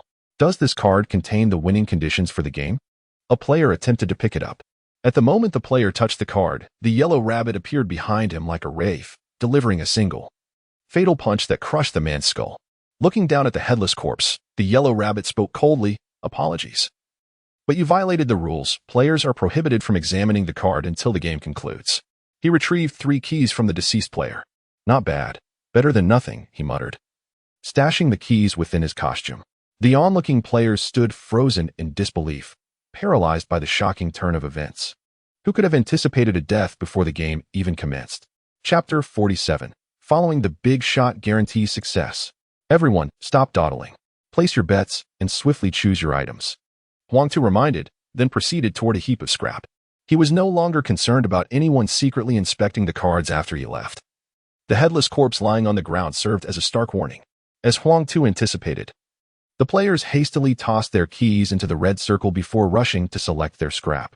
Unfamiliar with Huang Tu's gaming circumstances, all players wagered just one key, treating it as a mere trial. However, one player defied convention, Xu Zhi. Gazing at the cards within the red circle, Xu Zhi murmured, "This game bears some resemblance to Gray Rabbits." The difference lay in Gray Rabbit's game requiring touch to obtain hints, while Huang Tu forbade contact with the cards. How then could he acquire information? Stepping into the red circle, Xu Zhi pondered his strategy. At that moment, a hint activated in his mind. Hidden game hint triggered. The lightest item prevails. It appeared that his hint skill did not necessitate physical contact with the cards, but rather required participation in the game. Engaging with anything related to the game would suffice to trigger hints. Having obtained this winning information, Xu Zhi was determined not to squander it. He produced 50 keys and tossed them into the red circle. This way, he could test the waters without risking total loss. Xu Zhi approached the nearest scrap pile, searching for a lighter item. After a thorough rummage, he discovered a ball of yarn. Concerned that the yarn might be too heavy, he extracted a single strand and severed it. This strand, barely longer than a hair, weighed only slightly more than a single hair. Likely enough to secure victory over Huang Tuesday. Returning to the red circle with the strand, Xu Zhi awaited the others. Minutes later, the players had all selected their items. Unaware of the victory conditions, their choices varied widely. Some opted for jars and bottles, while others chose electronic waste. The most audacious among them returned with a 3-door refrigerator. Given that the winning condition hinged upon the lightest item, such a choice seemed utterly futile. As the game commenced, Huang Tu revealed the cards. Upon understanding the victory conditions, most players were disheartened. Those with lighter items held fleeting hope, soon dashed when Huang Tu's choice, a button, was unveiled. The lightest item among the players was merely a plastic water bottle, rendering Huang Tu the undeniable victor. Winning players may claim their winnings, Huang Tu declared, pointing to the keys within the red circle. Yet, no one moved. Anticipating this reaction, Huang Tu forced a smile. "Winning so many keys makes me feel rather embarrassed." As he stepped forward to retrieve the keys, Xu Zhi swiftly interceded. "Winning so many keys makes me feel quite embarrassed as well." Xu Zhi gathered the keys to his chest, prompting Huang Tu to block his path. "What item did you select?" "See for yourself," Xu Zhi retorted, gesturing to the ground where he had stood. Huang Tu glanced around, spotting nothing. "There's nothing here. What do you want me to see?" Xu Zhi continued to gather the keys, ignoring Huang Tu's queries. "Are you implying you chose nothing?" Huang Tu asked, growing anxious. "Just a friendly reminder, if you selected nothing, that constitutes a violation, and I have the authority to eliminate you." Xu Zhi set down the keys and pointed to a spot on the ground. "Can you tell me what is located here?" "Nothing is here. Wait." Huang Tu furrowed his brow, picking up a strand and asking, "Did you take a hair?" "Indeed," Xu Zhi affirmed with a nod. "You sifted through all this scrap and only brought back a hair." Huang Tu was exasperated.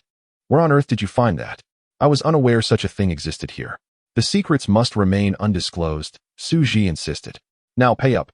Seeing Xu Zhi's refusal to elaborate, Huang Tu conceded. After all, he had triumphed over all players except Xu Zhi. Compensating him with a few keys was of little consequence.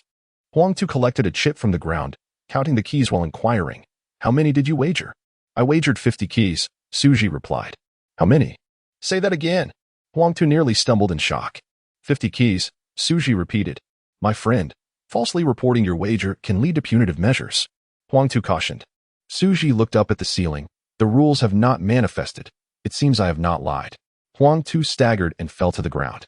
Losing 50 keys in a single round marked his most significant defeat ever. "All these keys belong to you now. Take them," Huang Tu gestured. "Not enough. I've counted. And there are only 30 keys here," Xu Zhi pointed out. "What do you mean? Are you saying I owe you an additional 20 keys?" "Yes," Xu Zhi affirmed with a slight nod. Huang Tu's face darkened with anger. He recalled how Black Rabbit had been deceived by a player. Could that player be this man before him? This individual might also be an awakened one. The nature of his ability remained uncertain, prompting Huang Tu to take him seriously. With the second round of the game commencing, Huang Tu tossed the card into the red circle and turned to search for scrap. The other players remained, none departing or placing bets, all waiting for Xu Zhi's next move, eager to ride his coattails. Big shot. What are you betting this round? I'll follow your lead. Fool. The big shot wagered 50 keys. Do you possess that? Big shot. Help me win a round. I'll share a key with you afterward. Big shot. Take me with you to victory. I'll give you 2 keys. The players implored Xu Zhi for assistance. To conceal his abilities, Xu Zhi fabricated. I previously mentioned my ability is luck. Thus, I can only guarantee my own victory, not yours. That's all right. We'll follow your choices. Whatever you select, we shall too. One player suggested. Xu Zhi found himself in a predicament. He wished to avoid drawing attention from this group in upcoming games. It seemed time to reap the rewards from these players. Xu Zhi produced 20 keys to place his bet. If you trust me, let us all go all in together. I assure you, you'll reap great rewards. Thank you, Big Shot. I'm going all in. Big Shot, this round relies on you. I'm going all in too. With a dependable big shot like you, I must go all in. Xu Zhi's consecutive victories had left the players thoroughly convinced of his abilities. Under his persuasion, the majority of players present wagered all their chips, eagerly awaiting a substantial harvest. Chapter 48. No money? Then wager your life. Xu Zhi had just received a prompt indicating that the victory condition for this round was to possess the highest quantity. A sly smile crept across Xu Zhi's lips as he retrieved a plastic water bottle. Observing his actions, the other players began scouring the junkyard for similar bottles. Minutes later, Huang Tu returned, cradling a box of ping-pong balls. Upon noticing that each player had secured a water bottle, Huang Tu was momentarily taken aback. What on earth? Had these players collectively lost their minds? They all chose the same item. When he saw that Xu Zhi was also holding just a single water bottle, Huang Tu chuckled inwardly, realizing that Xu Zhi was not as formidable as he had thought. His previous victory had merely been a stroke of luck. Xu Zhi and Huang Tu exchanged glances. Upon witnessing Huang Tu's box of ping-pong balls, Xu Zhi confirmed his suspicion. Huang Tu possessed a method for acquiring card information. Huang Tu, noticing Xu Zhi's gaze, gestured as if to cut his throat. Xu Zhi merely smiled indifferently, opting for silence. The game commenced. Huang Tu revealed the card. And upon reading the victory condition, the players' morale plummeted. Big shot. What happened? How could you lose? I believed in you and wagered all my keys. They lamented. This is all your fault. You've made us lose everything. What kind of big shot are you? You're utterly useless. The arena erupted with cries of despair. Some players even resorting to insults directed at Xu Zhi. Such is human nature. When Xu Zhi led them to victory, they were immensely grateful. Yet, in defeat, they were quick to cast blame. Xu Zhi remained unfazed by their vitriol, for his loss was intentional. I've pulled you down. You've cursed me. We're even now. Huang Tu, on the sidelines, was nearly ecstatic. He had amassed over 300 keys, marking this as his most lucrative round ever. Apologies, everyone. A miscalculation, Xu Zhi feigned regret. To him, 20 keys were inconsequential. Once he dealt with these players, he could reclaim them. This round's success had bolstered Huang Tu's confidence, leading him to regard all players with disdain. Even Xu Zhi was merely seen as a lucky insect in Huang Tu's eyes. If you trust me, let us gamble once more. I assure you victory this time. Xu Zhi attempted to rally the players again. It's your fault. We've lost all our keys. What more do we have to play with? A player lamented. Do you not still possess your lives? Xu Zhi replied resolutely. Wager your lives, and I guarantee your victory. Gamble with our lives? The players recoiled in fear. You've lost everything already. In this state, a life is worthless. You might as well wager it for a chance. Big shot. Let us not go that far. Why not give each of us a key as compensation for our last round? Xu Zhi sighed inwardly, realizing the irony. He wanted their lives, yet they sought his keys. That's not feasible. If you wish to win, wager your lives, or await your demise, he rejected. The players exchanged glances, uncertain. How about we give it a shot? No way. What if we lose? But if we don't play, we are as good as dead, especially with nightfall approaching. If the hunters come and we have no keys, we are doomed. Damn it. Forget it. Let us gamble again. What is the worst that could happen? Death. Surprisingly, the players unanimously chose to wager their lives. Frankly, Xu Zhi was taken aback by the number of players willing to risk their lives. He could not fathom the terror that the hunters invoked that drove them to such desperation. The game began. This round only Xu Zhi and one other player wagered keys. The rest were betting their lives. Xu Zhi understood that Huang Tu had a method to see through the cards, as long as he refrained from intervening. Every player would undoubtedly perish. This was Xu Zhi's intention.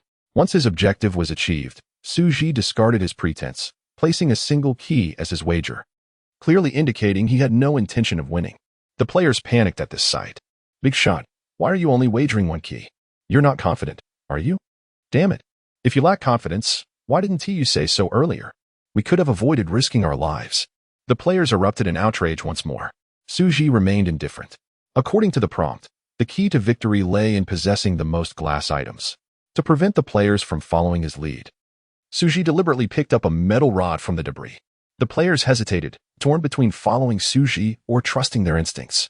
After much deliberation, some chose to believe in Xu Zhi, while others held fast to their own judgment. A few clever players aimed to align with Huang Tu in their selections. Huang Tu, sensing their intentions, shielded his chosen item with a cardboard box. Minutes later, the players reconvened in the red circle, and Huang Tu unveiled the card. Upon seeing the victory condition, disappointment washed over most players. A small number who had selected glass items barely had time to rejoice before witnessing Huang Tu place a box of glass marbles on the ground. The outcome was sealed. Every player present faced defeat. Damn it, you've led me to my demise. One player shouted, "Curse you, number 36. You're a murderer." As they resigned themselves to death, they conspired to drag Xu Zhi down with them. Yes, let us take him down together. The players, fueled by rage, surged towards Xu Zhi. Yellow Rabbit, why aren't you intervening? Xu Zhi called out. The players had already lost the game, according to the rules.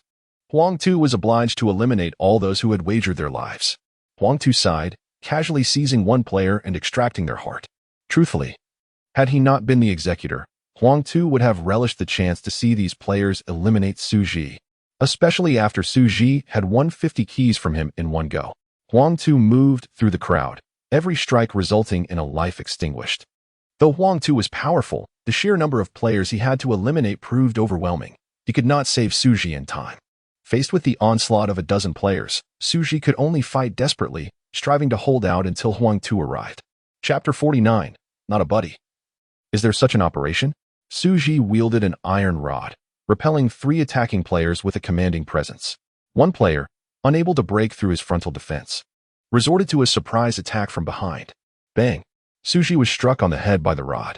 Simultaneously, the ambusher detonated himself in a burst of blood mist. Eliminated by the rule-based system. Despite the protection of the rules, the opponent had dozens of men.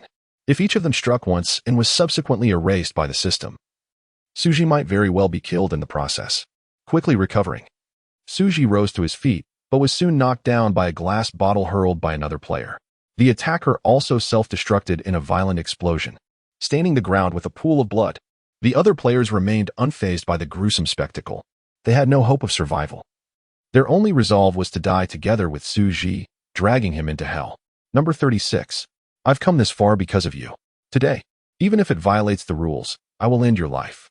A player brandished a cleaver, lunging at Xu Zhi, with the glass bottle still on his head. Xu Zhi was caught off guard and couldn't react in time. Just as he was about to be fatally wounded, another player intervened to save him. This rescuer was remarkably skilled, able to handle dozens of enemies with ease.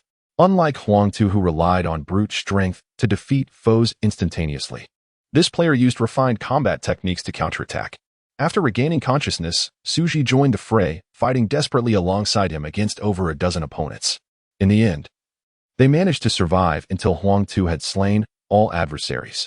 You really know how to cause trouble, Huang Tu remarked disdainfully, his yellow costume now soaked in blood. If you hadn't stepped in, you'd have been dead too. Xu Zhi responded, so I should thank you? You're welcome, Huang Tu replied with a smirk. As the chaos subsided, Xu Zhi finally observed the player who had helped him. The man had an intimidating visage, covered in tattoos, an archetype of the underworld. Xu Zhi recognized him. He was the only player among them still possessing a key. Why did you help me? Xu Zhi thought with no gratitude, doubting anyone would act kindly without motive. The tattooed man produced 2 keys and handed them to Xu Zhi. Bro, I know you've got strength. These 2 keys are yours. If you help me win, I only need 1 key to clear the level. The remaining 3 can be yours. It was evident he sought an alliance. Are you worried I might betray you after all I've done? Xu Zhi asked. No matter, the man replied calmly. I still have the keys. If I lose, it's just a lesson learned, nothing more. His act of kindness was genuine, offering extra keys as a reward without expecting anything in return, even if he lost. Such generosity was rare indeed. All right, I'll try to help you, but I can't promise victory. Xu Zhi agreed, declining the man's keys, wishing him to wager his own. Huang Tu, standing nearby, scoffed. You got lucky winning once with luck alone. Now you're getting cocky. Xu Zhi inquired, how many keys do you have left? What is it to you? Do you want to take all my keys? Huang Tu sneered, placing his own keys and those from the previous round together. I have 400 keys. Do you think you can win them all? Let us see, Xu Zhi said, placing 150 keys into the wager, leaving himself 15 as a reserve, enough to avoid total ruin in case of loss. Are you brave, or just foolish? Huang Tu mocked, as if those keys were already in his possession. Let us begin, Xu Zhi urged. In this day and age, no one had ever seen someone so eager to part with their keys. Huang Tu drew cards and tossed them into the red circle. After inspecting the cards on the ground, he swaggered toward the scrap heap. From Huang Tu's demeanor, Xu Zhi deduced the winning condition of the game: the longest item wins. Instantly, Xu Zhi found a ball of yarn among the debris. Surely nothing could be longer. He informed the tattooed man of the criterion, encouraging him to find a longer object. Minutes later, the tattooed man returned, dragging a fishing rod. Xu Zhi was speechless. How is this, buddy? Is this long enough? He asked, grinning. Where did you get the fishing rod? Xu Zhi inquired. Over there, the man pointed. Alarm bells rang in Xu Zhi's mind. The direction was exactly where Huang Tu had gone. If the tattooed man could produce a fishing rod, Huang Tu might have found something even longer. Kid, ready to admit defeat? Huang Tu approached briskly, holding a spool of fishing line.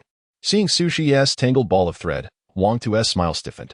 It's over. Now we've got a contest, he said.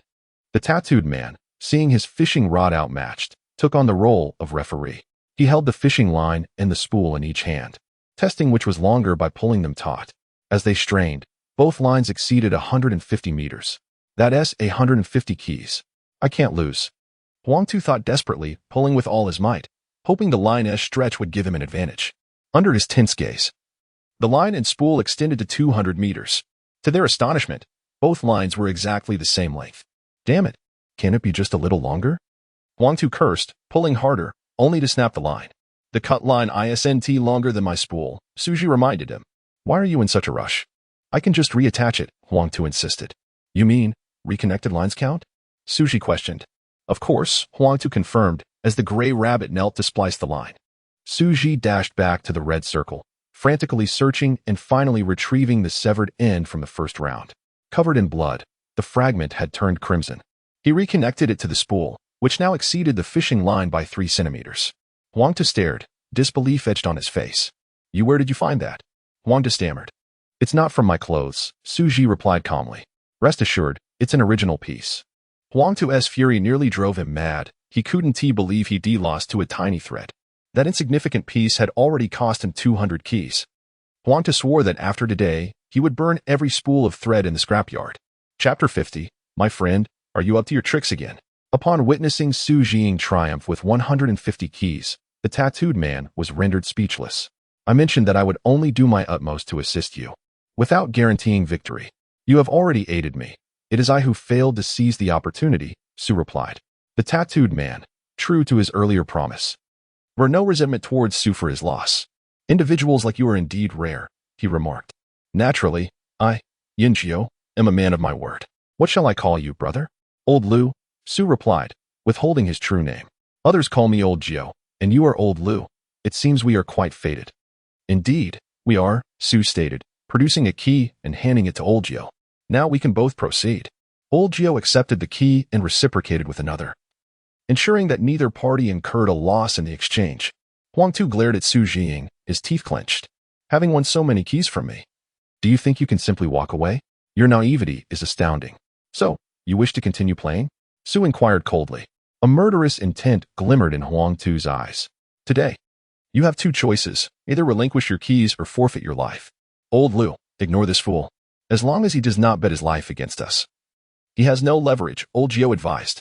You are correct. Thus, I shall wager my life. Huang Tu declared. What do you mean, wager your life? You haven't even lost all your keys. Old Jiu retorted angrily. No player has ever passed my level, and neither will you. Huang Tu asserted, his tone resolute, seemingly determined to ensure Xu's demise. Should you wish to gamble with your life, we shall only wager keys. You must bet your life alone if you agree to our terms, Xu proposed. After a moment of contemplation, Huang Tu replied, Fine. But I have a condition. You must wager all your keys. Old Jiu protested. You scoundrel. Are you not leaving us any way out? If we become white bodies, how will we survive? This is my bottom line. You may choose how to proceed, Huang Tu coldly stated. I accept your terms. But you must also wager all your keys in addition to your life, Xu insisted. Huang Tu nodded. That is assured, if I lose the game. What meaning remains in these keys? With both parties reaching an accord, a new wager commenced. Following his previous defeat, Huang Tu possessed only 250 keys. With a grim resolve, he decided to go all in with those keys. Xu Zhi, adhering to their agreement, also staked his entire fortune. Xu produced 315 keys, while Yanjiao contributed 2. After the bits were placed, Huang Tu drew a card and tossed it onto the ground. Upon glancing at the card, a satisfied grin spread across his face. Breathe deeply. Once this game concludes, you are certain to perish. Huang Tu strode into the pile of scrap. Xu had been closely observing Huang Tu's expression. It was evident that he had scrutinized the card for several seconds before deciphering its information. According to the game's rules, the puppet could not leave any marks on the card, leading Xu to speculate that Huang Tu possessed a unique ability to see through the card. Even if this hypothesis proved accurate, Xu remained unfazed.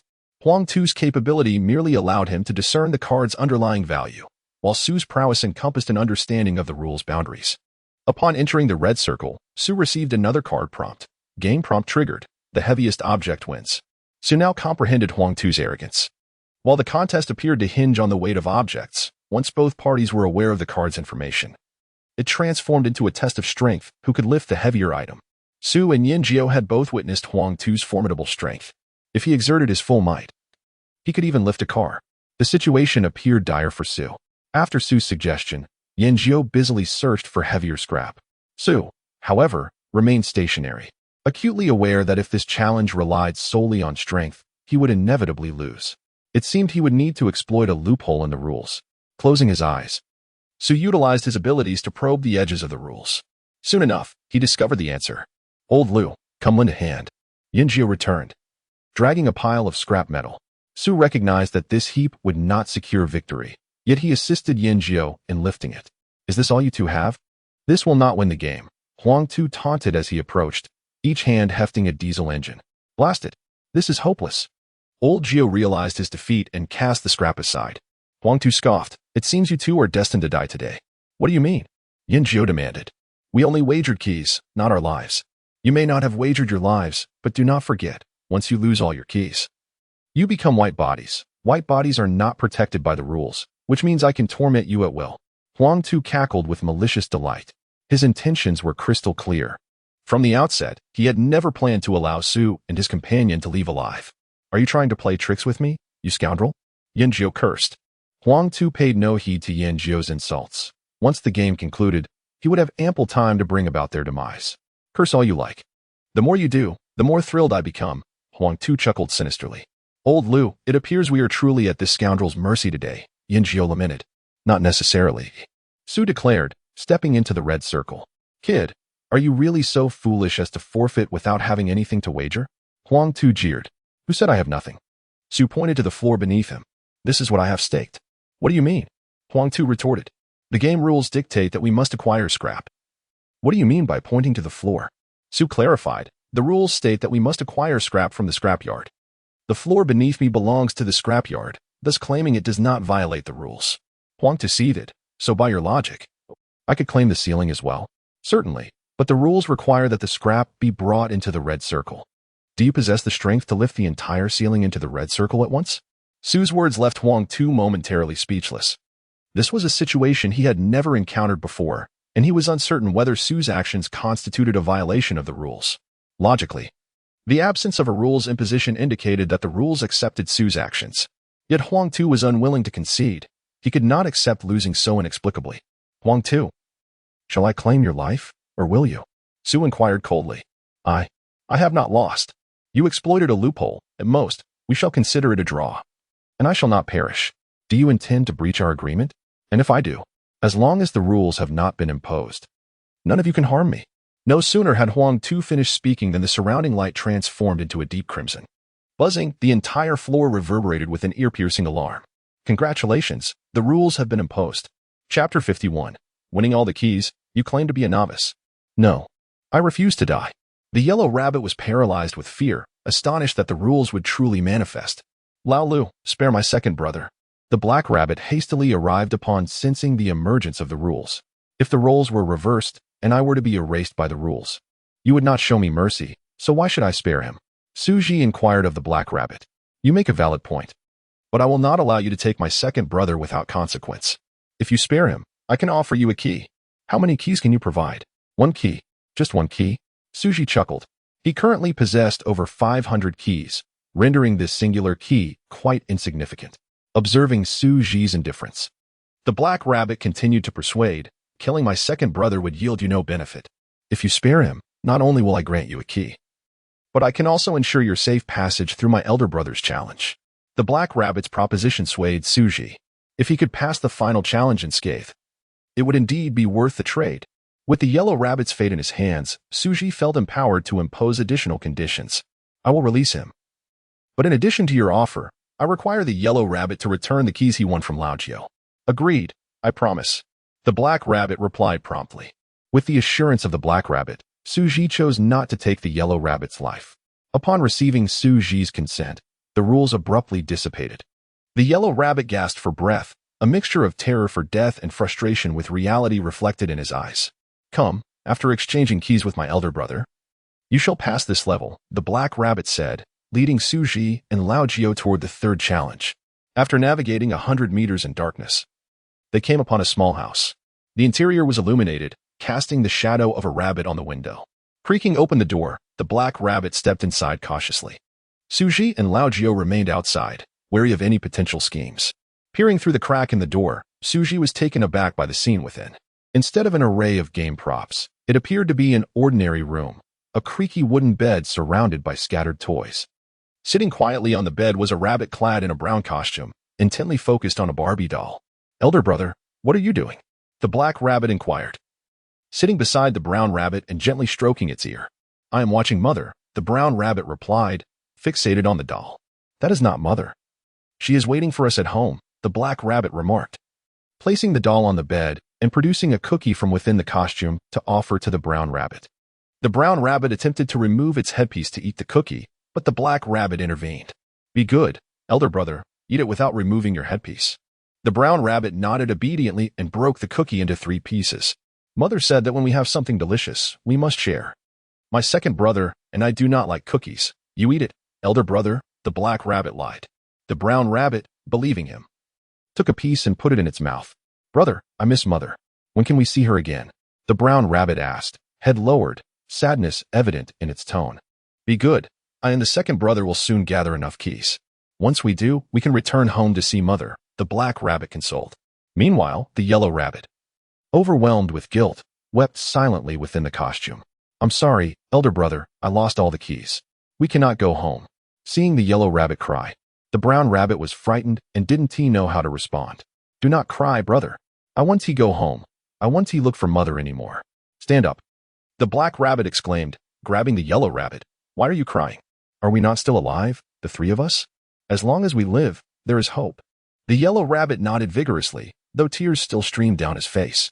The black rabbit continued to admonish, now, only the 2 of us remain beside our elder brother. If you continue to wallow in despair, what will I do? Do you intend for me to carry our elder brother alone? Upon hearing this, the yellow rabbit wiped his tears and resolutely declared, rest assured, third brother, even if it costs me my life, I will find a way to get you and elder brother out. I want us all to escape. Correct, the black rabbit affirmed. He then retrieved 2 keys from within the brown rabbit's costume. Due to the brown rabbit's intellectual limitations, it could not participate in the game. Thus, those 2 keys were bestowed upon him by the black rabbit. Upon stepping outside, the black rabbit noticed Xu Zhi observing him with a peculiar expression. Black rabbit, under the guise of rescuing your second brother, you are aiding me in passing the 3rd challenge unconditionally. It appears you are assisting me. Yet your true intent is to protect your elder brother. With just a single statement, you saved both the yellow rabbit and the brown rabbit. You have truly impressed me. Xu Zhi said with a smile, leaving it ambiguous whether it was mockery or admiration. I apologize, my elder brother has intellectual limitations. If you were to play against him, with your capabilities, you could easily gamble him to death. I cannot allow such a thing to occur. Ah. It seems this is why the yellow rabbit would risk his life to prevent us from passing. He too seeks to protect the brown rabbit. Indeed, the black rabbit implored. I hope you will honor your promise. If you believe I have deceived you, Feel free to take these 2 keys, as long as you spare my elder brother. In light of the yellow rabbit providing me with so many keys, I shall keep my word. Xu Zhi accepted the keys, and then produced 2 new ones to hand to the black rabbit. The black rabbit was astonished that Xu Zhi would truly honor his promise. Standing frozen for a moment, I stated I would keep my promise, thus our prior agreement stands, an exchange of keys allowing me and Lao Jiao to pass without harm. The black rabbit chuckled, shaking his head. You had a direct opportunity to take 2 keys, yet you still choose to trade. Players like you, who exhibit such foolishness, are rare. Xu Zhi smiled in response. You should be grateful that players like me are few. It is indeed a boon for your elder brother. Just as Xu Zhi finished speaking, the surrounding light transformed into a dark crimson hue. Is this the rules manifesting? Xu Zhi frowned. Do not be alarmed. It is merely nightfall, the black rabbit replied, puzzled. Logically, a player of your caliber should be well acquainted with these occurrences, yet your demeanor resembles that of a novice. Is it possible that I am merely a novice? Xu Zhi jested. The black rabbit gasped, murmuring if there truly exists such a powerful novice. It would undoubtedly spell disaster for all the puppets. The entire floor was enveloped in a dim, eerie crimson light. Night has fallen. Let us hasten to the hotel. Lao Lu, Yin Jiao reminded from the side. Very well. Although Xu Zhi was unaware of the hotel Yin Jiao spoke of, he nodded in agreement. Follow me. I will lead you to the hotel entrance, the black rabbit added. This time, it is purely assistance, with no ulterior motives. Let us hope so, Xu Zhi replied, quickening his pace to keep up. The black rabbit guided Xu Zhi and Lao Jiao to the destination. Beneath the dark crimson light, Xu Zhi seemed to glimpse the elevator exit. However, the black rabbit did not direct them toward the elevator. Instead, he led them in the opposite direction. After walking approximately 50 meters, an iron door emerged before them. The black rabbit pulled it open, revealing a dark corridor beyond. Chapter 52. How many keys do you have? Go ahead, old 6. Yin Jiao stepped through the door first, clearly not a novice to the hotel. As the 2 ventured deeper, the narrow corridor gradually widened, revealing a host of new players. Like Xu Zhi, they all shared the same goal, to enter the hotel. Suddenly, a player's agonized scream pierced the darkness. A sound reminiscent of an encounter with the supernatural. The shriek lasted mere seconds before silence enveloped the corridor once more. Old 6 quickly produced the keys. Yin Jiao shouted anxiously, as if faced with an urgent crisis. Before leaving the Huangtu gaming arena, Xu Zhi had deliberately procured a sack. At present, all the keys resided within the sack, and he could not open it in haste. A chilling breeze swept past his ear, and before him appeared a creature with the body of a dog and the head of a man. Unlike the ordinary doll-like figures clad in animal costumes, this was a genuine monster. Its head appeared as if it had been gruesomely replaced. Are you a white body? The creature inquired. No, I possess keys, Xu Zhi replied. How many keys do you have? I have a sack full of keys. Repeat that. How many keys do you have? A sack full. Xu Zhi opened the bag brimming with keys, affirming his honesty. A flicker of something strange crossed the creature's eyes before it turned and departed. Not good, Old 9 exclaimed, sensing danger, and grasped Xu Zhi, urging him to flee. What is wrong, Old 9? Xu Zhi asked, bewildered. We must not flaunt our wealth, Old 6. Revealing the keys will surely attract the attention of the celestial puppets. Isn't the rule meant to prevent theft of keys among players? That rule applies to ordinary humans. Certain celestial puppets can disregard it. Was that creature a celestial puppet? It didn't take my keys. It is not a celestial puppet, but a terrestrial puppet hound. The rules still impose some limitations on it. As they spoke, they continued to sprint towards the destination. After 5 frantic minutes, Xu Zhi caught sight of a glimmer of light. The exit. Once we enter the hotel, we'll be safe, Yin Jiao exclaimed, pulling Xu Zhi without hesitation towards the light. The dazzling white light blinded Xu Zhi momentarily. Once his eyes adjusted, he beheld the opulent surroundings, lavish decorations, bustling crowds, and an array of dazzling entertainment facilities. This was not merely a hotel. It resembled a grand commercial complex. Here, if one wished, one could even indulge in hot springs, provided one had sufficient keys. Entry into the hotel requires a token. Please pay. A mechanical voice resonated nearby. Xu Zhi looked down to find a small, round white robot. Yin Jiao produced 2 keys and inserted them into a slot atop the robot's head. Verification successful. Welcome, player, to the hotel. The robot turned and moved on to collect tokens from other entrants. The environment before them was a stark contrast to the gaming arena they had previously traversed. Old 9, I believe it is imperative to understand the situation here, Xu Zhi remarked. I concur, Yin Jiao replied, draping an arm around Xu Zhi's shoulders with a sense of pride. Old Six, while you may have some skills in gaming, your knowledge of this place is woefully inadequate. You'll inevitably be taken advantage of. We should check in at the front desk, he suggested as they walked. Fear not, Old Six. Once inside the hotel, we are utterly secure. I am not anxious. I am merely astonished by whether this is a dream or reality. Haraha. Yinzhou chuckled, patting Xu Zhi's shoulder. When I first arrived at the hotel, I was even more astonished than you. After discerning the situation, I treated myself to a grand relaxation that night. Who knows how long I might survive here? Old Nine, I have no interest in your indulgences. Please, enlighten me about the circumstances here. Very well. Yinzhou pondered for a moment before beginning with the games. Every player has a similar experience. We all wake up here without explanation. We refer to the gaming arenas we traverse as the Danger Tower, as we must navigate various floors daily, hence the peculiar name. As players, we are required to continuously conquer games, ascending gradually until we reach the pinnacle of the Danger Tower. With each rise in height, the games we encounter and the puppets guarding them grow increasingly formidable. You know about the puppets, right, Old Six? They are those clad in doll costumes. Xu Zhi nodded, signaling for Yinzhou to proceed. Puppets are categorized into 3 types: human puppets, terrestrial puppets, and celestial puppets. Old Six, do not be deceived by the apparent strength of the puppets we currently face. They are merely the lowest tier of human puppets. The hound we just encountered is a terrestrial puppet, whose strength and the game's difficulty far surpass that of human puppets. As for celestial puppets, I have only heard of them. No one has ever laid eyes on their true form. That summarizes the basic situation of the Danger Tower. Now, let us discuss the hotel we are currently in. As far as I know, this hotel was established by the first player to escape the Danger Tower. We refer to this fortunate player as Lucky One. I do not know how Lucky One managed to ensure that no puppet could enter the hotel, including celestial puppets. Thus, the hotel has become a sanctuary for players seeking refuge from puppets. Any player who has incurred the wrath of a terrestrial puppet or higher will seek shelter here. Moreover, just like the Danger Tower, the hotel is also protected by rules. As long as you do not willfully give your keys to others, no one can take them from you.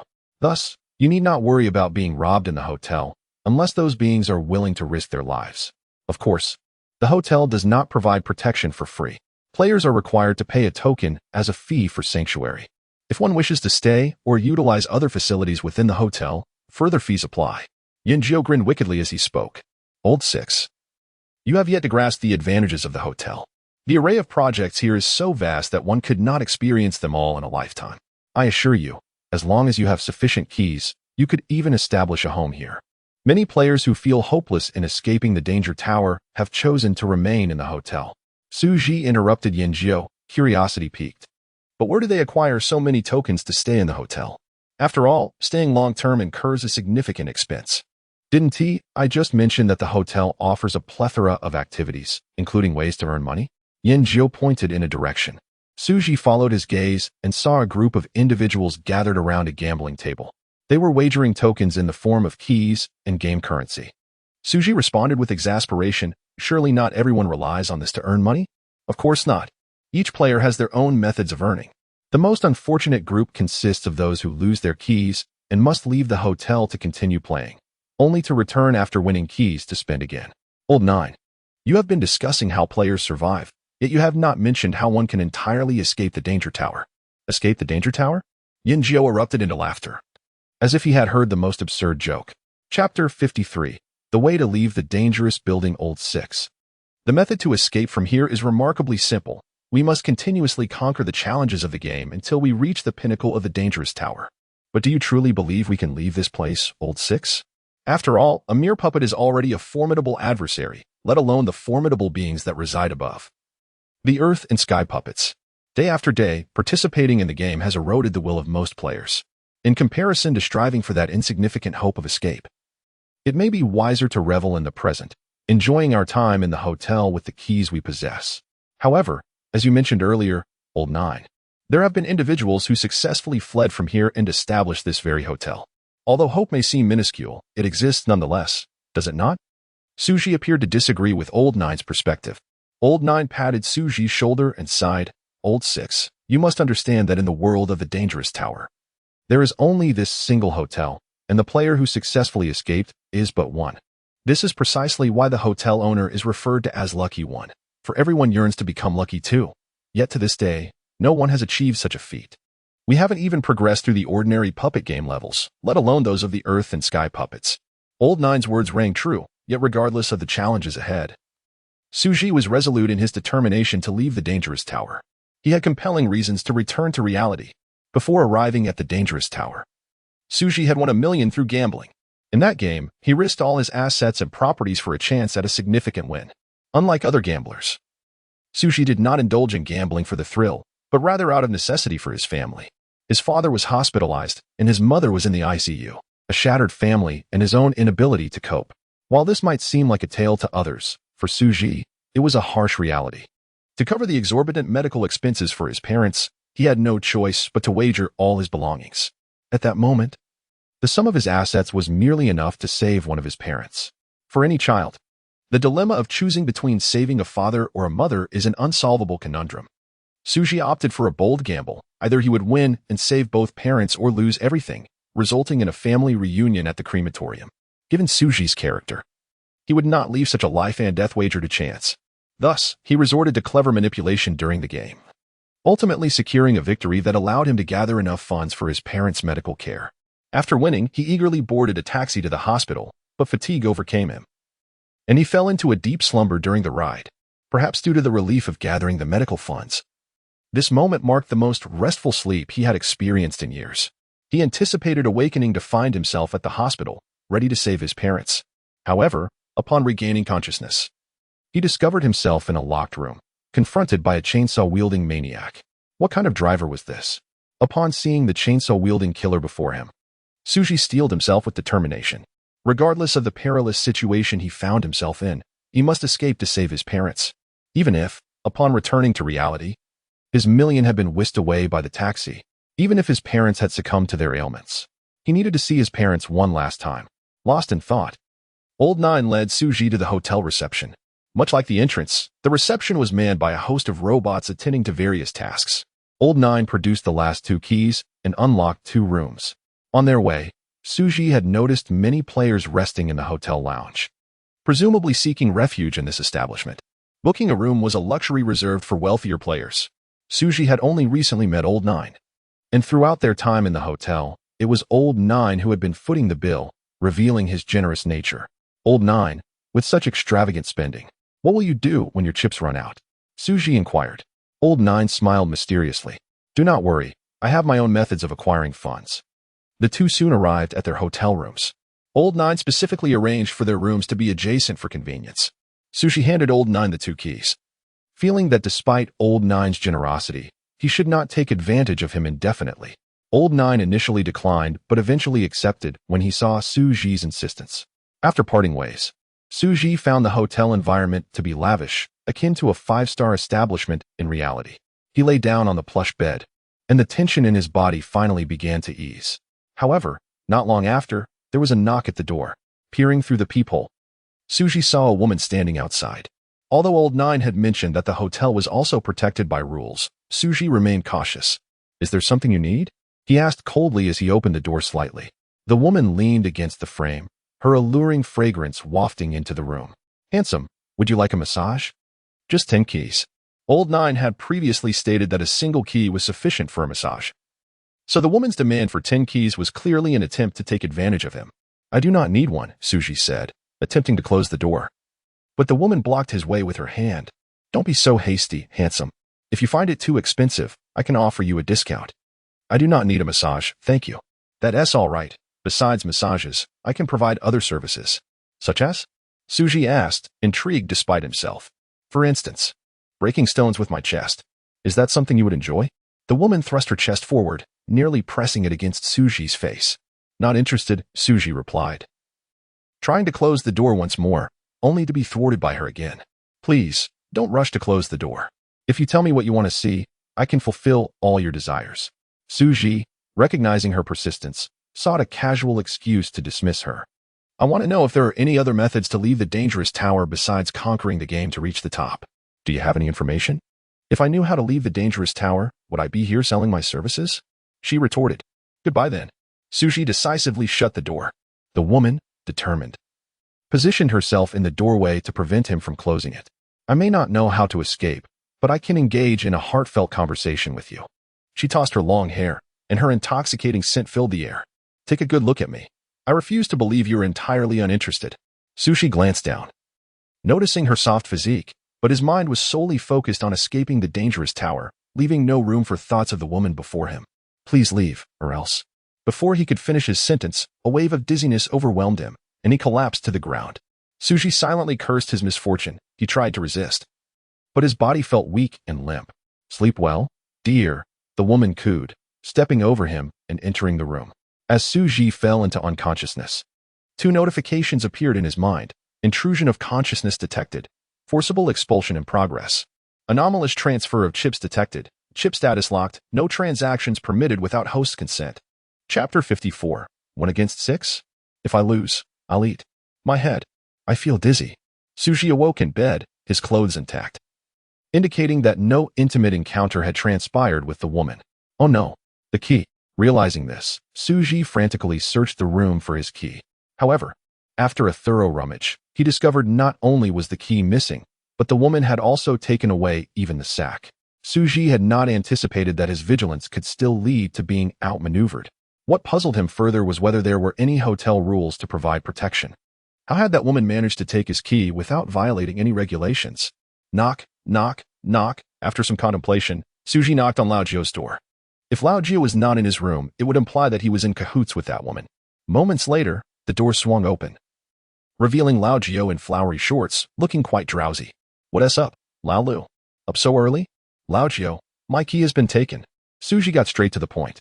What? Lao Jio suddenly perked up, a whole sack of keys taken away. Yes, Xu Zhi nodded. Lao Jio's reaction seemed genuine, indicating he had no special connection to the woman. How did you lose the key? Lao Jio inquired. Xu Zhi recounted the entire sequence of events, and Lao Jio burst into laughter. Lao Lu, who would have thought such a clever person like you could fall prey to a woman? Lao Jio, I am not in the mood for jokes. Xu Zhi retorted coldly. Lao Jio sobered up, stating, damn it, this is truly bizarre. I've never heard of anyone stealing keys in a hotel before. Moreover, I've never heard of a player managing to take another player's key without breaking the rules. Lao Lu, what you've encountered is indeed rare. Even I have never seen anything like it. Never mind that for now. The most urgent matter is to retrieve the key. Is there any way to find that woman? Xu Zhi asked. No, Lao Jio explained. The hotel is protected by rules, so there is no need for surveillance. The robots at the front desk, prioritizing customer privacy, will not divulge any information about that woman. Xu Zhi felt a weight in his heart. He had not expected the keys he had just accumulated to be stolen so easily. Oh, come on. Don't be so pessimistic, Lao Lu. If the keys are gone, we can earn more, Lao Jio said, retreating to his room to fetch 2 keys that Xu Zhi had given him the previous day. See, we at least still have 2 keys, so we won't be left completely empty-handed. Xu Zhi took a moment to collect himself, acknowledging that Lao Jio had a point. Let us go, Lao Jio. We need to participate in the games. Today we must rely on these 2 keys to turn our fortunes around. Wait a moment, Lao Lu. Lao Jio emerged, now dressed. These 2 keys are our trump cards. If we lose, we won't be able to return to the hotel. To be safe, I'll first earn some keys before we leave the hotel. Earning keys in the hotel? Xu Zhi asked, puzzled. How do we do that? Lao Jio draped an arm around Xu Zhi's shoulders. I told you before, my friend has his own way of making money. With an air of mystery, Lao Jio led Xu Zhi deeper into the hotel. After walking for several minutes, they finally reached their destination, a place resembling an arena.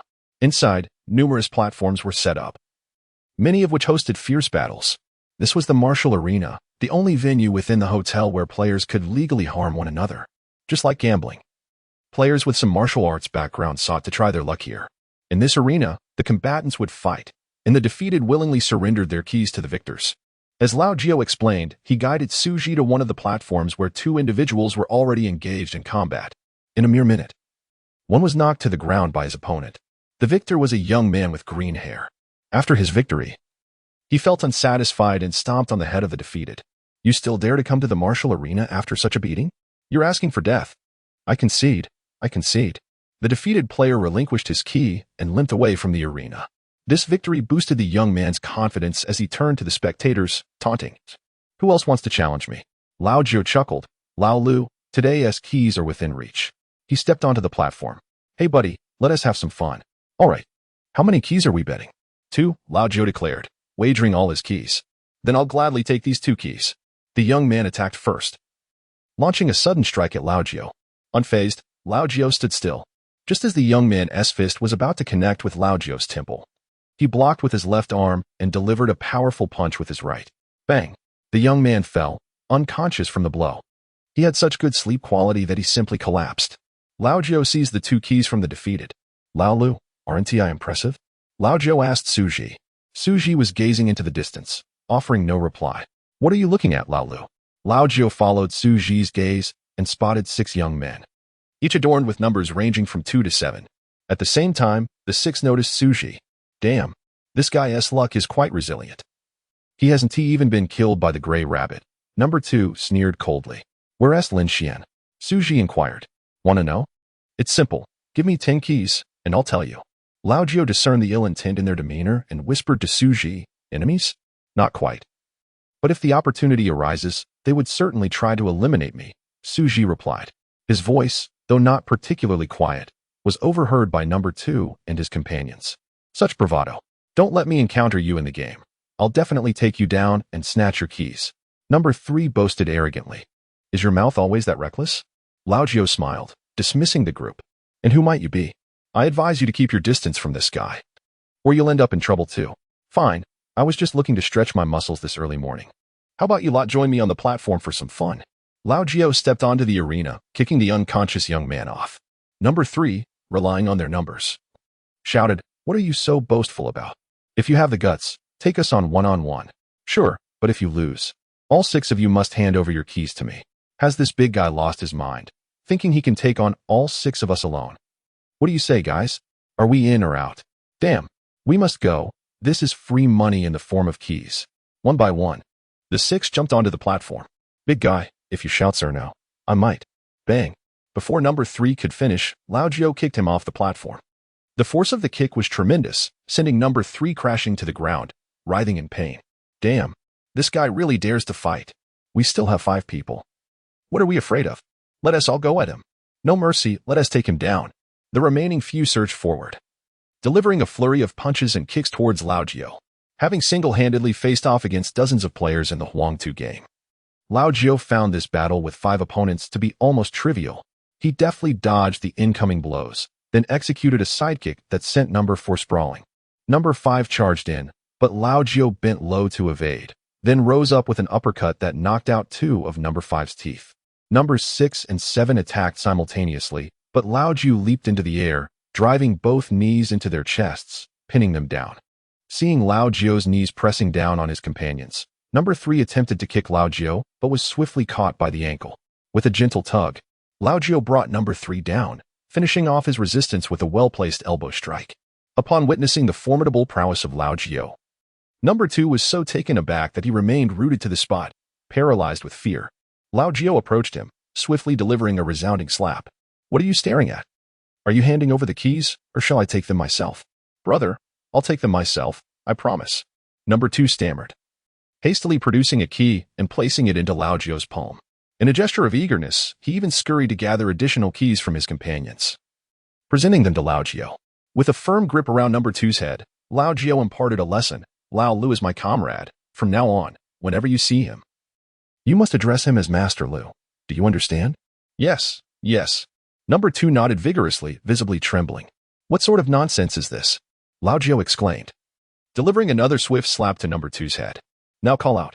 With a forced smile towards Xu Zhi, number 2 dutifully proclaimed, Master Lu, Master Lu. Can you now inform me of Lin Xian's whereabouts? Xu Zhi inquired coldly. Chapter 55, What Pretense Without Strength?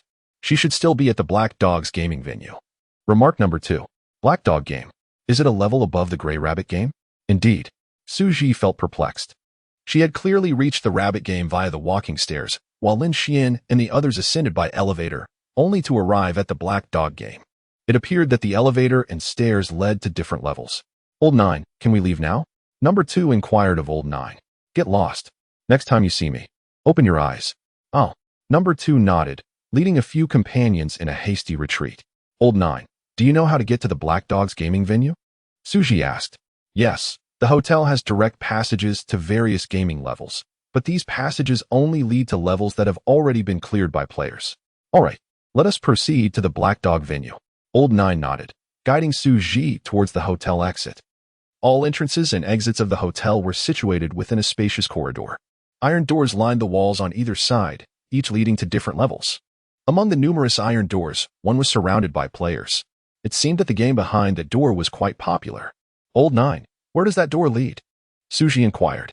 I don't know. It seems to be a newly appeared door. Old Nine approached the crowd and randomly asked a passerby, Hey, what's with all these people blocking here? Did you not hear? Yesterday, a player cleared the Black Rabbit level, adding a new door to the perilous building. Now everyone wants to see who governs the game above the Black Rabbit. Old Nine spat on the ground. TCH, who cares who governs it? It's not like it's the exit to escape the perilous building. One cannot say that. After all, the Black Rabbit game has trapped us for so long. Now that a player has cleared the Black Rabbit venue, it proves we are one step closer to the exit, the passerby countered. Have you found out who is guarding that door? Old Nine asked. I haven't gone in to check, but I heard that it seems to be a ground puppet. Ground puppet? Old Nine was taken aback and hurriedly asked, The Black Rabbit is the last puppet. Its upper level is the ground puppet? Yes. The passerby chuckled. I heard the Black Rabbit was about to ascend to ground puppet, but was suddenly slaughtered by a mysterious player. Now, not only can it not ascend, but it's fortunate to be alive. Old Nine chuckled and returned to Xu Zhi. Stop looking. This is your doing. I merely cleared a game.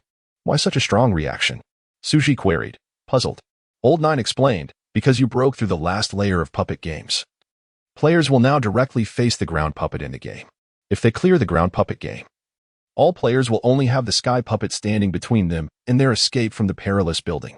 Xu Zhi, intrigued, asked, These people can't even clear the ordinary puppet games. How do they have the confidence to conquer the ground puppet game? Old Nine chuckled. Don't be fooled by the crowd. Most of these players are merely here for the spectacle. Very few are brave enough to participate in the game. Xu Zhi nodded slightly. It seemed that seeking fortune while avoiding disaster was the prevailing sentiment among all players. Old Nine led Xu Zhi to the iron door leading to the Black Dog game, and the two entered.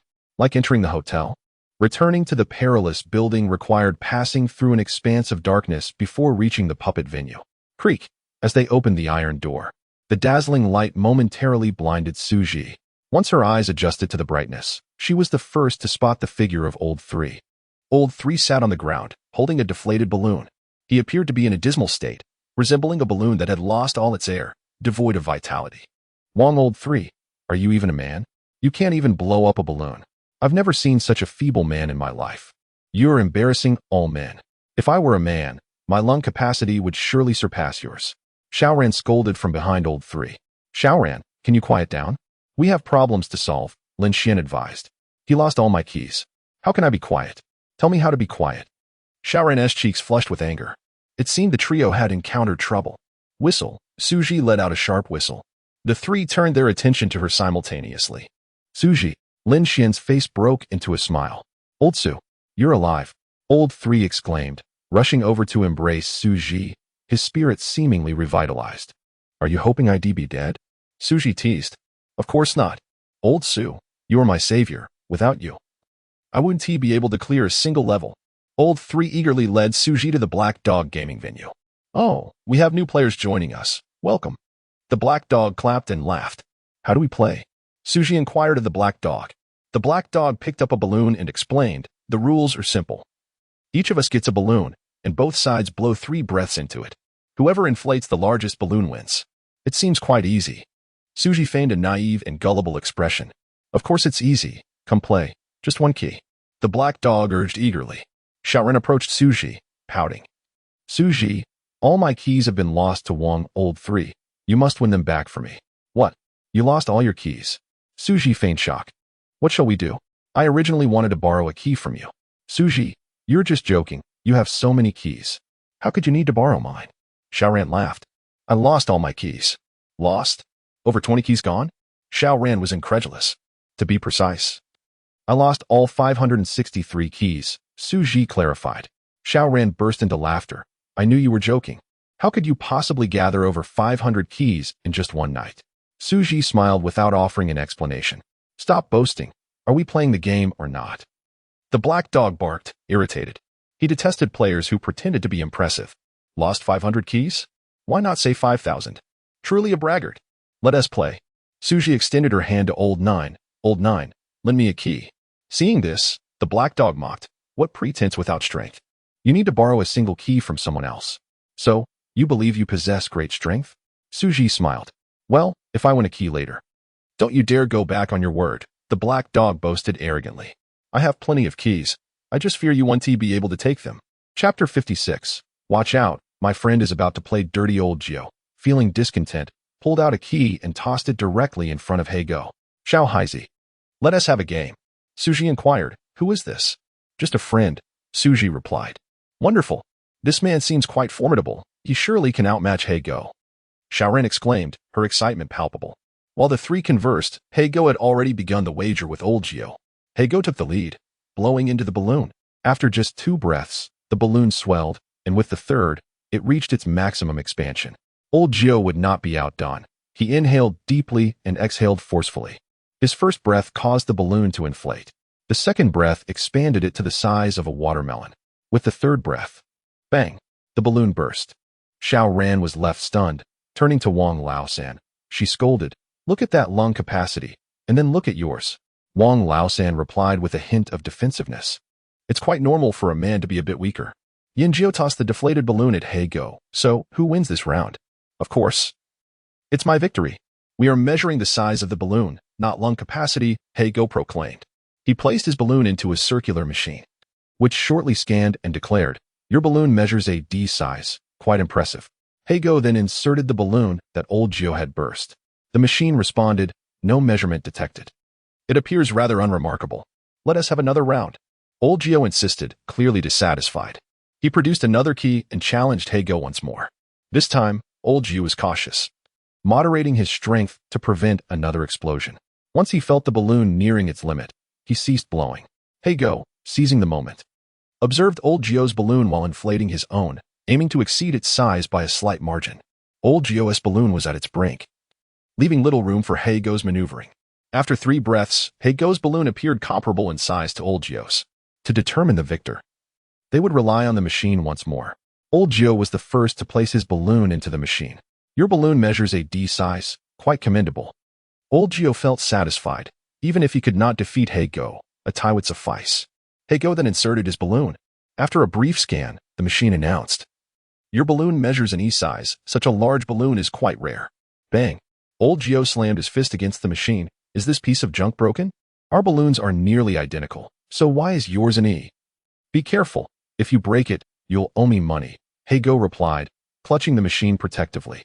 If you dispute the results, you can ask them. They are quite sensitive to measurements. Old Gio glanced at Xiaoran and realized that, indeed, his balloon was AD.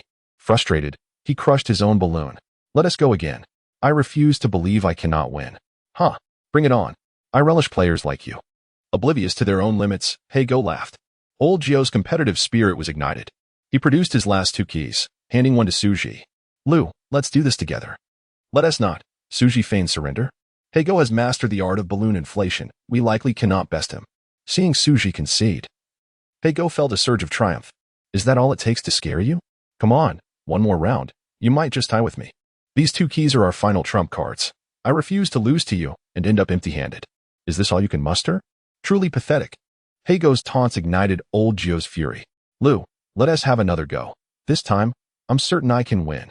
Xu Zhi hesitated, then proposed. How about this? Old Gio, let me try a round. If I lose, you keep the remaining key and return to the hotel. That way, we both end up with nothing. What are you saying, Lu? How could I abandon you? Enough chatter. Let us get started, urged He Go impatiently. Xu Zhi, why the rush? Just wait. If Lu wins, you'll be the one crying. He wins. He Go laughed heartily. If he can win, I'll eat the balloon. Is that a promise? Xu Zhi queried. Do you really believe you can win?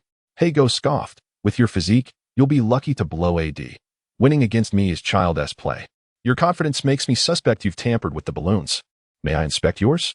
Go ahead, He Go replied nonchalantly. Xu Zhi took the balloon from the previous round, triggering a prompt. Warning, players who damage an opponent's balloon will face punitive measures. After the game with Huang Tu, Xu Zhi had learned to maintain his abilities in his mind. Is this rule limited to balloons previously used by opponents? Xu Zhi pondered. Affirmative. With this confirmation, Xu Zhi devised a strategy for victory. He tossed the balloon back to He Go, saying, "You should burst the balloon you inflated." "I wouldn't want to be accused of sabotage." He Go effortlessly crushed the incoming balloon in midair. "See? The balloon is fine. I still don't trust you. I need to examine your other balloons. Such a hassle.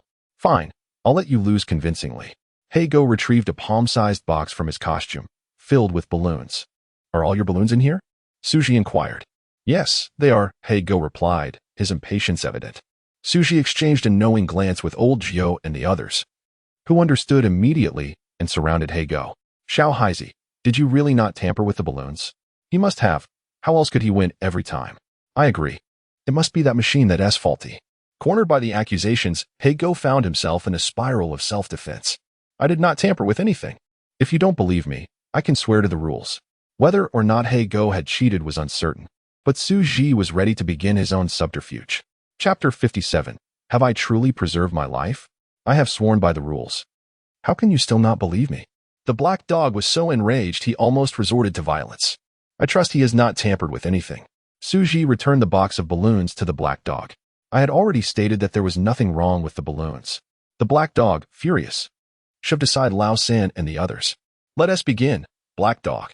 Xu Zhi proactively issued a game invitation. The black dog scoffed. "You go first. No matter how big you blow it, I can outdo you." "Very well, I shall not hold back." After taking a deep breath, Xu Zhi began to blow into the balloon. It is rare to find a player capable of bursting a balloon in 3 breaths like Lao Jiao. So Xu Zhi did not worry about popping it. After 3 breaths, Xu Zhi had inflated the balloon significantly, estimating its size to be at least AD. "Is that all?" The black dog sneered as he pulled out a balloon from the box. "Allow me to show you what absolute power looks like." The black dog took a deep breath and blew into the balloon 3 times in succession, without the need for machinery. It was clear to the naked eye that the black dog's balloon was somewhat larger than Xu Zhi's. "You have lost," the black dog declared with a triumphant laugh. Xu Zhi reminded him, the determination of victory or defeat should be left to the machine, should it not? Indeed, it must be determined by the machine. "But what of it? My balloon is clearly larger than yours." "Only larger at present, you mean? What do you imply?" The balloon answered the black dog's confusion with a hiss. There was a tiny puncture in the black dog's balloon, which was continuously deflating. "Are you playing tricks?" The black dog cursed. "What tricks? I only understand winning and losing." Xu Zhi placed his balloon into the machine. "Your balloon size is quite commendable." Xu Zhi took out his balloon, and the black dog immediately inserted his balloon into the machine. In just 10 seconds, the black dog's balloon had deflated. If he had waited any longer, it would have lost all its air. "Your balloon size is C, room for improvement." The machine announced the final result. "The black dog has lost." Enraged, the black dog seized Xu Zhi by the collar, but due to the rules, he dared not attack Xu Zhi. "Do you wish to play tricks with me? Are you seeking death?" "I am not seeking death, but rather a way to survive." Xu Zhi picked up the balloon that Lao Jiao had previously burst. When Lao Jiao burst the balloon without facing any penalties from the rules. "I saw the end of this game. I refuse to accept this. If you have the ability, let us play another round." The black dog retrieved the box containing the balloons, wanting to exchange for a new one. Xu Zhi cautioned, "Do not bother. All the balloons in the box have been destroyed by me. The only usable balloon here is in my possession." The black dog dumped out the balloons from the box. And indeed, everything was as Xu Zhi had said. The balloons in the box were not only destroyed, but had holes, some torn in half. The black dog had intended to inflate a balloon and insert it into the machine before it lost air, but now that plan was thwarted. It seems Xu Zhi had deliberately placed the least damaged balloon at the top of the box, ensuring he would not discover it immediately and could continue the game. Xu Zhi's victory invigorated the onlookers. Lao San chimed in cheekily, who just said that if they lost the game, they would have to eat the balloon. The black dog, infuriated, stuffed the balloon into his mouth and actually swallowed it whole. Xu Zhi said with satisfaction, "Let us begin the next round, black dog." The black dog, filled with rage, retorted, "You've destroyed all my balloons. How can we continue playing?" "That is your concern. As a player, I must participate in the game, and you cannot refuse me, can you?" "You are indeed correct. I will refuse to play. What can you do about it?" Xu Zhi, unconcerned, replied, "Then I shall have to wager my life against yours." "Wager my life?" The black dog was taken aback. "You madman. Let us start the game. I am pressed for time." Xu Zhi released the air from his balloon and then began to inflate it anew. Due to the rules, the black dog could neither claim Xu Zhi's balloon as his own nor destroy it. The black dog gritted his teeth in frustration, yet found himself powerless against Xu Zhi. What are you waiting for, black dog? Hurry and blow up the balloon, Xu Zhi urged. The black dog, teeth clenched, selected a balloon with the smallest puncture.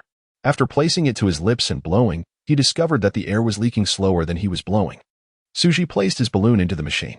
Knowing the black dog was destined to lose, Xu Zhi did not inflate the balloon to its maximum. Yes, just like that. Xu Zhi was certainly not unable to inflate the balloon due to a lack of vitality. Your balloon size is C, room for improvement. The machine announced Xu Zhi's balloon size. It was now the black dog's turn. He was bracing himself for defeat. The deflated balloon was placed into the machine, and after scanning, the machine reported, your balloon size could not be detected. It appears rather ordinary. The black dog had lost again. The game fell into a loop. The black dog was utterly unwilling to participate, but Xu Zhi relentlessly pressured him with the wager of life. After countless rounds of competition, Xu Zhi had won all of the black dog's possessions. Even the keys lost by Lin Xian and the others were reclaimed by Xu Zhi. How ruthless. Is this even human? The black dog pointed an accusing finger at Xu Zhi. Lao San patted the black dog's shoulder. Do not complain. At least they did not take your life, right? Should I then thank you? You're welcome. The black dog. The black dog admonished Xu Zhi. I heard there's a perverse player who slaughtered the black rabbit floor. You are no different from that deviant. Xu Zhi corrected. To be precise, I am that very deviant. What? The black dog was so frightened he sat down abruptly. It is said that this perverse player is particularly fond of wagering lives. You wouldn't want to kill me too, would you? Do not be afraid. It's just a casual affair. Please do not kill me. I have already given you my keys. Spare my life. However, you have seen me. And if I spare you, wouldn't all the other puppets learn of my identity? That is not true. Only those at the level of earthly puppets can leave the game venue. As a mere puppet, I cannot leave here. I cannot possibly disclose your matters. If you do not trust me, I can swear that if I reveal your identity, I willingly accept obliteration by the rules. The black dog desperately tried to persuade Xu Zhi, seeking to secure a glimmer of hope. You may keep your life, but we must exchange conditions, Xu Zhi proposed. Exchange conditions? The black dog lamented. I've already given you the key. Is that not enough? The key is something I won legitimately. It has nothing to do with you. A legitimate win, indeed. The black dog gritted his teeth. Speak. What else do you desire? I need you to tell me of any methods to leave this perilous tower aside from clearing the levels. The black dog was taken aback. Are you not asking for my life? Xu Zhi narrowed his eyes. Your reaction suggests there indeed exists another way to leave the perilous tower? I do not know. The black dog began to feign ignorance. Black dog, you have no keys left to lose. Do not force me to wager my life with you. Xu Zhi threatened. The black dog panicked. I do not know. I genuinely do not know. You do not know, which implies someone else knows. Xu Zhi leaned closer to the black dog. Speaking coldly, tell me who knows. The black dog was so furious he wanted to slap himself. Xu Zhi reminded him, Black dog, consider this carefully. Secrets belong to others. But a life is your own. Under Xu Zhi's coercion, the black dog reluctantly pointed upwards. The ceiling? Xiaoran questioned. The ceiling knows? No. It is those above who know, Lin Xian clarified. Su Jiqing was fully aware that Haigo had already made the utmost concession.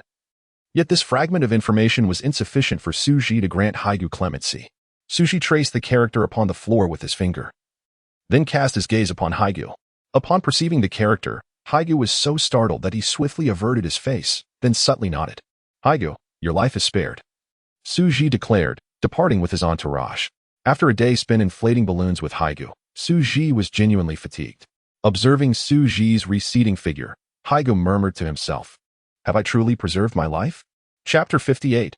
It is she, indeed. Xu Zhi pushed open the iron gate leading to the hotel, revealing a dark corridor beyond. Within the shadows, a pair of crimson eyes seemed to scrutinize her. Old 6, get back. Old 9 sensed a tinge of danger and abruptly shoved Xu Zhi aside. Emerging from the darkness was a grotesque creature with the body of a man and the head of a hound. Xu Zhi locked eyes with it, recognizing the hunting hound they had encountered earlier in the passageway. It's you, the hound growled, having identified Xu Zhi. Old 9 brandished a key in front of the beast, declaring, look closely, we all possess keys. Do not worry, you are not the target today. The hound's gaze swept over the group, landing on the black dog. Sensing its intent, The black dog fell to its knees, pleading, "Hound, my lord, spare me for the sake of my offerings." With a single step, the hound approached the black dog. "What a loquacious fellow you are." Denying the black dog any further chance to explain, the hound thrust its fingers into the creature's mouth and yanked out its tongue. "Ah!" the black dog shrieked, blood pouring from its maw. "Didn't you abhor wearing a mask? Today, I shall grant you your wish." The hound removed the black dog's mask, revealing the youthful visage of a man in his 20s. Terror filled the black dog's eyes. For a puppet, the removal of the mask signified impending death. With a swift twist, the hound snapped the black dog's neck, crimson blood dripping to the ground. The hound presented the severed head to Xu Zhi. "With so many keys at your disposal, why not live peacefully in the hotel? Why risk your life by entering forbidden territory?" The hound placed the head in Xu Zhi's hands. "A gift for you. Cherish the moment and avoid taking the wrong path." With that, the hound retreated into the shadows of the corridor. Xu Zhi stared at the head in her hands, the lifeless eyes of the black dog seemingly fixated on her. "Xu Zhi, toss it away. It's utterly revolting," Xiao Ran exclaimed, covering her mouth in disgust. Xu Zhi walked over to the black dog's corpse and reattached the head to the body. "Old Nine, fire." "Coming," Old Nine replied, producing a lighter to ignite the black dog's clothing. The flames quickly engulfed the body, their glow warming Xu Zhi's face. Gazing at the dancing flames, Xu Zhi perceived a glimmer of hope for escape. The hound's eagerness to eliminate the black dog only confirmed that she was on the right path. Regardless of the hound's desires, she was determined to pursue what they wished to avoid. Only by striking at their vulnerabilities could she uncover the means of escape. The group traversed the corridor back to the hotel. Upon entering the hotel for the first time, Xiao Ran was left in awe, exclaiming her admiration. "With the hotel as our refuge, I shall no longer partake in those deadly games." She cheered, wishing to remain in the hotel for the rest of her days. Collectively, they possessed dozens of keys, making a fortnight stay in the hotel entirely feasible. With frugality, they could even manage a few months of comfort. While a long-term stay seemed improbable, a few days of respite was well within reach. Old 3 approached a vending machine, using a key to procure several bottles of drinks for the group. The sweet and tangy beverages revived their spirits, transporting them back to reality. Xiao Ran took a hearty gulp, lamenting, "Xu Zhi, if only you hadn't lost your key, we could have stayed here for a year and a half." This single bottle of drink had extinguished Xiao Ran's desire to escape the perilous tower. Perhaps, if they lingered a few days longer, she would, like many others, come to regard the hotel as her ultimate refuge. For such individuals, participation in the games was no longer about escape, but rather about acquiring keys to remain within the hotel's embrace. Xu Zhi sensed something amiss. Was Lucky One truly motivated by a desire to provide a sanctuary for the lost within this hotel? If that were the case, having the ability to create such a haven, why not assist players in breaking free from this prison? Lost in contemplation, her gaze wandered throughout the hotel. Suddenly, a familiar figure darted past her. In an instant, Xu Zhi recognized her, the woman who had stolen all her chips. The moment Xu Zhi became aware, the woman also noticed her. Reacting swiftly, the woman plunged into the crowd, attempting to flee. Xu Zhi discarded her drink and pursued her with fervor. "What's wrong? Old 6? Old 9 inquired, catching up. "I saw the woman who stole my key," Xu Zhi replied. "What?" Xiao Ran was the first to react, sprinting with even greater intensity than Xu Zhi. If not for this woman's thievery, she might have been able to benefit from Xu Zhi's plight. "That woman didn't just steal your key, she stole mine. You wretched thief. Stop right there," Xiao Ran shouted as she chased after her. The group wove through the throngs of people, relentlessly pursuing the woman. As she neared capture, the woman dashed to the hotel's exit, hastily choosing an iron door to slip through. In pursuit of her key, Xu Zhi and the others followed her into the passageway. Emerging from the dark corridor, they found themselves in a venue designed for the puppets' games, where a peculiar chicken puppet awaited. "You wretched harlot, run if you dare.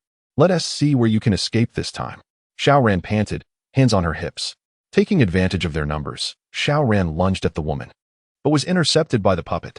"I am Ding Dong Chicken, the adjudicator of this level. If you are not here to play a game, please leave." A female voice emanated from the puppet's suit. "I have no interest in your frivolous games. Step aside. I am taking this woman with me." Xiao Ran attempted to bypass Ding Dong Chicken to strike the woman, only to be blocked again. It was clear to all that Ding Dong Chicken was protecting the thief. "If you're not playing the game, depart at once," Ding Dong Chicken commanded. "That woman behind you isn't playing either. Why is she allowed to remain?" Xiao Ran retorted. Ding Dong Chicken glanced back at the thief and then turned back, stating, "She will soon participate in my game." "Fine. Then we shall play." Xiao Ran glared at the thief, seething, "You wretched woman, I refuse to believe I cannot catch you. Do you all wish to participate in the game as well?" Ding Dong Chicken inquired of Xu Zhi and the others. It appeared that any player unwilling to engage in the game would be forcibly removed by Ding Dong Chicken. Chapter 59. The Doll's Refuge in Pursuit of the Elusive Female Thief. Xu Zhi and her companions reluctantly joined the game. Ding Dong Ji had not anticipated that events would escalate to this point. Yet with the situation having unfolded, she had no choice but to acquiesce. She led the group to a round table, upon which lay 7 numbered tokens, perfectly corresponding to the number of players present. Ding Dong Ji took the initiative to occupy the first seat, gesturing to the female thief, "Su Chong, take a seat beside me." Su Chong nodded and settled into the second position. The others, though perplexed, followed suit and took their places. "Before we commence the game, each of you must place all your chips in front of you on the table," Ding Dong Ji instructed. The players complied, placing their respective stakes. The quantity of chips varied among the participants, with Yin Jiao possessing the least at a mere 4 keys, while Ding Dong Ji held a staggering 60 keys. From within her doll costume, she produced a worn deck of playing cards and elaborated, "My game is called Big Fish Eats Small Fish. Each of us will receive a playing card, and the objective is to compare values. The number 1 is the smallest, while the king is the largest. The jokers are wild cards, but be mindful, as the number 1 can devour both jokers. If both jokers appear simultaneously, the larger joker prevails." As she explained the rules, she dealt the cards to the players. Upon receiving her card, Xiaoran excitedly slapped it onto the table, exclaiming, "I have the red king. I'm the largest. I'm certain to win." Ding Dong Ji was taken aback, staring at Xiaoran as if she were a fool. "What? Is something amiss?" Xiaoran questioned, puzzled. "I haven't finished explaining the rules yet. Why the haste?" Ding Dong Ji replied, exasperated. "Your card is indeed substantial, but according to the rules, the player with the highest bet becomes the dealer." Xiaoran, astonished, inquired, "There's a dealer? What does the dealer do?" Ding Dong Ji clarified, "Only the dealer possesses the authority to compare cards." Tentatively, Xiaoran asked, "So, should I conceal my card then? Or what happens if I don't?" Ding Dong Ji rolled her eyes, taken aback by such navet. She continued, "Next, each of you may choose to raise your bet based on your card's value. I will start by raising 2 keys." Ding Dong Ji increased the stakes to 2 keys.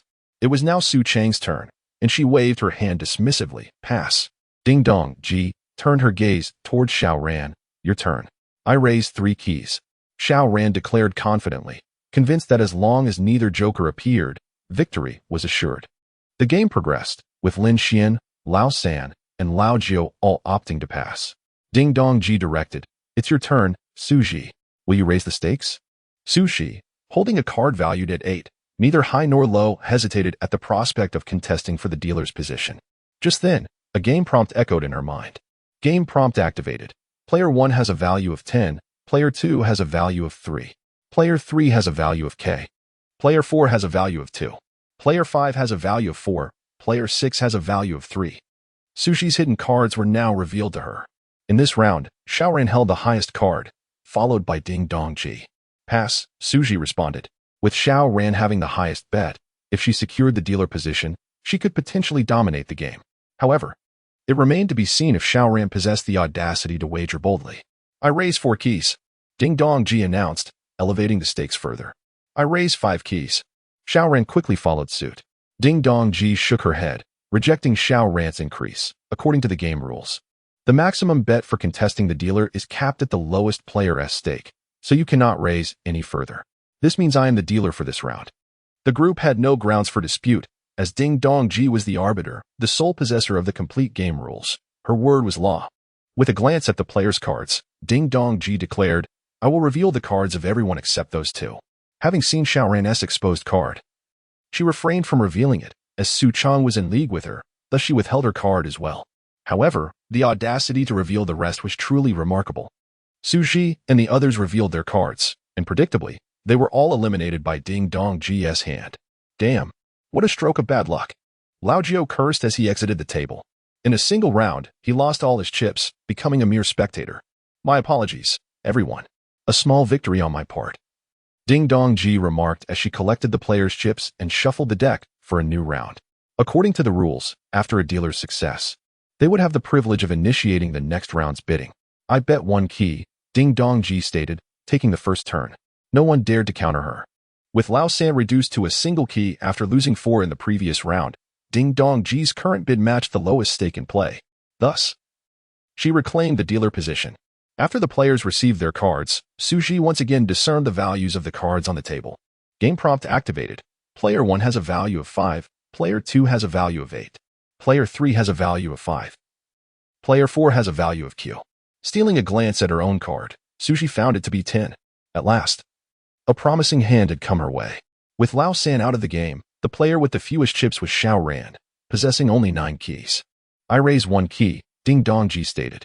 It seemed that Xu Zhi's role as dealer had indeed affected Ding Dong Ji's previous tactics, causing her to hesitate in making bold raises. It was now Su Chang's turn. I raised 9 keys, she declared, sealing the stakes and securing the dealer position for this round. Chapter 60. What kind of gaze is that? Su Chang glanced at Xiao Ran, seemingly pondering whether to reveal her hand. Xiao Ran possessed the lowest score in the game, a mere 5 points.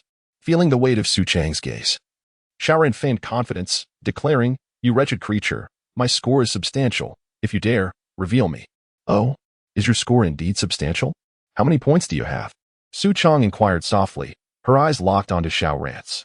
In that fleeting moment, Xiao Ran felt as though her consciousness was being drawn away by Su Chang. "My score is 5, Xiao Ran replied, almost mechanically. "Xiao Ran, how could you disclose your hand to her?" Wang Laosan exclaimed, his frustration evident. Upon learning Xiao Ran's score, a smirk appeared on Su Chang's lips as she turned her attention to Lin Xian. "What is your score?" My score is a queen," Lin Xian replied involuntarily. "Excellent," Su Chang acknowledged with a nod of approval. Lao San and Lao Ji were utterly bewildered, taken aback by Su Chang's apparent ability to manipulate minds. Xu Zhi, witnessing this, surmised how the key had been stolen by Su Chang. It was highly likely that she had influenced Xu Zhi's thoughts, compelling her to relinquish the key willingly, although the rules forbade players from competing for keys. If Xu Zhi voluntarily gifted the key to someone, the rules could not intervene. "Watch out, old 6. Don't let that woman deceive you," Lao Jiu shouted. But it was too late. Su Chang's eyes had already met Xu Zhi's. "Tell me, how many points do you have?" My points. Detection of consciousness invasion. Forced expulsion in progress." Xu Zhi's dazed consciousness was abruptly restored to clarity. Once aware again, she feigned being under Su Chang's influence, planning to turn the tables. "My score is 10.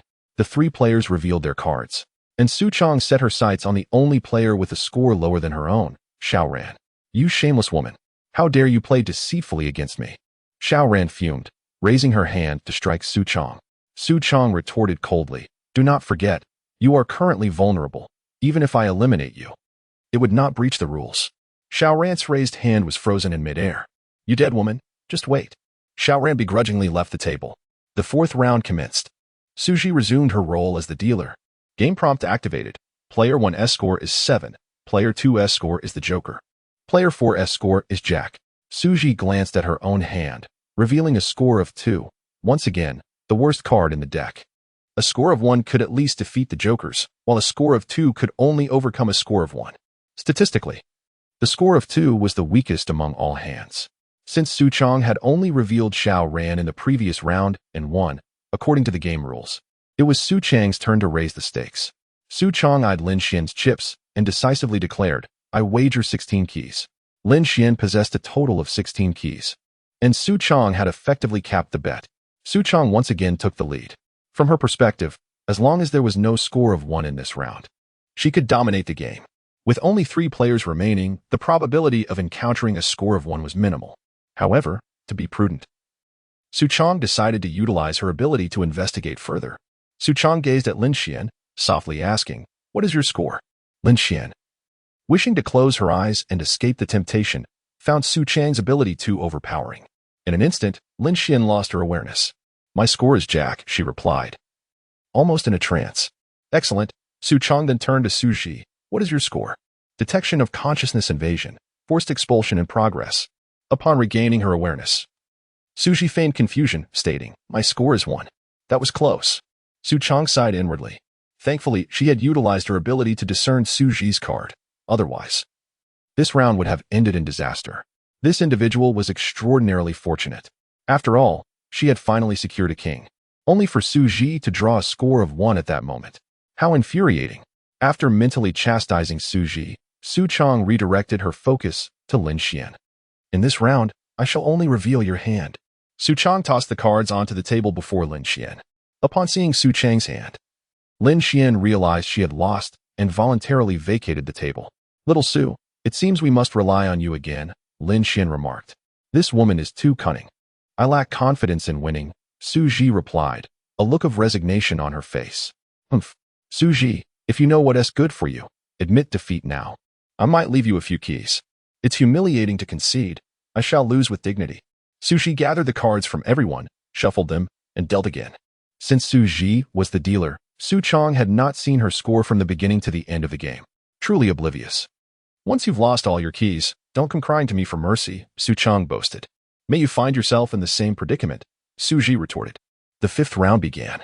Game prompt activated. Player 1's score is 4, Player 2's score is 7. Xu Zhi revealed her hand, discovering a score of 9. At last, she held the highest card in the game. Having won the previous round against Lin Xian, Su Chang met the conditions for a total victory. She initiated the bidding once more. After several rounds of play, Xu Zhi's keys dwindled to 45, while Su Chang retained 46. And Ding Dong Ji possessed 78, the highest in the game. I wager 45 keys, Su Chang declared, sealing the bet and claiming the dealer's position. Su Chang's audacity stemmed from her well-crafted contingency plan. If her score were lower than Xu Zhi's, she would gamble against Ding Dong Ji. Regardless of who won, they could return the keys to each other, as they were allies. Conversely, if Xu Zhi's score was lower than hers, Su Chang would annihilate her in this round. The dealer's position must not fall into Xu Zhi's hands, lest the situation turn against her. Su Chang's maneuver sent a wave of anxiety through the players. Damn it. Old Su, this woman has no intention of letting you take the lead. Xu Zhi, you must play well. Our fates rest in your hands. Old 6. Avert your gaze from that woman. Be wary of her tricks. Little Su, stay calm. I believe in your victory. Xu Zhi glanced at her hand and inquired. If I win this round, will I be the one to call the next dealer? Indeed, Ding Dong Ji retorted mockingly. But do you truly believe you can win? Let us find out, Xu Zhi replied, her tone calm. How arrogant and ignorant. Su Chang gazed at Xu Zhi, softly asking, what is your score? Old 6. Close your eyes. Lao Jiu yelled.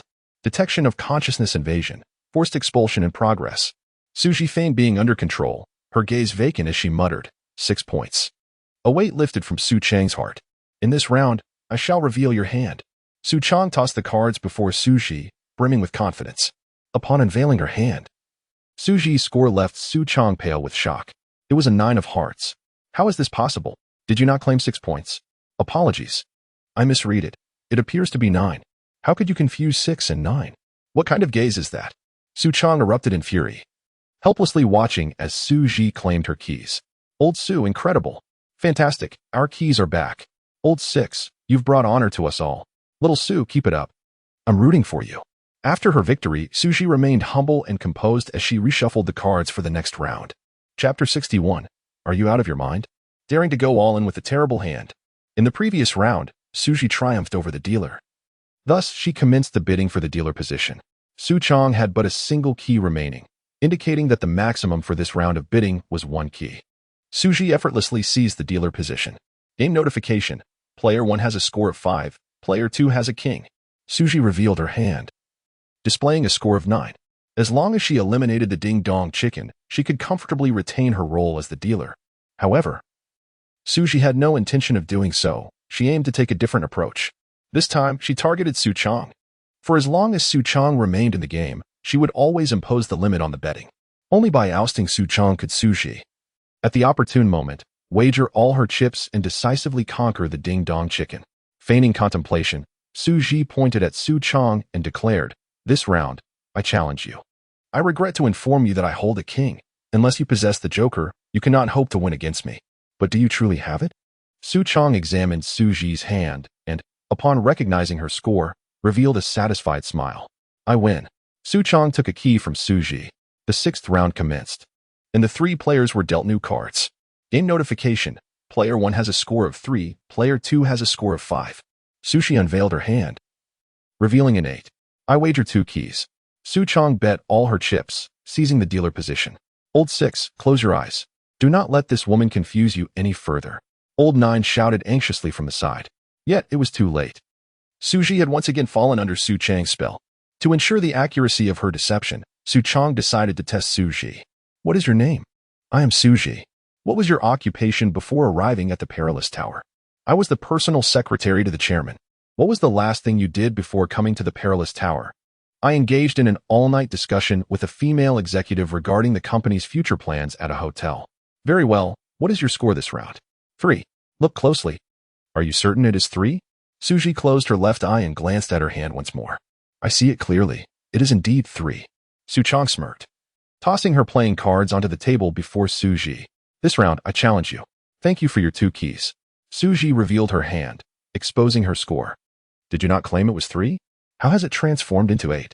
Xu Zhi covered her left eye, explaining, if one only looks at half. It is indeed 3. You are deceiving me. Su Chang exclaimed, rising from her seat in anger. Oh, you have seen through me? Xu Zhi chuckled mischievously, fuming. Su Chang's face turned red, but her chips had already been exhausted, leaving her no choice but to vacate the table. The ding-dong chicken also realized that Xu Zhi was not to be underestimated and spoke up. You have dealt several rounds now. It is my turn to deal. Xu Zhi laid her cards on the table. Stop pretending. Your intention is to discern my score through the subtle markings on the back of the cards while dealing. Impossible.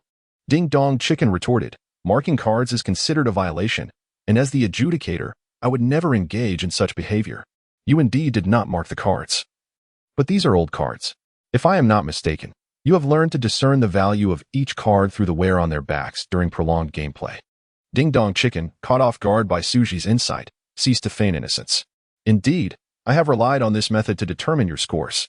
However, this does not constitute cheating. I merely exploited a loophole in the rules. Xu Zhi nodded slightly. You are correct. But now that I am aware of your underhanded tactics, I shall not grant you an opportunity to win. She shuffled the deck anew, placing her left hand over the entire pack while drawing a card randomly with her right hand. In doing so, Ding Dong Chicken could no longer see Xu Zhi's hand. With Ding Dong Chicken deprived of her secrets, she was left to gamble on sheer luck against Xu Zhi. Now, only Xu Zhi and Ding Dong Chicken remained at the table. For both, the identity of the dealer became inconsequential. The contest now hinged on chance and chips. It would depend on who could draw the better cards and dare to go all in when the moment was ripe, thereby claiming victory. Xu Zhi revealed her hand. Her score was 6. Game notification. Player 1 has a score of 7. Xu Zhi's fortune seemed lacking, as her score was slightly inferior to her opponent's. Fortunately, Ding Dong Chicken remained unaware of her own score, leaving the situation salvageable. I wager 10 keys. Xu Zhi initiated the betting. Call. Ding Dong Chicken, believing her score was low, chose not to raise the bet. It appeared she opted for a cautious approach. Both revealed their cards, and Xu Zhi lost 10 keys to Ding Dong Chicken. If I had known, I would have gone all in last round. Ding Dong Chicken lamented. The game resumed. Game notification. Player 1 has a score of 7. Xu Zhi unveiled her hand, revealing an 8. Fortune has shifted. This round is mine. I wager 3 keys. Ding Dong Chicken made the first bet. I wager 81 keys. Xu Zhi boldly went all in. Are you out of your mind? I wagered 3 keys. Logically, you should wager 5 or 10. Alas, such are the conditions. Ding Dong Chicken thought. Could it be that this person has drawn the joker? Not only Ding Dong Chicken panicked, but Xiao Ran, beside her, was also alarmed. Xu Zhi, you are being reckless. Our fates rest in your hands. Be steady. Ding Dong Chicken concurred. Did you hear your teammate? I shall grant you an opportunity to adjust your wager. You may rebid. Very well. Xu Zhi nodded, then replaced her bet. I wager 81 keys, plus my life. Ding Dong Chicken? My life is worth a key, meaning if I win, I can claim 82 keys from you. Ding Dong Chicken's expression darkened, realizing Xu Zhi truly possessed the joker. Both revealed their cards. When Ding Dong Chicken realized that Xu Zhi's score was only 1 point higher, she was utterly astonished. You dare to go all in with a measly 8 of clubs? You are not merely mad. You are a lunatic. Thank you for the compliment. Xu Zhi claimed a total of 82 keys from Ding Dong Chicken. Xiao Ran was thoroughly frightened by Xu Zhi's audacity. Xu Zhi, steady yourself. Our lives are at stake. Xiao Ran fretted, stamping her foot. Chapter 62, The White Body Now. Ding Dong Chicken was left with only 6 keys. The players drew cards once more. Game prompt. Player 1's point this round is K. Xu Zhi revealed her hand, showing AJ. All right, I'll play it safe this round. I bet 1 key, she declared. Ding Dong Chicken responded confidently. I raised the stakes to 6 keys. She pushed all her chips into the pot. Ding, play it safe, Su Chong cautioned from the sidelines. Trust me, my hand is excellent. I am certain to win. Ding Dong Chicken retorted. As they revealed their cards, Ding Dong Chicken won the 6 keys without any surprise. Xu Zhi, however, remained unperturbed by Ding Dong Chicken's victory. Her own chips were considerably more than those of Ding Dong Chicken. Unless Ding Dong Chicken managed to win the next 4 rounds with a higher point each time and went all in, a comeback was improbable. Conversely, as long as Ding Dong Chicken had even 1 round where her points were lower than Xu Zhi's, Xu Zhi could decisively eliminate her. A new round commenced. Game prompt. Player 1's point this round is 7. Xu Zhi revealed her hand, which showed AQ. I feel confident. I bet 1 key. Ding Dong Chicken, clearly lacking confidence in her hand, replied, I raise it to 12 keys. Xu Zhi escalated the wager to the maximum. Are you out of your mind? Not again, Ding Dong Chicken exclaimed. There's no choice. These are the conditions. As they revealed their cards, Ding Dong Chicken unexpectedly lost all her chips. Damn man, I'll remember you. She hissed through clenched teeth. Now that Ding Dong Chicken had lost all her chips, even if she gambled her life against Xu Zhi, a reversal of fortune was impossible. After all, Xu Zhi's chips were overwhelmingly abundant. As long as Xu Zhi continued to escalate the stakes to the maximum in each game, winning just 1 round would suffice to crush Ding Dong Chicken. Unless Ding Dong Chicken experienced an extraordinary stroke of luck and drew high cards in every round, her chances of turning the tide were non-existent. You have lost all your chips, and now there's no reason to stop me, Xu Zhi declared as she left the table and approached Su Chong. Hand over the keys. Weren't they just given to you? Su Chong replied, irritation evident. What I want are the keys you stole from me. Are you insane? When did I ever steal keys from you? If you didn't take them, why did you run when you saw me? Xu Zhi countered. Su Chong was incensed at this remark. Would I have run if you hadn't chased me? Would I have chased you if you hadn't run? Return the keys. You're delusional. Su Chong turned away, insisting, I didn't take your keys. Are you sure? I am sure. If I had taken your keys, would I have fallen to the status of a white body and left the table? That makes sense. But how can I trust that you are indeed a white body?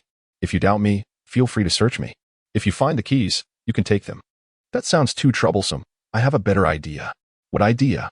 Su Chang asked, puzzled. Xu Zhi picked up a wooden stick and handed it to Su Chong. A white body is not protected by the rules, so I want you and Ding Dong Chicken to attack each other. If the rules do not intervene, it will prove your innocence. Are you out of your mind? I refuse. Su Chong declined Xu Zhi's proposal. Xiaoran stepped forward. Xu Zhi, that's too complicated. I can just slap that worthless woman, and it will suffice. Are you lacking common sense? If she is lying, won't you be violating the rules? Lao Zhou chimed in. Xiaoran reconsidered. If Su Chong was indeed hiding Xu Zhi's keys, her slap would surely invoke the rules to punish her.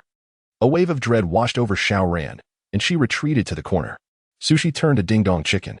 I offer you a chance to help me verify if she is a white body. You wish. I will not lay a hand on Su Chong. Ding Dong Chicken likewise refused Xu Zhi. It seems there is no room for negotiation. Xu Zhi seized a chair and struck Ding Dong Chicken with it. Despite her formidable physique, Ding Dong Chicken was knocked to the ground by the blow.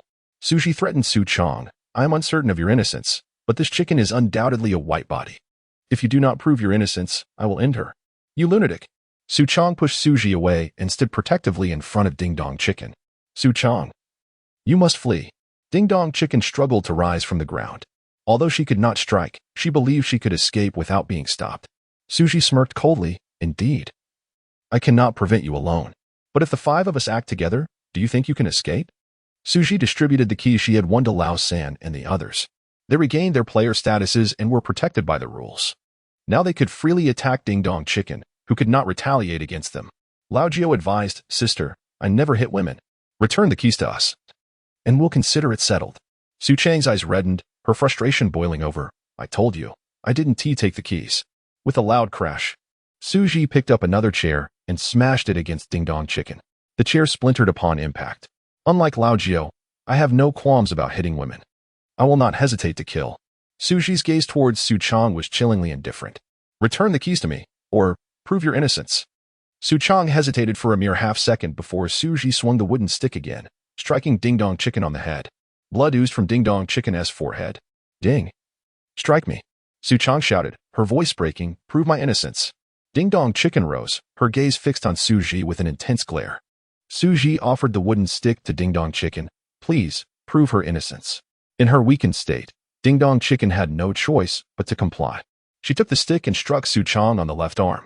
Fearing serious injury, she did not apply much force, merely causing Su Chong to sway slightly.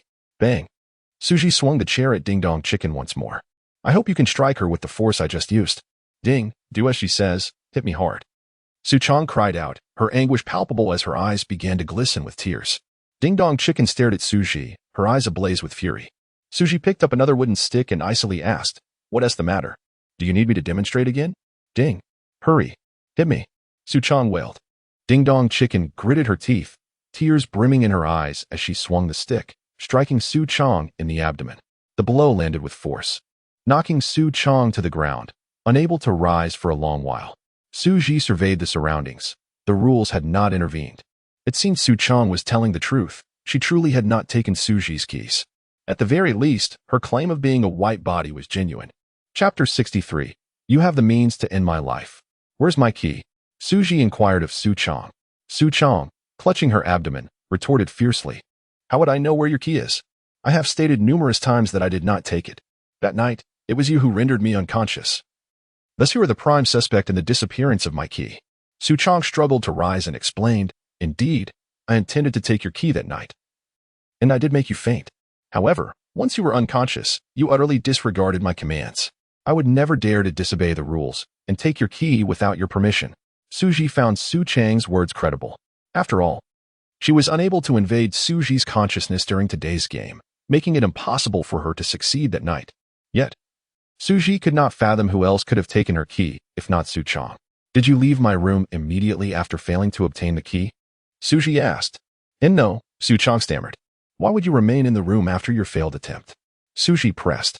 Who set your accommodation standards so high? Couldn't I stay for just one night? Was anyone else in the room that night while you stayed? Xu Zhi inquired. Su Chong recalled. It seems someone did enter. I don't want seems. I want your certainty. Xu Zhi demanded. I am certain that another person came in. But I was in such a deep sleep that by the time I noticed, they were already at the door. Did you see their appearance clearly? I only caught a glimpse of their profile. Very well, take me to find him. Xu Zhi commanded. Where do you expect me to take you? I don't even know him. Su Chong protested. That is your concern. If you had not rendered me unconscious, my key would not be lost. No. You are blaming me now, aren't you? Su Chong countered. I will not assist you for free. Once you locate him, I will return your key. You would be so benevolent? Su Chong questioned. How many keys have you lost? 563. Cough, cough. Su Chong nearly choked on the answer. No wonder you are pursuing me so desperately. It turns out you have lost so many keys. I will help you on one condition. Along with my key, you must also return Ding Jia's key to her. That wretched woman, do you have no shame, attempting to take advantage of me in my time of need? Xiao Ran was the first to voice her dissent. Suit yourselves, these are my terms. If you do not agree, I shall not assist you. Are you trying to play tough with me? Xiao Ran, infuriated, stepped forward to slap Su Chong, only to be stopped by Lao San. You may strike me or even kill me, but consider this carefully. My life is worth far more than 563 keys. Su Chang's gaze was resolute. Exuding an air of defiance against death, the lighting in the room shifted to a blood-red hue. Night had fallen. You should make a decision quickly, Su Chong warned. After all, I am currently exposed and could attract the hounds at any moment. Upon hearing this, Lao San approached the iron door, intending to secure the entrance connecting to the hotel corridor. Ku. A pair of red eyes appeared in the dark corridor. Lao San, frightened, stumbled back and fell to the ground. In his terrified gaze, a creature with a chicken head and human body emerged from the corridor. Ding Dong Chicken. Why haven't you delivered today's steaks yet, even though night has fallen? The chicken-headed monster ignored Lao San and approached Ding Dong Chicken. A chicken-headed human, is this? A ground puppet? Lao Jiao exclaimed in astonishment. I have only encountered hounds among ground puppets. Which one is this? Lao San trembled with fear. This is the ground puppet, Violent Chicken, Su Chong replied, her expression tense, as if the creature posed a significant threat. Ding Dong Chicken. Do you know the cost of my personal intervention? An ear-piercing female voice emanated from within the doll's costume. I'm sorry, Bang. The Violent Chicken stomped Ding Dong Chicken underfoot, the immense force shattering the floor beneath. Do not harm her. She did not intentionally fail to submit her key. Su Chong attempted to save Ding Dong Chicken, but her strength was insufficient. Her abilities sufficed against ordinary players, but to charm a ground puppet was sheer folly. The violent chicken glanced at Su Chong, then shifted its gaze back to Ding Dong Chicken. Oh, it seems you have your reasons? The violent chicken lifted its foot, releasing Ding Dong Chicken. I will grant you 10 seconds to provide me with a reason to let you go. I have already lost all my keys. Bang. The violent chicken crushed Ding Dong Chicken's head into the floor. I offer you a chance at survival, and you repay me with an invitation to death. Please, grant me a little more time. I swear I will win back all the keys. A faint plea emerged from beneath the floorboards. A little more time. The violent chicken seized Ding Dong Chicken, whose doll costume was now drenched in blood. Do you truly believe they will grant me time? Bang. Ding Dong Chicken was hurled across the room, shattering a cluster of tables and chairs. Su Chong grasped Xu Zhi's arm, pleading, I beg you, save Ding Jia. Otherwise, she will truly be killed. Her death holds no consequence for me. Why should I save her? Xu Zhi coldly rejected. Fine, if you want to save her. Then I shall do it myself. If the violent chicken kills me, you will never find the player who stole your key. Su Chong picked up a wooden stick from the ground, preparing to confront the violent chicken. It's difficult to even commit suicide with that stick. How do you expect to kill the violent chicken? Xu Zhi scoffed, then produced a stack of keys and handed them to Su Chong. Consider yourself fortunate. Thank you. Su Chong smiled. No need for thanks. After all, these are your keys. What do you mean? Su Chang asked, confused. I will not return Ding Dong Chicken's key. If you wish to save her, consider these keys a loan from me. A loan? Yes, you must return them until you have repaid the keys. Your life belongs to me. Fine. Fine. I agree to your terms. Su Chong dashed towards the violent chicken, presenting the keys. These keys should suffice to spare Ding Jia, correct? The violent chicken accepted the keys and smiled at Ding Dong Chicken. You certainly have a way with people. How fortunate to have a player foolish enough to give you their keys. Ding Dong Chicken, nearly unconscious from the beating, lay on the ground, blood pooling around her. Su Chong, thank you. Ding Jia, do not speak. Let me bandage your wounds. Su Chong tore her clothing into strips to staunch Ding Dong Chicken's bleeding. The violent chicken approached Xu Zhi, coldly inquiring, So, you are the one who won Ding Dong Chicken's key? Xu Zhi remained silent. Yet the substantial stack of keys in her hand provided an answer. The atmosphere grew increasingly tense. It was ill-fated for a player to be targeted by a ground puppet. Violent chicken, these keys were earned through our participation in the game. Do not even think about claiming them. Xiaoran shouted. Xiaoran cared not for the violent chicken's identity. If it threatened her interests, it deserved to perish. Moreover, she was currently a player, rendering the violent chicken powerless against her. In an instant, the violent chicken vanished from sight. When the others next beheld her form, she had already appeared behind Xu Zhi. The violent chicken placed her hands on Xu Zhi's shoulders, seemingly preparing to strike. Lao Lu, watch out. Lao Jiao was the first to notice, launching a sidekick towards the violent chicken. Bang. The violent chicken did not evade, taking Lao Jiao's kick squarely. Lao Jiao felt as though he had struck steel, his right leg going numb from the impact. Seeing Lao Jiao act, the others felt their hearts leap into their throats, immediately grasping broken wooden sticks from the ground, ready to fight the violent chicken. Chapter 64. The abilities of the raucous hen. After being attacked by Lao Jiao, the raucous hen displayed no sign of anger, simply extending her hand and demanding, the 4 keys. What 4 keys? Lao Jiao was utterly baffled. The raucous hen scolded, Did I allow you to kick me for free? Compensation. The 4 keys. Before Lao Jiao could comprehend, the raucous hen forcibly seized the keys from his grasp. Her actions were akin to robbery. Those 4 keys represented all of Lao Jiao's possessions. Having only just resumed his identity as a player for less than 10 minutes, he was now left empty-handed. Xu Zhi was taken aback. How had the raucous hen managed to take a player's keys without facing any repercussions from the rules? Was this her ability? The rules had not intervened when her keys were taken, nor did they when she brazenly snatched the keys from Lao Jiao. Were the rules blind? Wait. Xu Zhi noticed a crucial detail. Lao Jiao had initiated the attack on the raucous hen first. Logically, he had already violated the rules, giving the raucous hen legitimate grounds to eliminate him, yet she refrained. Why was that? Surely, it could not be that the raucous hen feared Lao Jiao's imposing stature? Such reasoning was evidently flawed, considering even ordinary dolls could easily dispatch dozens of common players, let alone this one, a ground doll. Thus, only 2 possibilities remained. Either Lao Jiao's attack did not fulfill the conditions for obliteration, or the raucous hen had already taken all of Lao Jiao's keys and had no interest in his worthless life. Xu Zhi leaned more towards the former. Lao San and Lao Jiao exchanged glances, both sensing that the raucous hen seemed to have some serious issues. As a ground doll, she did not retaliate after being attacked by a player, instead focusing on the keys. Xiao Ran, witnessing the raucous hen's bullying demeanor, became incensed. What on earth do you want, you ugly creature? Just after Xiao Ran finished her tirade, the raucous hen snatched the keys from her hands. Given the harshness of her insults, the keys would serve as compensation for emotional distress. You ugly creature, return my keys. Xiao Ran's face flushed with anger. The raucous hen cast a sidelong glance at Xiao Ran and coldly replied, "Consider that last insult a gift. Should you utter another word, I shall sever your tongue." Terrified, Xiao Ran quickly fell silent, refraining from demanding her keys again. The raucous hen then turned her attention to Wang Laosan. Laosan trembled. I haven't done anything to provoke you. Don't come any closer."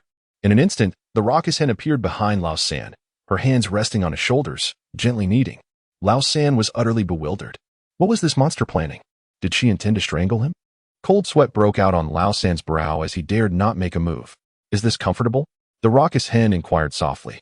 Uncomfortable, Laosan stammered in reply. The raucous hen snorted coldly, her expression turning icy. Seeing her demeanor, Laosan quickly changed his tune. Comfortable, very comfortable indeed. The raucous hen's expression softened. That's right. My service is first-rate. Laosan nodded with a smile, agreeing with her.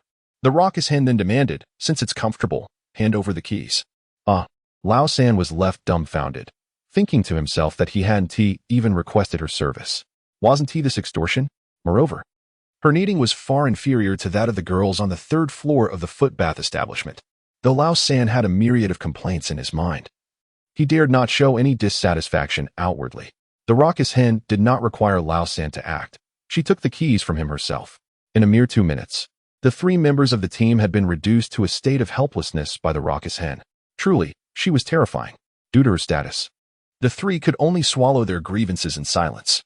Among them, Lao Jia was the most distraught. Those 4 keys could have afforded him a night of revelry at a hotel with a lovely companion. Cursed raucous hen, not leaving him even a single key. Damn it, she was a beast.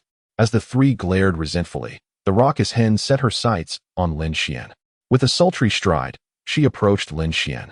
Little sister, I have a remedy to prevent hair loss. Would you care to hear it?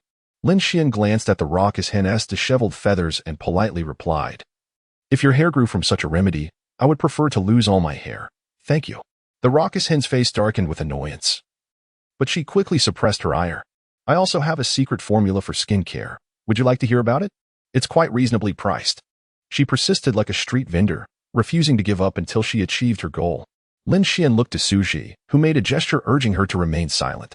Taking the cue, Lin Xian resolutely closed her eyes, tuning out the raucous hen's incessant chatter. Seeing no hope of acquiring keys from Lin Xian, the raucous hen shifted her focus to Xu Zhi. This maneuver revealed her hidden abilities. Xu Zhi speculated that the raucous hen's capacity to disregard the rules and forcibly seize keys stemmed from her services. If one simply declined the raucous hen's services, she would be bound by the rules, unable to forcibly take the keys. In a flash, the raucous hen appeared behind Xu Zhi, her hands resting on Xu Zhi's shoulders as she gently kneaded. Detection of ability intrusion. Refusing ground doll services or providing negative feedback on the ground doll's service may evade ability sanctions. The prompt confirmed Xu Zhi's suspicions. Is this comfortable? The raucous hen softly asked. Uncomfortable, Xu Zhi replied. The raucous hen let out a cold snort, her face darkening. You dare show displeasure to a customer? Do you not wish to take the keys? The raucous hen was momentarily taken aback. It was the first time a player had dared to chastise her to her face. Typically, players were too frightened to speak after witnessing her anger, obediently saying whatever she demanded. Yet this man was breaking all the rules. What are you waiting for? Need. Xu Zhi commanded. All right. The raucous hen suppressed her anger and responded softly. Use a bit more pressure. Have you not eaten? Xu Zhi ordered again. The raucous hen increased the intensity, nearly squeezing the life out of Xu Zhi. Are you trying to send me off with such force? Why must you be so troublesome? I have served so many people and have never encountered a player like you. You dare to threaten me? Do you no longer desire the keys? If not, so be it. I am not in need of your trifling offerings. Is that so? Xu Zhi laid out her cards on the table. Upon seeing that Xu Zhi possessed nearly 100 keys, the raucous hen's demeanor shifted instantly. I apologize, esteemed boss. I was in the wrong. The raucous hen moved behind Xu Zhi once more, resuming her shoulder massage. This time, the pressure was just right, neither too light nor too heavy. Is this comfortable, boss? The raucous hen inquired attentively. How can I tell after only 2 strokes? Keep going. Xu Zhi pulled up a chair, sat down, and closed her eyes, relishing the raucous hen's service. The onlookers were left in a state of astonishment. Old Su is impressive. He can even command a ground doll. Lao San exclaimed with envy. Lao Jiao, fuming, slapped his thigh. Damn. I should have let the raucous hen serve me for a bit before handing over the keys. Lao San gave Lao Jiao a thumbs up. Lao Jiao, you're quite bold. You even dared to take on the raucous hen. Huh. Lao Jiao was perplexed. I was referring to a massage. What are you talking about? I was also talking about a massage. Chapter 65. Your life is now mine. For a prolonged duration, Baoji diligently massaged Xu Zhi's feet for over 10 minutes, her hands fatigued yet devoid of any praise from him. How is it, boss? Are you satisfied? Baoji inquired, fearing that if she did not ask, Xu Zhi might compel her to continue indefinitely. Xu Zhi pointed to his right foot and questioned. What is this? A foot, Baoji replied, bewildered. Then what are you waiting for? Massage it. Who doesn't massage feet? Baoji clenched her fists, struggling to suppress her anger. I must endure. As long as this scoundrel acknowledges my service, I can seize all his keys. Once he becomes vulnerable, I have countless ways to eliminate him. With a resigned attitude, Baoji removed Xu Zhi's shoes and began massaging his feet. Well, old Su is incredible. I shall refer to you as the foremost player in the precarious tower. Lao San expressed his admiration for Xu Zhi, acknowledging that as a player, he dared to command a servant while others would not even order their wives around. Look at that. This is the disparity. Boss, are you satisfied now? Baoji forced a smile while her hands continued their work. To be honest, not so much. Xu Zhi offered a disingenuous critique. What? Baoji sprang to her feet, but upon realizing her outburst, she reined in her anger. Boss, if you are still unsatisfied, what more do you desire? Xu Zhi gestured toward Lao Jiao and the others. Have these friends of mine receive a massage as well. If they are all satisfied, then I shall be content. Huh? Baoji furrowed her brow, thinking she had misheard. What do you mean? You no longer want the keys? With gritted teeth, Baoji declared, for the keys. I'll go all out. She approached Lao San first, eager to begin. Lao San, thrilled at the prospect of a servant attending to him, wore a smirk. However, it was not so easy to take advantage of the servant's kindness. Baoji applied pressure to Lao San's foot, nearly cracking it. Lao San screamed as if being slaughtered. Baoji vented her frustrations from Xu Zhi onto Lao San, feeling an immense sense of relief. Does that feel good? Baoji asked. Not at all. It hurts terribly. Lao San lamented, cradling his foot. Baoji raised an eyebrow. Are you suggesting I should massage you until you feel comfortable? Desperately. Lao San pleaded. Yes, I feel good now. Satisfied, Baoji moved to Lao Jiao. Lao Jiao had already removed his shoes and was waiting eagerly. Baoji glared at his feet, thinking, dare to let me massage them? Let's see if I can make you regret it. After all, as long as she did not inflict death or severe injury during her service, she would not face any repercussions from the rules. Gripping Lao Jiao's right foot, she inhaled sharply and prepared to apply pressure. Gagging, she choked as the stench of foot odor invaded her throat. The odor was overpowering, akin to someone forcing a rotting durian into her mouth. She gagged violently, nearly retching. How many days has it been since you washed your feet? I wash my feet every time I bathe. Then when did you last bathe? I don't bathe. Baoji, are you going to massage or not? Lao Jiao snapped impatiently. I will, but this massage will cost extra. Baoji's eyes reddened, tears streaming from the stench. No extra charges. But I can extend the session for you. How stingy. Baoji endured the suffocating odor to complete the massage for Lao Jiao. Are you satisfied now? Baoji asked. Suppressing her anger, Xu Zhi shook his head slightly, and Lao Jiao understood. What kind of massage leaves someone with foot odor? Who massages feet and leaves them smelling worse? Baoji declared, refusing to work any longer, realizing this was a futile endeavor. Seeing Baoji being tormented by the players, Lao San found great amusement in the situation. Baoji felt insulted. She realized these people had been toying with her from the beginning. Approaching Xu Zhi, she warned coldly, from this day forth, you best remain hidden within the hotel and never step out. If I find you in the game area, I will stop at nothing to eliminate you. Xu Zhi smiled. With such a volatile temper, it's no wonder you are called Baoji. May I ask if the G in your name pertains to your appearance or your profession? Suppressing her fury, Baoji retorted, I will remember you. Henceforth, I will ensure that all servants, including the ground servants, pay close attention to you. Thank you for your concern. Xu Zhi replied with a smile. With a huff, Bao Ji stormed off, her anger palpable. Xu Zhi approached Su Chong, suggesting, "Let us depart. It is time we left." "Wait a moment. Did you not see how severely Ding Jie is injured?" Xu Zhi abruptly pulled Su Chong to her feet. "Her injuries are her own concern. It does not pertain to me. But do not forget, your life is now in my hands. Do you have no sense of humanity, being so unfeeling? So you are quite the compassionate one?" Xu Zhi leaned closer to Su Chong's ear, whispering, "If you were truly compassionate, you would accompany me immediately. Considering I lent you my key, you..." Su Chong was left speechless by Xu Zhi's retort. "Ding Jie, please take care of yourself.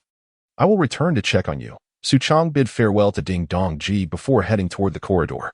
"Where are you going?" Xu Zhi inquired. "Where else? Back to the hotel to help you find the thief who stole the keys."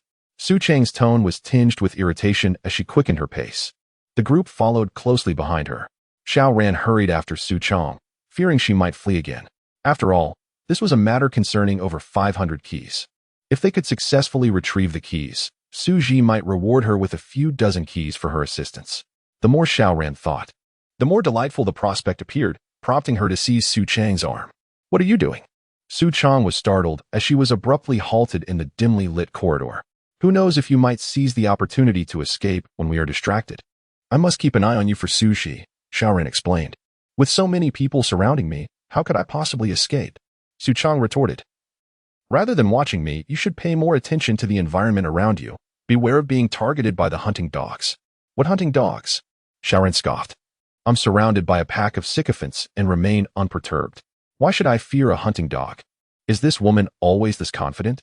Lao Jiu asked Xu Zhi. "One gets used to it," Xu Zhi replied.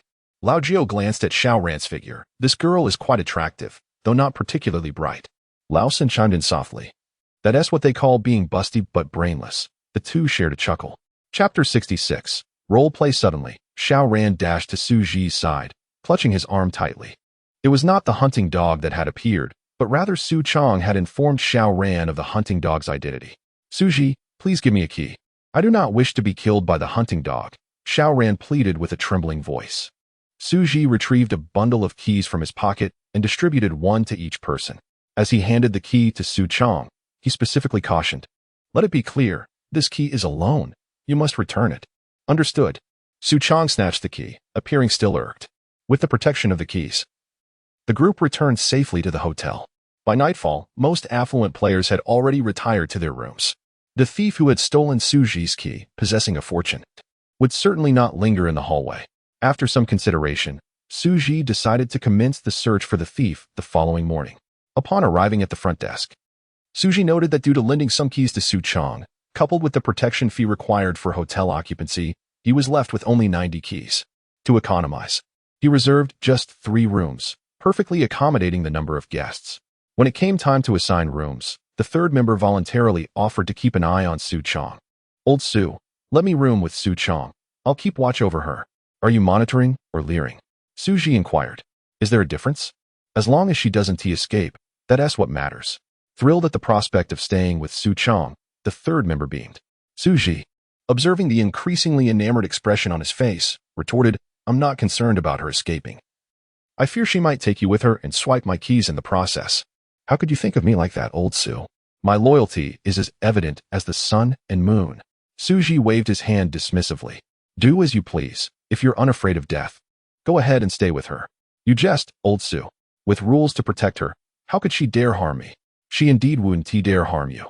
But what if she uses her abilities to ensnare you into self-harm?" "Well," the third member hesitated and then returned to Xu Zhi's side. "Tonight, I think I'll stick with you. I still wish to accompany you on a grand journey. I can't afford to die here." He made the prudent choice. For Su Chong was already prepared. If he were to stay with her and harbor ill intentions, she would ensure he took a long journey indeed. "I shall not stay with you," Xu Zhi declared, turning to Su Chong. "I will share a room with her." The third member, perplexed, asked, "Old Su, are you not afraid she might turn against you?" "I am certainly afraid, but for your safety, I must sacrifice myself for the greater good." "That's hardly a sacrifice. It's merely abandoning your principles for desire."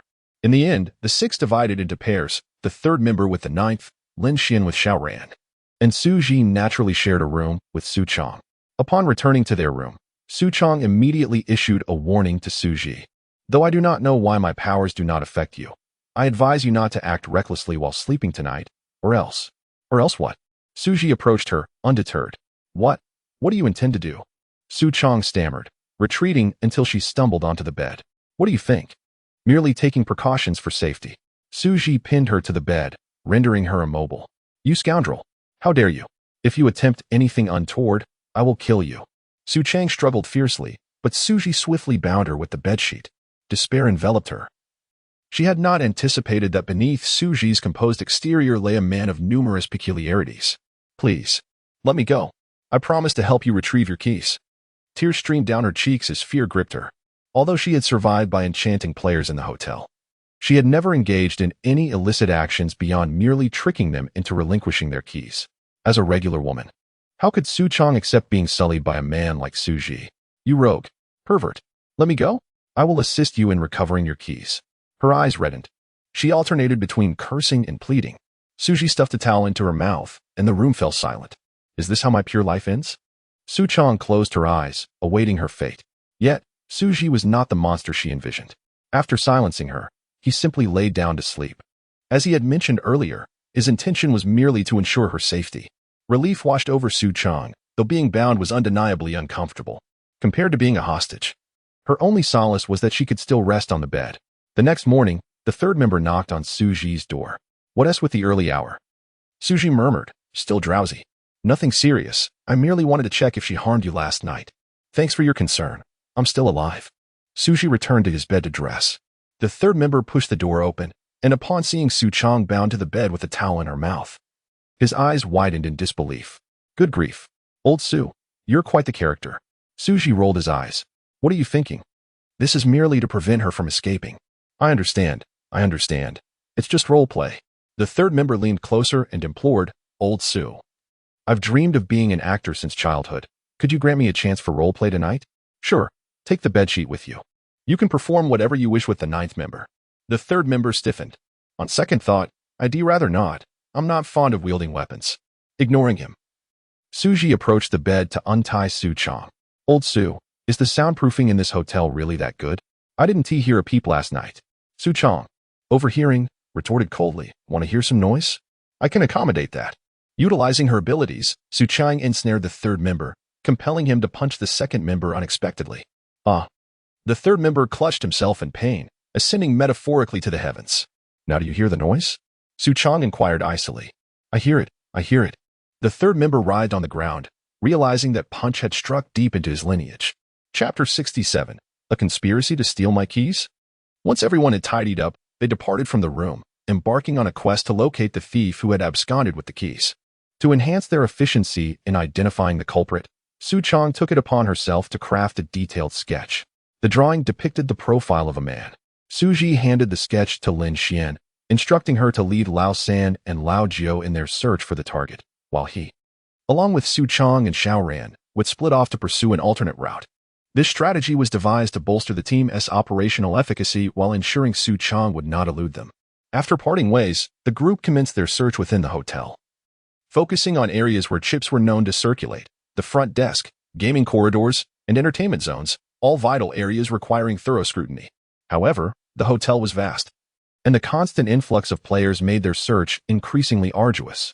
After a morning of fruitless efforts, Xiao Ran, exhausted, slumped onto a bench in the corridor, voicing her frustration at Su Chong. Surely, you didn't just doodle this sketch? How could we not have found anyone yet? She lamented. What benefit would that serve me? Su Chong retorted coldly. Who knows? Perhaps you conjured this false drawing to divert our attention while you plotted your escape. Xiao Ran shot back. The drawing is authentic. Believe it or not, that's your prerogative, Su Chong replied defiantly. Do you dare argue with me? Have you forgotten your place? Tensions escalated between the two until Lin Xian intervened, stepping between them. Enough. The drawing is legitimate. How can you be certain it's genuine? Have you found the key thief? Xiao Ran inquired. While we haven't located him yet, someone has indeed seen him. Wonderful. Who has seen the thief? Xiao Ran pressed eagerly, as though the keys were already within her grasp. Follow me. Lin Xian gestured in a certain direction. Xiao Ran turned to see Lao Jiu and Lao San returning with a man. The individual appeared to be in his 20s, with an unremarkable appearance and a buzz cut. Perhaps due to Lao Jiu's intimidating demeanor, the player kept his head bowed, avoiding eye contact. Lao Lu, This lad is Lu Xian. He has seen the key thief. Lao Jiao introduced the man to Xu Zhi. Xu Zhi presented the sketch before Lu Xian, urging him to confirm. Take a good look. Are you certain this is the person you encountered? I'm certain because we are part of the same crew. Lu Xian replied. Xu Zhi's expression turned icy. So, you two are complicit in the theft of my keys. No. While we are indeed affiliated, our tasks are usually independent, so I did not take your keys. Then I failed to comprehend. If you're allied with him, why assist us? Because Wang Shu abandoned me. Lu Xian clenched his fists, his eyes ablaze with fury. In our usual operations, I handle reconnaissance while Wang Shu is responsible for the theft. We split the spoils evenly. Yet this time, he grew greedy after acquiring too many keys and decided to keep them all for himself, taking them into the game. Xu Zhi inquired, puzzled. Why would Wang Shu choose to take the keys into the game instead of using them in the hotel? Indeed, he sought to escape the precarious tower using those keys. But not by battling through the levels. Rather, he aimed for a no-damage completion. A no-damage completion? Laosan interjected. Does he intend to exchange keys to progress through the game? Precisely, Lu Xian nodded. Shaoran scoffed. Does he think he owns the tower? He can't just trade it well. Those puppets won't be so easily swayed. Lu Xian continued. If it were merely a straightforward one exchange, the puppets would certainly refuse. However, if he proposes a 2, 1, or 3, 1 exchange, the dynamics would shift significantly. Realization dawned on Laosan, who exclaimed, so he intends to lure the puppets into trading keys with the promise of high exchange rates, thereby escaping the tower? Exactly, Lu Xian affirmed. Sighing, Laosan reflected. While this strategy may seem disadvantageous, he did pilfer over 500 keys from Lao Su. With that many keys as leverage, if every puppet agrees to swap, he could indeed reach the rooftop. But what if a greedy puppet desires to hoard all the keys? Forcing Wang Shu to participate in the game? Lin Xian posed a critical question. That scenario is indeed plausible. However, Wang Shu has assured all the puppets that should he escape the tower, he would offer the excess keys he accumulated upon reaching the rooftop to the heavenly puppets. With the heavenly puppets' endorsement, the earthly puppets would likely refrain from causing further trouble. After all, antagonizing Wang Shu would be tantamount to obstructing the heavenly puppets' revenue stream. But if the earthly puppets win keys from Wang Shu and then offer them to the heavenly puppets, wouldn't that be the same? They would have an opportunity to showcase their merit before the heavenly puppets. Why relinquish that chance to Wang Shu? Lin Xian questioned. Lu Xian elucidated. You must understand that there isn't just one heavenly puppet. Each earthly puppet serves a different heavenly puppet. Should an earthly puppet succeed in eliminating Wang Shu and acquiring those 500 keys, to whom would they submit the keys? If they offered them solely to their own heavenly puppet, they would undoubtedly offend the others. Conversely, if they divided the keys among all the heavenly puppets, they would betray their own master. Lin Xian nodded, grasping the rationale behind this precarious situation. Laosan contemplated before asserting, actually, allowing Wang Shu to clear the levels might be beneficial. Once he does, new passages will open in the hotel, granting us access to the rooftop of the precarious tower. Dream on, Su Chang retorted. Players must rely on their skills to clear an entire level for the hotel to introduce new passages. Wang Shu's method of exchanging keys for a no-damage completion would only allow him to escape the tower. What shall we do now? Should we venture into the game to find Wang Shu? Laosan queried hesitantly. Absolutely. We must. Lao Ju straightened up. If I catch that scoundrel who stole my keys, I'll make sure he knows the meaning of a proper punishment. While the others were eager to capture Wang Shu, Xu Zhi was preoccupied with another concern. The hotel rules prohibit players from contesting keys. How had Wang Shu managed to steal my keys without breaking any regulations? Xu Zhi asked Lu Xian. That pertains to Wang Shu's hidden abilities. He disclosed that to me, which is precisely why we operate independently. In essence, neither of us trusts the other and is reluctant to unveil our secrets. Forget about how he obtained the keys for now. Just capture him, Lao Jiao urged. Once we have him, I'll ensure he reveals his methods. Xu Zhi shook his head at Lu Xian. No. That is fundamentally flawed. What is flawed, Lao Lu? Lao Jiao questioned. Xu Zhi turned to Lao Jiao. Lao Jiao, I recall you mentioning you've spent considerable time in the hotel and are well acquainted with its workings, correct? Indeed, what of it? Lao Jiao replied, puzzled. Xu Zhi fixed his gaze on Lu Xian, his tone icy as he inquired. According to your account, you and Wang Shu have pilfered keys from many players, yet Lao Jiao has never heard of it? That is because we previously operated in another hotel. After tarnishing our reputation there, we resorted to the third passage to come here. Frankly, you're rather unfortunate, as you became our first target upon our arrival at this hotel. What do you mean by another hotel? Xu Zhi demanded, grasping Lu Xin's collar. Just the literal meaning. Lu Xin stammered, incredulous. You're a big shot with 500 keys. How could you be unaware of this? Seeing Xu Zhi becoming agitated, Lao Jiu stepped in to separate the two. Lao Lu, he isn't lying. There is indeed another hotel. Allow me to clarify this matter. Chapter 68. Borrowing the key from the entity. Are you here begging for food? Firstly, each dilapidated building and hotel is connected by a corridor, which we refer to as the Death Corridor. This name arises from the frequent brutal killings of white players by the entity within the corridor, much like the Grim Reaper demanding souls from players.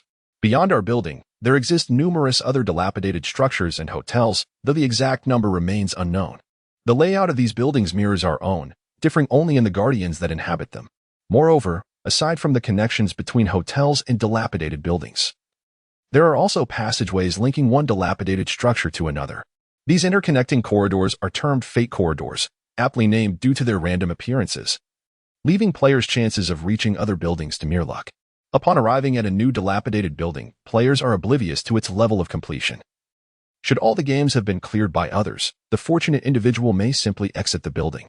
This is why players have dubbed these connections fate corridors.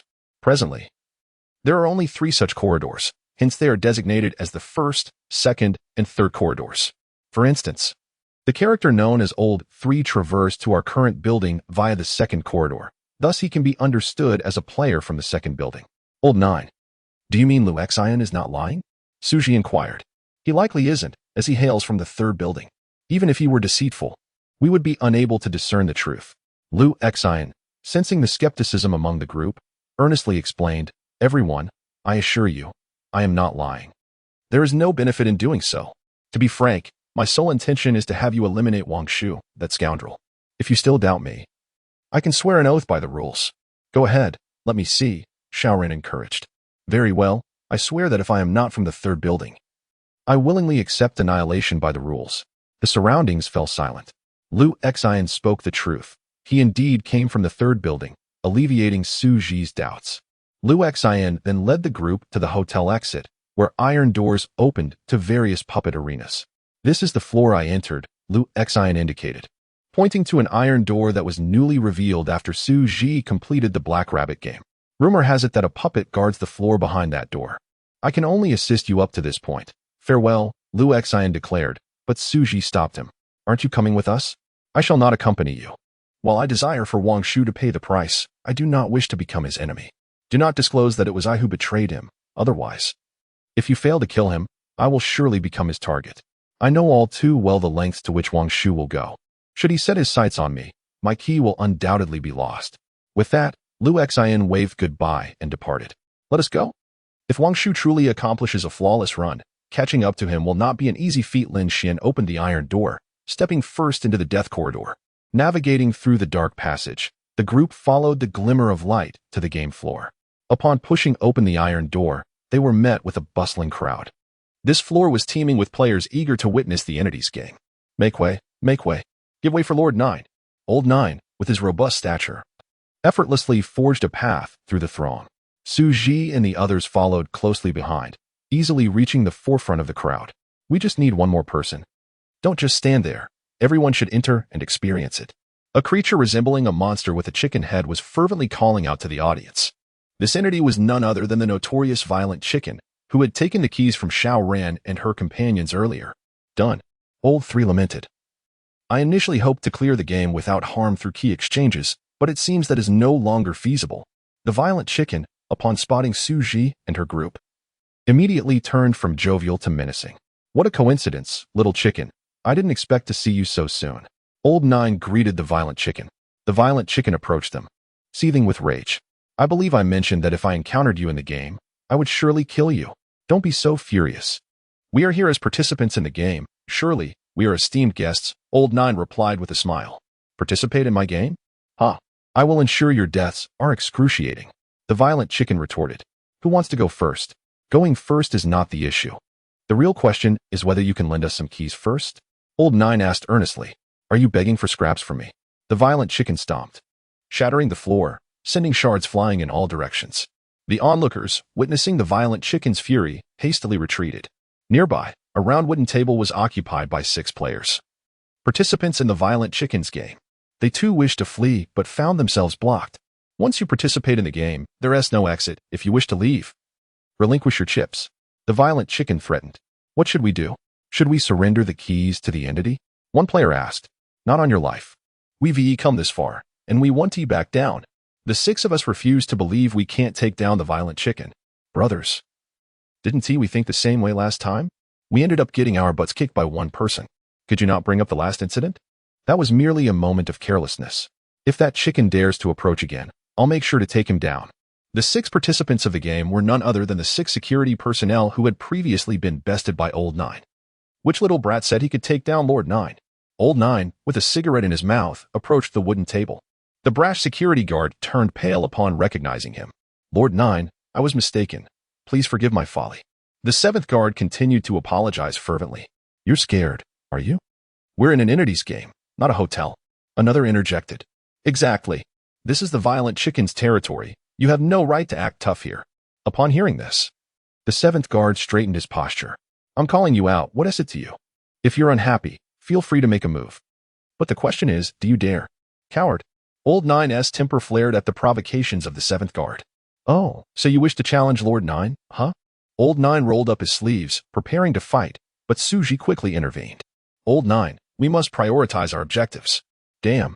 Almost forgot. Old Nine turned to the security personnel, sporting a mischievous grin. You all better stay here forever. Otherwise, if Lord Nine finds an opportunity to strike, my wrath will not be gentle. Chapter 69. Ancestors, do not strike.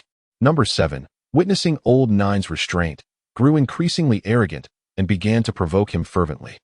What are you pretending to be? Next time we meet, who knows who will have the upper hand? Just because you brought a couple of women along. Do you think I'm intimidated? His words incensed Su Chong. Watch your language, Su Chong replied coldly.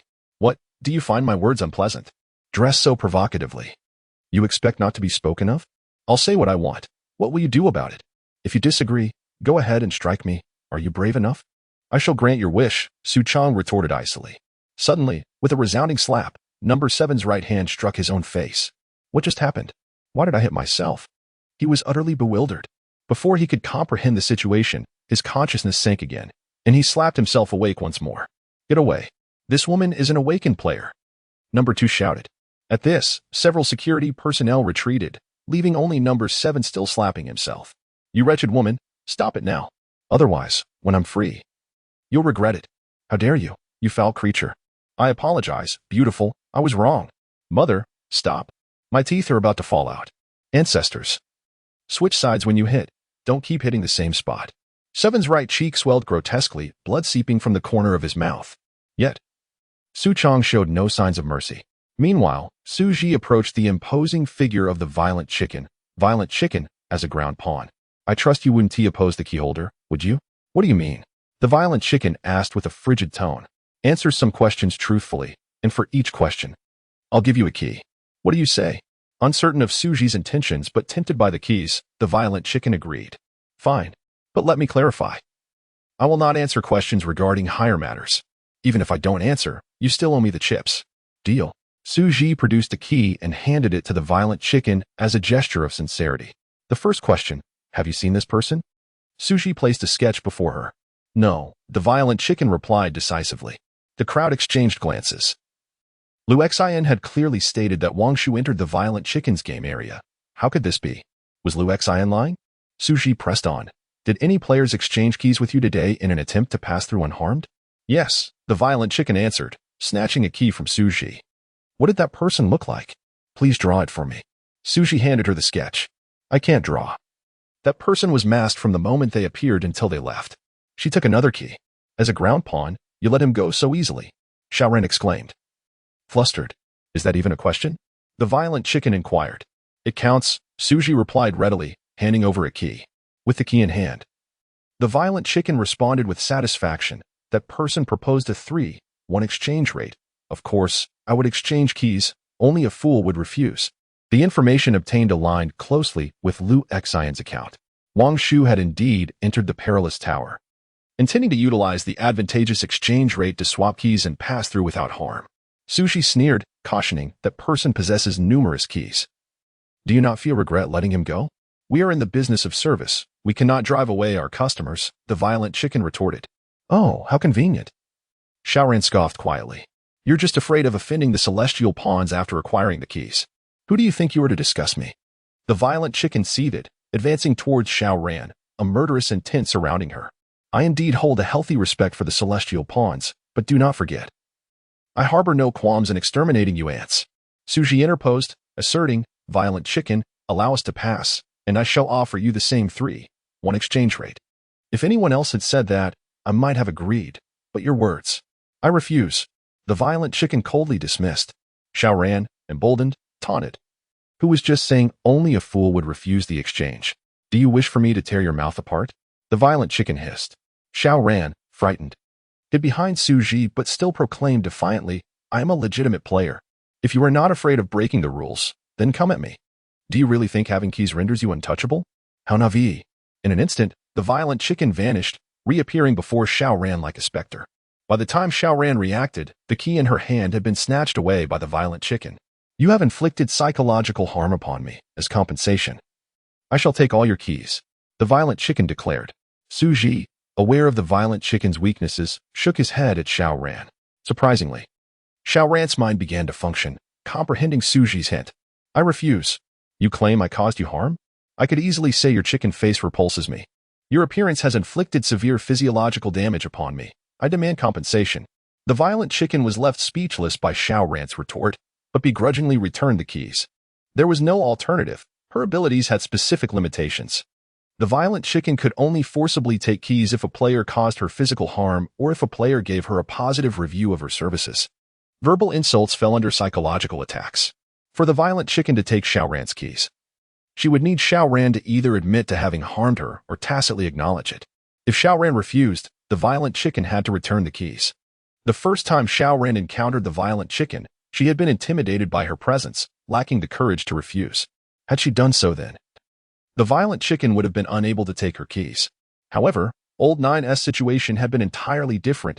He had genuinely attacked the violent chicken, and thus, it was fair for her to seize his keys. Understanding the violent chicken's weaknesses left Xiaoran infuriated.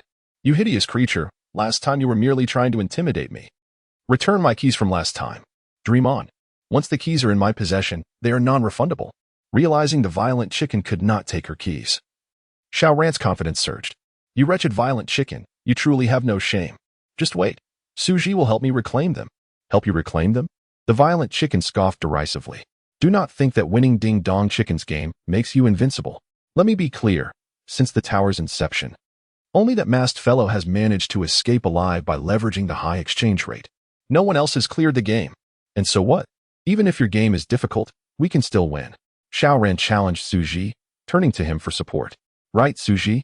Xu Zhi remained silent, contemplating the situation. He had initially intended to negotiate the exchange rate with the violent chicken to pass without harm. Given that Wang Shu had already progressed to the next level, time was of the essence. If he did not hasten to catch up, Wang Shu might escape right under his nose. Now, with Xiaoran stoking the flames of the violent chicken's ire, any possibility of negotiation had vanished. Chapter 70. What are you waiting for? Let the betting begin. The boisterous figure, Baoji, declared with arms crossed, your ability to clear games may be lacking, yet your talent for boasting is quite remarkable.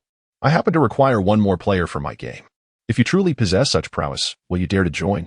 I have no interest in your game. But if you allow us to leave, I can offer you a generous exchange rate of 4-1. What do you say? Xu Zhi proposed. Baoji, sensing Xu Zhi's eagerness to escape, felt he had seized upon Xu Zhi's weakness. With a sardonic tone, he retorted, is this how you plead for assistance? Truly uncouth. Did your parents never teach you the importance of sincerity in such matters? Clearly, you lack basic manners. Did your parents perish early, leaving you without guidance? A glint of murderous intent flickered in Xu Zhi's eyes. Baoji had struck a nerve. What did you say? I didn't catch that. Repeat yourself, Xu Zhi commanded coldly. I said your parents died early, and you lack proper upbringing. Baoji repeated defiantly. Xu Zhi's expression darkened as he turned towards the round table. What are you waiting for? Baoji? Let the betting commence. Seeing his provocation take effect, Baoji chuckled inwardly, foolish mortal. I shall ensure your life is eternally confined to this gambling table.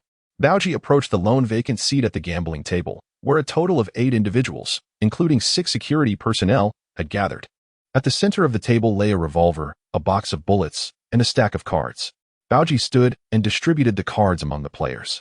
Each player received 3 cards, inscribed with the options: shoot, skip, and reload. Taking the revolver, Baoji forcefully opened the chamber and loaded a bullet. He aimed the gun at Xu Zhi's forehead, explaining, "My game is called Russian roulette. You may have heard of this variant. Simply put, 2 parties take turns aiming at their heads, with the last one standing declared the winner. However, unlike the conventional version, my game has been modified.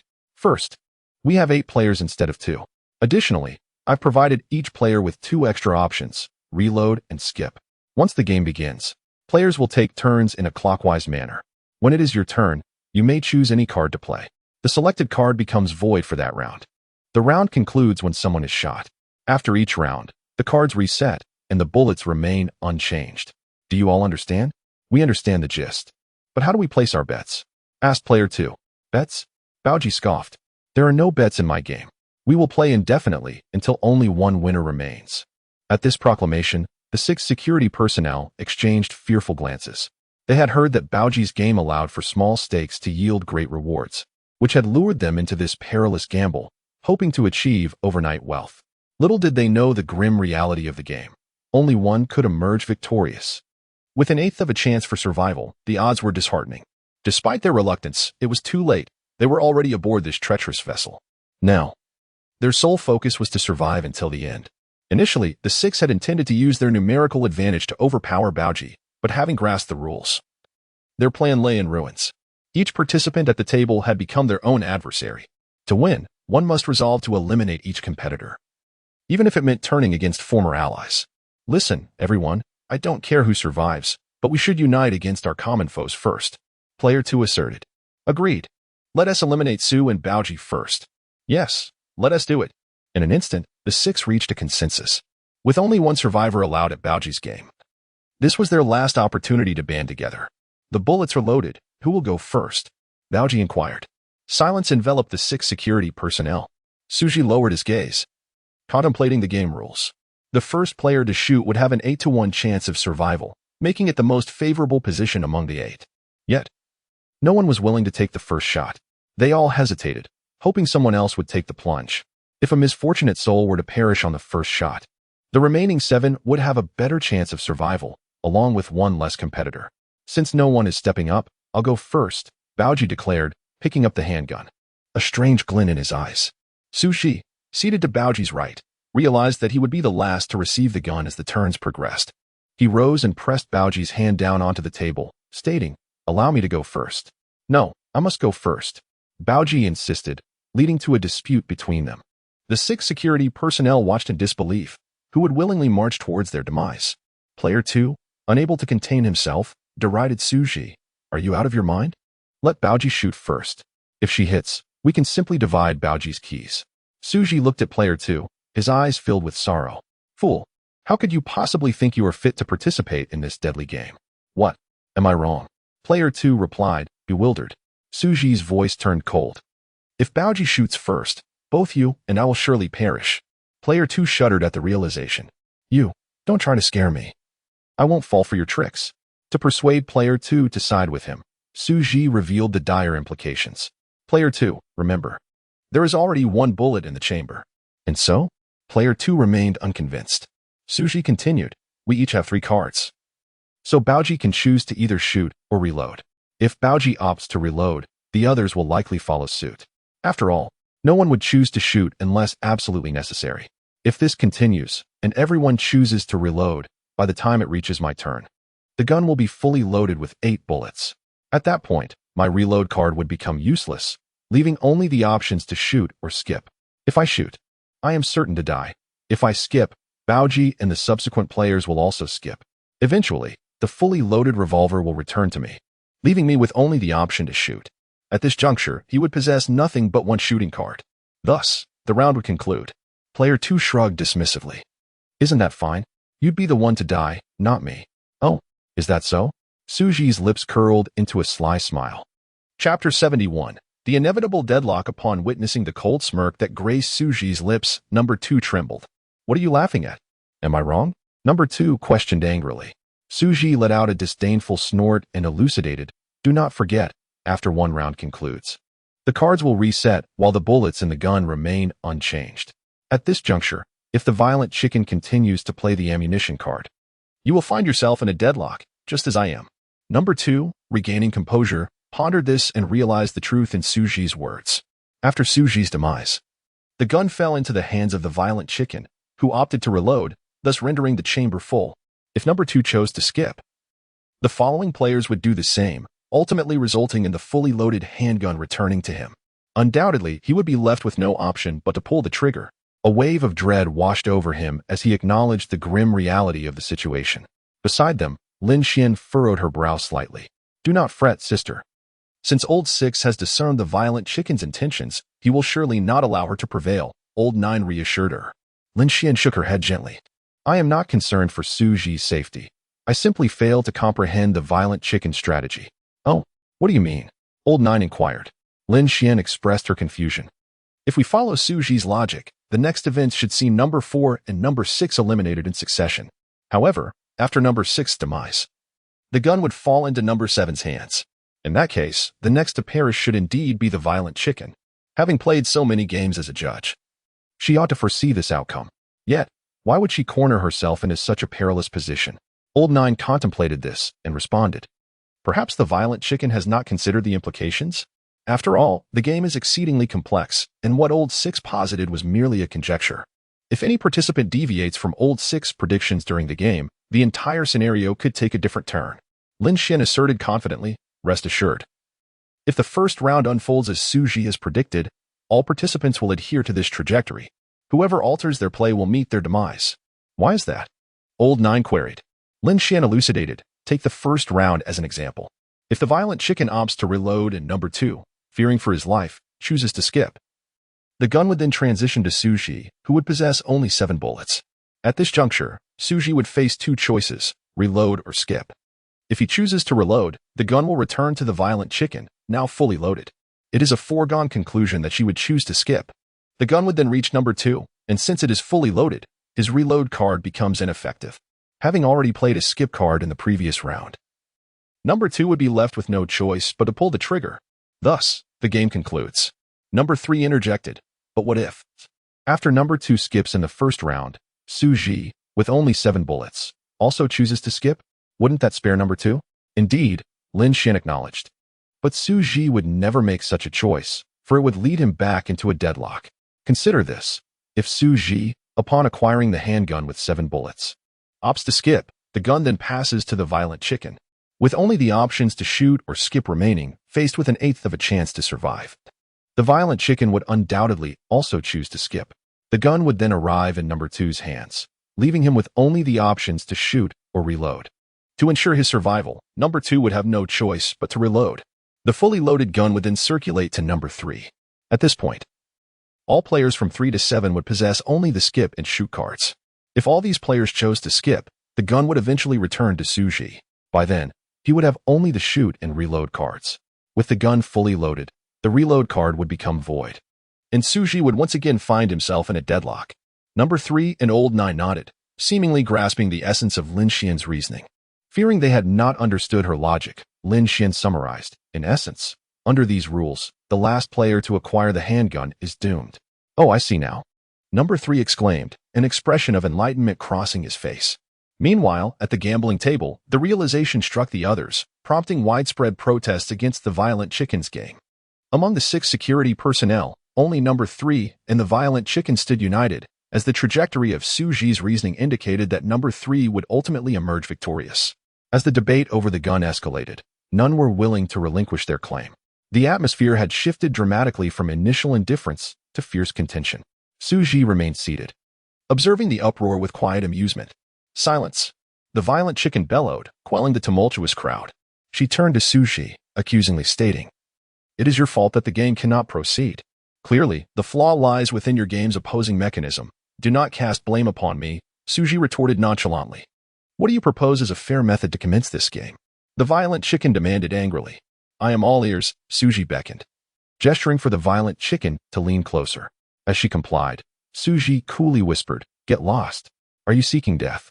The violent chicken exclaimed, seizing Xu Zhi's collar and lifting him. Xu Zhi met her gaze without flinching. "I am curious if your chicken head is genuine. Regardless, when the rules obliterate you, the truth shall reveal itself." At the mention of the word rules, the violent chicken's demeanor shifted, prompting her to hastily release Xu Zhi. Xu Zhi mocked. "It seems even the earthly deity fears death." Suppressing her fury, the violent chicken stated, "This is not the time for banter. We cannot remain at an impasse indefinitely. We must devise a fair method for the gun distribution." Number 2 proposed, "Why not play rock, paper, scissors? The winner takes the gun." "Absolutely not. That is far too risky." Number 3 immediately dismissed Number 2's suggestion. After a moment's reflection, Number 2 suggested, "Then how about a game of calling ranks? Whoever is pointed to picks up the gun. Get lost. This is a life or death game. Is it appropriate to determine the winner through such childish antics?" Number 3 rejected Number 2's proposal once more. The other security members shared in this disapproval. In truth, the opposition was not to Number 2's suggestion, but rather to the predetermined fate that loomed after the commencement of the game. Each individual feared that being selected as the first player would seal their fate as the inevitable number 8. Chapter 72. Breaking the certainty. Did you not wish to pursue that masked player? If you continue to dawdle like this, you will never catch up to him. Baoji deliberately mentioned Xu Zhi's Achilles heel, hoping to compel Xu Zhi to reveal the method of achieving a fair start. "You are aware that my time is limited. Therefore, if you allow us to leave, I shall disclose the method to you," Xu Zhi proposed. Baoji waved his hand dismissively. "Let you pass the level? That is impossible. I lured you into this game solely to eliminate you. If you escape, what would be the point of this game? Then there is nothing to discuss." Xu Zhi reclined in his chair and closed his eyes to rest. Observing Xu Zhi's calm demeanor, Baoji pondered for a moment before conceding, "I can let your friends leave, but you must remain to participate in the game. Deal." Xu Zhi readily agreed and instructed Lin Xian and the others to depart first. "You all go chase Wang Shu. I will catch up with you shortly," Xu Zhi corrected. "Of course, provided I am still alive to do so." Lin Xian and the others nodded in understanding. After exchanging keys with Baoji, they quickly exited the gaming venue and proceeded deeper into the building. "Now, can you reveal the method for a fair start?" "Certainly," Xu Zhi explained. "The root cause of our inability to reach a consensus lies in our aversion to the game's certainty.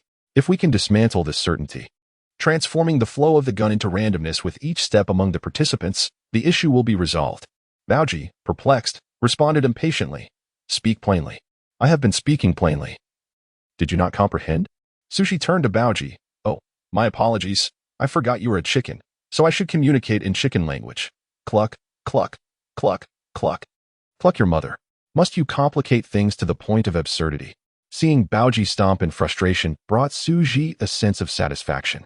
"The method is quite simple. There are 8 of us, so we merely need to find an 8-sided die. One person will roll the die first, and the number they roll will determine who will take the gun and roll next, and so forth." "That sounds lovely. But where am I supposed to find a die for you?" Baoji retorted angrily. "Ah, as it happens, I have a die right here." Number 7 pulled out a die from his pocket. The assortment of dice was varied, including 8-sided, 10-sided, 12-sided, and the traditional 6-sided. He often carried dice for gambling purposes, making it convenient to wager with others in hotels. "Why did you not mention the dice sooner? I just let 5 people pass without reason," Baoji scolded. Number 7 scratched his head and chuckled. "I was merely afraid you would object. After all, those skilled at rolling dice can manipulate the outcome to achieve their desired numbers." Baoji snatched the die from Number 7's hand. "Have you lost your mind? With rules in place, who would dare cheat? Furthermore, I am here. Do you question my authority as a judge?" I did not mean it that way." Number 7 was too frightened to look up. Baoji held the die in her palm and addressed the group. "Now I will roll the die for the first time. Whoever corresponds to the number I roll shall be the first player to take the gun." The group nodded in agreement.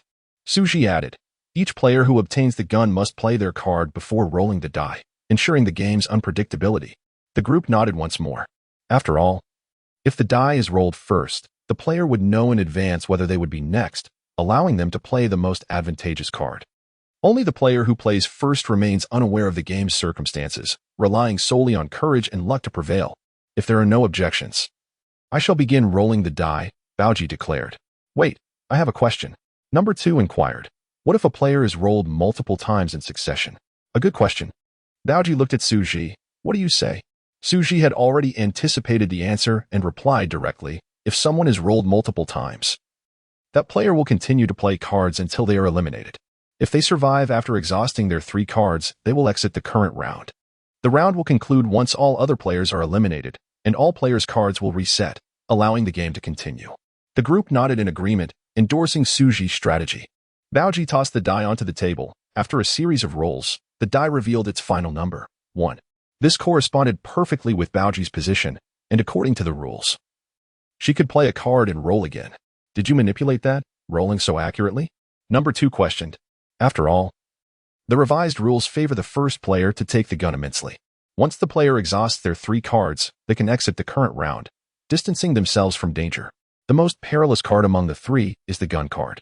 The first player to acquire the gun has the lowest probability of death, making them the most advantageous position to play the gun card. In response to number 2's skepticism, Bao Ji coldly replied, I need not resort to trickery to play this game with you worthless fools. My own skills are sufficient to outplay you all. Upon finishing her statement, Bao Ji flung a reload card onto the table. What? You clearly had the chance to play the gun card, yet you opted to use it for reloading. Number 2 was utterly baffled by Bao Ji's actions. My strength permits me to do so. Bao Ji inserted a bullet into the chamber and rolled the die again. The die tumbled and landed on 6. Including the initial bullet, there were now 2 bullets in the chamber, even with a mere 1 in 4 chance of death. Number 6 was still hesitant to gamble. After much deliberation, he chose to reload as well. Number 6 hoped that some audacious individual would choose to shoot next, ultimately meeting their demise by bullet. The probability of death for the gun now stood at 3 out of 8. Number 6 trembled as he picked up the die, desperately wishing the next roll would not yield a 6. He had only the gun card and a skip card left. If he used the skip card, his probability of death would spike dramatically. Overwhelmed by anxiety, number 6's hand trembled, causing the die to fall onto the table. The die bounced twice before settling. 2. Number 2 gaped at the number, stunned. Damn, you really know how to stir things up. Why are you rolling towards Bao Ji and that Xu fellow? Why are you targeting me? If it weren't for the rules, I would have risen to kick number 6. I would prefer to roll for Bao Ji. But the problem is I lack the prowess. Number 6 lamented with a grimace. Number 2 stared at the 3 cards in his hand, bewildered. A 3 in 8 chance of death. Should I gamble? No. I must be insane to bet on this probability. The probability of death has escalated. The gun card must not be played unless absolutely necessary. After much inner turmoil, number 2 also utilized a reload card. He placed a bullet into the chamber and then rolled the die. At this moment, everyone's heart raced, for the probability of death had surged to 50%. A 50% chance of survival. Who would dare to gamble?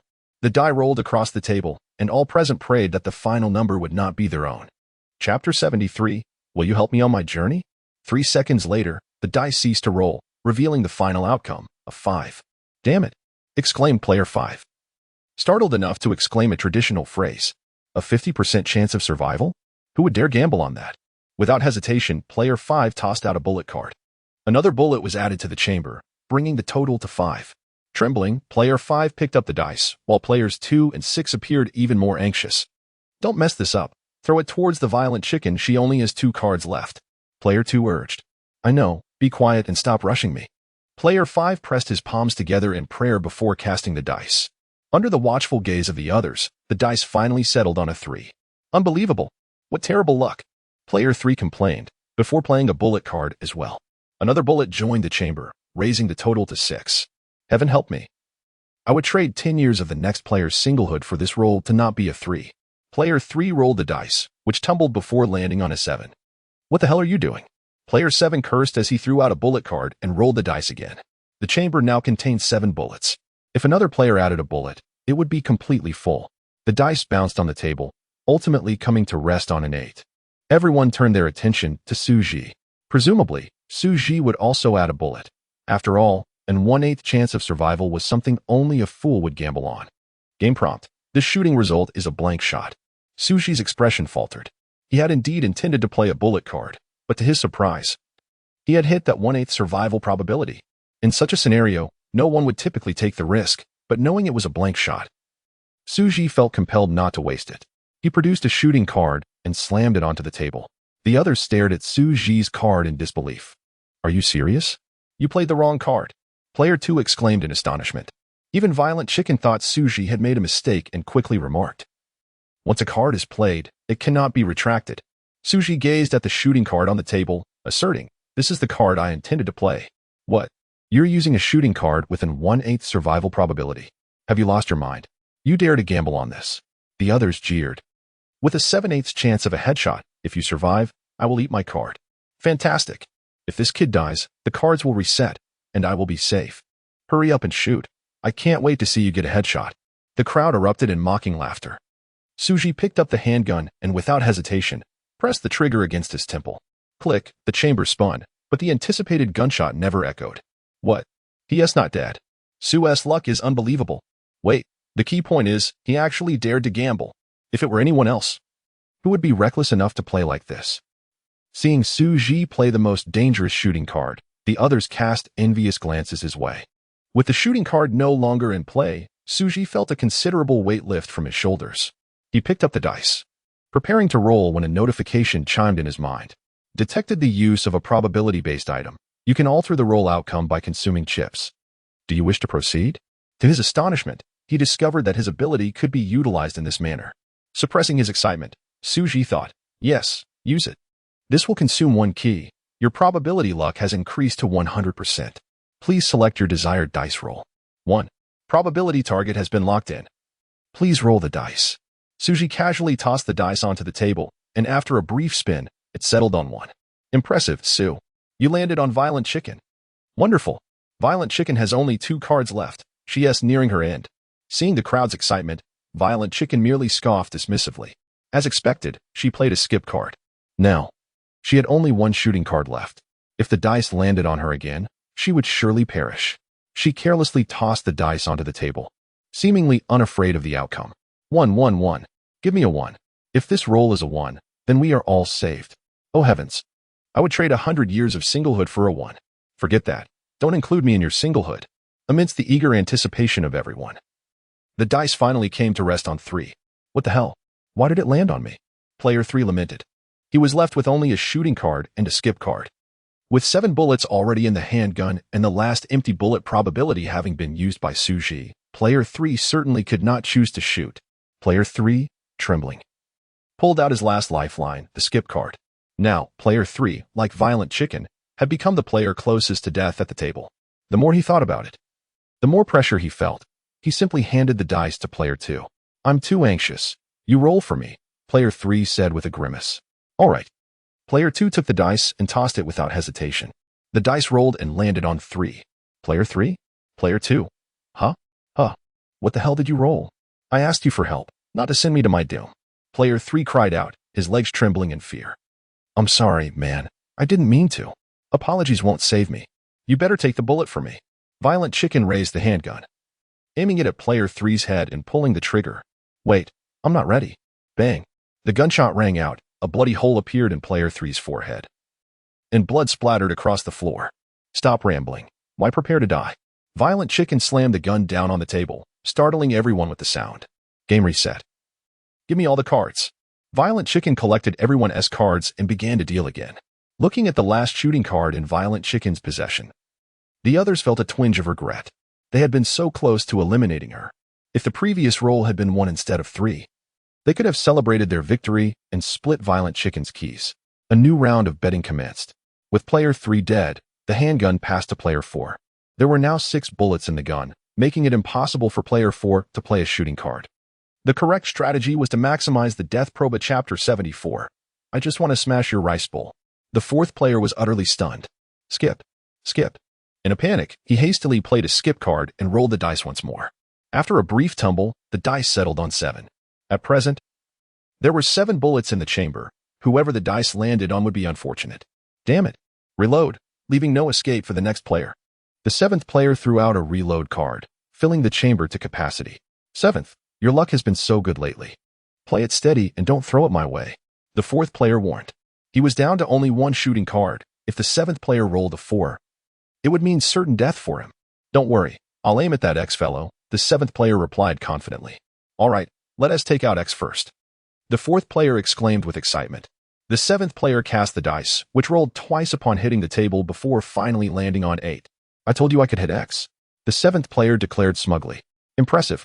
The chamber is full, and X's reload card is rendered useless. He will be left with only one skip card. The fourth player remarked with glee. XZH played his skip card, then held the dice in his palm. Detected the use of a probabilistic item. You may alter the outcome by consuming chips. Would you like to proceed? Yes. This will consume one key, elevating your odds to 100%. Please select your desired outcome. 4. XZH tossed the dice, which rolled quickly to the edge of the table in front of the fourth player. 8.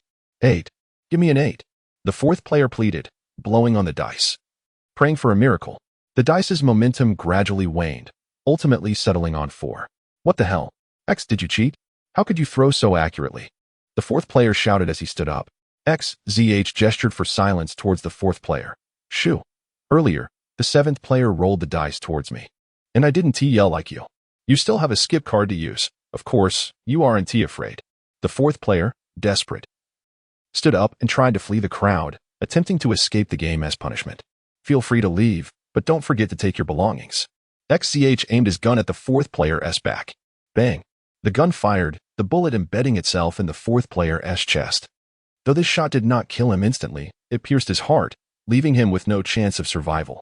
BOJ seized the gun from XZH and demanded, "Are you here to play a game, or to take my place? I originally came to play, but now, I just want to smash your rice bowl." Huh. Quite the bold statement.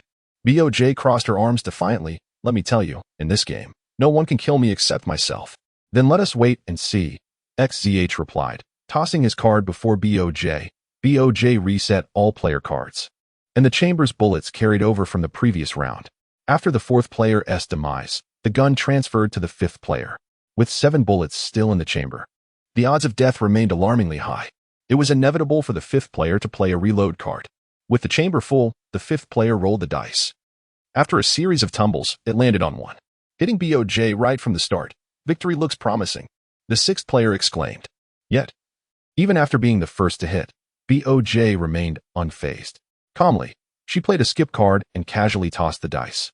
The dice danced across the table, finally landing on 6. The sixth player, once jubilant, was now struck silent as the dice rolled towards him. Damn, what terrible luck, he complained, then used his skip card to roll again. 3. With the third player already eliminated, the sixth player had no choice but to roll again. The dice clinked and clattered, eventually landing on 7. The seventh player decisively played a skip card, confidently holding the dice in his hand. 7th, please roll accurately. I'm out of cards. Just don't throw it my way, the sixth player shouted. Don't worry, I have good aim, the seventh player chuckled, rolling the dice. After a few rolls, it landed on 1. BOJ and XZH were the primary threats that needed to be neutralized. Each time the seventh player rolled, he seemed to hit one of the two, whether by sheer luck or some foul play. What the hell? What the hell? BOJ has no cards left. We won. Amazing 7th. Your luck is incredible. No need to die. We want to have to die? Just to be clear, when it comes to splitting BOJ's key, let us all share it equally. No fighting. The crowd erupted with excitement, and the second player jumped on the table to perform a striptease. Spectators outside were equally thrilled. This was the first time a player had managed to gamble away their life. If BOJ were to be killed today, it would mark a historic moment for all players, shattering the long-held belief that BOJ was invincible. BOJ, don't hesitate. You have only a reload card and a shooting card left. The chamber is full. Your reload card is useless, leaving you with only the shooting card. Today, you shall surely die, the seventh player shouted, urging BOJ to end it swiftly. Seeing the crowd's triumphant expressions, BOJ let out a disdainful laugh. Do you really think you can kill me with just one game? These players are as foolish as ever. With a stoic face, BOJ picked up the gun and pressed it to her temple. Bang! The resounding gunshot echoed through the floor. The crowd held their breath, eyes wide as they witnessed BOJ's suicide. A wisp of smoke drifted from the gun's muzzle. BOJ's left hand shielded her temple, effortlessly stopping the bullet with just 2 fingers. What the hell? Is that even possible? The second player exclaimed, his jaw agape. The expressions of the onlookers mirrored his astonishment. ISNT that considered cheating. The second player stuttered in fear. What? After losing the game, can I shoot myself? BOJ coldly asked. You did shoot, but you stopped the bullet. So what? Was there a rule stating that blocking bullets is not allowed? They're ISNT, right? BOJ replied nonchalantly. If you wish to block, you are welcome to try. We would like to, but we must be capable of stopping it. That's your concern. If you can't stop it, blame your own lack of ability. If you can't handle it, don't blame the path for being rough. Boj tossed the bullet onto the ground, then blew on her fingertip. The tip of her finger bore a cut from the bullet, clearly indicating that stopping that bullet was no small feat for her. If Ellen Suin were still present, her previous doubts would be resolved. The fundamental reason Boj dared to be the first to wield a gun was that bullets could not kill her. As she had stated earlier, she could win against all players present solely based on her own strength. Chapter 75. You may win countless times, but I only need to win once. The game's rules dictate that a new round commences upon a player's demise. Since I fired and remain unscathed, the game persists. The violent chicken extended his hand and cast the die, which spun before settling on the number 8. Xu Zhi still possessed 3 unplayed cards, and when his turn arrived, he decisively opted for the ammunition card. What the hell? Are you an animal? Not leaving any chance for the next player. Player number 6 scolded Xu Zhi. Xu Zhi nonchalantly tossed the die, which fortuitously landed on 6. How did you know the next player was you? Xu Zhi feigned astonishment. What the hell do I know? That throw was too precise. You must be cheating. Player 6 shouted at the violent chicken. Judge, I report this. This kid is definitely cheating. The violent chicken glanced at the ceiling and spoke slowly. The rules have not descended. This proves he has not violated them. Huh? This is blatant cheating. And it still doesn't count as a violation? Indeed. Even if he manipulated the game, as long as he did not breach the rules. Where the rules have not descended, he remains compliant. Seriously, does it require the rules to prove such obvious cheating? What use is a judge if their eyes are merely for eating? Bang. Suddenly, a gunshot rang out across the table.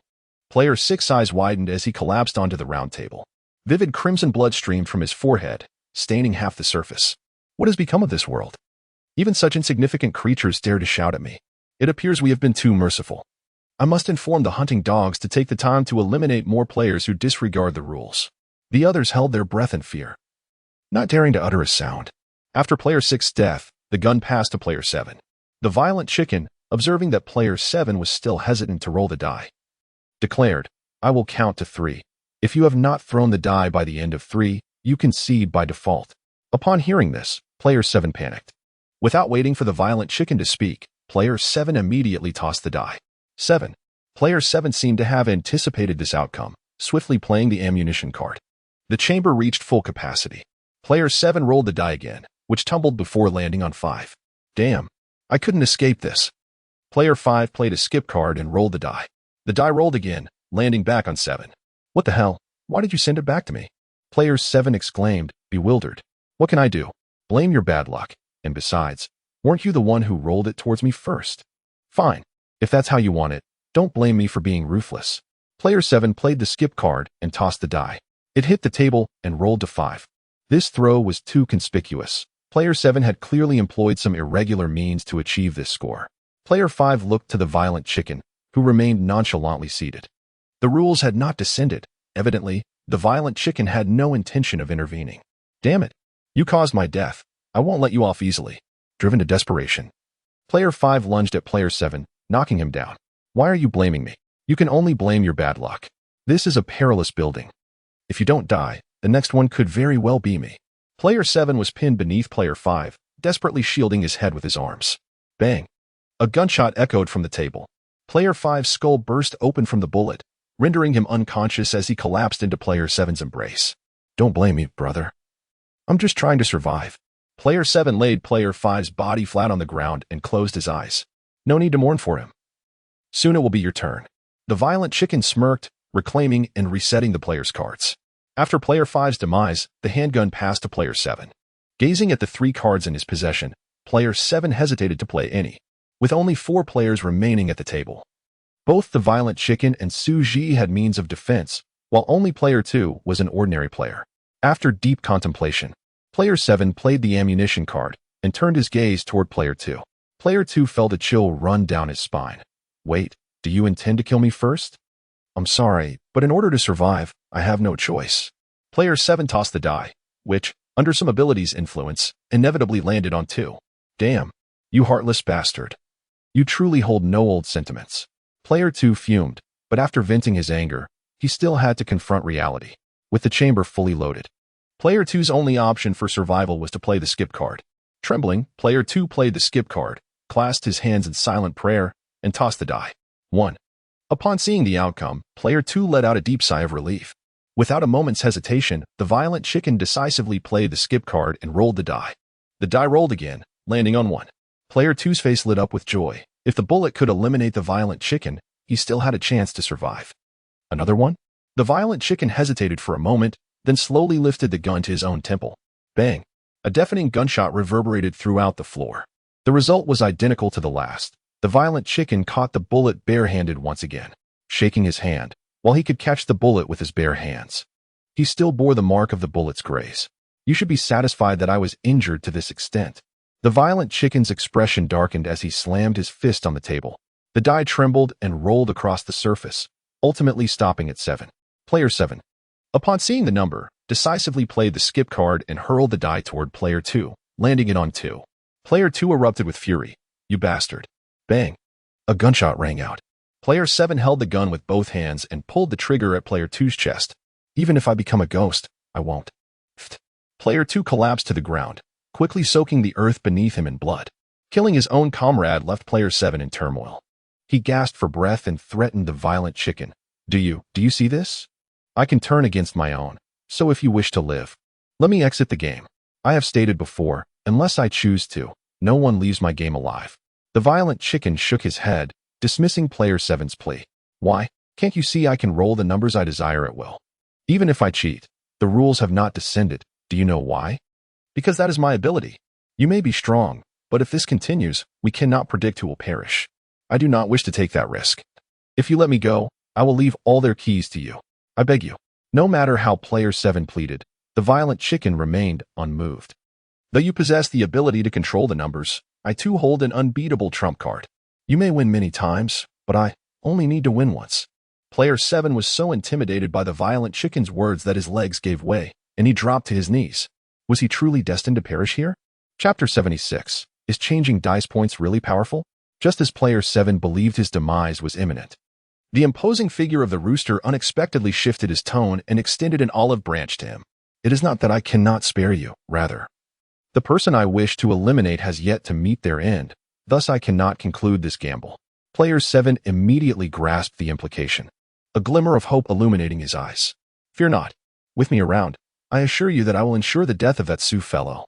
As long as the dice are in my hands, I shall dictate their outcome. What can Xu possibly contend with? The rooster expressed satisfaction with player 7's resolve. Very well. We shall see your capability. Player 7's hope for survival was reignited. After player 2's demise, the pistol fell into player 7's hands. He promptly utilized a bullet replenishing card to fill the magazine, then flung the dice onto the table. The dice rolled across the surface, eventually coming to rest at the 8 mark before Xu Zhi. Did you see that, Xu? I can change the dice points. What can you possibly do against me? Xu Zhi replied coldly. Is altering the dice points truly impressive? At the very least, I possess greater strength. Player 7 crossed his arms defiantly. As long as you dare to use a skip card, I will ensure that the gun lands in your hands. Is that so? Xu Zhi countered, employing a skip card and expressionlessly grasping the dice. Detected the use of a probabilistic item. You can alter the outcome by consuming chips. Do you wish to proceed? Yes. This will consume 1 key. Probability luck has risen to 100%.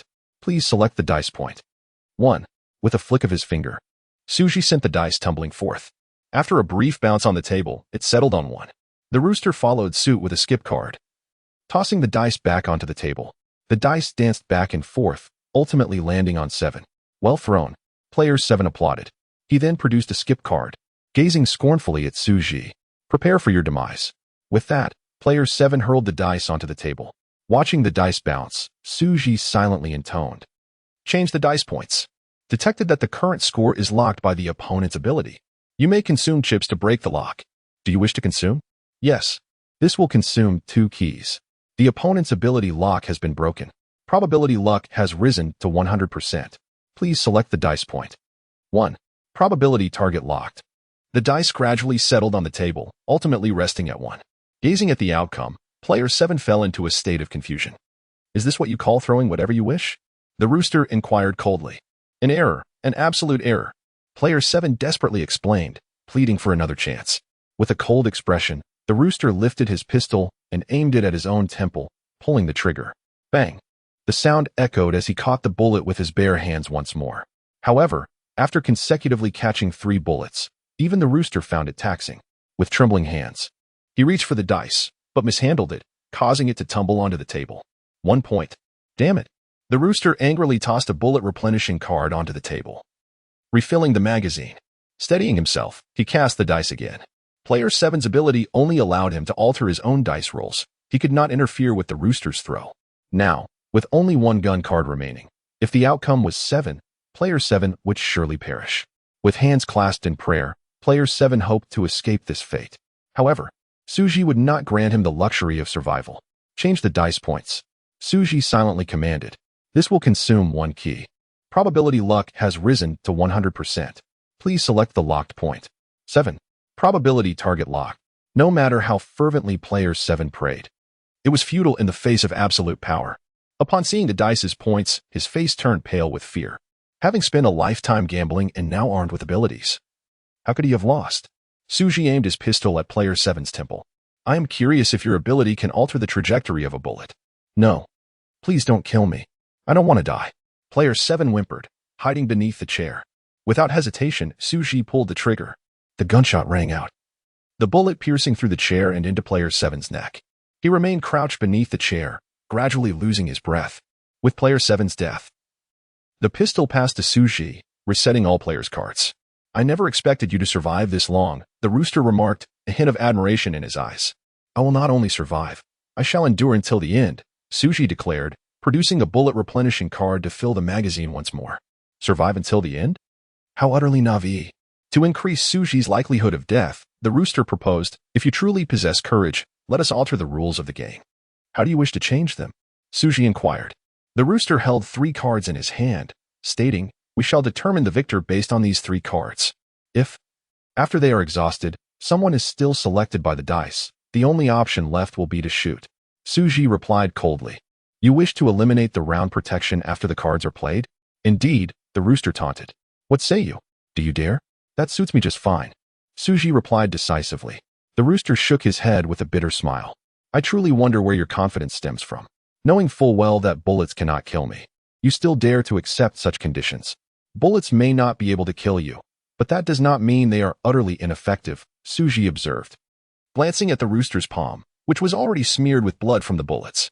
It is not that bullets cannot kill you. Rather, the quantity has yet to suffice.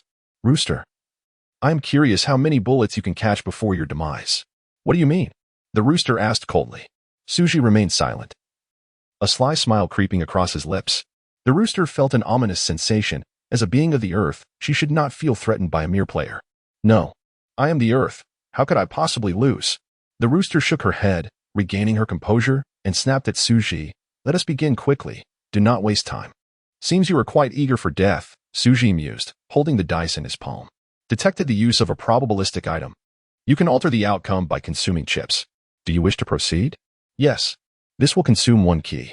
Probability luck has risen to 100%. Please select the dice point. 1. Probability target locked. Please roll the dice. Xu Zhi casually tossed the dice, then leaned back against the chair. The rooster grit her teeth, seething. Your nonchalant demeanor is utterly infuriating. Is that so? Your exasperation brings me much delight, Xu Zhi retorted. Chapter 77. Unable to fire? Then allow me to send you on your way. The die rolled and ultimately came to rest on 1. Damn. This fellow is incredibly lucky. The furious chicken employed a card to skip, then decisively cast the die once more, altering its outcome. This action consumes 1 key. The probability luck has now risen to 100%. Please select the target number to lock. 1. The probability target has been successfully locked. With Xu Zhi intervening, the die once again rolled to 1 and halted. Observing the 1 on the table, the furious chicken's expression darkened. The furious chicken turned to Xu Zhi, pondering aloud, is this what absolute luck feels like? Stop dawdling, fire quickly. Xu Zhi urged. I know, why the urgency? The furious chicken retorted angrily. She was left with only a reload and a fire card, as the magazine was already full. She had no choice but to select the fire card. Slowly, the furious chicken raised the handgun to her temple and pulled the trigger. Bang! The gunshot echoed as she reached out once more to catch the bullet. Due to her injured palm, her speed in catching the bullet was noticeably slower than before. Upon collision with her hand, the bullet veered off course, narrowly grazing her forehead. Wiping her brow, her hand was stained with blood. "This wound on my face is your doing. How dare you? I shall make you pay dearly." The furious chicken tossed the die again, while Xu Zhi activated his ability once more, altering the die's outcome. This action consumes one key. The probability luck has now risen to 100%. Please select the target number to lock. 1. The probability target has been successfully locked. The die again settled on 1. Damn. Cursed ability user. Cursed absolute luck. The furious chicken slammed her fist onto the table, shattering the 5-centimeter thick wooden surface. Xu Zhi reminded her, the wrath of impotence cannot escape the fate of gunfire. Clenching her fists, the furious chicken regained her composure and played her last reload card. One bullet entered the chamber, filling the magazine once again. Trembling, she threw the die onto the table. The die rolled, and once more landed on 1. Realizing this, her face turned ashen. "You have no cards left. If you choose to concede, I might spare you," Xu Zhi proposed. "Concede? That is impossible." The furious chicken raised her handgun to her temple and pulled the trigger. Bang! The bullet pierced through her palm, gliding past her shoulder. Once more, the furious chicken tossed the die onto the table again. Her blood-stained hands turned the die crimson, making it nearly indistinguishable in its markings. The die rolled and once again stopped at 1. Bang! The furious chicken pulled the trigger again, this time aiming at her left temple, using her uninjured right hand to shield against the bullet. After catching the bullet, she tossed the die back onto the table. Again! The furious chicken was ensnared in obsession and madness. She awaited a mistake. If Xu Zhi were to falter just once, she could retaliate. The die halted again on 1. Due to her left hand being pierced by a bullet, she struggled to steady the gun. Bang! The gunshot rang out. The tremendous recoil caused the gun to veer off, sending the bullet past her right hand and striking her temple instead. The furious chicken's skull was far tougher than the average person's. The bullet embedded as if it had struck concrete. Feeling the bullet lodged in her temple, the furious chicken truly felt fear. I concede," she capitulated. However, Xu Zhi shook his head. "I only suggested you concede earlier because I feared these bullets might not kill you, leading to a stalemate. Your current fear indicates these bullets indeed pose a threat. Now that I have the opportunity to kill you, how could I let it slip away?" Xu Zhi placed the die before the furious chicken, commanding, "Continue rolling the die. Do not stop until you roll an 8. His voice resonated with an ominous finality. The furious chicken was engulfed in despair. She had never anticipated losing to a player, let alone feeling fear from one. Seeing her hesitation, Xu Zhi announced, "I will count to 3. If you have not rolled the die by then, I shall take over. 1, 2, 3. The furious chicken, gravely injured, could barely rise, even if she had the strength. What use would it be to roll the die after understanding Xu Zhi's power? Xu Zhi seized the die and rolled it for her. Thud, thud, thud. The die rolled swiftly across the table. The sound of the die colliding with the table echoed like a death knell in the furious chicken's ears. It landed on 1. "You have lost again." Xu Zhi aimed the handgun at her left eye. "It seems you lack the strength to fire. Allow me to take care of it." Bang! The gunshot rang out, creating a bloody hole in her left eye. Ah!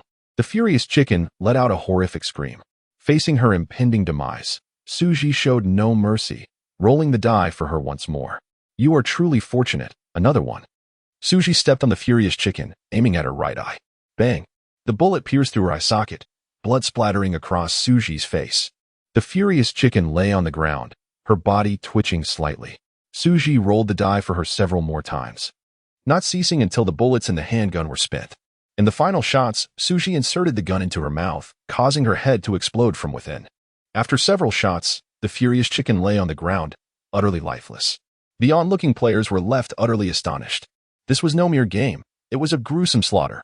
Who could have imagined that a player would not only gamble away their life, but would also brutally slay another player within their domain?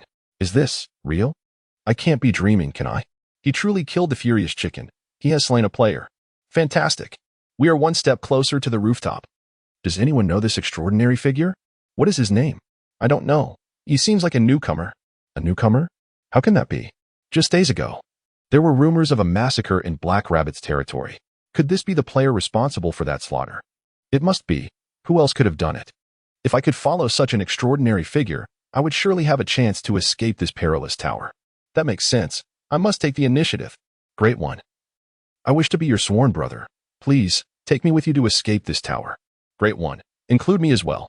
I can warm your bed. Great one. If you take me, I would gladly offer myself to you in marriage. Great one. I can help take care of your sister-in-law. Please take me in. The surrounding players buzzed with excitement, some even fantasizing about attaching themselves to Xu Zhi in hopes of escaping the perilous tower. Xu Zhi, however, had no time to attend to them.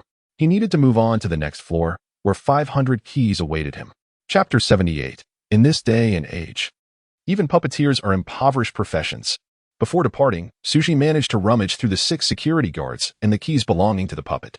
To his astonishment, the puppet possessed over 200 keys. In stark contrast, the 6 security guards had merely a handful, with most of them being seized from Player 7. It was evident that Player 7 had exploited his abilities in the hotel to swindle other players. Observing Xu Zhi uncovering such a multitude of keys, the onlooking players were filled with envy.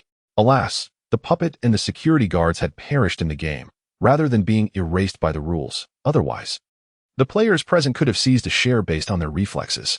Hey, with so many keys, it must be quite heavy for you. Shall I lend a hand? Just a small fee in chips will suffice, one player approached, eager to curry favor. Xu Zhi disregarded the offer, hastily making his way to the next level. The players, witnessing Xu Zhi rush deeper into the building, followed closely behind. One disgruntled player, feeling snubbed by Xu Zhi, muttered, "TCH. What's the big deal about killing a puppet? Why act all high and mighty?" After venting his frustration, the player jogged to catch up with the group. Regardless of their disdain for Xu Zhi, the urgency to escape compelled them to cling to his coattails. The game floor for puppeteers differed from that of dolls. There were no so-called guardians of the stairs. Only the puppet served as the sole arbiter. After several minutes of sprinting, Xu Zhi reached the end of the level, confronted by an elevator. Without hesitation, he stepped in.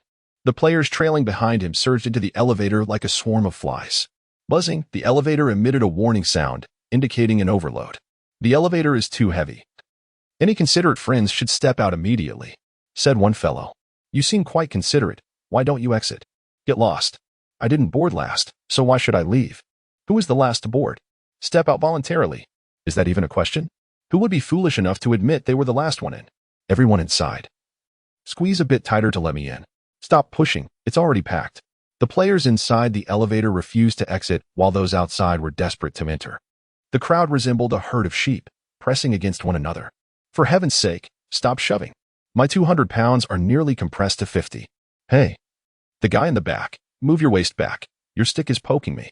Hey, you bunch of smelly men, keep your hands to yourselves. Don't take the chance to grope." The elevator was effectively blocked by the players, immobilizing it. Xu Zhi simmered with frustration. He was already pressed for time. And now this group of idiots was further delaying him. In a moment of desperation, he brandished 6 keys and tossed them into the elevator. "Whoever picks them up, they're yours," Xu Zhi shouted.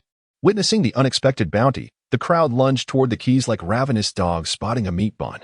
Just a moment prior, everyone had been clamoring to squeeze into the elevator, and now they were recklessly scrambling to escape. "The keys are mine. Don't you dare snatch them. To hell with you. The unclaimed items go to whoever gets them first." In an instant, the elevator was empty. Seizing his opportunity, Xu Zhi pressed the button, and the doors slowly began to close. Sighing in relief, Xu Zhi finally found tranquility. Truth be told, these players had been a constant headache for him. With the rules in place to protect them, he had yet to discover an effective way to discipline them. The elevator ascended gradually, and after a few minutes, it arrived at a new level. Ding! The elevator chimed, and the doors opened slowly. "Old Xu, you finally made it." Upon spotting Xu Zhi, Old 3 hurried over. "So, did you catch up to Wang Xu?" Xu Zhi inquired. Old 3 scratched his head, offering a wry smile. "Old Xu, I have good news and bad news. Which would you prefer to hear first?" "The good news," Xu Zhi replied decisively. "The good news is that we encountered Wang Xu." "Where is he?" Xu Zhi asked coldly. Old 3 reminded him. "Old Xu, you haven't inquired about the bad news yet." "All right, what is the bad news?" "The bad news is that Wang Xu has fled." "Xu Zhi, didn't you just see him? How could you all let him escape?" Old 3 explained. "When we arrived here, Wang Xu had just exchanged keys with the puppeteer and was preparing to head to the next level. We would have to go through the puppeteer if we wanted to catch him." Xu Zhi, incensed, said, "He was right in front of you. Why didn't you negotiate with the puppeteer to pass through by exchanging keys without harm?" Xiao Ran, hearing this, exploded in anger. "Can you blame us? We wanted to exchange keys, but we needed chips for that." Xu Zhi then recalled that Xiao Ran and the others had lost all their chips to the puppet. After that, he had only given them each one key to restore their player status. Wait, that's not right. Lin Xian should still have keys. If I'm not mistaken, she should have around 20 keys left. It was only after Xu Zhi uttered these words that he realized Lin Xian was absent. By the way, where is Lin Xian? Xu Zhi asked. Old 3 fell silent, and Xu Zhi sensed that something was amiss. In the distance, Old 9 was confronting a puppeteer, a creature with the body of a monkey. What is going on, Old 9? Xu Zhi approached to inquire. Old 6. We've been hoodwinked by this foul monkey. Old 9 seethed. This wretched creature saw that we were eager to catch Wang Shu and proposed to exchange 20 keys for one person to pass through, stipulating that it must be a woman. This monkey clearly intends to thwart us. But to capture Wang Shu, Lin's sister decided to give all her keys to the foul monkey, sacrificing herself to pursue Wang Shu alone. Xu Zhi glanced at the puppeteer, sneering. 20 keys for one person to pass without harm? Your appetite is quite large. You can't blame me. I merely suggested it casually. Who would have thought that foolish woman would actually agree? The monkey chuckled. Xu Zhi felt a surge of murderous intent but quickly suppressed it. Lin Xian was now alone in her pursuit of Wang Shu, her status compromised, and she could easily fall victim to him. The priority was to swiftly navigate through this monkey's challenge and catch up with Lin Xian. Monkey, obstructing us will not serve you well. I will give you keys if you allow us to pass, Xu Zhi proposed. That simply won't do. The last person intended to offer all the keys to the Lord Puppeteer. If I let you catch him, the Lord Puppeteer will be displeased, the monkey grinned. And please, respect my identity. I am the spirit monkey of the puppeteers, not just any ordinary monkey. Spirit monkey, is it? Xu Zhi replied coolly. I hope you possess the cleverness your name implies. Xu Zhi produced all the keys he had, totaling over 300. The keys, wrapped in his clothing, clinked as they hit the ground. Seeing such a bounty of keys, the spirit monkey's eyes widened. He had never anticipated that an ordinary player would possess more keys than he, a puppeteer. The previous departing player was wealthy, and now Xu Zhi was equally extravagant. What on earth is happening in this world? Is it possible that even puppeteers have become impoverished professions? Chapter 79. The key delivered to the celestial doll. Have you all lost your minds? Xu Zhi was quite pleased with the response from the spirit monkey. It was precisely the reaction he desired. Spirit monkey, pay attention. I intend to present these keys to the celestial dolls as well. Should you obstruct me, you would be hindering their source of wealth. The spirit monkey, somewhat skeptical, inquired, You two plan to offer the keys to the celestial lords? Indeed. Xu Zhi replied with a slight nod. The spirit monkey began to question its own beliefs. What was happening in this world? Rather than indulging in leisure after acquiring the keys, players were eager to deliver them to the puppet masters. Was the sky about to fall? Or had the world turned upside down? With the support of Xu Zhi's keys, Xiaoran found her voice strengthened. She forcefully pushed the spirit monkey aside, exclaiming, Weren't you quite assertive just now? Now you must let us pass. What are these puppet masters, in the end, but mere dogs nurtured by the celestial lords? A flicker of malice flashed in the spirit monkey's eyes. Though I have not encountered many guests, there are few players bold enough to insult me to my face. The spirit monkey obstructed Xiaoran's path. Xiaoran, filled with fury, demanded, What is the meaning of this? Do you dare block me? Are you not afraid of the celestial lord's punishment? The spirit monkey turned to Xu Zhi, smiling as he asked, Dear guest, you mentioned offering the keys to the celestial lords. May I inquire if they have granted their permission for your tribute? Xiaoran interjected, Are you out of your mind? Do we need their permission to deliver the keys? The celestial lords would be eager for us to bring them more. Then that implies there is no permission. The spirit monkey stepped forward, blocking their way. Since there is no consent from the celestial lords, I cannot allow you to pass. Xiaoran shouted in anger, Are you insane? You refuse to accept the keys? The spirit monkey regarded Xiaoran as nothing more than a mad dog, choosing not to engage in a war of words with her. Xu Zhi questioned, Spirit monkey. By your reasoning, Wang Shu's tribute would also require the celestial lord's consent, correct? If you allowed him to pass without their approval, that would be a dereliction of duty. Thus, you should retrieve Wang Shu, who has already been allowed to leave. You speak the truth. Permitting players to pass without authorization is indeed a violation of duty. The spirit monkey revealed a sly smile, but regrettably for you, Wang Shu secured the approval of a celestial lord. Thus my allowing him to depart was not a breach of protocol. Xu Zhi's heart sank at this revelation. According to his understanding, the celestial lords were the pinnacle of the puppet hierarchy. It was already extraordinary for an ordinary player to encounter a ground puppet. How could Wang Shu, an average player, connect with such a high-ranking figure? The situation was becoming increasingly absurd. Xu Zhi felt as if unseen hands were pushing him forward, a sensation he detested. He vowed that regardless of Wang Shu's reasons for stealing his keys or how formidable his strength might be, Xu Zhi would reclaim the keys, if circumstances permitted. He would even demand a price from Wang Shu. At present, the spirit monkey's relentless obstruction made it impossible for Xu Zhi to find a swift resolution through a bargaining exchange. Old Zhou, in a fit of anger at the spirit monkey's blockade, threw his only key at the spirit monkey's feet. Spirit monkey, today, regardless of the circumstances, we must pass. If you refuse to let us go, then Jiu Yi will force his way through. Why take this so seriously? Wouldn't it be better for us to retreat a step and rest at home? The spirit monkey chuckled. Enough of this nonsense. Jiu Yi is about to breach your game. So let us begin. The spirit monkey waved his hand dismissively. My game requires at least 50 tokens to participate. Your single key is insufficient. Upon hearing this, Xu Zhi produced a handful of keys and placed them in Old Zhou's hands. Is this sufficient now? Old Zhou boisterously inquired. The spirit monkey was perplexed by their actions. Earlier, that woman willingly offered me 20 keys to pursue an opponent. Now, you present 50 keys to confront the masked man. Pray, what crime has that fellow committed?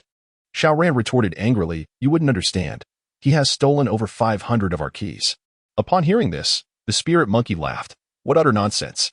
With regulations in place, how could keys possibly be stolen? Fine, believe it or not. Xiaoran crossed her arms and turned her face away. The spirit monkey observed Xiaoran's demeanor, which did not suggest deceit.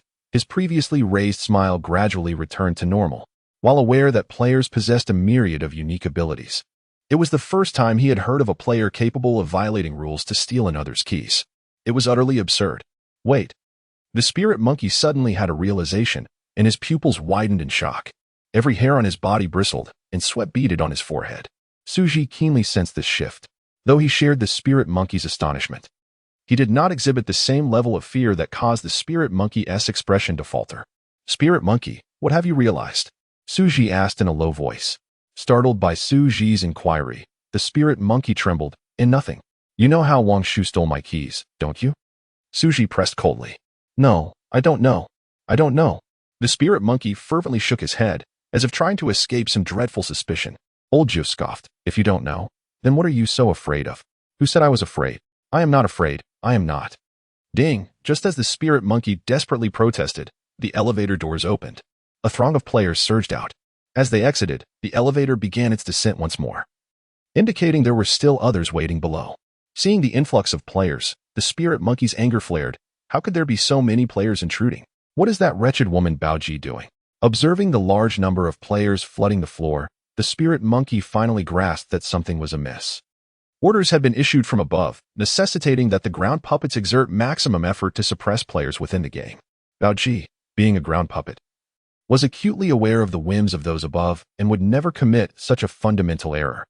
The only explanation for this many players breaching Bao Ji's game simultaneously was that Bao Ji had perished. The spirit monkey gazed at the blood on Xu Zhi's face. Incredulous, you gambled and caused Bao Ji's death. What? Is it so unimaginable? Xu Zhi replied coolly. The spirit monkey roared, of course. Bao Ji is a ground puppet. Never has a player gambled a ground puppet to death in this precarious building. How dare you, a mere ant, gamble your life against a ground puppet? Chapter 80. My goodness, your winning tactics are quite devious. Xu Zhi wore a stoic expression, showing no sign of emotional disturbance regarding the death of the violent chicken. Observing Xu Zhi's calm demeanor, the monkey spirit began to feel a sense of unease. Although the moment Xu Zhi exited the elevator, the monkey spirit noticed the bloodstains on his face. He had not considered the possibility of the violent chicken's demise. After all, given the violent chicken's capabilities, it was implausible for it to perish within its own game. The monkey spirit assumed the blood was merely from other players. The monkey spirit thought Xu Zhi had merely bribed the violent chicken with a key to facilitate his safe passage. Such transactions were tacitly understood among the puppeteers. To accumulate more keys, some puppeteers would willingly allow certain players to pass without harm in exchange for keys, thereby enhancing their reputation and attracting more participants to the game. As for the players who had been allowed to pass, the puppeteers need not worry. Another puppeteer would inevitably take care of them later, albeit with a debt of gratitude to repay. However, the number of players now appearing on his floor exceeded the typical allowance for unharmed passage. Should half of these individuals manage to advance from his level, the higher-ups would undoubtedly hold him accountable. This situation was untenable. He needed to eliminate them all. Only by drowning them in the game could he absolve himself of blame from above. Yet, it was unrealistic to expect to finish off so many players in such a short time. What to do? It was quite a headache. The monkey spirit pondered his strategy, cradling his forehead. His current predicament stemmed from having an exceptionally lenient leader. The celestial puppet he served rarely made an appearance, and despite years of loyalty, the monkey spirit had yet to glimpse his true form. In contrast, other earthly puppets were relentlessly pressured to deliver keys, facing the sting of a whip should they fall short of expectations.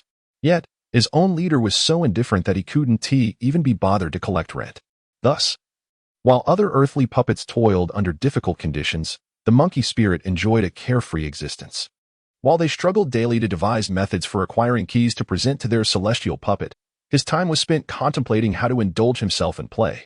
Were it not for the fact that puppets were barred from entering hotels, he would have relished the opportunity to flaunt a significant cache of keys there.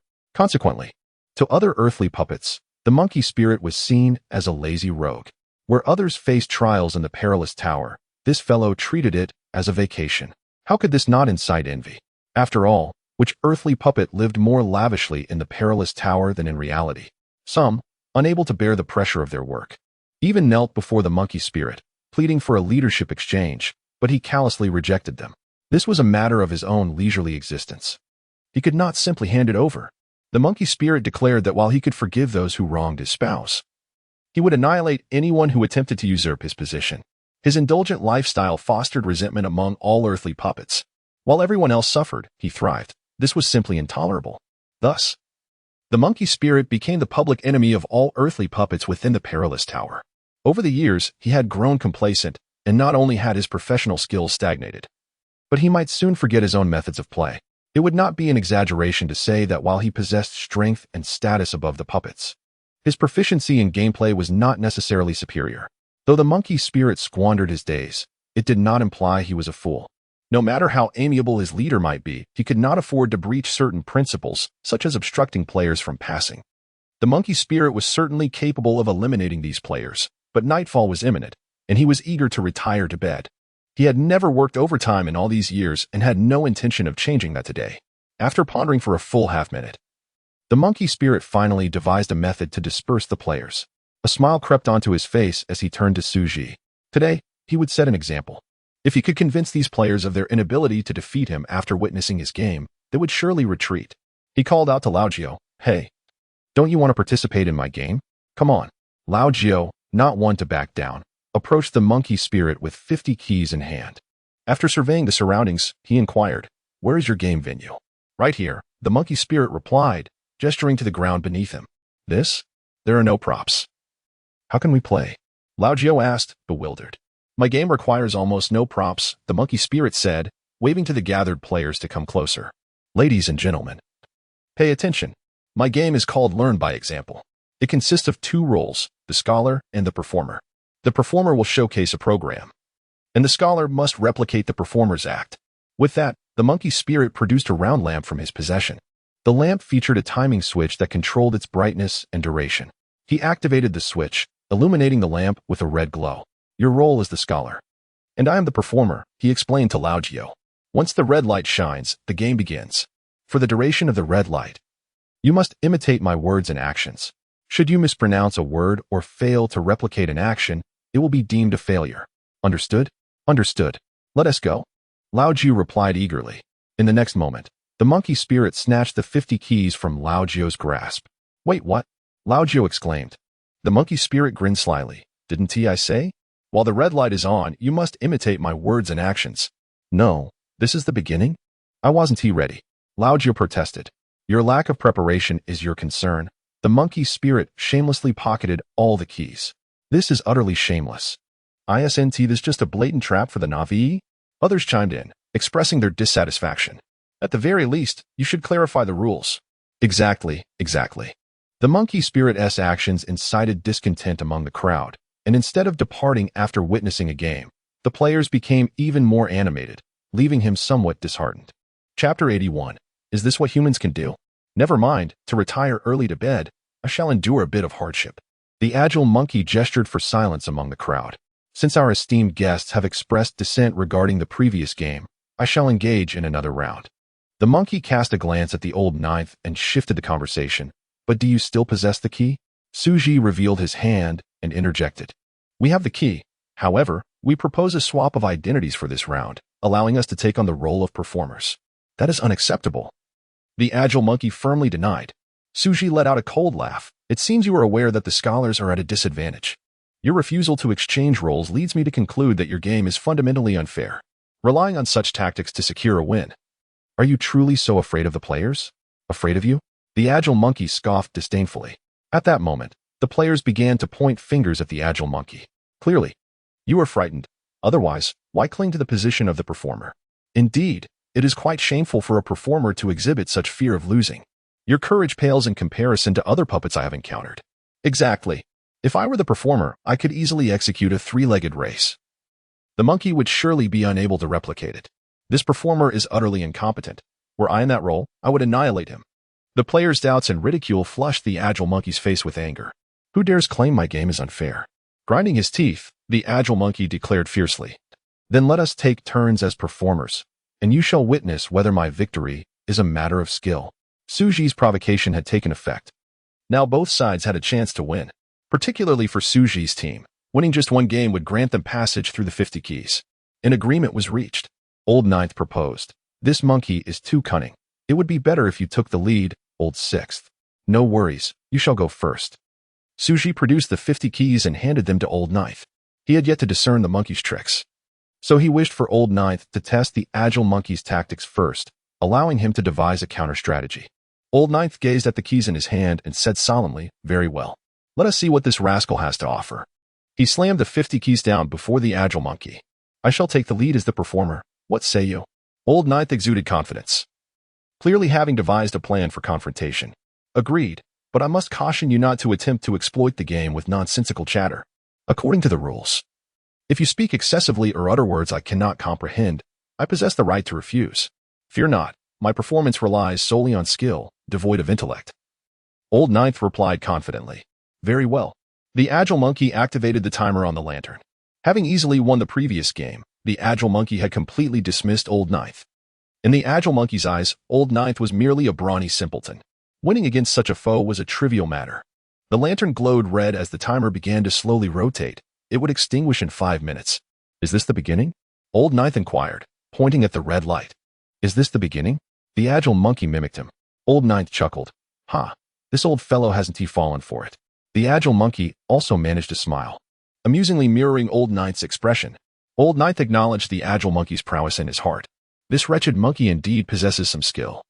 It appears I must reveal my trump card to win this game.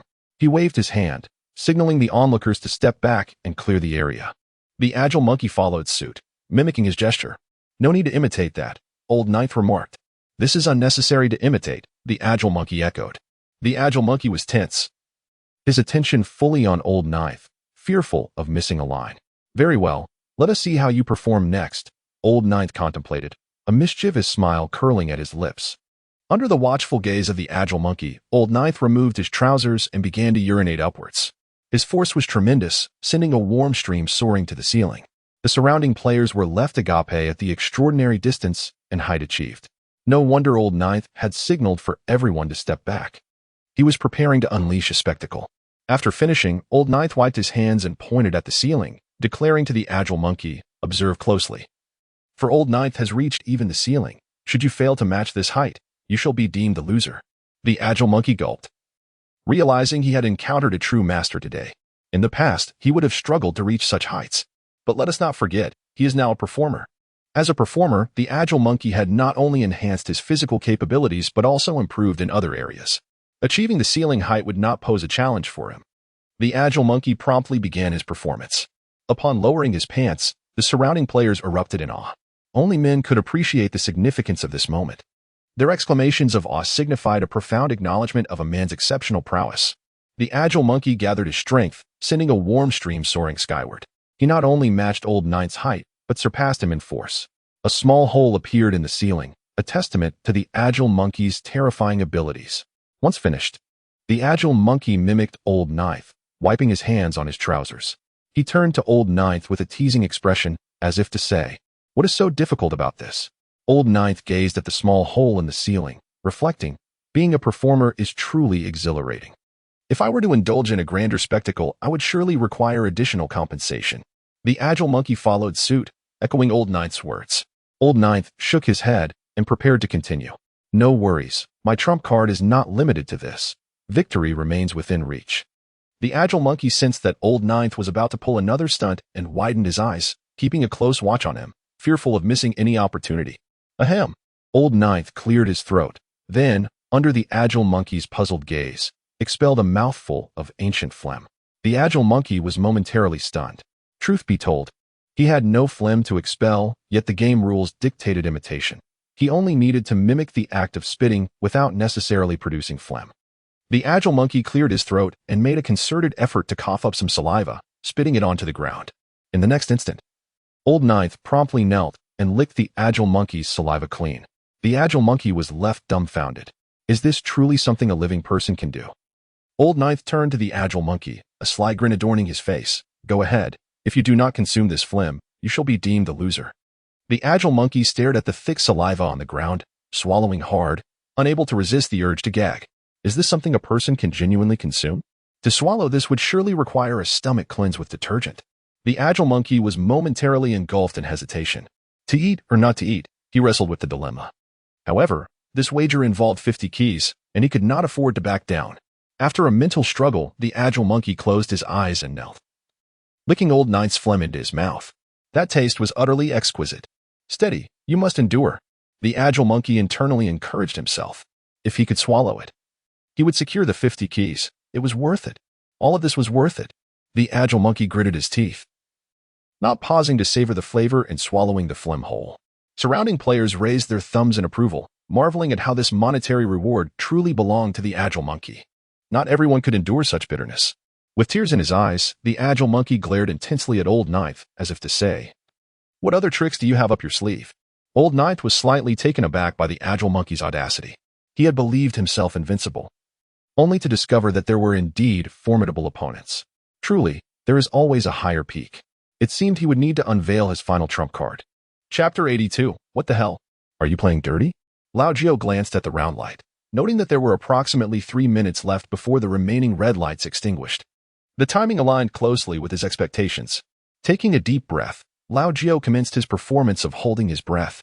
Indeed, this was Lao Jiao's ultimate trump card. He intended to leverage his extraordinary lung capacity to win this gamble. Back when he participated in the Black Dog game, Lao Jiao could burst a balloon with just 3 breaths, showcasing his unparalleled lung power. Seeing Lao Jiao's display, Ling Ho followed suit. It's merely holding one's breath. Who fears whom? Ling Ho silently conveyed. Both parties inhaled deeply and held their breaths. Time began to tick away.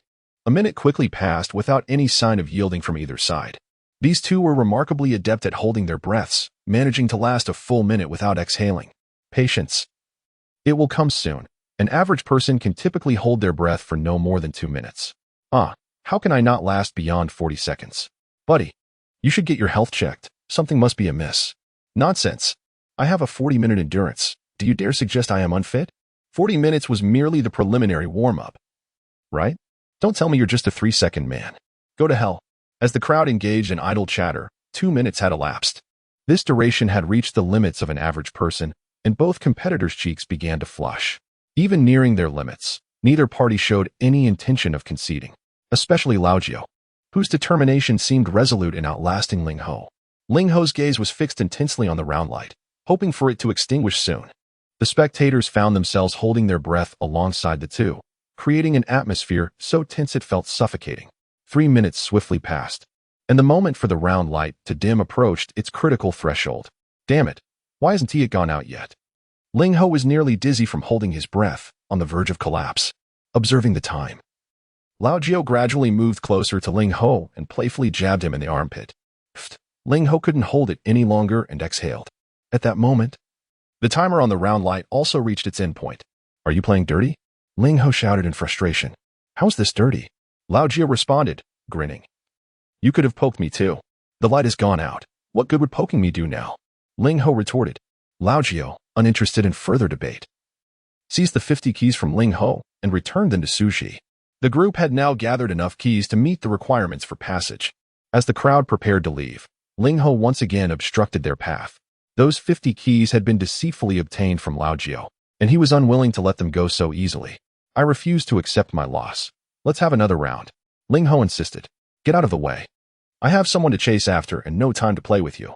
Xiaoran scolded. Xu Zhi felt an ominous premonition. Whenever Xiaoran appeared, troubles invariably followed. Would Ling Ho also resort to such extremes? What one fears often manifests. After being rejected by Xiaoran, Ling Ho angrily declared, "Don't want to play? Then you are forcing me to gamble." A collective gasp echoed through the crowd. Su Chong, quick on the uptake, activated her enchanting ability. Ling Ho was momentarily subdued, preventing him from uttering the fatal words. "Let us go. My ability has little effect on the ground, and Ling Ho will awaken shortly."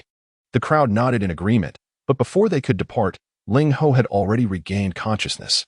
"No way, Su girl, even if the duration was brief." Was that really too short?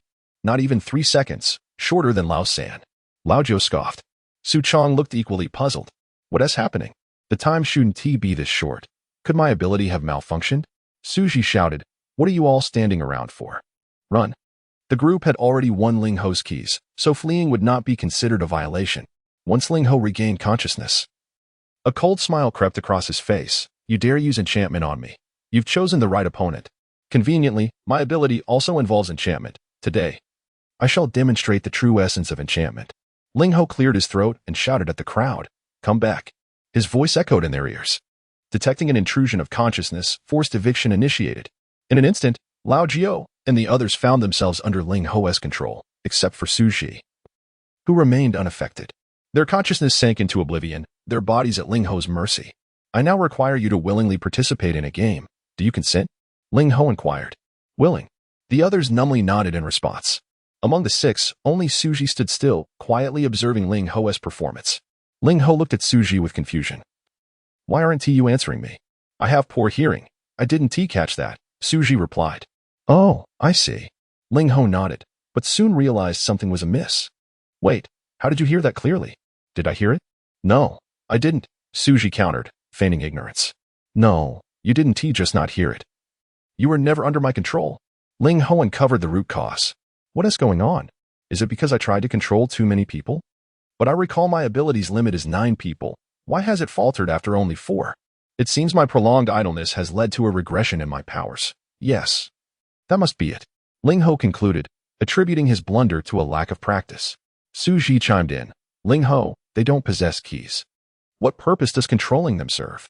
They may lack keys, but you have them." Ling Ho threatened, "If you refuse to participate, I shall compel these individuals to take their own lives."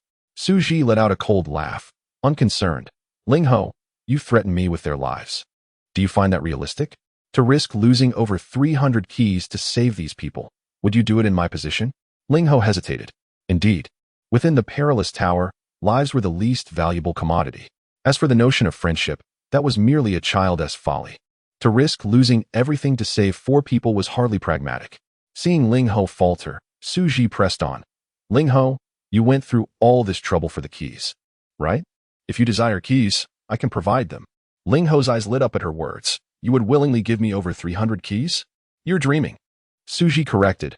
"What I meant is, I am willing to gamble with you, but you must allow them to pass and retrieve my keys. This way, even if I lose everything to you, they will help me regain my keys, ensuring I won't be left empty-handed. What do you think?" Ling Ho pondered before replying. "All right, but since they will pass, the keys in their possession will become irrelevant. I'll take them all." It appeared Ling Ho intended to render everyone else devoid of keys. Thus, even if he allowed Lao Jiao and the others to proceed, the next challenge's puppets could easily thwart them. Ling Ho used his enchantment to compel everyone to hand over all their keys to Xu Zhi. Xu Zhi found Ling Ho's actions perplexing. Why not allow them to give you the keys? Wouldn't that be an effortless gain for you? Xu Zhi speculated. Are you intending to acquire the keys by fair means? What the hell? Ling Ho exclaimed. If I could obtain keys using my abilities, what need would there be for games? I could simply command you to hand them all over. Are you saying your ability has limitations? Indeed, Ling Ho sighed. My ability only allows me to control players. The rules prohibit me from using my powers to unlawfully obtain keys. Su understood clearly now. The spirit monkey intended to use his hand to seize the keys belonging to the others, including Lao Jiao and his companions, although he already possessed over 300 keys. The spirit monkey remained insatiable, yearning to obtain the keys of Lao Jiao and his group as well. Such greed was indeed remarkable. Chapter 83. You have already chosen your demise. None of your business. Hurry and leave. The spirit monkey broke the enchantment over the third and his companions. Xu Zhi exchanged glances with the others, signaling them to make a swift exit. Understanding his intent, they hurriedly dashed toward the next challenge. Once the four had completely vanished from Xu Zhi's line of sight, he finally exhaled in relief. No time to waste. Let us commence the wager, the spirit monkey said. Pressing his forehead, his voice tinged with weakness, evidently drained from enchanting four players simultaneously. Wager? What wager? Xu Zhi feigned ignorance. Upon hearing this, the spirit monkey, disregarding his throbbing head, seized Xu Zhi by the collar. What do you mean? Are you having second thoughts? Is that not permissible? Xu Zhi replied with a smile. You seek death. Today, even if it burdens my body, I shall ensure your demise. The spirit monkey activated his ability, attempting to enchant Xu Zhi despite the strain on his body. Detection of consciousness invasion. Forced expulsion initiated. Xu Zhi stood still, watching the spirit monkey's futile performance. How is this possible? Why can I not control him? The spirit monkey, battling through the pain, stumbled and collapsed to the ground. His mental energy must have waned to its utmost limit from the earlier exertion. Damn it, just you wait. Once I recover, I will kill you. I have no time to wait. Xu Zhi turned to pursue the others. The spirit monkey, seeing Xu Zhi attempt to flee, swiftly followed. Due to the backlash on his mind, the spirit monkey's awareness was clouded. He collided with Xu Zhi, and both fell to the ground. The ground felt as solid as concrete. Xu Zhi felt as though he were pinned beneath a wall. After inadvertently knocking Xu Zhi down, the spirit monkey hastily checked himself, fearing the rules might deem his actions as malicious and lead to his immediate demise. Once reassured that no rules had been triggered, he sighed in relief. Xu Zhi gritted his teeth and rose, intent on escaping again. Sensing his intent, the spirit monkey grasped Xu Zhi's ankle. Xu Zhi struggled desperately, but the spirit monkey's grip was like a vice. Spirit monkey, you do not intend to hold on to me indefinitely, do you? Xu Zhi asked. Why not? The spirit monkey rubbed his temples, gritting his teeth. Just you wait. Once my mental strength is restored, I shall make you wish you were dead. Xu Zhi was well aware that the spirit monkey's abilities would have no effect on him. However, it was unwise to prolong this encounter, as he needed to chase after the others. Spirit monkey, did you not wish to wager with me? Let us proceed. To extricate himself from the spirit monkey's grasp, Xu Zhi had no choice but to acquiesce. Are you certain you won't flee? The spirit monkey inquired hesitantly. I swear by the rules, I shall not escape. Upon hearing Xu Zhi's vow, the spirit monkey finally released him. I am pressed for time. To expedite the wager, let us decide our fates in a single round. We shall wager all our chips. Victory or defeat shall depend solely on our respective strengths. Agreed. The spirit monkey readily assented. With only a little over 200 keys, the spirit monkey was at a distinct advantage, which explained his eagerness to accept the terms. But if we are to decide in a single round, who shall be the performer? The spirit monkey queried. Do not forget, the performer possesses a significant advantage in winning. Good question. Do you have a game coin? Xu Zhi asked. I do, the spirit monkey replied, retrieving a game coin he had previously acquired from Lin Xian. Xu Zhi proposed. Let us use the coin to determine who will be the performer.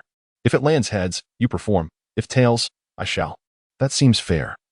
But to prevent any trickery on your part, I will be the one to toss the coin. After all, as the adjudicator, my integrity and fairness are unquestionable. Very well. Xu Zhi agreed without hesitation. The spirit monkey was puzzled by Xu Zhi's sudden compliance, yet as long as Xu Zhi was willing to participate in the game, he was satisfied. With over 300 keys at stake, he could not afford to miss this rare opportunity for wealth. Once an agreement was reached, the spirit monkey held the coin in his palm and tossed it high into the air. At that moment, Xu Zhi summoned his ability. Alter the outcome of the coin toss.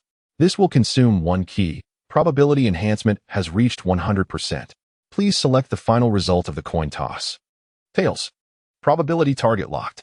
The coin spun in the air, drawing the attention of all present. This was a gamble involving hundreds of game coins. Such an opportunity was rare indeed. Clink, clink, clink, the coin struck the ground, producing a crisp sound as it landed. Under the gaze of numerous pairs of eyes, the coin ultimately settled on the tails side. I have won. As per our prior agreement, I shall be the performer, Xu Zhi declared. Damn it. My luck is truly abysmal today. Despite his reluctance, the spirit monkey conceded the role of performer to Xu Zhi. After all, he had tossed the coin himself. In this case, Xu Zhi was unlikely to cheat. The spirit monkey activated the timer on the circular lamp, which glowed red as the 5-minute countdown commenced. His gaze remained fixed on Xu Zhi. Whatever Xu Zhi planned to do next, the spirit monkey would see it through to the end. Even if Xu Zhi were to consume something distasteful, the spirit monkey would endure the nausea without complaint. For the sake of those 300 keys, it was worth the sacrifice. Xu Zhi patted the spirit monkey's shoulder, smiling. Do not be anxious. My performance will be quite simple, merely requiring me to speak. The spirit monkey was unconvinced by Xu Zhi's words. Mimicking Xu Zhi, he patted the latter's shoulder and repeated, Do not be anxious. My performance will be quite simple, merely requiring me to speak. Xu Zhi was quite pleased with the spirit monkey's reaction. In truth, regardless of the spirit monkey's actions, he had already fallen into a trap. From the moment he agreed to a single round to determine the outcome, the spirit monkey had sealed his own fate. Under the spirit monkey's watchful eye, Xu Zhi withdrew all his keys and slowly spoke. I voluntarily bestow all my keys as a gift to player Lin Xian. Should I renege on this promise, I accept the consequences dictated by the rules. Chapter 84. Breaking the Deadlock. Upon hearing these words, the players erupted in excitement. Ling Ho was so astonished that he could barely close his mouth. What a remarkable exploit of the game's loopholes. What divine maneuvering is this? How could I not have thought of it? The master continues to deliver a stable performance, as always. Truly formidable, it must be the master. The players enthusiastically engaged in a wave of adoration. Ling Ho stood frozen, his eyes wide with disbelief. He wished to immediately echo Xu Zhi's words, yet found himself unable to speak. If he were to voice it, all of his more than 200 keys would be willingly forfeited. But if he remained silent, he would still lose the game, surrendering all his stakes to Xu Zhi. The game had reached an impasse. In that moment, Ling Ho finally comprehended why Xu Zhi dared to wager 300 keys against his 200 in a single match. This fellow had schemed from the very beginning to outmaneuver him. Yet, Ling Ho marveled at Xu Zhi's audacity. Had the coin not landed on tails, he would have been left without a performance to deliver. Was this fellow truly gambling on a 50% chance of victory? Ling Ho's mind struggled to process the situation. Unable to recover from the shock, Xu Zhi remained unhurried. After all, there were still 5 minutes left before the game's conclusion, providing Ling Ho ample time for contemplation. In truth, Xu Zhi could have chosen to bestow the keys upon himself. However, that would have posed two dilemmas. First, Xu Zhi was uncertain if the rules permitted a player to gift their stakes to themselves. If not, it would be as good as saying nothing. Second, if Xu Zhi gifted keys to himself, then logically, Ling Ho could similarly gift keys to himself, rendering the endeavor futile. After careful consideration, Xu Zhi prudently decided to change the recipient to Lin Xian. Among the team, Xu Zhi had known Lin Xian the longest and held the greatest trust in her. He felt completely at ease transferring all keys to Lin Xian.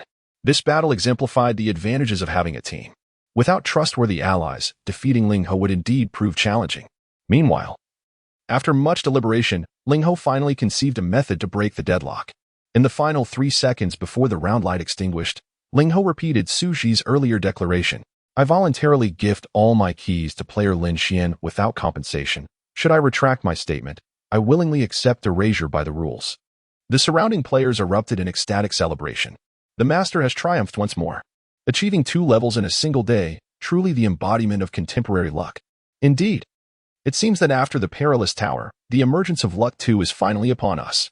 We are hopeful of escaping the perilous tower, brothers. Let us cling to the master's coattails. The onlookers continued their fervent praise and adulation. Xu Zhi, however, felt no excitement. For he understood that Ling Ho had chosen the most prudent path. Had Ling Ho opted for silence, all his stakes would have been lost to Xu Zhi. But now that Ling Ho had made his choice, the nature of the situation had transformed entirely. Although Ling Ho's repetition of Xu Zhi's words meant that all keys were to be transferred to Lin Xian, it must not be forgotten that Xu Zhi's keys were included in the transfer. Once Xu Zhi's keys were fully bestowed upon Lin Xian, he would transition from player status to being a mere pawn. And as a pawn, he would be unprotected by the rules. Ling Ho toyed with the remaining game coin in his hand, regarding Xu Zhi with a mocking expression. Since Xu Zhi had declared all keys for Lin Xian, Ling Ho had not forfeited this game coin. Ling Ho approached Xu Zhi step by step, his eyes filled with murderous intent. The onlookers, witnessing the turn of events, instinctively retreated. Those who had previously idolized Xu Zhi, fervently declaring their loyalty, were now scrambling to hide. At this moment, only a single key was required to restore Xu Zhi's player identity. Yet, not a single player was willing to offer it willingly. Human nature, as always, did not disappoint Xu Zhi. Ling Ho tightened his grip around Xu Zhi's neck, sneering, "What can your cunning achieve? In the end, you shall still perish by my hand." Ling Ho's arm possessed considerable strength. With just a slight exertion, he could easily strangle Xu Zhi. However, he had no intention of doing so just yet. He aimed to savor the torment, suffocating him slowly until he met a painful demise. You thought that by entrusting all the keys to that woman named Lin Xian you would be safe? How naive. Ling Ho taunted. Once I deal with you, I shall pursue them, and then I will slaughter all your allies. As for that woman named Lin Xian, I will use my abilities to compel her to participate in the game and have her willingly surrender her keys to me. Ling Ho's grip tightened, and an intense sensation of suffocation enveloped Xu Zhi. Xu Zhi gazed at Ling Ho, his voice hoarse. Ling Ho, do you truly believe you can kill me? Why not? To me, you are but an insignificant insect. I can not only kill you but torment and toy with you until you wish for death. Is that so? Then do try. Xu Zhi replied calmly. There was no hint of fear in his eyes. It was as if Ling Ho were the one destined for slaughter. Ling Ho's fury ignited at Xu Zhi's demeanor. Boy, do you think yourself fearless? Let me tell you, your so-called fearlessness stems from your ignorance. To me, you are merely a lowly insect. An insect so humble it doesn't even comprehend how it will meet its end. You have longed to reclaim those keys, have you not? Before you die, allow me to extend a charitable revelation. You will never reclaim those keys. For you are utterly oblivious to the formidable enemy that has set its sights upon you. Even if I do not kill you today, the future will see Pai Shu eliminate you once he learns of this. Do you know why? Because your existence threatens to undermine the very foundations of this place. If Pai Shu and I wish to survive, we cannot allow you to continue existing. A glint of malice flashed in Ling Ho's eyes as he readied himself to end Xu Zhi's life. You might as well embrace your fate. Farewell. Ling Ho applied pressure with his fingers. Xu Zhi's neck flushed crimson, his soft tissues creaking slightly. Erasure warning triggered. Ling Ho harbors murderous intent towards you. Please evacuate this level immediately. Xu Zhi paid no heed to the warning echoing in his mind. He closed his eyes, as if resigned to face his imminent demise. The lighting in the floor transformed to a blood-red hue, seemingly foretelling a river of blood to follow. Is it dark already? We must leave quickly. If we don't return to the hotel soon, we will encounter the hunting dogs. Let us go. This boy is as good as dead. There's nothing to see here. We thought we had encountered a master, only to end up dying at the hands of a mere game. Alas, without capability, one ought to remain humble.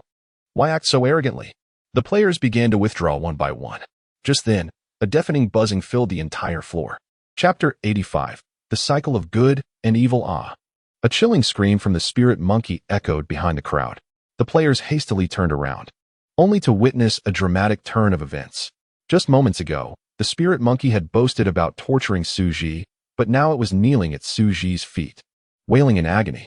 One of its arms had been severed by an unseen force, and a torrent of blood gushed forth from the wound. Clutching its injury with its left hand, the spirit monkey writhed on the ground in excruciating pain. Xu Zhi stood silently beside, observing the scene with an expression devoid of any emotional fluctuation. Crack! The spirit monkey's left arm was again severed by an invisible force, and now, without its arms, it could only lie helplessly on the ground, howling in despair. Crack! Another unseen force descended, and the spirit monkey's legs were swiftly cut off. At that moment, it resembled nothing more than a lifeless stick, its cries of torment being its only means of resistance. Why? Why is this happening? I have not broken any rules. Why must I be punished? I refuse to accept this. I refuse to accept it. Boom. The spirit monkey's entire body exploded. Blood sprayed out in an instant, staining the floor crimson. The onlooking players stood dumbfounded. This was not darkness descending. It was the arrival of the rules. What had transpired? Why had the rules suddenly manifested? Was it because the deity intended to kill the boss, prompting the rules to intervene? Are you suggesting that the boss possesses some ability that protects them from the rules, even in a state of vulnerability? If that is true, then they would indeed be invincible. The spectators were left astounded by the scene before them, gasping in disbelief. After all, they had just witnessed a white player turn the tables on the deity. The shock of this event rivaled the infamous escape of Lucky One from the hotel years ago. Boss, you're covered in blood. Let me help you clean it off. A woman approached Xu Zhi, attempting to curry favor. Xu Zhi glanced at her and coldly replied, "Get lost." The woman, frightened, stood frozen in place, aware that the person before her had just slain a deity, a being far beyond her capacity to offend. The crowd looked at Xu Zhi's icy gaze, their hearts racing in fear. His eyes were filled with murderous intent, as if he would eliminate everyone present in the next moment. The boss wants us to leave. Let us hurry. They urge one another. This guy's gone mad. He might slaughter us all. What are you running for? We have the keys and are under the protection of the rules. What is there to fear? If you're not afraid of death, stay here. This kid can kill deities. Who knows, he might find a way to kill us normal players too. Indeed. I must leave quickly. One by one, the players fled, vanishing from Xu Zhi's sight within mere seconds. If all went as anticipated, Xu Zhi's name would soon resonate throughout the hotel. After the spirit monkey's demise, the floor began to devour its remains as if it were a living entity.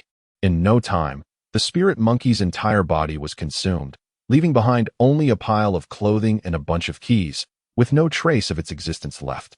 Since these keys belonged to Lin Xian, even if Xu Zhi took them, he would be unable to use them. Fortunately, the spirit monkey had left behind a game coin before its death, as it had been obliterated by the rules. This coin was unclaimed and thus rightfully belonged to Xu Zhi.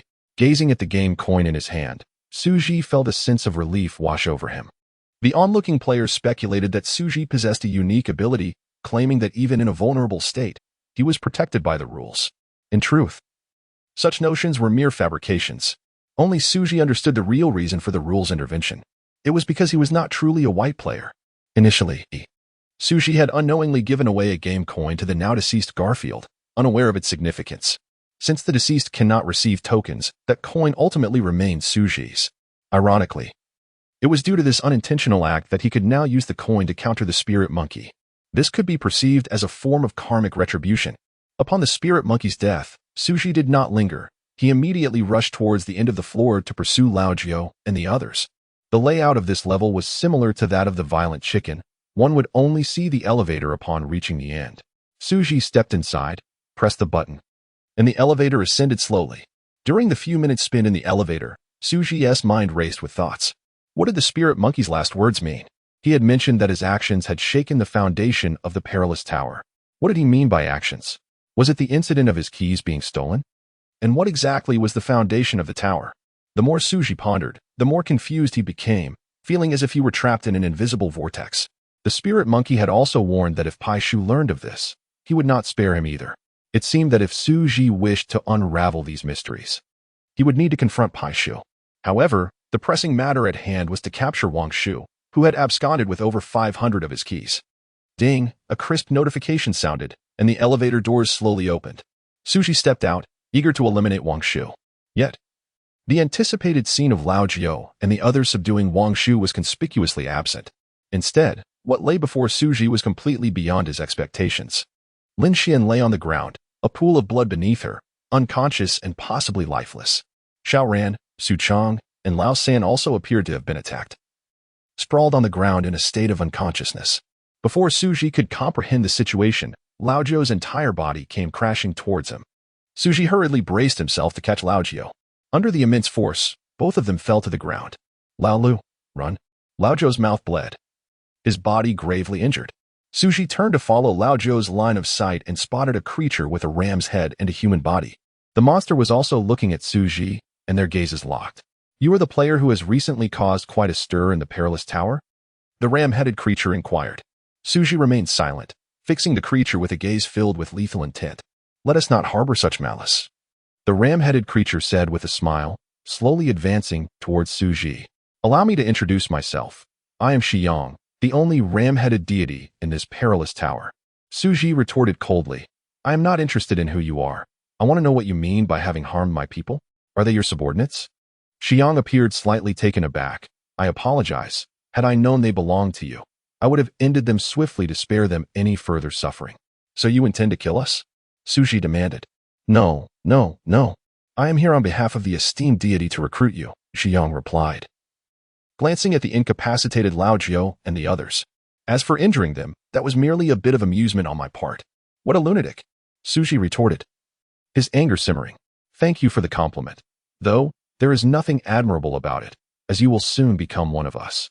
Xiyang's gaze turned towards Xu Zhi, a sinister smile creeping across his face.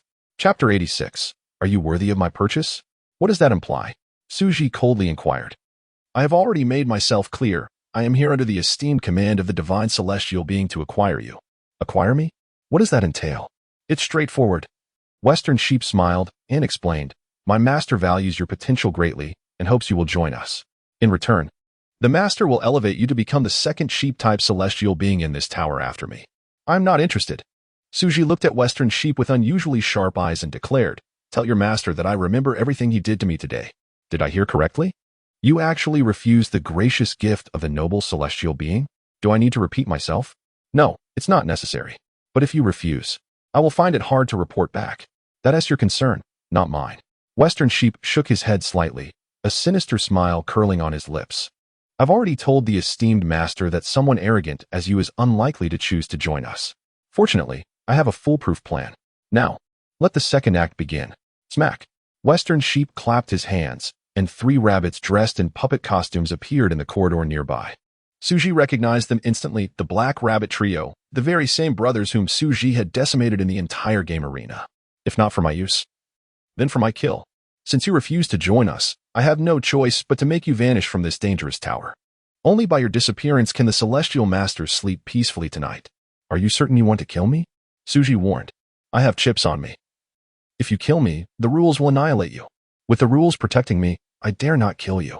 But in this perilous tower, there is no shortage of desperate criminals. Finding someone to kill you is quite easy." Western Sheep looked at the Black Rabbit brothers coldly and said, "Do you remember what I told you? If you wish to survive, the 3 of you must sacrifice one brother, risking annihilation by the rules, to kill Xu Zhi." The Black Rabbit and the Yellow Rabbit kept silent, their faces grim. Ever since Xu Zhi took their keys, they lost their chance to become celestial beings, and their standing in the celestial realm plummeted. Otherwise, in the past, Western Sheep wouldn't dare threaten these 2 brothers. They were the prime candidates for becoming celestial beings. Seeing Western Sheep as commanding presence, the Black Rabbit understood that this order to kill Xu Zhi with their brother's help was likely issued from above.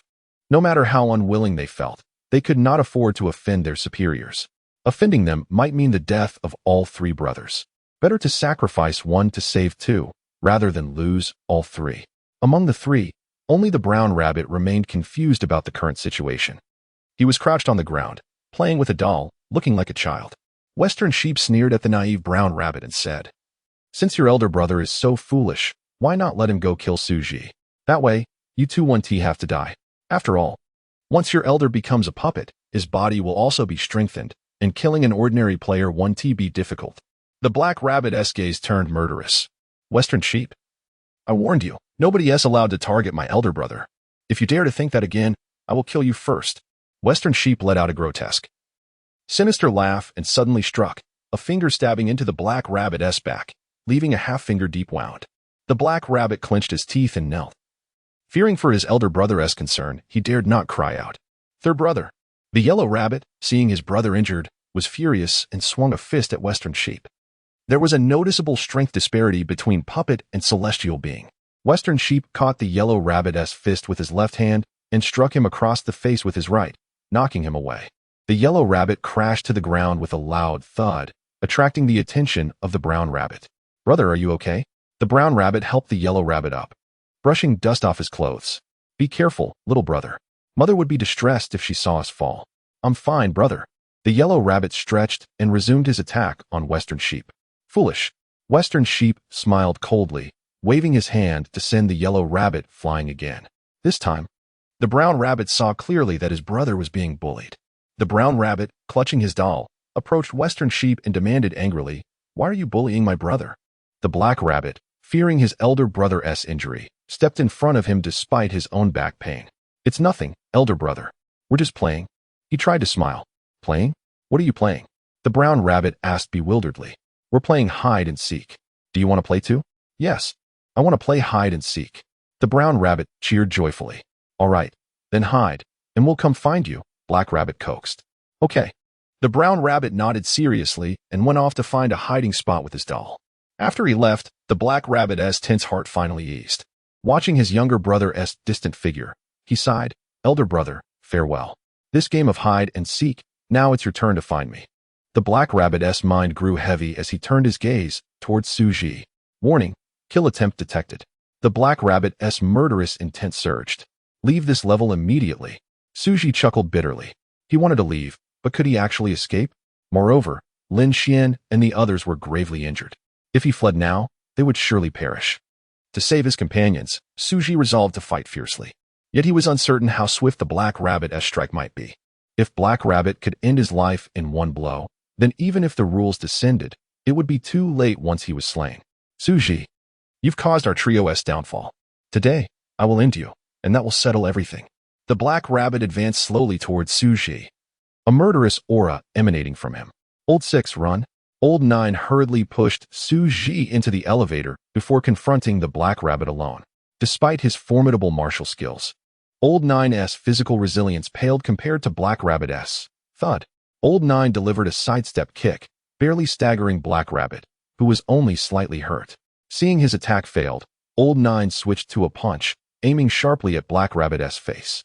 Black Rabbit, relying on his robust physique, endured over a dozen of Old 9's punches. Third brother, I'll help you. The Yellow Rabbit suddenly joined the fray, ambushing from behind and slashing Old 9's back with a hand knife. I'll handle this myself. Don't interfere. Black Rabbit shouted. Why? The Yellow Rabbit looked puzzled. Nonsense. It's all for elder brother. Black Rabbit snapped. If we're both eliminated by the rules, who will take care of him? But there's no but. Black Rabbit grabbed the Yellow Rabbit's collar and flung him away. Chapter 87. The rules may offer protection, yet they cannot intervene to save you. Take care of our elder brother. I will handle this. The Black Rabbit urged loudly. No way. The Yellow Rabbit exclaimed as he rose from the ground and rushed back. Third brother, you are clever. You should look after our elder brother while I go kill Xu Zhi. Xu Zhi was taken aback. This was the first time in his life that men were vying for his attention, even resorting to violence on his behalf. If their motives were not to kill him, he would have been moved to tears. Stop fighting, you two. I understand the situation. I will take my own life. Old 9, witnessing their quarrel, was momentarily stunned. Seizing the opportunity, the Black Rabbit suddenly launched an attack on Old 9. Bang! The Black Rabbit's fist struck Old 9's chest with a force comparable to a baseball bat. Damn it! Little Black, you are dishonorable, attacking from behind. Old 9 grunted through the pain as he got to his feet. At the same time, the Yellow and Black Rabbits converged on Old 9. It appeared they had conspired to eliminate Old 9 before deciding who would kill Xu Zhi. Old 9 could barely handle one opponent, but now faced with two, he quickly found himself at a disadvantage. In less than 10 seconds, Old 9 was forced to retreat, ultimately falling to the ground from a punch delivered by the Black Rabbit. In that instant, the Yellow Rabbit swiftly locked Old 9 from behind. The Black Rabbit followed suit, drawing the only two keys he possessed to stab at Old 9's head. Thud. The keys plunged into Old 9's temple, crimson blood streaming from the wound, staining his face. Old 9 lay on the ground, his eyes fixed on Xu Zhi in the distance, murmuring, Old 6, go. Xu Zhi was incensed. He burst from the elevator, determined to confront the Black Rabbit in a desperate gamble. He wagered that the speed at which the Black Rabbit's brothers acted would not surpass the arrival of the rules. He either hoped to exploit the rules to eliminate the Black Rabbits or risk being killed by one of them, only for that assailant to be erased by the rules afterward. One of these two outcomes was bound to occur. Second brother, get out of here. The Black Rabbit sensed Xu Zhi's intentions and stepped in front of the Yellow Rabbit. The Yellow Rabbit pushed the Black Rabbit aside, insisting, no, I will kill this brat. You take care of our elder brother. Just as they argued, a familiar voice echoed from behind them. You too, don't move, Old 6. Both men trembled. The voice was. The Black Rabbit and his brother turned to witness an astonishing sight. Old 9 had a key protruding from each temple. Yet, despite this grievous injury, he stood defiantly. How is this possible? The Yellow Rabbit gasped in disbelief. Little Black, Little Yellow. Don't think that 2 against 1 will frighten Old 9. He charged towards them, undeterred. The Yellow Rabbit struck first, throwing a punch at Old 9. Unfazed, Old 9 met the attack head-on. Bang! Their fists collided, yielding an unexpected result. The Yellow Rabbit's arm snapped. Ah! The Yellow Rabbit screamed in agony, utterly shocked by the hardness of the man's arm, which rivaled the strength of a golem's body. This man has awakened his abilities. The Black Rabbit realized, alarmed. What now? The Yellow Rabbit inquired. The situation had flipped dramatically. With his newfound strength, Old 9 could easily overpower either the Yellow or Black Rabbit. Facing Old 9 was tantamount to courting death. Meanwhile, Xu Zhi was under the protection of the rules. Any attempt to harm him would certainly invite annihilation by those very rules. The tide of battle had shifted in Xu Zhi's favor. Black Rabbit, what are you waiting for? Hurry and kill Xu Zhi, Xiyang urged from a distance. No, we must first deal with this tattooed man. If we don't resolve him, Even if we kill Xu Zhi, my brother, and I will not survive. The black rabbit retorted. Xiang scoffed. You are overly concerned. It seems you still fail to grasp the gravity of the situation. In an instant, Xiang vanished from their view. Before anyone could discern where he had gone, he reappeared, accompanied by a familiar figure, the brown rabbit, who had been lured away to play hide-and-seek. I've been found. Now it's my turn to find you, the brown rabbit exclaimed joyfully, bouncing about, blissfully unaware that his third brother would never return. Xiang caressed the brown rabbit's costume, reflecting. This gaming arena was intended to serve as a prelude for you three brothers to ascend to the status of golems. Black Rabbit, your demise here could be seen as a form of closure. As for your two brothers, rest assured, I shall make them the most formidable executioners for the master. With that, Xiang stepped closer to Lin Xian, trailing a finger along her cheek, a mischievous expression gracing his face. Clearly, Xiang had no intentions of sparing Lin Xian. Chapter 88. It is you who shall perish. Little lamb, do not move, Lin. The demise of Xu Zhi ignited a fierce rage within Lao Jiao. In a swift motion, he lunged toward Xiang. Xiang, with clenched fists, harnessed his physical prowess and sent Lao Jiao flying with a powerful punch upon his approach. Hush, do not be hasty. Today, you shall all meet your end, one by one. With a sinister grin, Xiang unbuttoned a clasp on Lin Xian's attire, murmuring, what a perfect physique, the master will surely appreciate this. Little lamb, I warned you. Do not touch Lin. Lao Jiao shattered the floor beneath him with a forceful step and charged at Xiang once more. There are always foolish flies buzzing about, Xiang remarked nonchalantly, eyeing the advancing Lao Jiao. Since you are so eager to embrace death, allow me to dispatch you first. In an instant, Xiang vanished from sight, causing Lao Jiao to miss his mark entirely. Your speed is woefully inadequate, Shi Yang's voice echoed from behind Lao Jiao. Lao Jiao pivoted and swung his fist, yet his adversary eluded him again. Do you see? This is the chasm that separates us. Even with your awakened abilities, you are but a slightly stronger insect in my eyes. Xiang materialized a short distance away. Lao Jiao surged forward once more, only to have Xiang disappear again as they neared each other. Little lamb, if you possess any courage, do not hide. Face me directly. Lao Jiao bellowed into the void. You lack the qualifications for a fair confrontation with me, Shi Yang's voice taunted from behind. Without hesitation, Lao Jiao unleashed a kick towards the source of the sound, but, predictably, his attack met with empty air once more. This farce ends here. Xiang suddenly appeared before Lao Jiao. As Lao Jiao comprehended the situation, Shi Yang's 5 fingers pierced through his chest. Quick-witted, Lao Jiao seized Shi Yang's wrist despite the searing pain. I've caught you. With tremendous force, Lao Jiao gripped Shi Yang's wrist, the sound of cracking bones reverberating in the air. Xiang felt as if his wrist were ensnared in a vice, shattering under Lao Jiao's grip. Damn pest. Daring to injure me. Xiang retaliated with a powerful punch, sending Lao Jiao sprawling. Lao Jiao soared through the air, blood gushing from his chest wound, staining the floor crimson.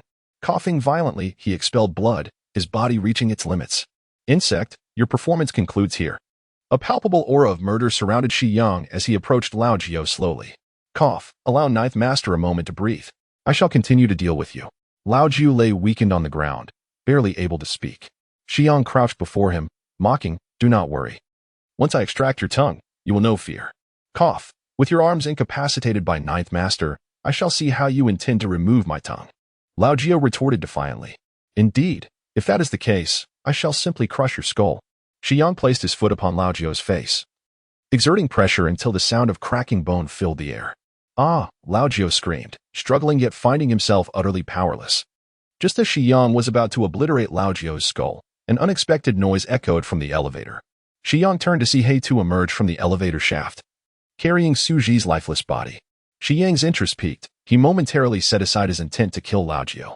He Tu, you possess remarkable luck to fall into that pit and survive. It was merely fortune. However, he was not so fortunate, He Tu replied, discarding Xu Zhi's corpse before Xiang. Xu Zhi was bloodied, his head grievously injured, devoid of life. Xiang questioned, why were you not punished by the rules for his death? If I had directly attacked him, I would certainly face retribution.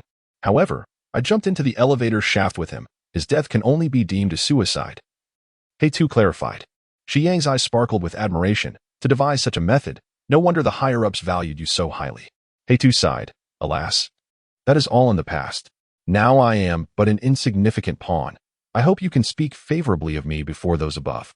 You have gained wisdom after facing death, Xiyang smiled. You have disappointed that individual too much. Returning to his side may be implausible.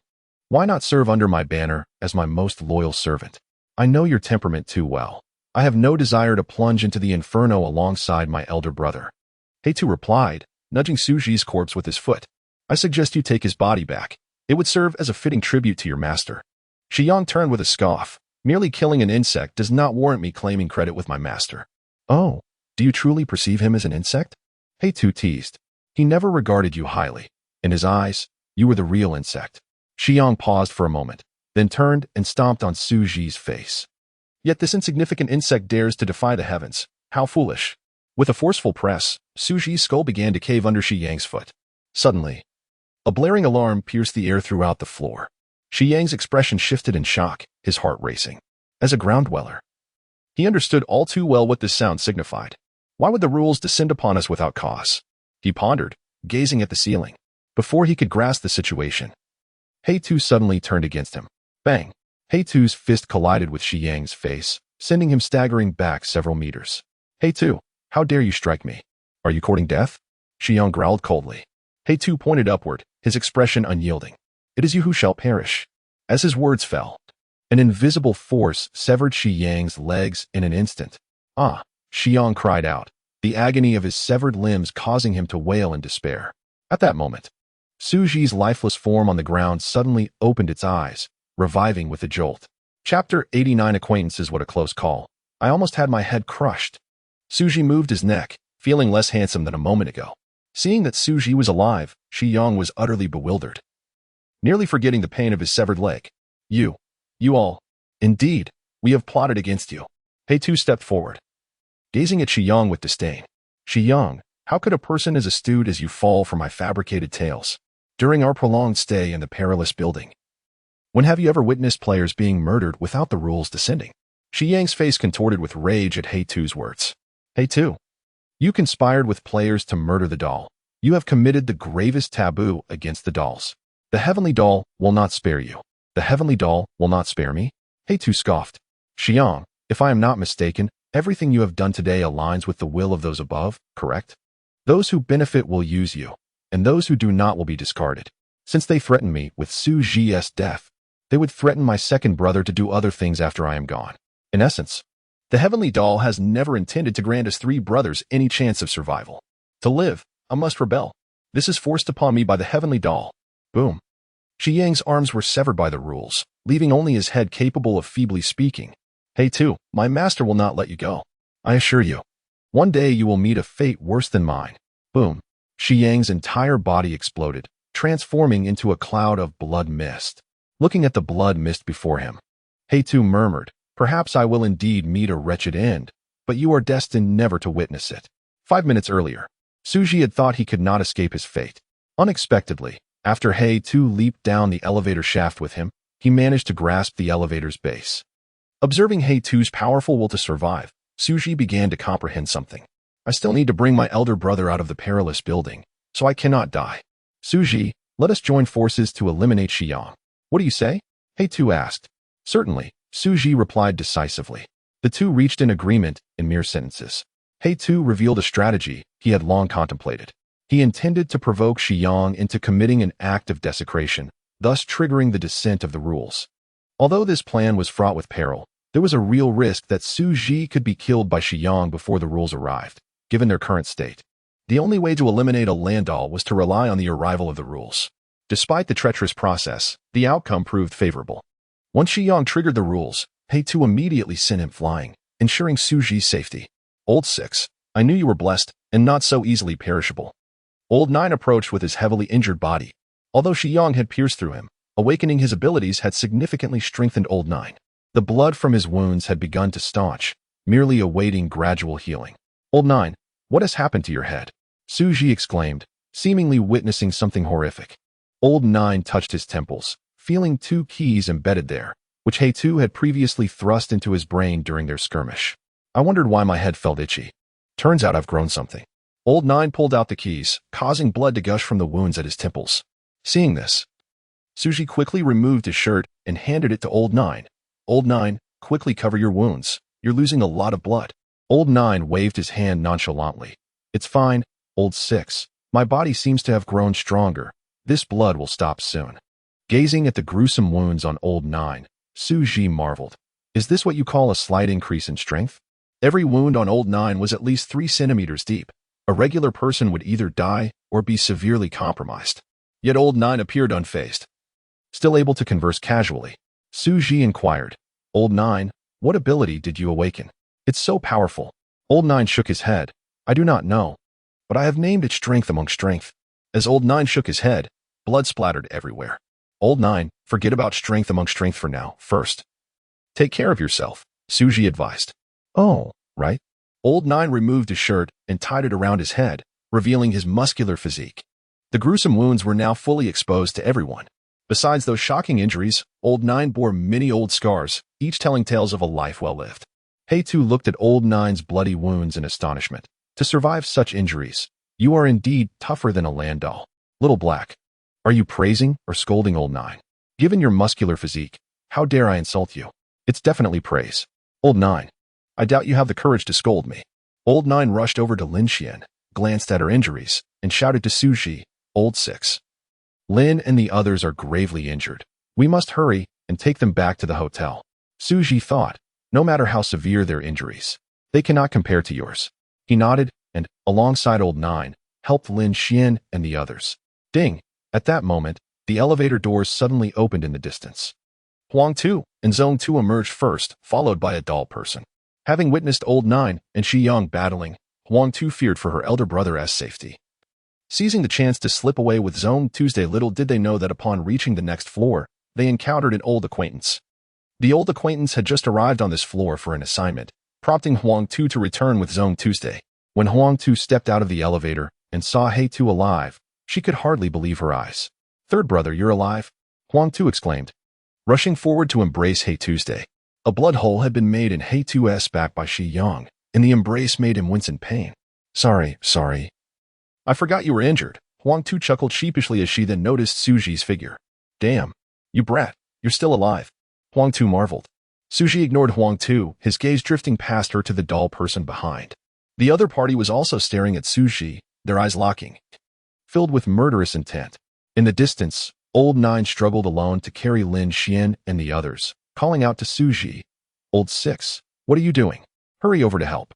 Xu Zhi replied coldly, Old 9, don't bother. We can't escape now.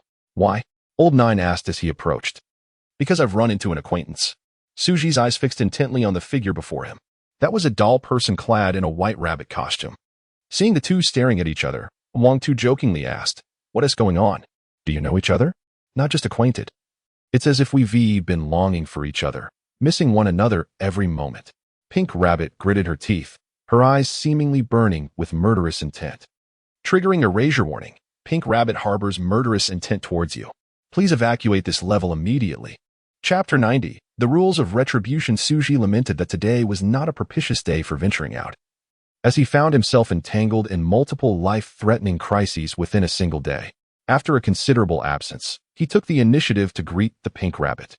With game currency in his possession, Xu Zhi was confident that the Pink Rabbit would refrain from attacking him for fear of the rule's retribution. It had indeed been far too long since they last met, so long that he could hardly recall the myriad ways he had contemplated her demise. The Pink Rabbit stepped forward, her right hand clenched into a fist, aimed squarely at Xu Zhi's face. Xu Zhi was taken aback. This girl was truly reckless in her pursuit of vengeance. Lao Jiu had just sustained grave injuries at the hands of the West Sheep, and now he could barely stand, lacking the strength to intervene against the Pink Rabbit's assault. Just as it seemed Xu Zhi would be struck, the Black Rabbit unexpectedly intervened, blocking the Pink Rabbit's attack. Bang! The two fists collided, and the Black Rabbit was sent flying. Brother Black, what are you doing? The Pink Rabbit exclaimed angrily. Sister Rabbit, you cannot kill him. The Black Rabbit insisted, struggling to rise and positioning himself once more before Xu Zhi. Why? The Pink Rabbit cried out in desperation. Do you not know that Gray Brother and the Sheriff were both killed due to his gambling? The Black Rabbit turned to Xu Zhi, momentarily stunned. In truth, upon witnessing the Pink Rabbit's uncontrollable fury, the Black Rabbit had already grasped the situation. Sister Rabbit, I understand your deep bond with the Sheriff and the others. He hesitated before pleading, but for my sake, could you not spare him? Spare him? What kind of joke is that, Brother Black? He is a player. The pink rabbit retorted fiercely. I know he is a player, but I need him. Consider this a favor to me. Impossible. The pink rabbit flatly rejected. Launching herself once more at Xu Zhi with lethal intent. He caused the deaths of the sheriff and Gray brother. I must avenge them. Seeing he could not sway the pink rabbit, the black rabbit braced himself for battle once again. Bang! The pink rabbit, faster in her strikes, sent the black rabbit hurtling backward. Brother Black, my current strength is at the level of a doll. You cannot match me. Step aside. No. I cannot allow you to kill him. The black rabbit wiped the blood from his mouth and stood firm before Xu Zhi once more. Brother Black, I will say this one last time. Step aside. Sister Rabbit, spare him this time. I implore you. Impossible. Brother Black, if you do not move aside, do not blame me for disregarding our bond and taking you down as well. If killing me will quell your fury towards him, then do as you must, Sister Rabbit. The black rabbit closed his eyes, seemingly resigned to his fate. Brother Black, do not force my hand. The pink rabbit slowly clenched her fist, the knuckles cracking ominously. The yellow rabbit, witnessing the escalating conflict, was at a loss for how to proceed. Sister Rabbit, do not act impulsively. We are all on the same side, he urged, positioning himself between the two. Step aside. The pink rabbit seized the yellow rabbit's costume, hurling him aside with force. Do not act rashly, Sister Rabbit. We are all comrades. The yellow rabbit's voice faded as he was thrown away. The pink rabbit glared at the black rabbit, her voice icy. Brother Black, you are compelling me to act. Do not blame me. With that, she surged forward, her fingers transforming into blades aimed at the black rabbit's chest. Thud! The pink rabbit's fingers pierced the black rabbit's chest. Had she not restrained herself at the last moment, he would have been fatally wounded. As she withdrew her hand, blood trickled from her fingertips. Being a girl deeply bound by emotions, she found it hard to strike down the black rabbit. Had it not been for the assistance of the yellow and black rabbits, she and Gray Rabbit would not have their own gaming territory. In terms of experience, the black rabbit had been her mentor, guiding her to a place of stability. The act of being ungrateful was something she simply could not bring herself to do. Torn between friendship and gratitude, the pink rabbit found herself in a painful dilemma. Unsure of her choice. Brother Black, why? Why do you prevent me? She knelt on the ground, covering her face as tears streamed down. I am sorry. Sister Rabbit, you have your loved ones to avenge, and I too have those I must protect. With that, the black rabbit knelt before her. Sister Rabbit, your kindness is etched in my heart, and in the future, I shall repay you with my life. Thud. The black rabbit's forehead struck the ground with force, cracking the gray cement floor, crimson blood seeping from his brow. Why save me? Xu Zhi asked coldly. The black rabbit lifted his gaze into the distance, where the brown rabbit was fiddling with a doll. I killed the West Sheep. His master will not spare our trio once he learns of it. Hence I wish for you to protect my brother. You think I can best a doll? Xu Zhi scoffed. I have no confidence in my ability to escape this tower. Whether or not you believe is irrelevant. What matters is that this is the only way to ensure my brother's survival. But the brown rabbit is a doll. It is unlikely he can leave the tower with me. Do not worry. I will find a way to redeem my brother's player identity. Identity can be altered? Xu Zhi found himself in unfamiliar territory. The black rabbit explained, all dolls are transformed from players. A player can become a doll with the nod of a single doll. Conversely, a doll seeking to regain their player identity requires the consent of all dolls.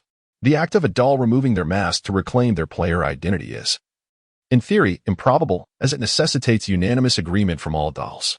Fortunately, my brother possesses the intelligence of a child. As a doll, he holds no value to the dolls. If I use the key to redeem his player identity, they should acquiesce. Xu Zhi cautioned. Even if they agree, the key required will be astronomical. The black rabbit sighed, gritting his teeth. That matters not. My brother and I will strive to earn it. And what if I refuse your request? Xu Zhi chuckled coldly. From the beginning, I never promised to save your brother. You will agree. The black rabbit asserted with conviction. Oh, why is that? Xu Zhi's curiosity was piqued. At that moment, the ambient light of the floor shifted to a dark crimson hue. Night had fallen. The black rabbit turned to the others, explaining, it is dark now. If you take a few whiteskins back to the hotel, you will likely encounter hunting dogs in the corridor. If you wish to keep them alive, then you must agree to my conditions. Xu Zhi shook his head, smiling. I initially thought this was a one-sided plea, but it turns out to be a transaction. The black rabbit gazed into the distance, his eyes profound. A fair exchange ensures longevity in all dealings. Indeed, you speak the truth. I accept your terms, Xu Zhi promised. If you can restore the brown rabbit's player identity, I will do my utmost to lead him out of the tower. Thank you, the black rabbit replied earnestly. Lao Jiao, covered in blood, called out, Brothers, if we've reached an agreement, let us set forth. I feel faint. If we linger any longer, you may end up carrying another person.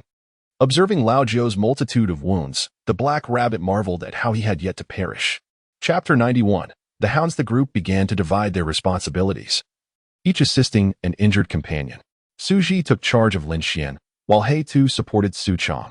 Observing that only 2 individuals remained, Lao Jiao decisively entrusted Lao San to Huang Tu and opted to carry Xiao Ran. Huang Tu was taken aback, questioning the decision. Lao Jiao lifted Xiao Ran from the ground, declaring, This girl is quite manageable. She feels soft on my back. After some effort, Lao Jiao successfully roused Xiao Ran. Cough. Cough. Xiao Ran opened her eyes to find Lao Jiao, bloodied and grinning mischievously at her. What on earth? She exclaimed, startled. Upon realizing Xiao Ran was awake, Lao Jiao set her down, stating, Perfect timing. I no longer need to carry you. Xiao Ran recalled the assault she had endured and, seeing Lin Xian and Su Chong being supported, her temper flared. No way. I'm injured too and can't walk. You must carry me. Ignoring Lao Jiao's protests, she leaped onto his back. He Tu watched this unfold in disbelief, noting that Lao Jiao was more severely injured, yet Xiao Ran showed no concern for his well-being. With a sense of urgency to return to the hotel, Lao Jiao acquiesced to Xiao Ran's unreasonable demand. For he had awakened his abilities, and carrying a woman was a trivial task. After organizing their group, they first returned to the Ling Monkey venue to retrieve all the keys before proceeding into the ominous passage leading to the hotel. In the dimly lit corridor, they advanced cautiously. Zone 2 dashed back and forth, treating the dark passage as an ideal playground for hide-and-seek. Brother, you can't see me. I'm hidden. He called from a corner. Hurry over, brother. Be careful not to get lost. He Tu whispered back. Brother, I've been caught. Now it's my turn to catch you. Zone 2 cheered, dancing with delight not far away. He Tu's heart raced. He shouted, Brother, run. From the shadows emerged a pair of blood-red eyes. He Tu instantly recognized the owner of those ominous orbs. He Tu, as a puppet, why aren't you in the game area? What are you doing out here? The voice of the hound echoed ominously behind him. Before He Tu could respond, the hound vanished only to reappear directly before Lao Jiao. Oh, I can smell the scent of a white body, it said, gazing greedily at Lao Jiao and Xiao Ran. Seeing the hound, Xiao Ran leaped off Lao Jiao's back and sprinted towards the hotel, her speed surpassing even that of an awakened individual. Run. The faster you flee, the more exhilarated I become. It has been ages since I encountered such a lively white player. The hound fixated on Xiao Ran and charged after her. Just as it was about to reach her, He Tu burst from the shadows, delivering a powerful punch that sent the hound crashing to the ground. Run. He shouted to the others. Lao Jiao took charge of the unconscious Lao San and Su Chong from He Tu and continued carrying Lin Xian. They fled towards the hotel at full speed. He Tu, how dare you assist a player in escaping? It seems you wish to rebel. The hound slowly rose, cracking its joints ominously, as if heralding the commencement of slaughter. He Tu and Huang Tu stood side by side, positioning themselves before the hound. This battle was one they could not afford to lose. Should they fail, not only would they perish, but their brothers would also meet a grim fate. Before the confrontation commenced, He Tu, in the name of the game, urged Zone 2 to step aside. Brother, let us play hide-and-seek. Go hide, and I'll come find you soon. Zone 2's eyes sparkled at the prospect of playing.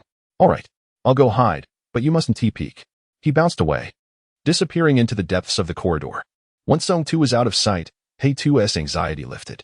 His priority was to stall the hound, granting Xu Zhi more time to escape to the hotel. Therefore, he refrained from initiating an attack, standing firm to block the hound's path. The hound regarded He Tu and Huang Tu with a mocking expression.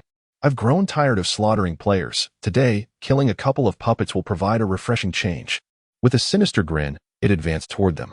Second brother, you go find the eldest brother and lead him out of the corridor. He Tu instructed Huang Tu before charging at the hound alone. As the elder brother, Huang Tu refused to abandon He Tu's third brother. Take the eldest and go. I'll deal with the hound. Ignoring He Tu's protests, Huang Tu joined the fray. Aware of Huang Tu's stubbornness, He Tu ceased his objections. Today, there were only 2 possible outcomes. Either the brothers would join forces to defeat the hound, or all 3 would fall victim to its merciless brutality. With a resounding clash, He Tu's fist collided with the hound. Due to the disparity in strength, he was forced to retreat repeatedly. Huang Tu swiftly followed up, attempting a sweeping kick at the Hound's midsection during their skirmish. The Hound absorbed the blow, turning to Huang Tu with a smirk.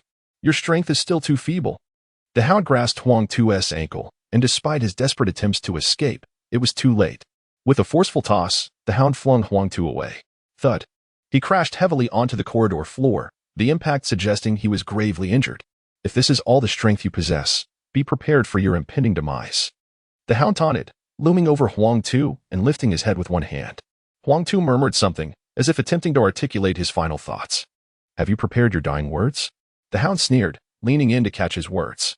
In the silence of the corridor, it only heard one phrase, Hound, screw your mother. Bang. The Hound slammed Huang Tu's head into the ground. Those who dared to insult its mother must face annihilation. The unforgiving floor cracked under the force, blood immediately staining the puppet's headpiece. Hound, you shall perish. He-Tu suddenly erupted from the shadows, unleashing a powerful blow aimed at the Hound's skull. The Hound remained unfazed, instinctively evading He-Tu's attack and countering with a swift strike to his midsection. Bang! He-Tu was launched backward, crashing to the ground. Unable to rise. The disparity in strength between puppets and the Hound was already significant, and considering that both He-Tu and Huang Tu had just endured a fierce battle, their chances of defeating the Hound in their injured states were exceedingly slim. Chapter 92. Have you all forgotten my prowess? Xu Zhi, accompanied by the gravely injured Lin Xian and her companions, finally arrived at the entrance of the hotel. However, an awkward situation soon unfolded. The keys belonging to Jiao and his group had been handed over to Xu Zhi by the spirit monkey, who then transferred all the keys to Lin Xian's name. Thus, for the group to gain entry to the hotel, they found themselves reliant on Lin Xian to settle the payment. Unfortunately, Lin Xian remained in a state of unconsciousness due to her injuries, rendering her incapable of fulfilling this obligation. The group stood at the hotel entrance, clutching 500 keys, while the robotic attendant incessantly urged them to pay the entry fee. Please submit your entry tokens. Please submit your entry tokens. Please submit your entry tokens. Let us not concern ourselves with this contraption. We need to get inside the hotel first, Xiao Ran exclaimed, attempting to vault over the robot to force their way in.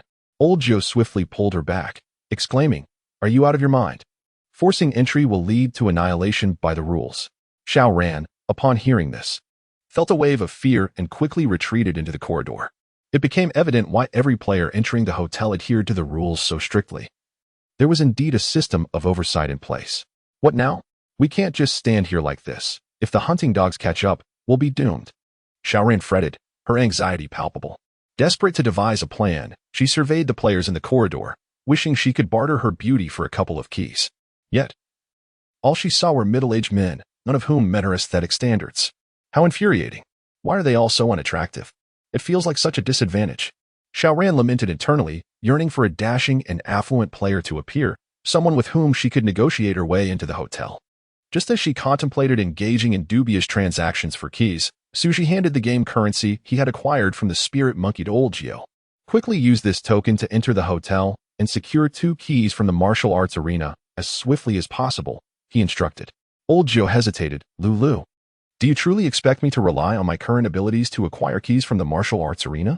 Yes, we have no alternative, Xu Zhi replied resolutely. But that's too far.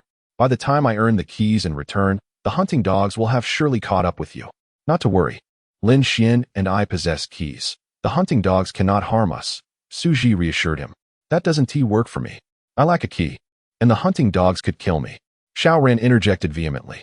Xu Zhi, unwilling to coddle her, retorted sharply, Then take the game currency. Can you acquire keys by entering the hotel? Irritated, Xiao Ran responded, Xu Zhi, do you underestimate my capabilities simply because I have not fought? Xu Zhi narrowed his eyes, his expression seemingly questioning her strength.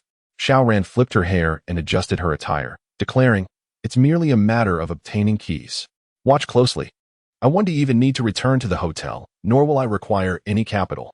As Xu Zhi regarded her in confusion, Xiao Ran commenced her endeavor. She revealed her shoulder, leaning elegantly against the iron gate, casting a shy gaze at the passing players. Dear gentlemen passing by, I find myself without keys to enter the hotel. Might anyone be kind enough to spare a key for me? Soon, a player was drawn in by her allure. With keen insight, Xiao Ran identified her target. You, sir, appear to be a man of great righteousness. I implore you to assist me. The man she addressed was a balding gentleman in his 50s. Upon seeing Xiao Ran's flirtatious demeanor, he was instantly captivated. Leaning closer, he revealed a crooked grin, exposing his yellowed teeth, and asked, "How many keys for a night, dear?" Suppressing her distaste for the man, Xiao Ran replied sweetly, "I only require 10 keys. Goodbye." The balding man turned to leave. 10 keys? What a ridiculous proposition. Are you selling or robbing? Panicking at his departure, Xiao Ran quickly waved to halt him. "Please, don't rush off. If you find it too costly, we can negotiate." Negotiate? The man was taken aback by this unexpected turn. "How much can it be reduced?" "That depends on you. How many keys do you think I am worth?" Xiao Ran emphasized her figure, presenting herself enticingly. The balding man's eyes roamed over her form. And after a thorough appraisal, he offered, "I'll give you 1 key." 1 key? Xiao Ran's eye twitched at the insult. "I am a celestial beauty. You dare offer me just 1 key?" But the man continued, "My condition is 1 key for 10 nights, with an obligation to visit 10 times each night." "Get lost." Xiao Ran's face flushed with rage. Had it not been for the protective rules, she would have gladly slapped him. 10 visits a night? Even a machine would struggle to withstand that. Feeling disheartened, Xiao Ran leaned against the doorframe, contemplating how difficult it was to earn anything from these miserly middle-aged men. After she successfully chased off the balding man, another approached her. This time, she proposed a more reasonable price, 1 key for 1 night, limited to 3 visits, with additional costs for special requests. "What do you mean for 1 key for a night?" The man appeared bewildered. Xiao Ran opened her eyes to see who it was. It was none other than Lu Xian, the one who had exposed Wang Shu's crimes earlier that day. "Did you manage to deal with Wang Shu?" Lu Xian inquired. Xiao Ran, incensed by his question, seized his collar and rebuked, "How dare you ask? It's all your fault that we ended up in this predicament." Lu Xian looked bewildered. "Because of me? What do you mean?" Xiao Ran recounted the events leading up to their current situation. Upon learning that they lacked keys to enter the hotel and were being pursued by hunting dogs, Lu Xian unexpectedly offered to assist them by providing the entry tokens. "Why are you helping us?" Xu Zhi asked coldly, his skepticism evident. Whenever someone extended assistance to Xu Zhi, he instinctively questioned their motives. He believed that every action was driven by self-interest, and without clarity on the other's intentions, a sense of unease lingered in his heart. Chapter 93. On betraying teammates. "This one is truly powerful." When Xu Zhi inquired, Lu Xian smiled awkwardly. "To be frank, the reason I am assisting you is that I wish to cling to your powerful support." "Cling to our support?" Xu Zhi scoffed. "We are so impoverished that we cannot even enter a hotel. What support is there to grasp? Do not feign ignorance. The rumors have spread throughout the hotel. Everyone knows that a player in the Perilous Tower has slain 2 dungeon guardians in a single day, and one of those kills was achieved while in a vulnerable state. Upon hearing this news, I immediately surmised that it was your doing. After all, you were once a top-tier player with 500 keys." Although Lu Xian was praising Xu Zhi, Xiao Ran's vanity was also gratified. Xiao Ran patted Lu Xian on the shoulder, beaming with pride. "You guessed correctly. It was indeed our accomplishment. However, you are mistaken on 2 counts. First, we did not merely slay 2 dungeon guardians in a day. We actually defeated 3. Second, we are not former top-tier players with 500 keys. We currently possess 500 keys. Moreover, I must remind you of one thing. Do not underestimate me. During today's game, I consistently outperformed Xu Zhi by a full position." "Is that so?" Lu Xian exclaimed in astonishment. "It seems you are even more formidable than Xu." "Naturally." Xiao Ran extended her hand. "If you wish to cling to my support, simply offer me 3 keys, and I shall allow you to do so." "Very well." Lu Xian, taken aback by such an opportunity, promptly retrieved 3 keys and placed them in Xiao Ran's hand. Xiao Ran was overjoyed by the 3 keys, finding this transaction far easier than earning money through labor. Lu Xian leaned closer to Xiao Ran, grinning foolishly. "By the way, I have a question for you, esteemed one." "What is it?" "When I arrived, you mentioned that 1 key for a night means." Lu Xian inquired. Utterly perplexed, Xiao Ran contemplated for a moment before responding. "If you give me a key, I will permit you to cling to my support for 1 night." "Oh, I see." Lu Xian nodded thoughtfully. "So, the 3 keys I just gave you, does that even need to be asked?" "Of course. It means you can cling to my support for 3 days, Xiao Ran replied. Lu Xian gritted his teeth. "Very well, 3 days it is. It is better to board the ship of esteemed ones first." Filled with confidence, Lu Xian felt he had allied himself with the right people. Xu Zhi remained silent throughout the exchange. With Lin Xian still unconscious, If the group desired to stay at the hotel or cover any subsequent expenses, they would have to borrow from Liu Xian. Thus, it was imperative to keep Liu Xian content. Liu Xian, however, was perceptive and generously offered to pay for 2 rooms for Xu Zhi and the others.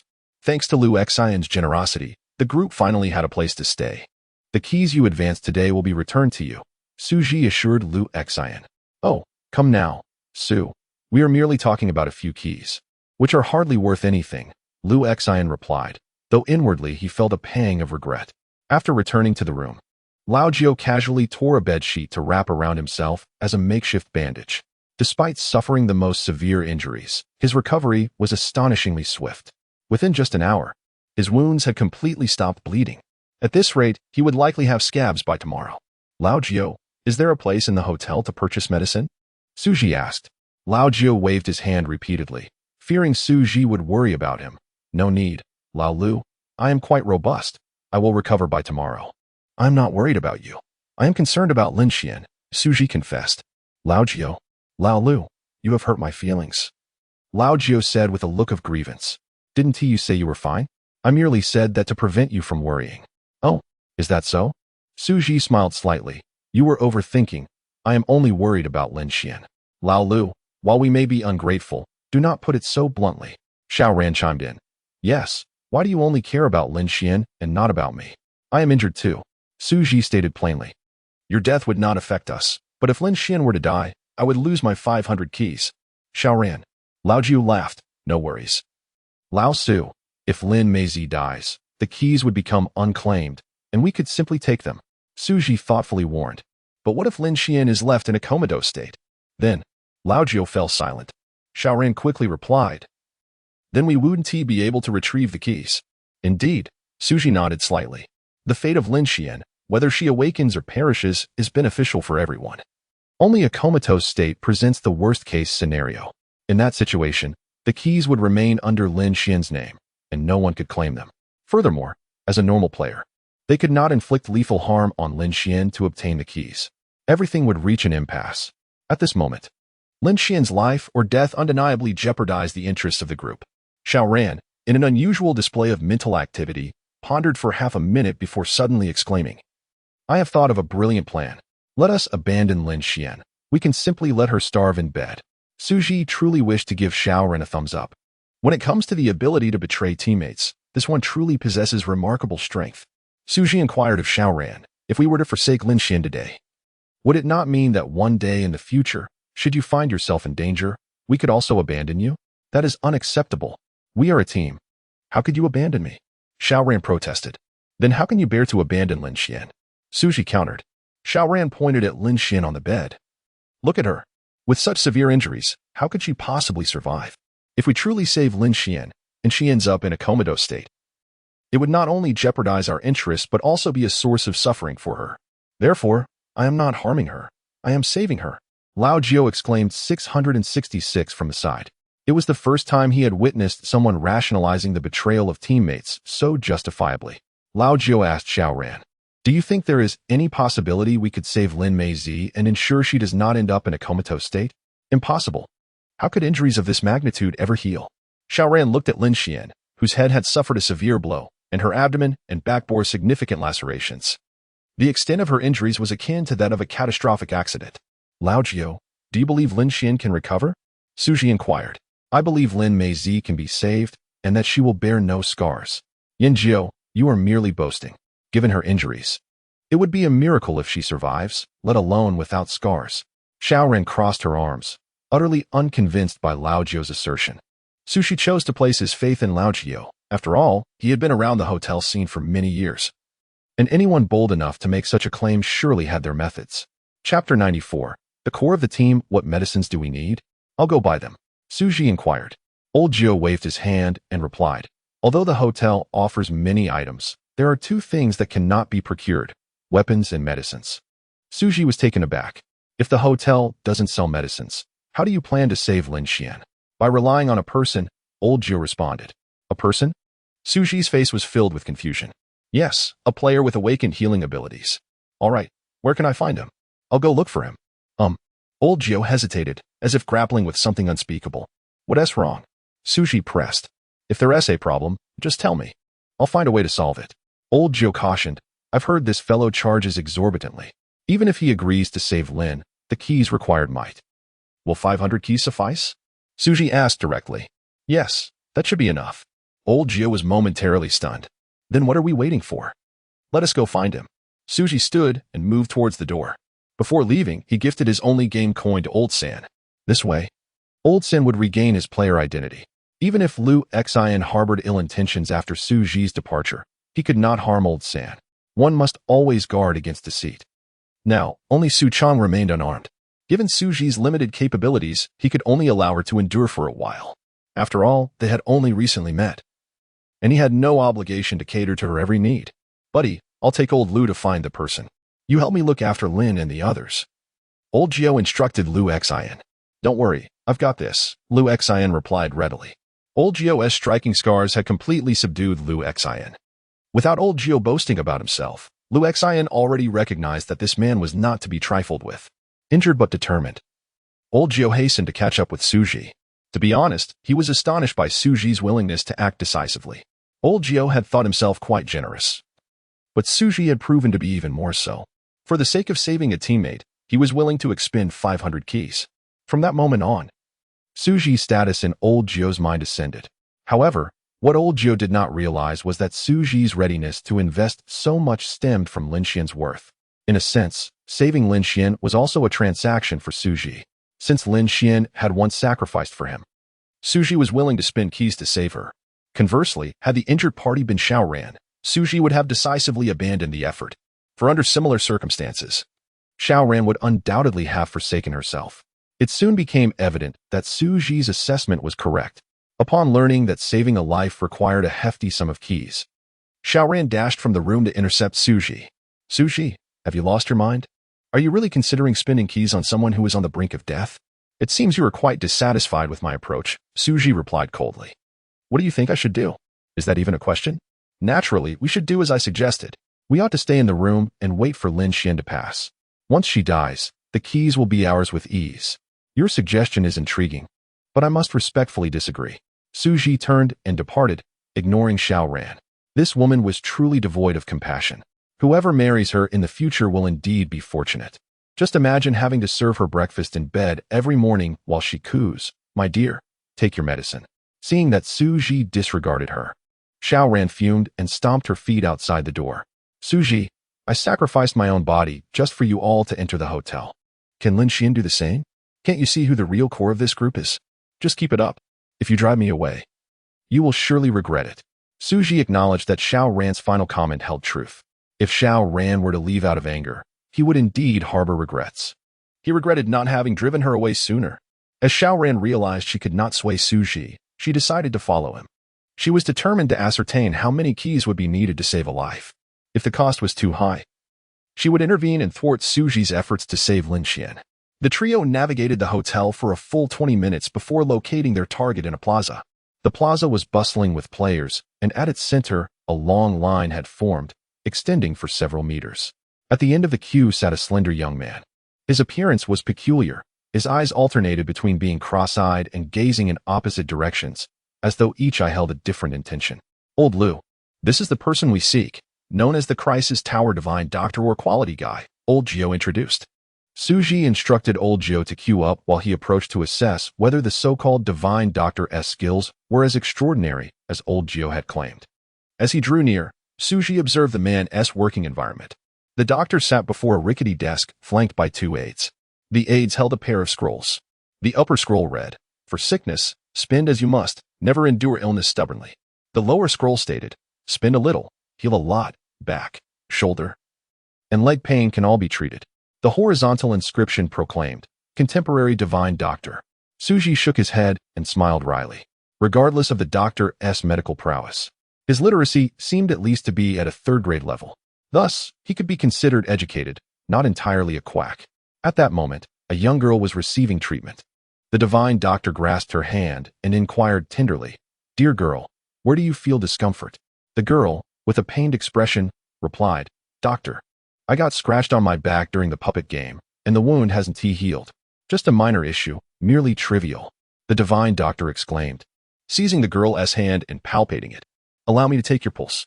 He placed his right hand on her chest, his gaze suddenly becoming astute. His eyes crossed as he intensely focused on her chest. "Doctor, isn't taking a pulse done at the wrist? Why are you different?" The girl innocently questioned. The aides, overhearing her, became indignant. "This is a divine doctor. How can his pulse taking be compared to that of other quacks?" The divine doctor raised his hand, signaling for silence, and firmly asserted, "How many times have I told you? When speaking to ladies, one must exhibit proper decorum." "Understood, boss." The aide fell silent.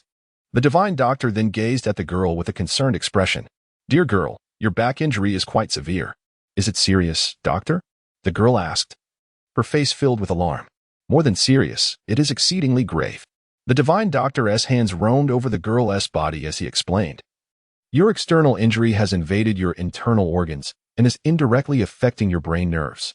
If left untreated, within 3 days, you will suffer from prostate dysfunction, along with a risk of developing athlete's foot." The girl's face blanched in terror. "What should I do, doctor? Please, you must save me." The divine doctor waved his hand dismissively, his expression one of disdain. "Fear not. In my presence, these are mere trifles, mere trifles. If it's just a trifling matter, please hurry and prescribe me some medicine, divine doctor," the girl implored. The divine doctor elucidated, "Since you did not seek treatment within 5 seconds of your injury, the condition has worsened, thus the required medicine will be more costly." The girl swallowed hard and cautiously asked, "How? How many keys will it cost?" The divine doctor did not respond, but rather extended his right hand towards the girl's chest. 5 keys. The girl crumbled at once. She knew the divine doctor was expensive, but she never anticipated such an outrageous fee. After a day of hard work in the game, she had only earned 2 keys. Now, to treat an ailment, she was being asked for 5 keys. Was this not akin to asking for her life? Chapter 95. My friend. Did you not claim to be a free man? The divine physician observed the girl as she wept, her face buried in her hands. His heart softened with compassion. "In addition to medication," he revealed, "I possess a more conservative treatment method, which is considerably less expensive, requiring merely a key." "Is that true? How wonderful. I wish to pursue conservative treatment." The girl's hope rekindled brightly. The physician produced a blank piece of paper and inscribed a prescription upon it. When she received the paper, she found it bore only 3 numbers, 406. "What does this mean, divine physician?" she inquired, her brow furrowed in confusion. Leaning closer, he whispered, "Come find me at 406 tonight, and I shall perform an in-depth massage therapy for you. You will recover thereafter." "Very well. Thank you, divine physician." With a smile, the girl departed, clutching the prescription. Xu Zhi, having witnessed the entire exchange, stood in a daze. He turned to Lao Jiao, his expression questioning whether this man could truly be a legitimate healer. Lao Jiao, sensing Xu Zhi's skepticism, hurried to clarify, "Lao Lu, do not be deceived by the unconventional manner of his treatment. He is indeed skilled." Xu Zhi regarded the physician's peculiar eyes, exasperated. "Not only is his treatment dubious, but his appearance is equally questionable." "Lao Lu, you must not speak ill of the divine physician," Lao Jiao defended. "I was once tormented by a painful hemorrhoid, and after his intervention, I was cured by that very night." Xu Zhi blinked, momentarily overwhelmed by the implications of Lao Jiao's statement. "Well, since I am here, I might as well give it a try." Resolved to save Lin Xian, he acquiesced. Xiao Ran, having witnessed the treatment, burst into laughter. "How splendid! He is nothing but a quack. With his intervention, not only will Lin Xian not survive, but perhaps he will also hasten her departure." Settling onto a nearby bench, Xiao Ran cast aside her initial worries. The square remained crowded with players queuing for treatment. Eager to consult the physician without delay, Xu Zhi boldly cut in line. "Are you blind? Can't you see everyone is waiting? Get to the back," one of the henchmen shouted. The physician turned, reprimanding. "How many times must I remind you? Maintain decorum. Decorum." "Yes, yes," the henchman nodded repeatedly. The divine physician then regarded Xu Zhi with a sly grin. "Brother, while I am amenable to your line cutting, the price must be addressed." He rubbed his fingers together, leaving his statement unfinished. "What is your asking price?" Xu Zhi inquired. The physician, pleased by Xu Zhi's eagerness, thought to himself, "A big spender has arrived. Let me take full advantage." He raised a single finger. "To cut in line, you will require at least 1 key." "Deal." Xu Zhi promptly agreed. The physician felt a pang of anxiety, sensing he might have underestimated. "No matter. I must treat this lad. I can still extract more from him later." Clearing his throat, The physician inquired, "What ails you?" "My appendix has been acting up." Xu Zhi replied, "Ah, that sounds serious. Let me take a look." The physician grasped Xu Zhi's wrist to take his pulse. Xu Zhi puffed out his chest. Offering a friendly reminder, "Isn't taking a pulse done by feeling the chest?" Startled, the physician recoiled. "Is this fellow not a little peculiar? I prefer women, not men." Clearing his throat, he composed himself, stating with a straight face, "There are protocols. Women have their chests examined, while men have their wrists checked. You wouldn't understand." "Oh, I see now." Xu Zhi feigned enlightenment. After completing the pulse check, the physician's eyes crossed, and he frowned. "Your appendix is in quite a dire state. My meticulous assessment reveals it has reached an advanced stage. If not treated promptly, it may jeopardize your fertility and drainage functions." "Truly a divine physician," Xu Zhi exclaimed, grasping the physician's hands with fervor. "No wonder I've noticed my urine splitting. It must be due to my appendix." The physician smiled gently, reassuring him, "Do not fret. A mere appendix is trivial under my care. However, the cost. Name your price. As long as you can resolve my urinary issue, I am willing to negotiate." The physician nodded, leaning closer to Xu Zhi. "Though I perceive you are affluent, the price of this medication is indeed steep. At least 5 keys. Only 5 keys. Not a significant matter. Just put it on my tab." "Absolutely not. I refuse to extend credit. Even my father must pay up front before receiving treatment." "I shall not consult you then," Xu Zhi declared, rising to leave. "Wait. If you choose not to proceed, you must still pay the consultation fee. I cannot provide services without compensation." Xu Zhi chuckled. "As a free man, where would I acquire keys?" "A free man? Are you jesting? How did you gain access to this establishment?" "I used my last key to pay the hotel protection fee. You may search me if you wish." Skeptical, the physician commanded his 2 henchmen to conduct a search. Lao Jiao intended to intervene but was halted by Xu Zhi's gaze, revealing a hidden intention. The henchmen thoroughly searched Xu Zhi, even inspecting his undergarments, yet uncovered not a single token. "By heaven, you truly are a free man." Infuriated, the physician's face flushed crimson. "In this territory, I have always been the one to exploit others. It is the first time anyone has dared to mock me. You claim to be a free man? I shall teach you a lesson today." With that, the physician launched a flurry of punches and kicks towards Xu Zhi, while his henchmen joined the fray. Suddenly, the hotel erupted with a piercing alarm, the square illuminated in a terrifying crimson hue. The players recognized this as a sign of impending rules, scattering in fear. Chapter 96. Your game has concluded. Our game has just begun. You are not a white body, are you? How could you provoke the descent of the rules? At this point, do you still have the leisure to concern yourself with this? Xu Zhi pointed to the ceiling and sneered. "If it weren't for my mercy, you should be well aware of what would come next for you, right?" "Absolutely, brother. Considering I have a 70-year-old mother above me and 3 daughters-in-law below me, please spare me." "I may spare you, but you must relinquish all your keys to me without compensation and accompany me to save someone." "Ah." The divine doctor was taken aback. In the hotel, he had always been the one extorting others. It was his first encounter with someone daring to extort him. Noticing the divine doctor remained unmoved, Xu Zhi's expression turned cold. "It seems you are willing to gamble with your life for money? Very well. Even if you die, I can still take the keys from your corpse." No. I will give it." The divine doctor hastily surrendered all his keys. The 2 henchmen quickly followed suit, producing all their keys as well. In such a perilous moment, no one dared to harbor any hope of keeping even a single key. Crack, the rules began to erase. And an invisible force instantly severed an arm from the divine doctor and his companions. Upon witnessing this, Xu Zhi quickly interjected to pardon their transgressions, allowing the rules to dissipate. "Ah, my arm. It hurts terribly, it hurts." The 2 henchmen writhed on the ground in agony. In contrast, the divine doctor gritted his teeth and bore the pain, attempting to reattach his severed arm to his shoulder. At the moment the severed limb made contact with the wound, the flesh and blood seemed to come alive, intertwining and healing. Xiaoran watched in astonishment. Who could have imagined this quack actually possessed some skill? In less than 5 seconds, the divine doctor completely reattached his severed arm. Seeing his 2 subordinates in excruciating pain, the divine doctor rushed to his wooden table and retrieved a black cup. He reattached one subordinate's severed arm, then poured a transparent liquid from the black cup onto the wound. The moment the liquid touched the injury, miraculous effects occurred. The previously severed wound began to heal. After saving one subordinate, the divine doctor hurried to the other. Following the same method, he poured the transparent liquid onto the wound, and the second subordinate's severed arm also healed successfully. Old Gio patted Xu Zhi's shoulder. How about it, old Liu? My friend didn't deceive you. This divine doctor truly has some talent.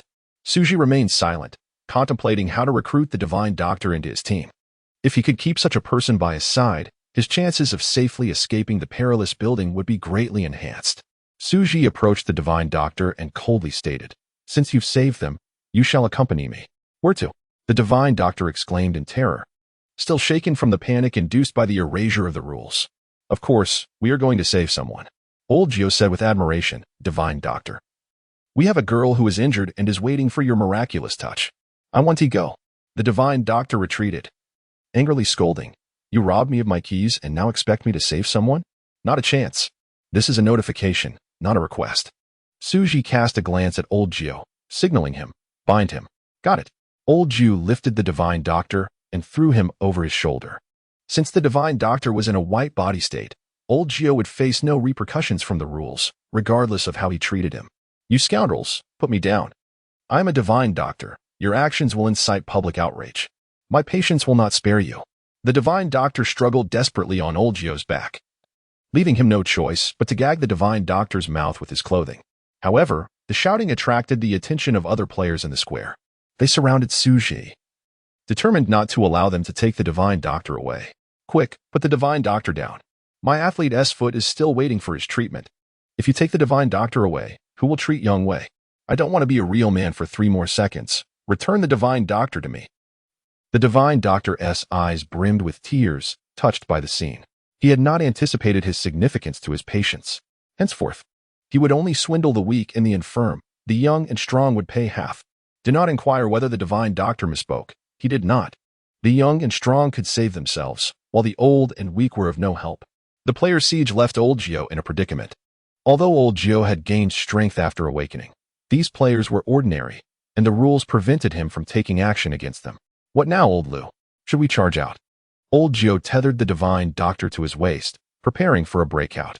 Xu Zhi waved his hand, remaining unhurried. "These people encircled us because we had encroached upon their interests. In that case, let us restore their interests." Xu Zhi raised the black cup containing the divine doctor's miraculous medicine high and shouted, "Inside this cup is the divine doctor's miraculous medicine. Whoever seizes it shall claim it." Xu Zhi threw the black cup far away, hoping to divert the crowd. Although the miraculous medicine was precious, the divine doctor, strapped to Old Gio's waist, was undoubtedly more valuable. As long as the divine doctor remained in his possession, recreating the miraculous medicine would pose no issue. A free miraculous medicine lay before them. Only a fool would remain indifferent. The players surged toward the black cup, providing Xu Zhi and Old Gio the opportunity to escape. Xiao Ran did not flee with Xu Zhi. Instead, she joined the throng vying for the miraculous medicine. The miraculous medicine was worth a fortune. If she could snatch it, it would surely yield immense profit. In the dead of night, within the Lingho game arena, having been slaughtered by Xu Zhi throughout the entire floor, the Lingho game arena had become a desolate wasteland. Under the dim red light, a woman with a curvaceous figure arrived. The entire floor, devoid of players, was eerily silent. Tap, tap, tap. The woman strolled to the center of the floor. On the gray concrete floor lay only a pile of clothing, the last remnants of Lingho's existence. "Alas, you did not partake in this journey. Why must you force yourself into despair? I once believed you were merely indulging in pleasure, devoid of ambition, which is why I did not bring you along. But who could have foreseen that in this journey, you would be the first to sacrifice your life for me? Had I known your loyalty, I would not have cast you aside. In such a case, you need not have died. Blame me. I was too cautious, failing to choose to trust you. I also used you as bait to lure him here. Let my sins be cleansed in this journey." The woman produced a lighter and ignited Lingho's clothing. "Good night, foul monkey. Sleep well. Your game has ended. Our game has only just begun." Chapter 97. Life and Medicine, One Must Remain. "Release me, you band of thieves. My patients will come to rescue me. Your sinister plot will not succeed. Do not dare to harbor ill intentions towards me." The divine physician whimpered all the way on Old Gio's shoulder.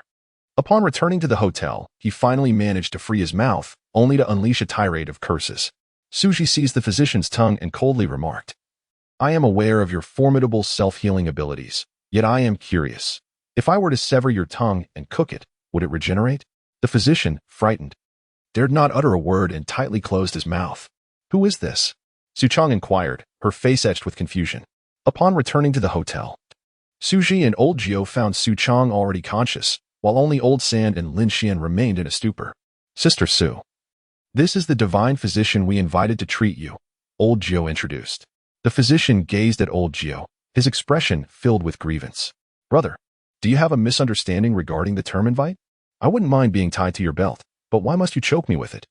Had it not been for my robust constitution, you might have suffocated me. Seeing this, old Jiao hurriedly apologized. Oh dear divine physician, I truly apologize. I must trouble you to heal these friends of mine. You have stolen my keys and forcibly brought me here.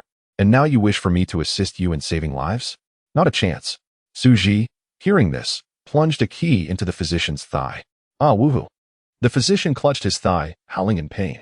As Xu Zhi withdrew the key, blood gushed from the wound, seemingly striking a major artery. Yet, in mere seconds, the bleeding ceased, and the wound began to heal at a visible pace. Xu Zhi pressed the key against the physician's neck and coldly demanded, will you help or not? Help, help, help. Do not harm me, brother. I shall assist you immediately. The physician scrambled across the floor to old San, clearing his throat. He began to spit into his hands. Pa, pa, pa. The onlookers exchanged bewildered glances. We asked you to help. What are you doing? Su Chang queried. The physician grinned mischievously. You little lady, you do not understand. I am concocting a divine medicine. Divine medicine? Su Chang's confusion deepened. Under her watchful gaze, the physician smeared his saliva onto old San's wound. Miraculously, the saliva took effect swiftly, and the external injuries on old San began to heal at an astonishing rate. Witnessing this, Xu Zhi finally comprehended the nature of the mysterious potion in the black bottle. Although the saliva possessed miraculous healing properties, the revelation of its true nature left everyone with a sense of discomfort. Little lady, I see you have sustained injuries as well. Come, allow me to bestow a kiss to heal you, the physician said, pouting as he leaned towards Su Chang. Thank you for your kind offer, but I feel quite well. Su Chang firmly declined. Faced with her rejection, the physician scoffed. TCH. How ungrateful. Do you know how precious my saliva is? Many covet it yet cannot obtain it. Su Chang forced a smile. I am simply not fortunate. You should save this fortune for someone else. The physician scanned the room and noticed Lin Xian also lying on the bed. This little lady is injured too, right? Come, let me treat her. He opened his arms, spitting profusely. Pa. Watching the saliva-covered hands, Su Chang felt utterly uncomfortable. Divine physician, is there no other method to heal besides your saliva? She asked, unable to bear the thought of Lin Xian suffering such indignity. The physician turned back. Of course, my blood can also heal. But that requires making an incision on myself, and I fear pain. Why did you not mention this earlier? Su Chang exclaimed, seizing the key from Xu Zhi's hand and plunging it into the physician's leg. The freshly healed wound reopened. Ah! The physician cried out in agony. Do you not care that the legs are not yours? Just bear with it. It will be over soon. Su Chang held her hands beneath the physician's wound, quickly collecting a fair amount of blood. That's enough. Do you think this is a water tap? The physician wailed. Oh. Su Chang hurriedly smeared the fresh blood onto Lin Xian, and under its nourishment, her wounds healed swiftly. The physician shakily rose from the ground. Brother, I have revived this person for you. I must leave quickly, or I shall perish. As the physician attempted to depart, Xu Zhi intercepted him. Are you interested in escaping this perilous building? Xu Zhi asked coldly. I am quite comfortable here. My life is better than it is outside. Why would I want to leave? So you enjoy it here? Of course. Every day surrounded by lovely ladies, smoking and drinking. The physician's enthusiasm grew, a satisfied smile spreading across his face. Xu Zhi's expression shifted as he pressed the key against the physician's neck. Since you enjoy it so much, you may remain here forever. No, I have saved lives. You cannot murder me now. If you wish to live, then follow me as we escape this perilous building. Xu Zhi's demeanor was icy, devoid of jest. To leave this dangerous place, he had no qualms about playing the villain. Brother, are you out of your mind? I would rather stay here. Exactly. Either I kill you now, or you accompany me to ensure my safety. Choose. Seeing Xu Zhi's serious demeanor, the physician quickly relented. Brother, let us negotiate.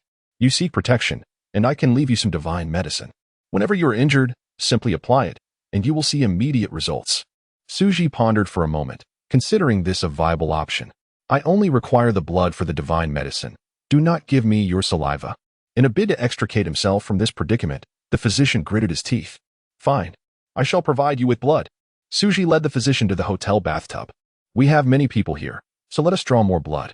The physician was taken aback. Wait, buddy, are you using this to collect blood? Do you want blood or my life? I do not require much, just 30 pounds, Xu Zhi stated. How much? Repeat that. The physician exclaimed. I only weigh 100 pounds, and you want 30 pounds of blood from me. Refuse? Then your life will be forfeit. Xu Zhi brandished the key, poised to draw blood from the physician. Chapter 98. Have I stumbled into a den of deceit? Brother, wait, let us deliberate a bit further. 30 gene of blood is indeed excessive. You can inquire at various blood donation centers who would donate blood by the pound. Xu Zhi left no room for bargaining with the physician.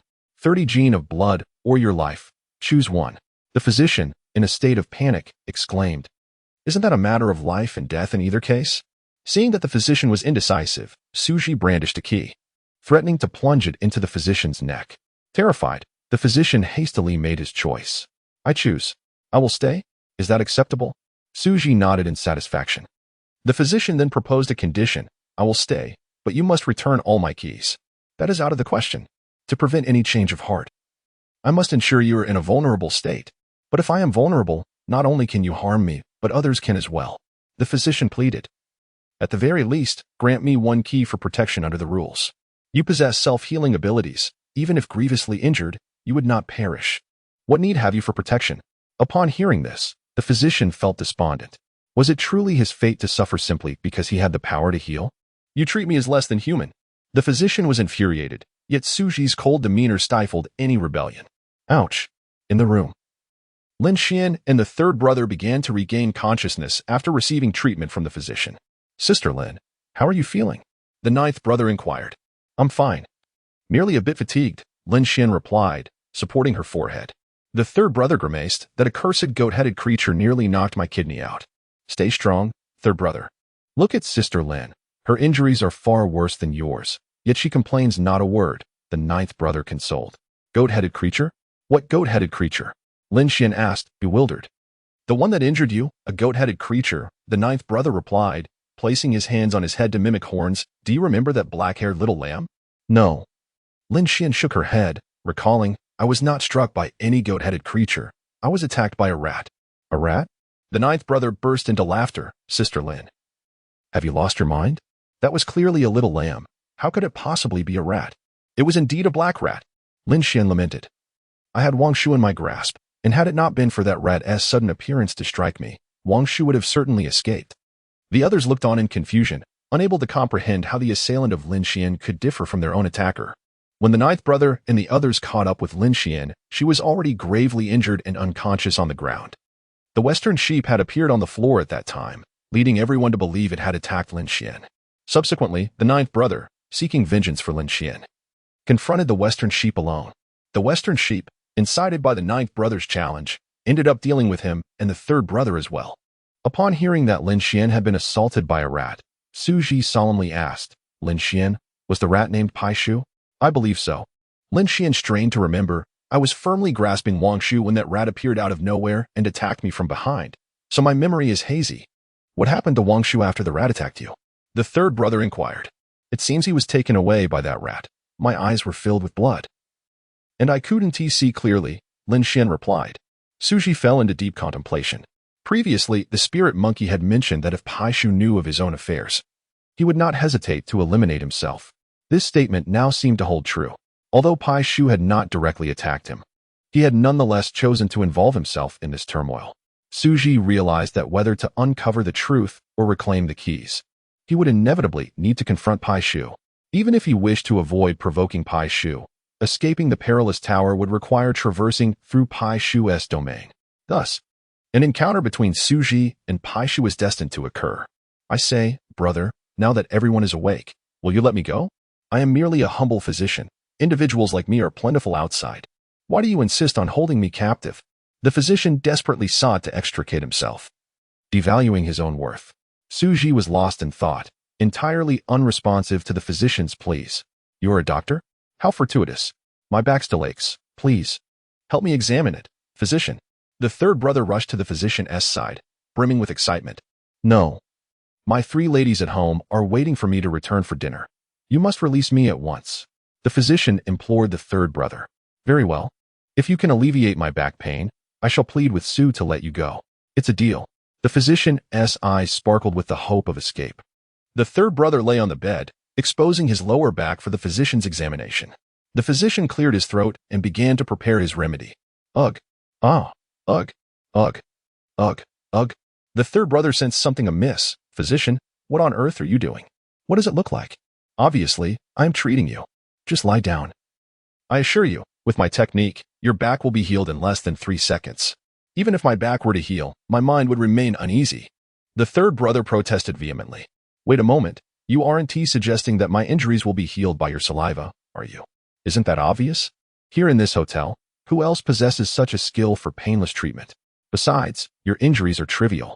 With my miraculous medicine, not only can I mend ordinary wounds, but I could even manage a menstrual issue.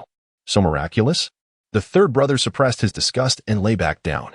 The physician's hands glided over the third brother's back, administering a treatment that caused saliva to penetrate his skin within moments, swiftly healing the third brother's back injury. Physician, you are incredible, the third brother exclaimed in astonishment. Just a minor affliction, nothing to boast about, the physician replied with pride. The third brother leaned closer to the physician, whispering, Physician, can your miraculous remedies cure any ailment? Indeed, any ailment. The third brother was thrilled. That's wonderful. I have been suffering from an oral ulcer for ages. I implore you, physician, to remedy it. The physician retorted. Are you serious? Thank goodness it's just an oral ulcer. If you had hemorrhoids, would I have to lick them better? The physician truly was a physician. How did he know I had hemorrhoids? Enough of your nonsense. Quickly go plead for me. I am eager to return home. The third brother, bound by his prior promise to the physician, reluctantly approached Xu Zhi. With a forced smile, the third brother inched closer to Xu Zhi. Xu. Get lost. All right then. The third brother turned to leave. The physician, bewildered, exclaimed, Wait, is that it? You're done with your plea? Indeed, the third brother nodded. I merely said I would plead. Whether or not you are released is up to Xu. The physician's face flushed with rage. What sort of people are these? Have I truly stumbled into a den of deception? Chapter 99. Entrustment. The divine physician was so enraged that he jumped up and down in place. Xu Zhi approached him and coldly remarked, Have you finished your tantrum? If you're done, come with me. The divine physician, realizing the situation, grinned slyly and said, So you've finally come to your senses. Are you letting me go? No, I'm taking you to save someone. Xu Zhi quickly strode out of the room. Brother, since I entered this room, I've spat out half a pound of saliva, yet I haven't had a single drop to drink. How can I possibly save someone without any moisture? If there's no saliva, then use your blood. Xu Zhi replied coldly. Well then, I suddenly feel like I have a bit of spit left. The divine physician lowered his head and followed, muttering, Have I entered the ICU? The place is filled with patients. Old Gio and the others had intended to follow but were instructed by Xu Zhi to remain in the room. Xu Zhi led the divine physician into the hotel corridor. On the way, the divine physician attempted to escape, but promptly settled down after Xu Zhi nearly blinded him with a key. Brother, what are we doing here at this late hour? The divine physician inquired, eyeing the iron door ahead.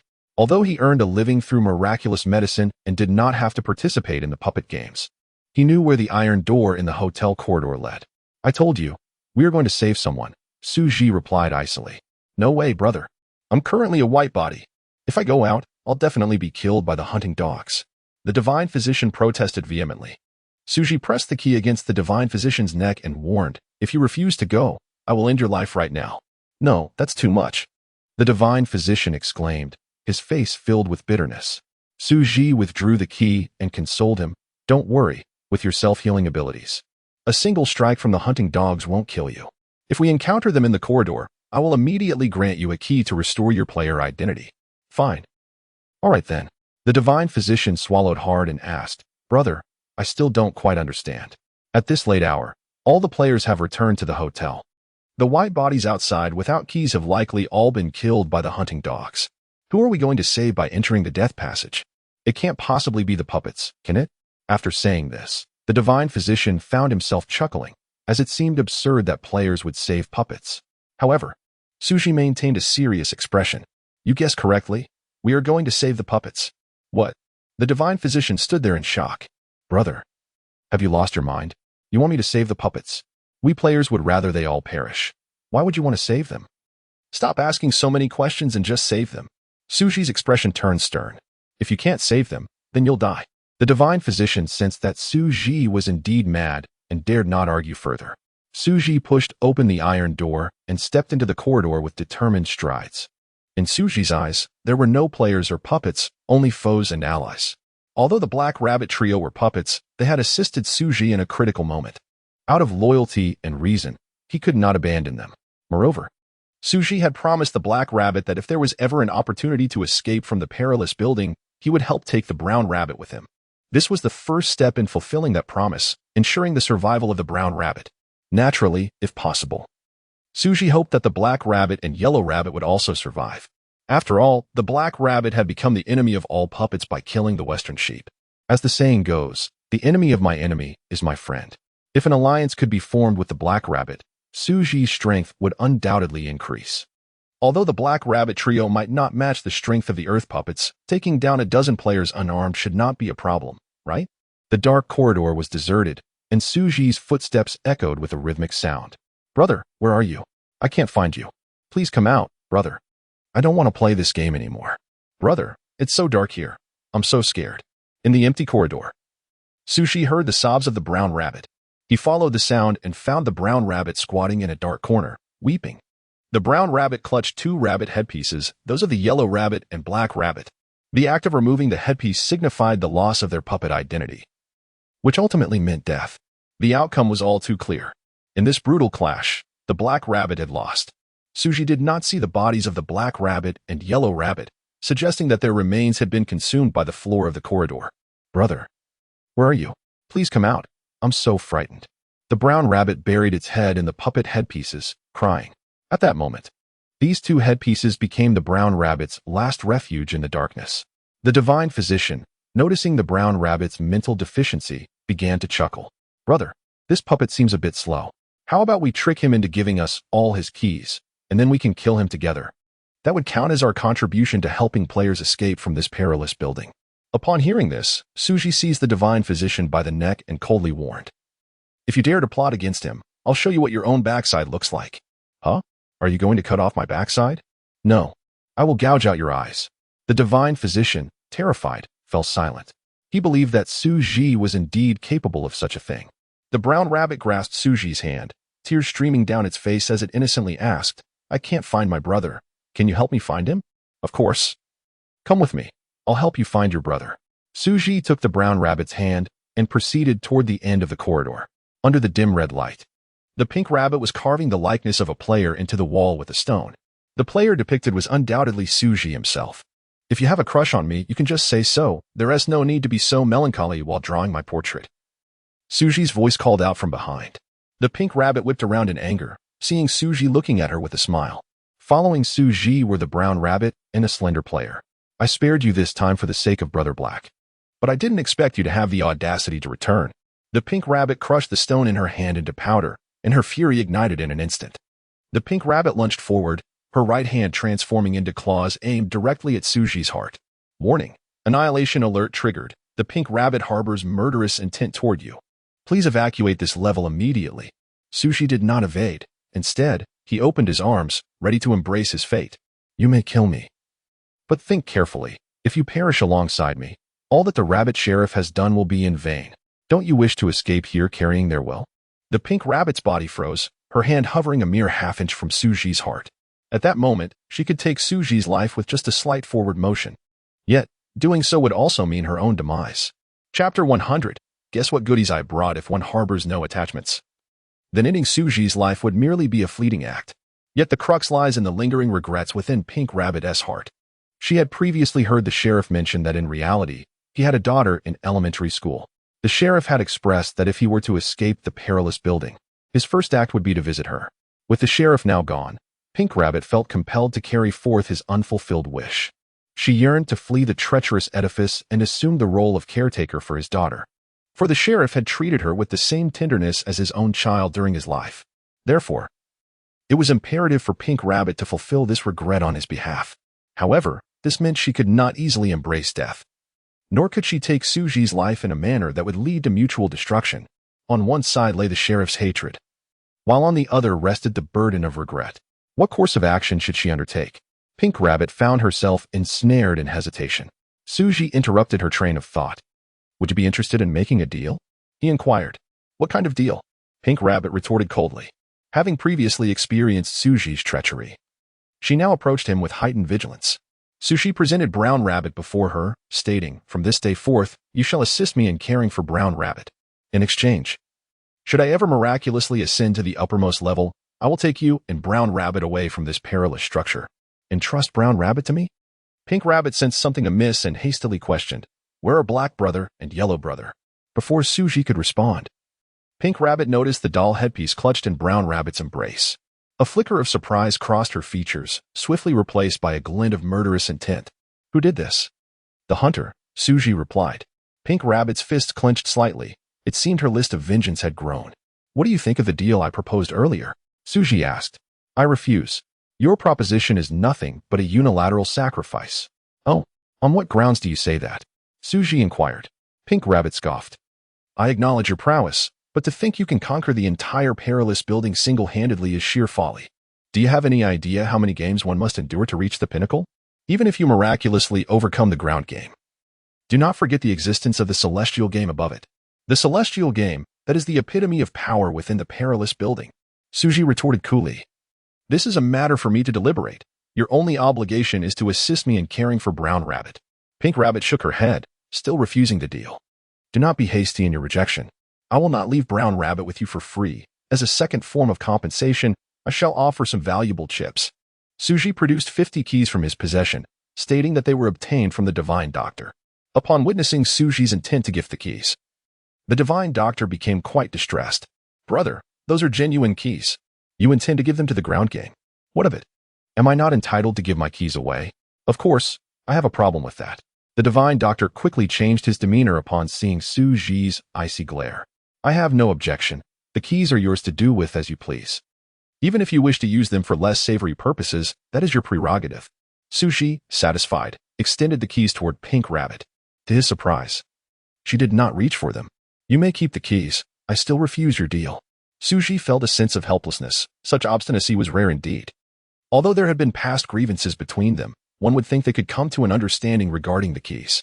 After all, without the keys, survival within the perilous building would be impossible, let alone seeking vengeance. However, just as Xu Zhi pondered how to persuade Pink Rabbit to relent, she unexpectedly pulled Brown Rabbit close to her. "Stay here and do not move. I will take you to enjoy some delicacies shortly." Pink Rabbit gently reassured Brown Rabbit before turning her gaze back to Xu Zhi, filled with murderous intent. "I reject your deal. Even without your proposition, I would still take in Brown Rabbit, as this is my way of repaying Black Brother." Xu Zhi shook his head, exasperated.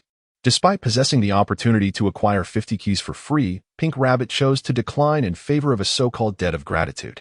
Such foolishness was indeed rare in the perilous building. Although Pink Rabbit deviated from the conventional path, she had at least managed to accomplish her own objectives. Xu Zhi turned to leave with the Divine Doctor, yet Pink Rabbit obstructed his path. "Xu Zhi, I shall care for Brown Rabbit, and likewise, I shall claim your life." Xu Zhi smirked coldly. "You still wish for mutual destruction?" "No, I wish to wager with you." Xu Zhi scoffed in response. "I concede that your rapid ascension to the ground game demonstrates significant capability. However, do not forget that I won all your keys during our first game together. Now you want to rely on those two wretched boxes to defeat me? Do you truly believe that is feasible?" Xu Zhi's words struck deep, reddening Pink Rabbit's cheeks with anger. "Xu Zhi, I am aware that I cannot win against you in your game. Therefore, I propose a simpler life and death game." Xu Zhi waved his hand dismissively. "I am quite busy and have no time to squander on such trivialities. This is not up for discussion," Pink Rabbit asserted. "Player Xu Zhi, I challenge you to a life or death wager." "Damn." Xu Zhi cursed in frustration. The Divine Doctor, witnessing the life wager between the ground game and Xu Zhi, felt a surge of joy. "Wonderful. Let us hasten to end this scoundrel. Once he is gone, I shall be free." Xu Zhi briefly composed himself before addressing Pink Rabbit. "I accept your life wager. However, I shall not stake my own life. Instead, I will wager all the keys I possess. According to the rules of the perilous building, the party proposing the life wager must stake their own life, while the involuntary participant can choose their own stakes, provided the wagering party consents." "I accept your wager," Pink Rabbit replied coldly. It mattered not. As long as she could seize all of Xu Zhi's keys, she could still end the life of the white pawn that he was. "Let us commence. What game do you wish to play?" Xu Zhi inquired. Pink Rabbit replied in a chilling tone. Today, as I passed through the violent chicken level, I discovered the violent chicken had perished within its own game. You were behind this, were you not? Xu Zhi nodded, not denying the claim. Then guess what I retrieved from the violent chicken's game? Right before Xu Zhi's eyes. Pink Rabbit produced a revolver from within her doll costume. You wish to wager on the violent chicken's game? Xu Zhi asked coldly. Pink Rabbit shook her head. I am unaware of the contents of the violent chicken's game. However, as a ground game, it must be rather complex. What we are about to play, on the other hand, will be far simpler. Chapter 101. Betrayal at the last moment? Consider the consequences. The Pink Rabbit produced a key and tossed it to the Divine Doctor. The Divine Doctor, taken aback by the unexpected tip for merely spectating, was elated. He was utterly astonished, exclaiming, "Thank you, beautiful." With this key, he could reclaim his player identity, and that scoundrel Xu Zhi would no longer pose a threat to him. Thank what? Pink Rabbit retorted, dousing his enthusiasm with a bucket of cold water. This isn't a gift for you. What? If it's not a gift, then why give it to me? The Divine Doctor exclaimed in confusion. Pink Rabbit aimed her gun at him, commanding, lift the key. The Divine Doctor, bewildered yet intimidated by the dark barrel pointed at his head, hastily raised the key. Pink Rabbit explained to Xu Zhi, next, we will take turns shooting at the key in this man's hand. Whoever strikes it first wins. To increase the challenge, I suggest he be allowed to flee with the key to ensure unpredictability in the game. Fine, Xu Zhi agreed with a nod. Find my foot. I disagree. The Divine Doctor protested. You sound rather charming, yet your cunning surpasses even mine. If I accidentally get it, will I still have a life to live? He cursed in frustration, but Pink Rabbit remained unfazed. Her intention was never to win against Xu Zhi through the game. Her true aim was to have Xu Zhi shoot the Divine Doctor. This way, Xu Zhi would be deemed a malicious attacker by the rules and subsequently erased, while she could secure her victory from a safe distance. Of course, plans often falter. Xu Zhi might not hit the Divine Doctor, and a stray shot could miss entirely. Yet, that was of little concern. When it was her turn, Pink Rabbit could simply aim at the air beside her. She was in no rush to conclude the game and saw no need to risk breaching the rules by firing at the Divine Doctor. If Xu Zhi wished to escape, he would have to shoot the key. Yet, the reality was that the likelihood of Xu Zhi accidentally hitting the Divine Doctor was far greater than hitting the key. Pink Rabbit was betting on Xu Zhi's poor marksmanship. However, her meticulous planning overlooked one critical detail. The Divine Doctor was not a player but a non-entity. Thus, regardless of whether Xu Zhi shot the Divine Doctor or even killed him, the rules would not intervene. Unaware of this crucial aspect, Pink Rabbit reveled in her perceived advantage, swearing that she would surely claim Xu Zhi's life today. Who goes first? Xu Zhi inquired. You go first, Pink Rabbit insisted, handing the handgun to Xu Zhi. While it appeared she was conceding, her true intention was to have Xu Zhi fire first at the Divine Doctor, allowing her to reap the benefits of victory. Xu Zhi did not contest this and aimed the handgun directly at the Divine Doctor. The Divine Doctor was instantly terrified. Realizing Xu Zhi was about to shoot, he raised the key and began to flee. Xu Zhi wasted no time, firing at the Divine Doctor. Bang! The shot rang out, the bullet striking the Divine Doctor squarely in the backside. Oh, where are you aiming? You shot my target area, you know. The Divine Doctor writhed in agony on the ground. Seeing Xu Zhi hit the Divine Doctor, Pink Rabbit felt a weight lift from her heart. Xu Zhi, it's all over, she exclaimed, her joy overwhelming her to the point of tears. Indeed, it is over. Now it's your turn, Xu Zhi said, patting Pink Rabbit on the shoulder and handing the handgun to her. Pink Rabbit was taken aback. Wait, why are you still alive? No, the rules haven't intervened. Confused, Pink Rabbit demanded, you clearly harmed a player. Why haven't the rules come into effect? Quite simple, because he is a non-entity, Xu Zhi explained directly. What did you say? He is a non-entity? Pink Rabbit was incredulous, her anger flaring. You entered the floor from the hotel through the corridor of death. In such a case, how could you bring a non-entity out? Aren't you afraid the hunters will kill him? Not at all. I'm a normal player, and as long as the hunters can't kill me, I'm fine, Xu Zhi replied candidly. Pink Rabbit was furious. You have no regard for your teammate's life. Do you have any humanity left? That seems unrelated to this game, Xu Zhi urged. Hurry and shoot. I need to get back to the hotel. He's injured. No one is holding the key. How can I shoot? Pink Rabbit yelled in frustration. Yet, the next moment, she was dumbfounded. The Divine Doctor, despite being shot, stood there as if nothing had happened. In his palm lay a bullet, smeared with blood and an unidentified yellow substance. The Divine Doctor looked at the bullet in his hand, cursing. Lucky it didn't go too deep. I almost had to dig it out myself. Pink Rabbit's worldview shattered. How could anyone take a bullet to the backside and act as if nothing had happened? How could someone pull a bullet out with their bare hands after being shot? Was this even humanly possible? Stunned, Pink Rabbit stood frozen, her mind struggling to comprehend. Are you still playing? If not, I'm leaving, Xu Zhi urged from beside her. I'm playing. Pink Rabbit raised the handgun, aiming it at the Divine Doctor. Realizing he was once again a target, the Divine Doctor panicked and began to flee. Why are you running? The more you run, the greater the chance I'll accidentally hit you, Pink Rabbit shouted. Come here and stand in front of me. I'll shoot the key directly. Understanding the logic, the Divine Doctor approached her, raising the key high. At that moment, the key was a mere 3 centimeters from the gun's barrel. If he moved any closer, he would practically be shoving the key into the gun. Wait, isn't this a violation? Xu Zhi interjected. Pink Rabbit defended. I only suggested he be allowed to move freely to increase the game's difficulty. I never said he couldn't come right in front of us. Xu Zhi replied incredulously, but he isn't moving freely at all. Who says I'm not? I'm moving right here. The Divine Doctor walked back and forth, holding the key steadily in front of the gun. Xu Zhi glared at the Divine Doctor, coldly asking, whose side are you on? Startled by Xu Zhi's intimidation, the Divine Doctor faltered. Pink Rabbit, noticing, reassured him, don't worry, if you help me win this game, I'll give you a key afterward to restore your player identity. Hearing this, the Divine Doctor regained his confidence. If he aided Pink Rabbit in winning, not only could he reclaim his identity, but Xu Zhi would also lose all his keys. It was a win-win situation.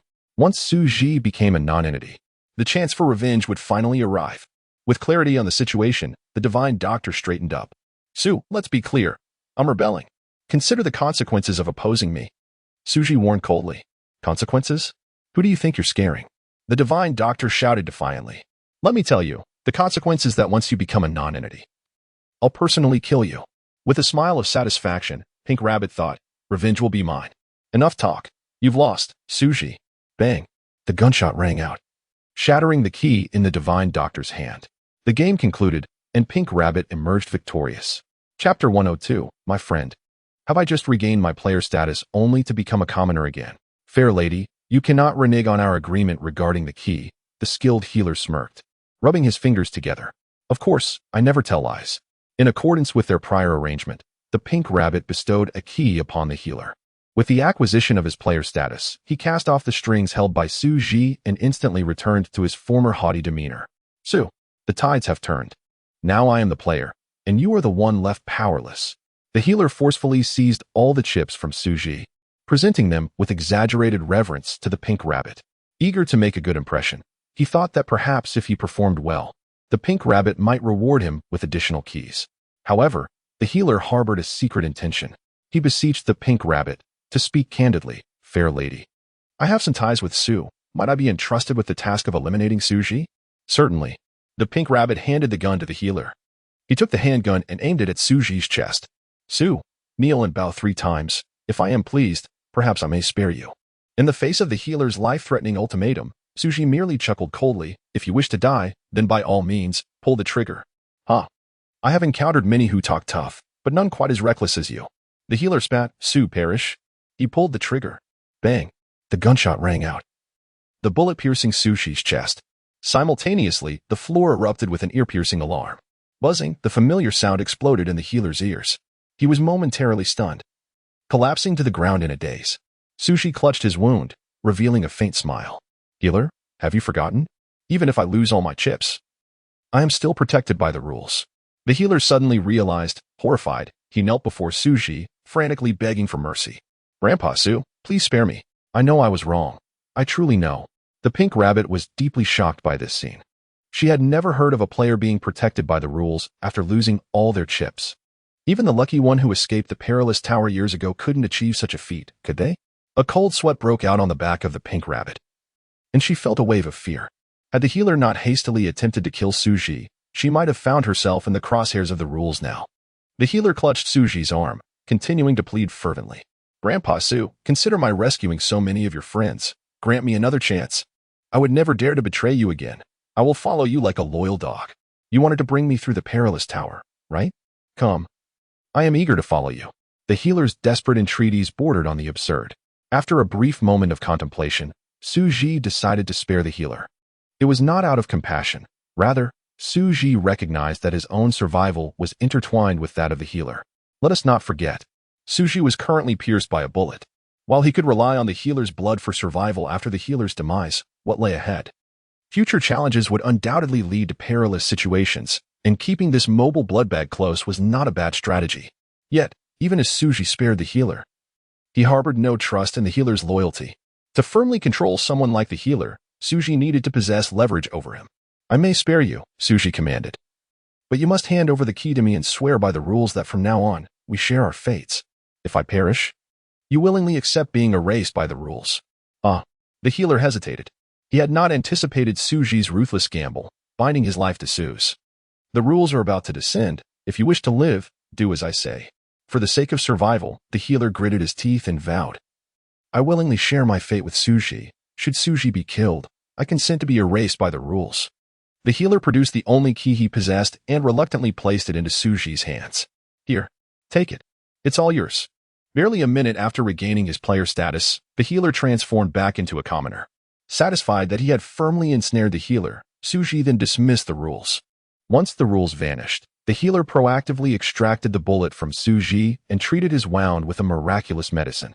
Grandpa Xu, you mustn't die. Our fates are now intertwined. If you perish, I shall follow. The healer's care was meticulous, more so than one would expect from a loving son. After applying the medicine, Xu Zhi's wound began to heal rapidly, and soon he was able to move normally. Xu Zhi glanced at the pink rabbit and coldly stated, "The game is over. May I leave now?" The events that had just transpired had thoroughly upended the pink rabbit's worldview. After a moment of stunned silence, she bit her lip and replied, "Though the game has concluded, you are not dead. Therefore, I cannot allow you to leave." Seeing the pink rabbit's stubbornness, the healer was the first to express his displeasure. His life was now bound to Xu Zhi's. He could not bear to see Xu Zhi harmed. Thus, the healer shouted, "Are you out of your mind, you little wench? Didn't your teacher ever teach you to show mercy?" The pink rabbit remained silent, yet her resolute gaze spoke volumes. She would not end this if Xu Zhi remained alive. After pondering for 2 seconds, Xu Zhi proposed to the pink rabbit, "What if we gamble one more time? This round, I shall wager my life, while you wager the 50 keys I previously lost to you. What say you?" The pink rabbit considered and replied, "Agreed. But I have one stipulation. We must shoot from 100 meters away." Xu Zhi chuckled. "You think you can best me based on skill?" "Indeed. Do you dare?" "Very well, let us gamble. I hope that this time, if you lose, you will uphold your promise and allow me to leave. Rest assured, I never go back on my word." The pink rabbit smirked confidently. "Xu Zhi, you are destined to lose this round." "Oh, and why is that?" "Because your opponent is a doll." The pink rabbit explained, "Xu Zhi, you may not know, but every time we dolls level up, our physical abilities are enhanced, including our vision. Though I have not trained in marksmanship, my eyesight surpasses that of an ordinary person. Do you truly believe you can win against me in a contest of vision from 100 meters away?" Xu Zhi nodded with a smile. "It certainly sounds daunting, but let us wait and see the outcome." Seeing Xu Zhi unfazed, the pink rabbit thought to herself, "Truly arrogant. This time, I shall surely eliminate you." The healer approached the wall, holding the key. Following the pink rabbit's instructions, he positioned the key upright on his head, ensuring both could better aim for the target. Although this was somewhat perilous, the healer had little choice, regardless of whether someone accidentally shot him or if Xu Zhi lost the game. Either scenario would lead to his demise. The healer clasped his hands together, silently praying that Xu Zhi would strike the key. Chapter 103, My friend. You shouldn't tempt fate like this. As the arbiter, I grant you this opportunity. Once again, you may fire first. The pink rabbit handed the gun to Xu Zhi. Without hesitation, Xu Zhi accepted the handgun. At a distance of 100 meters, he could barely discern a key point. Hitting that minuscule target was no easy feat. Even striking the divine physician's head would prove challenging. Xu Zhi tightened his grip on the key, mentally affirming, "Enhance the fortune of this round. This will consume 1 key. And fortune has been elevated to 100%. Please fire." The key in Xu Zhi's hand vanished into thin air. Bang! Xu Zhi pulled the trigger towards the position of the divine physician. The bullet erupted from the chamber, hurtling swiftly towards its target. The divine physician trembled in fear, causing the key to slip from his grasp and tumble to the ground. By a twist of fate, the trajectory of Xu Zhi's bullet aligned perfectly with the key's descent. Bang! The bullet struck the key midair, severing it cleanly in 2. The pink rabbit looked at Xu Zhi in disbelief, unsure whether to deem him fortunate or merely lucky. "You lost." Xu Zhi replied with a cold smile. The pink rabbit, seething with rage, retorted, "You merely got lucky. What is there to be proud of? Let me show you what true strength looks like." She aimed the gun at the now broken key on the ground and squeezed the trigger. Bang! The bullet shot forth, racing towards the remnants of the key. The trajectory was flawless. Barring any unforeseen circumstances, the bullet was destined to strike the key, resulting in a tie for the game. At that critical moment, the divine physician intervened, feigning a fall and inadvertently collapsing onto the key. The bullet struck the divine physician's abdomen, halting its course. "You scoundrel! How dare you cheat in front of me, the arbiter?" The pink rabbit was furious, aiming her gun directly at the divine physician's head. With a look of feigned innocence, the divine physician protested, "You instructed me to stand here. Now that the bullet has hit me, I haven't even sought retribution from you, and you dare to blame me? You." The pink rabbit was on the verge of pulling the trigger when Xu Zhi stepped in front of the gun. "A loss is a loss, as the arbiter. You wouldn't attempt to weasel out of it, would you?" Bang, bang, bang. In a fit of rage, the pink rabbit fired several shots into the ceiling. Once she had vented her fury, she begrudgingly returned 50 keys to Xu Zhi. "In this round, you exploited the game's rules. Next round. The keys will be nailed to the wall, and no one is allowed to touch them." "What next round?" "We are leaving. You can play at your leisure." Xu Zhi turned to leave, but to his surprise, the pink rabbit blinked and appeared behind the divine physician. She grasped the divine physician's neck and said, slightly angered, "Xu Zhi, this person is very important to you, isn't he? If you dare to leave, I will kill him. Go ahead, kill him, and let me see." Xu Zhi replied nonchalantly, "Brother, this is unacceptable. This woman truly means business." The divine physician cried out in fear. The pink rabbit's eyes flashed with murderous intent. "Xu Zhi, you are forcing my hand."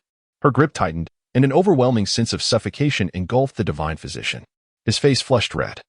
It was no longer merely a matter of choking. He felt as though his neck would be crushed at any moment. "Stop. Can I not play another round? Consider me intimidated." Xu Zhi had realized that unless he made the pink rabbit aware of his strength, she would not relent. Even if he won the next game, the pink rabbit would likely challenge him to a second or third round, until one of them was left with no choice but to surrender their life to the game. Xu Zhi was determined that it would not be him who perished, but equally, it could not be the pink rabbit. The brown rabbit, as a puppet, could not enter the hotel, and the best refuge for him was indeed with the pink rabbit. If the pink rabbit were to die by Xu Zhi's wager, the brown rabbit would be left with nowhere to go. Everything Xu Zhi did tonight would be in vain. As a means to repay the loyalty of the black rabbit, Xu Zhi sought a way to compel the pink rabbit to yield entirely. "Pink rabbit, do you not desire my life? Let us wager not on chips, but on our very lives. Are you willing to play?" The pink rabbit, cautious, responded, "One round to determine life or death." "Indeed," Xu Zhi affirmed, "and if this next round results in a tie, then it shall count as my loss." "Brother, why are you shifting the disadvantage onto us?" The divine physician nearly lost his mind. "Xu Zhi, you are as arrogant as ever." The pink rabbit loaded the gun with bullets, declaring, "But to kill you, I do not mind taking advantage." "Of course, you wouldn't mind, but I do. Is there anyone here to listen to my plight? I certainly do not wish to die." The divine physician cried out helplessly. Yet, his lamentations did not hinder the progress of the game. The pink rabbit pinched the key between her fingers and forcefully flung it, embedding it into the wall 100 meters away. "You go first," she said, handing the gun back to Xu Zhi. Xu Zhi raised the gun, aimed vaguely at the key's location, and then closed his eyes. This audacious act stunned both the pink rabbit and the divine physician. "Brother, what are you doing? Take this seriously. Our lives are intertwined. Could you not show some respect for my existence? Although I am a rogue traitor, does that mean my life is any less valuable?" The pink rabbit crossed her arms and scoffed. "So arrogant. Did you really believe that your last lucky shot would grant you fortune again?" Xu Zhi ignored their doubts and summoned his ability within. "Enhance the fortune of this round. This will consume 1 key. Fortune has been elevated to 100%. Please fire." With his eyes still closed, Xu Zhi pulled the trigger amidst their skepticism. Bang! The bullet shot from the barrel, racing toward the key embedded in the wall. With the fortune's enhancement, the bullet struck the key's handle precisely. Snap! The exposed portion of the key was cleanly severed by the bullet. "Goodness! Brother, you actually hit it. If I had your accuracy, my wife would have no trouble conceiving." The divine physician jumped for joy. The pink rabbit, however, was visibly displeased. She had never anticipated that Xu Zhi would truly succeed. "Do not rejoice too soon. Remember, you stated that if this round ends in a tie, I win." Xu Zhi replied with a smile, "Of course. But only if you can hit the key and achieve a tie." Xu Zhi, I have mentioned that the puppet's vision surpasses that of ordinary individuals. Thus, the outcome of this round is already determined. You shall perish. The pink rabbit raised her handgun, aiming at the key 100 meters away. With Xu Zhi having severed the exposed key, only a minuscule target remained for the pink rabbit to strike. Yet, even that minuscule point appeared exceptionally clear to her. Xu Zhi, prepare to face the consequences of your choices. Chapter 104. Regain the pink rabbit slowly pulled the trigger. Meanwhile, Xu Zhi summoned his abilities within, aiming to enhance the fortune of this round. Since the target is a doll, enhancing the fortune requires the consumption of 5 keys. Do you wish to proceed? Yes. 5 keys have been consumed, and the fortune has been elevated to 100%. Click. The pink rabbit fully pressed the trigger. Yet the anticipated gunshot did not resonate. The handgun jammed. What on earth? The pink rabbit was taken aback. Just as she was about to eliminate Xu Zhi, a critical malfunction occurred. Is the gun jammed? Let me take a look. Xu Zhi seized the handgun from the pink rabbit's hands and tested it himself. Bang! As Xu Zhi squeezed the trigger, a bullet shot forth from the chamber, nearly injuring the divine doctor beside him. It seems the gun is functioning properly. Xu Zhi returned the handgun to the pink rabbit. Impatient, the pink rabbit raised the handgun once more, aiming at the key. Click! The handgun jammed again. What is happening? The pink rabbit was now visibly irritated. Let me check again. Xu Zhi took the handgun back once more and tested it again. Bang! The bullet fired once more. How strange. Why does it work perfectly in your hands but jams in mine? The pink rabbit cursed as she angrily pulled the trigger again. Click! The gun jammed yet again. Frustrated, the pink rabbit hurled the weapon to the ground. Did you tamper with the gun? Xu Zhi feigned innocence. By heaven above. You cannot blame your bad luck on me. I'll try once more. This time, it absolutely will not misfire. Xu Zhi pointed the gun at the ceiling and pulled the trigger. Bang! The bullet struck the ceiling, dislodging some dust. Upon witnessing the gun return to normal, the pink rabbit snatched the handgun from Xu Zhi and aimed it at her target. Click! Predictably, the handgun misfired again. The pink rabbit stood frozen, her emotions tumultuous. The situation had become so bizarre that attributing it to mere coincidence was utterly implausible. Could it be that Xu Zhi possessed an extraordinary quality? Was he truly the one-in-a-million player of absolute luck? Yet even with such luck, could it be so overwhelmingly advantageous? Xu Zhi seized the handgun from the pink rabbit, stating, according to the rules, you are permitted only 1 shot, yet you have fired 4 times, and none have struck the key. Therefore, you have lost. The pink rabbit was left speechless, unable to reconcile her thoughts. If she could not eliminate Xu Zhi even under his concession, how could she ever hope to prevail in a fair game? Xu Zhi had forcibly altered her perception. Perhaps this man before her truly could ascend to the pinnacle of the perilous tower and escape this place once and for all. Buzzing, a shrill alarm echoed through the floor. The rules have descended. Little girl, did you think you could gamble with your life, and now it's over? The divine doctor mocked from the sidelines. The demise of the doll at the hands of a player was an outcome every player desired to witness. The pink rabbit stood in a daze, momentarily lost in thought. Xu Zhi turned to her and softly asked, do you feel the dread of death now? Do you still wish to kill me at all costs? The pink rabbit raised her gaze to Xu Zhi, a flicker of murderous intent flashing in her lifeless eyes. Brother, run. This woman is going to go all out. The divine doctor urged Xu Zhi to flee. However, Xu Zhi remained unfazed. You need not perish alongside me, for I do not seek your life. With that, Xu Zhi dismissed the rules, granting the pink rabbit a chance for redemption. Now you owe me a life. I do not require repayment. I only hope you can take care of the brown rabbit. If you still wish to take my life, I shall not grant you a second chance to survive. As for what would become of the brown rabbit after your demise, rest assured, I will personally end his life. After all, it was you who disregarded our bond first.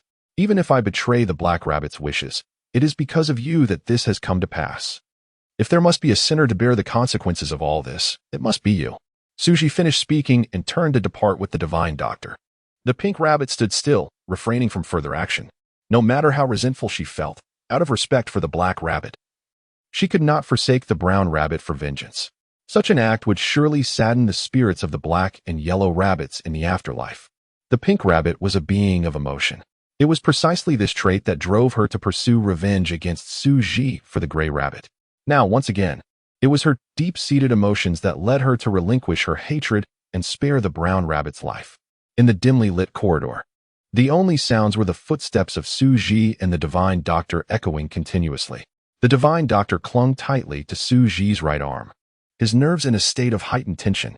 He was a free agent now. Encountering a hunting dog would spell his doom. Heaven help me. May I not encounter a hunting dog. As long as I can safely return to the hotel, I would gladly abstain from indulgences for 3 days. The divine doctor prayed incessantly, yet luck did not favor him. From the darkness emerged a pair of green eyes glowing with an eerie light. The divine doctor, frightened, quickly hid behind Xu Zhi, exclaiming, "Brother, quickly give me the keys, hurry. Be quiet, it's not a hunting dog." Huh? Not a hunting dog?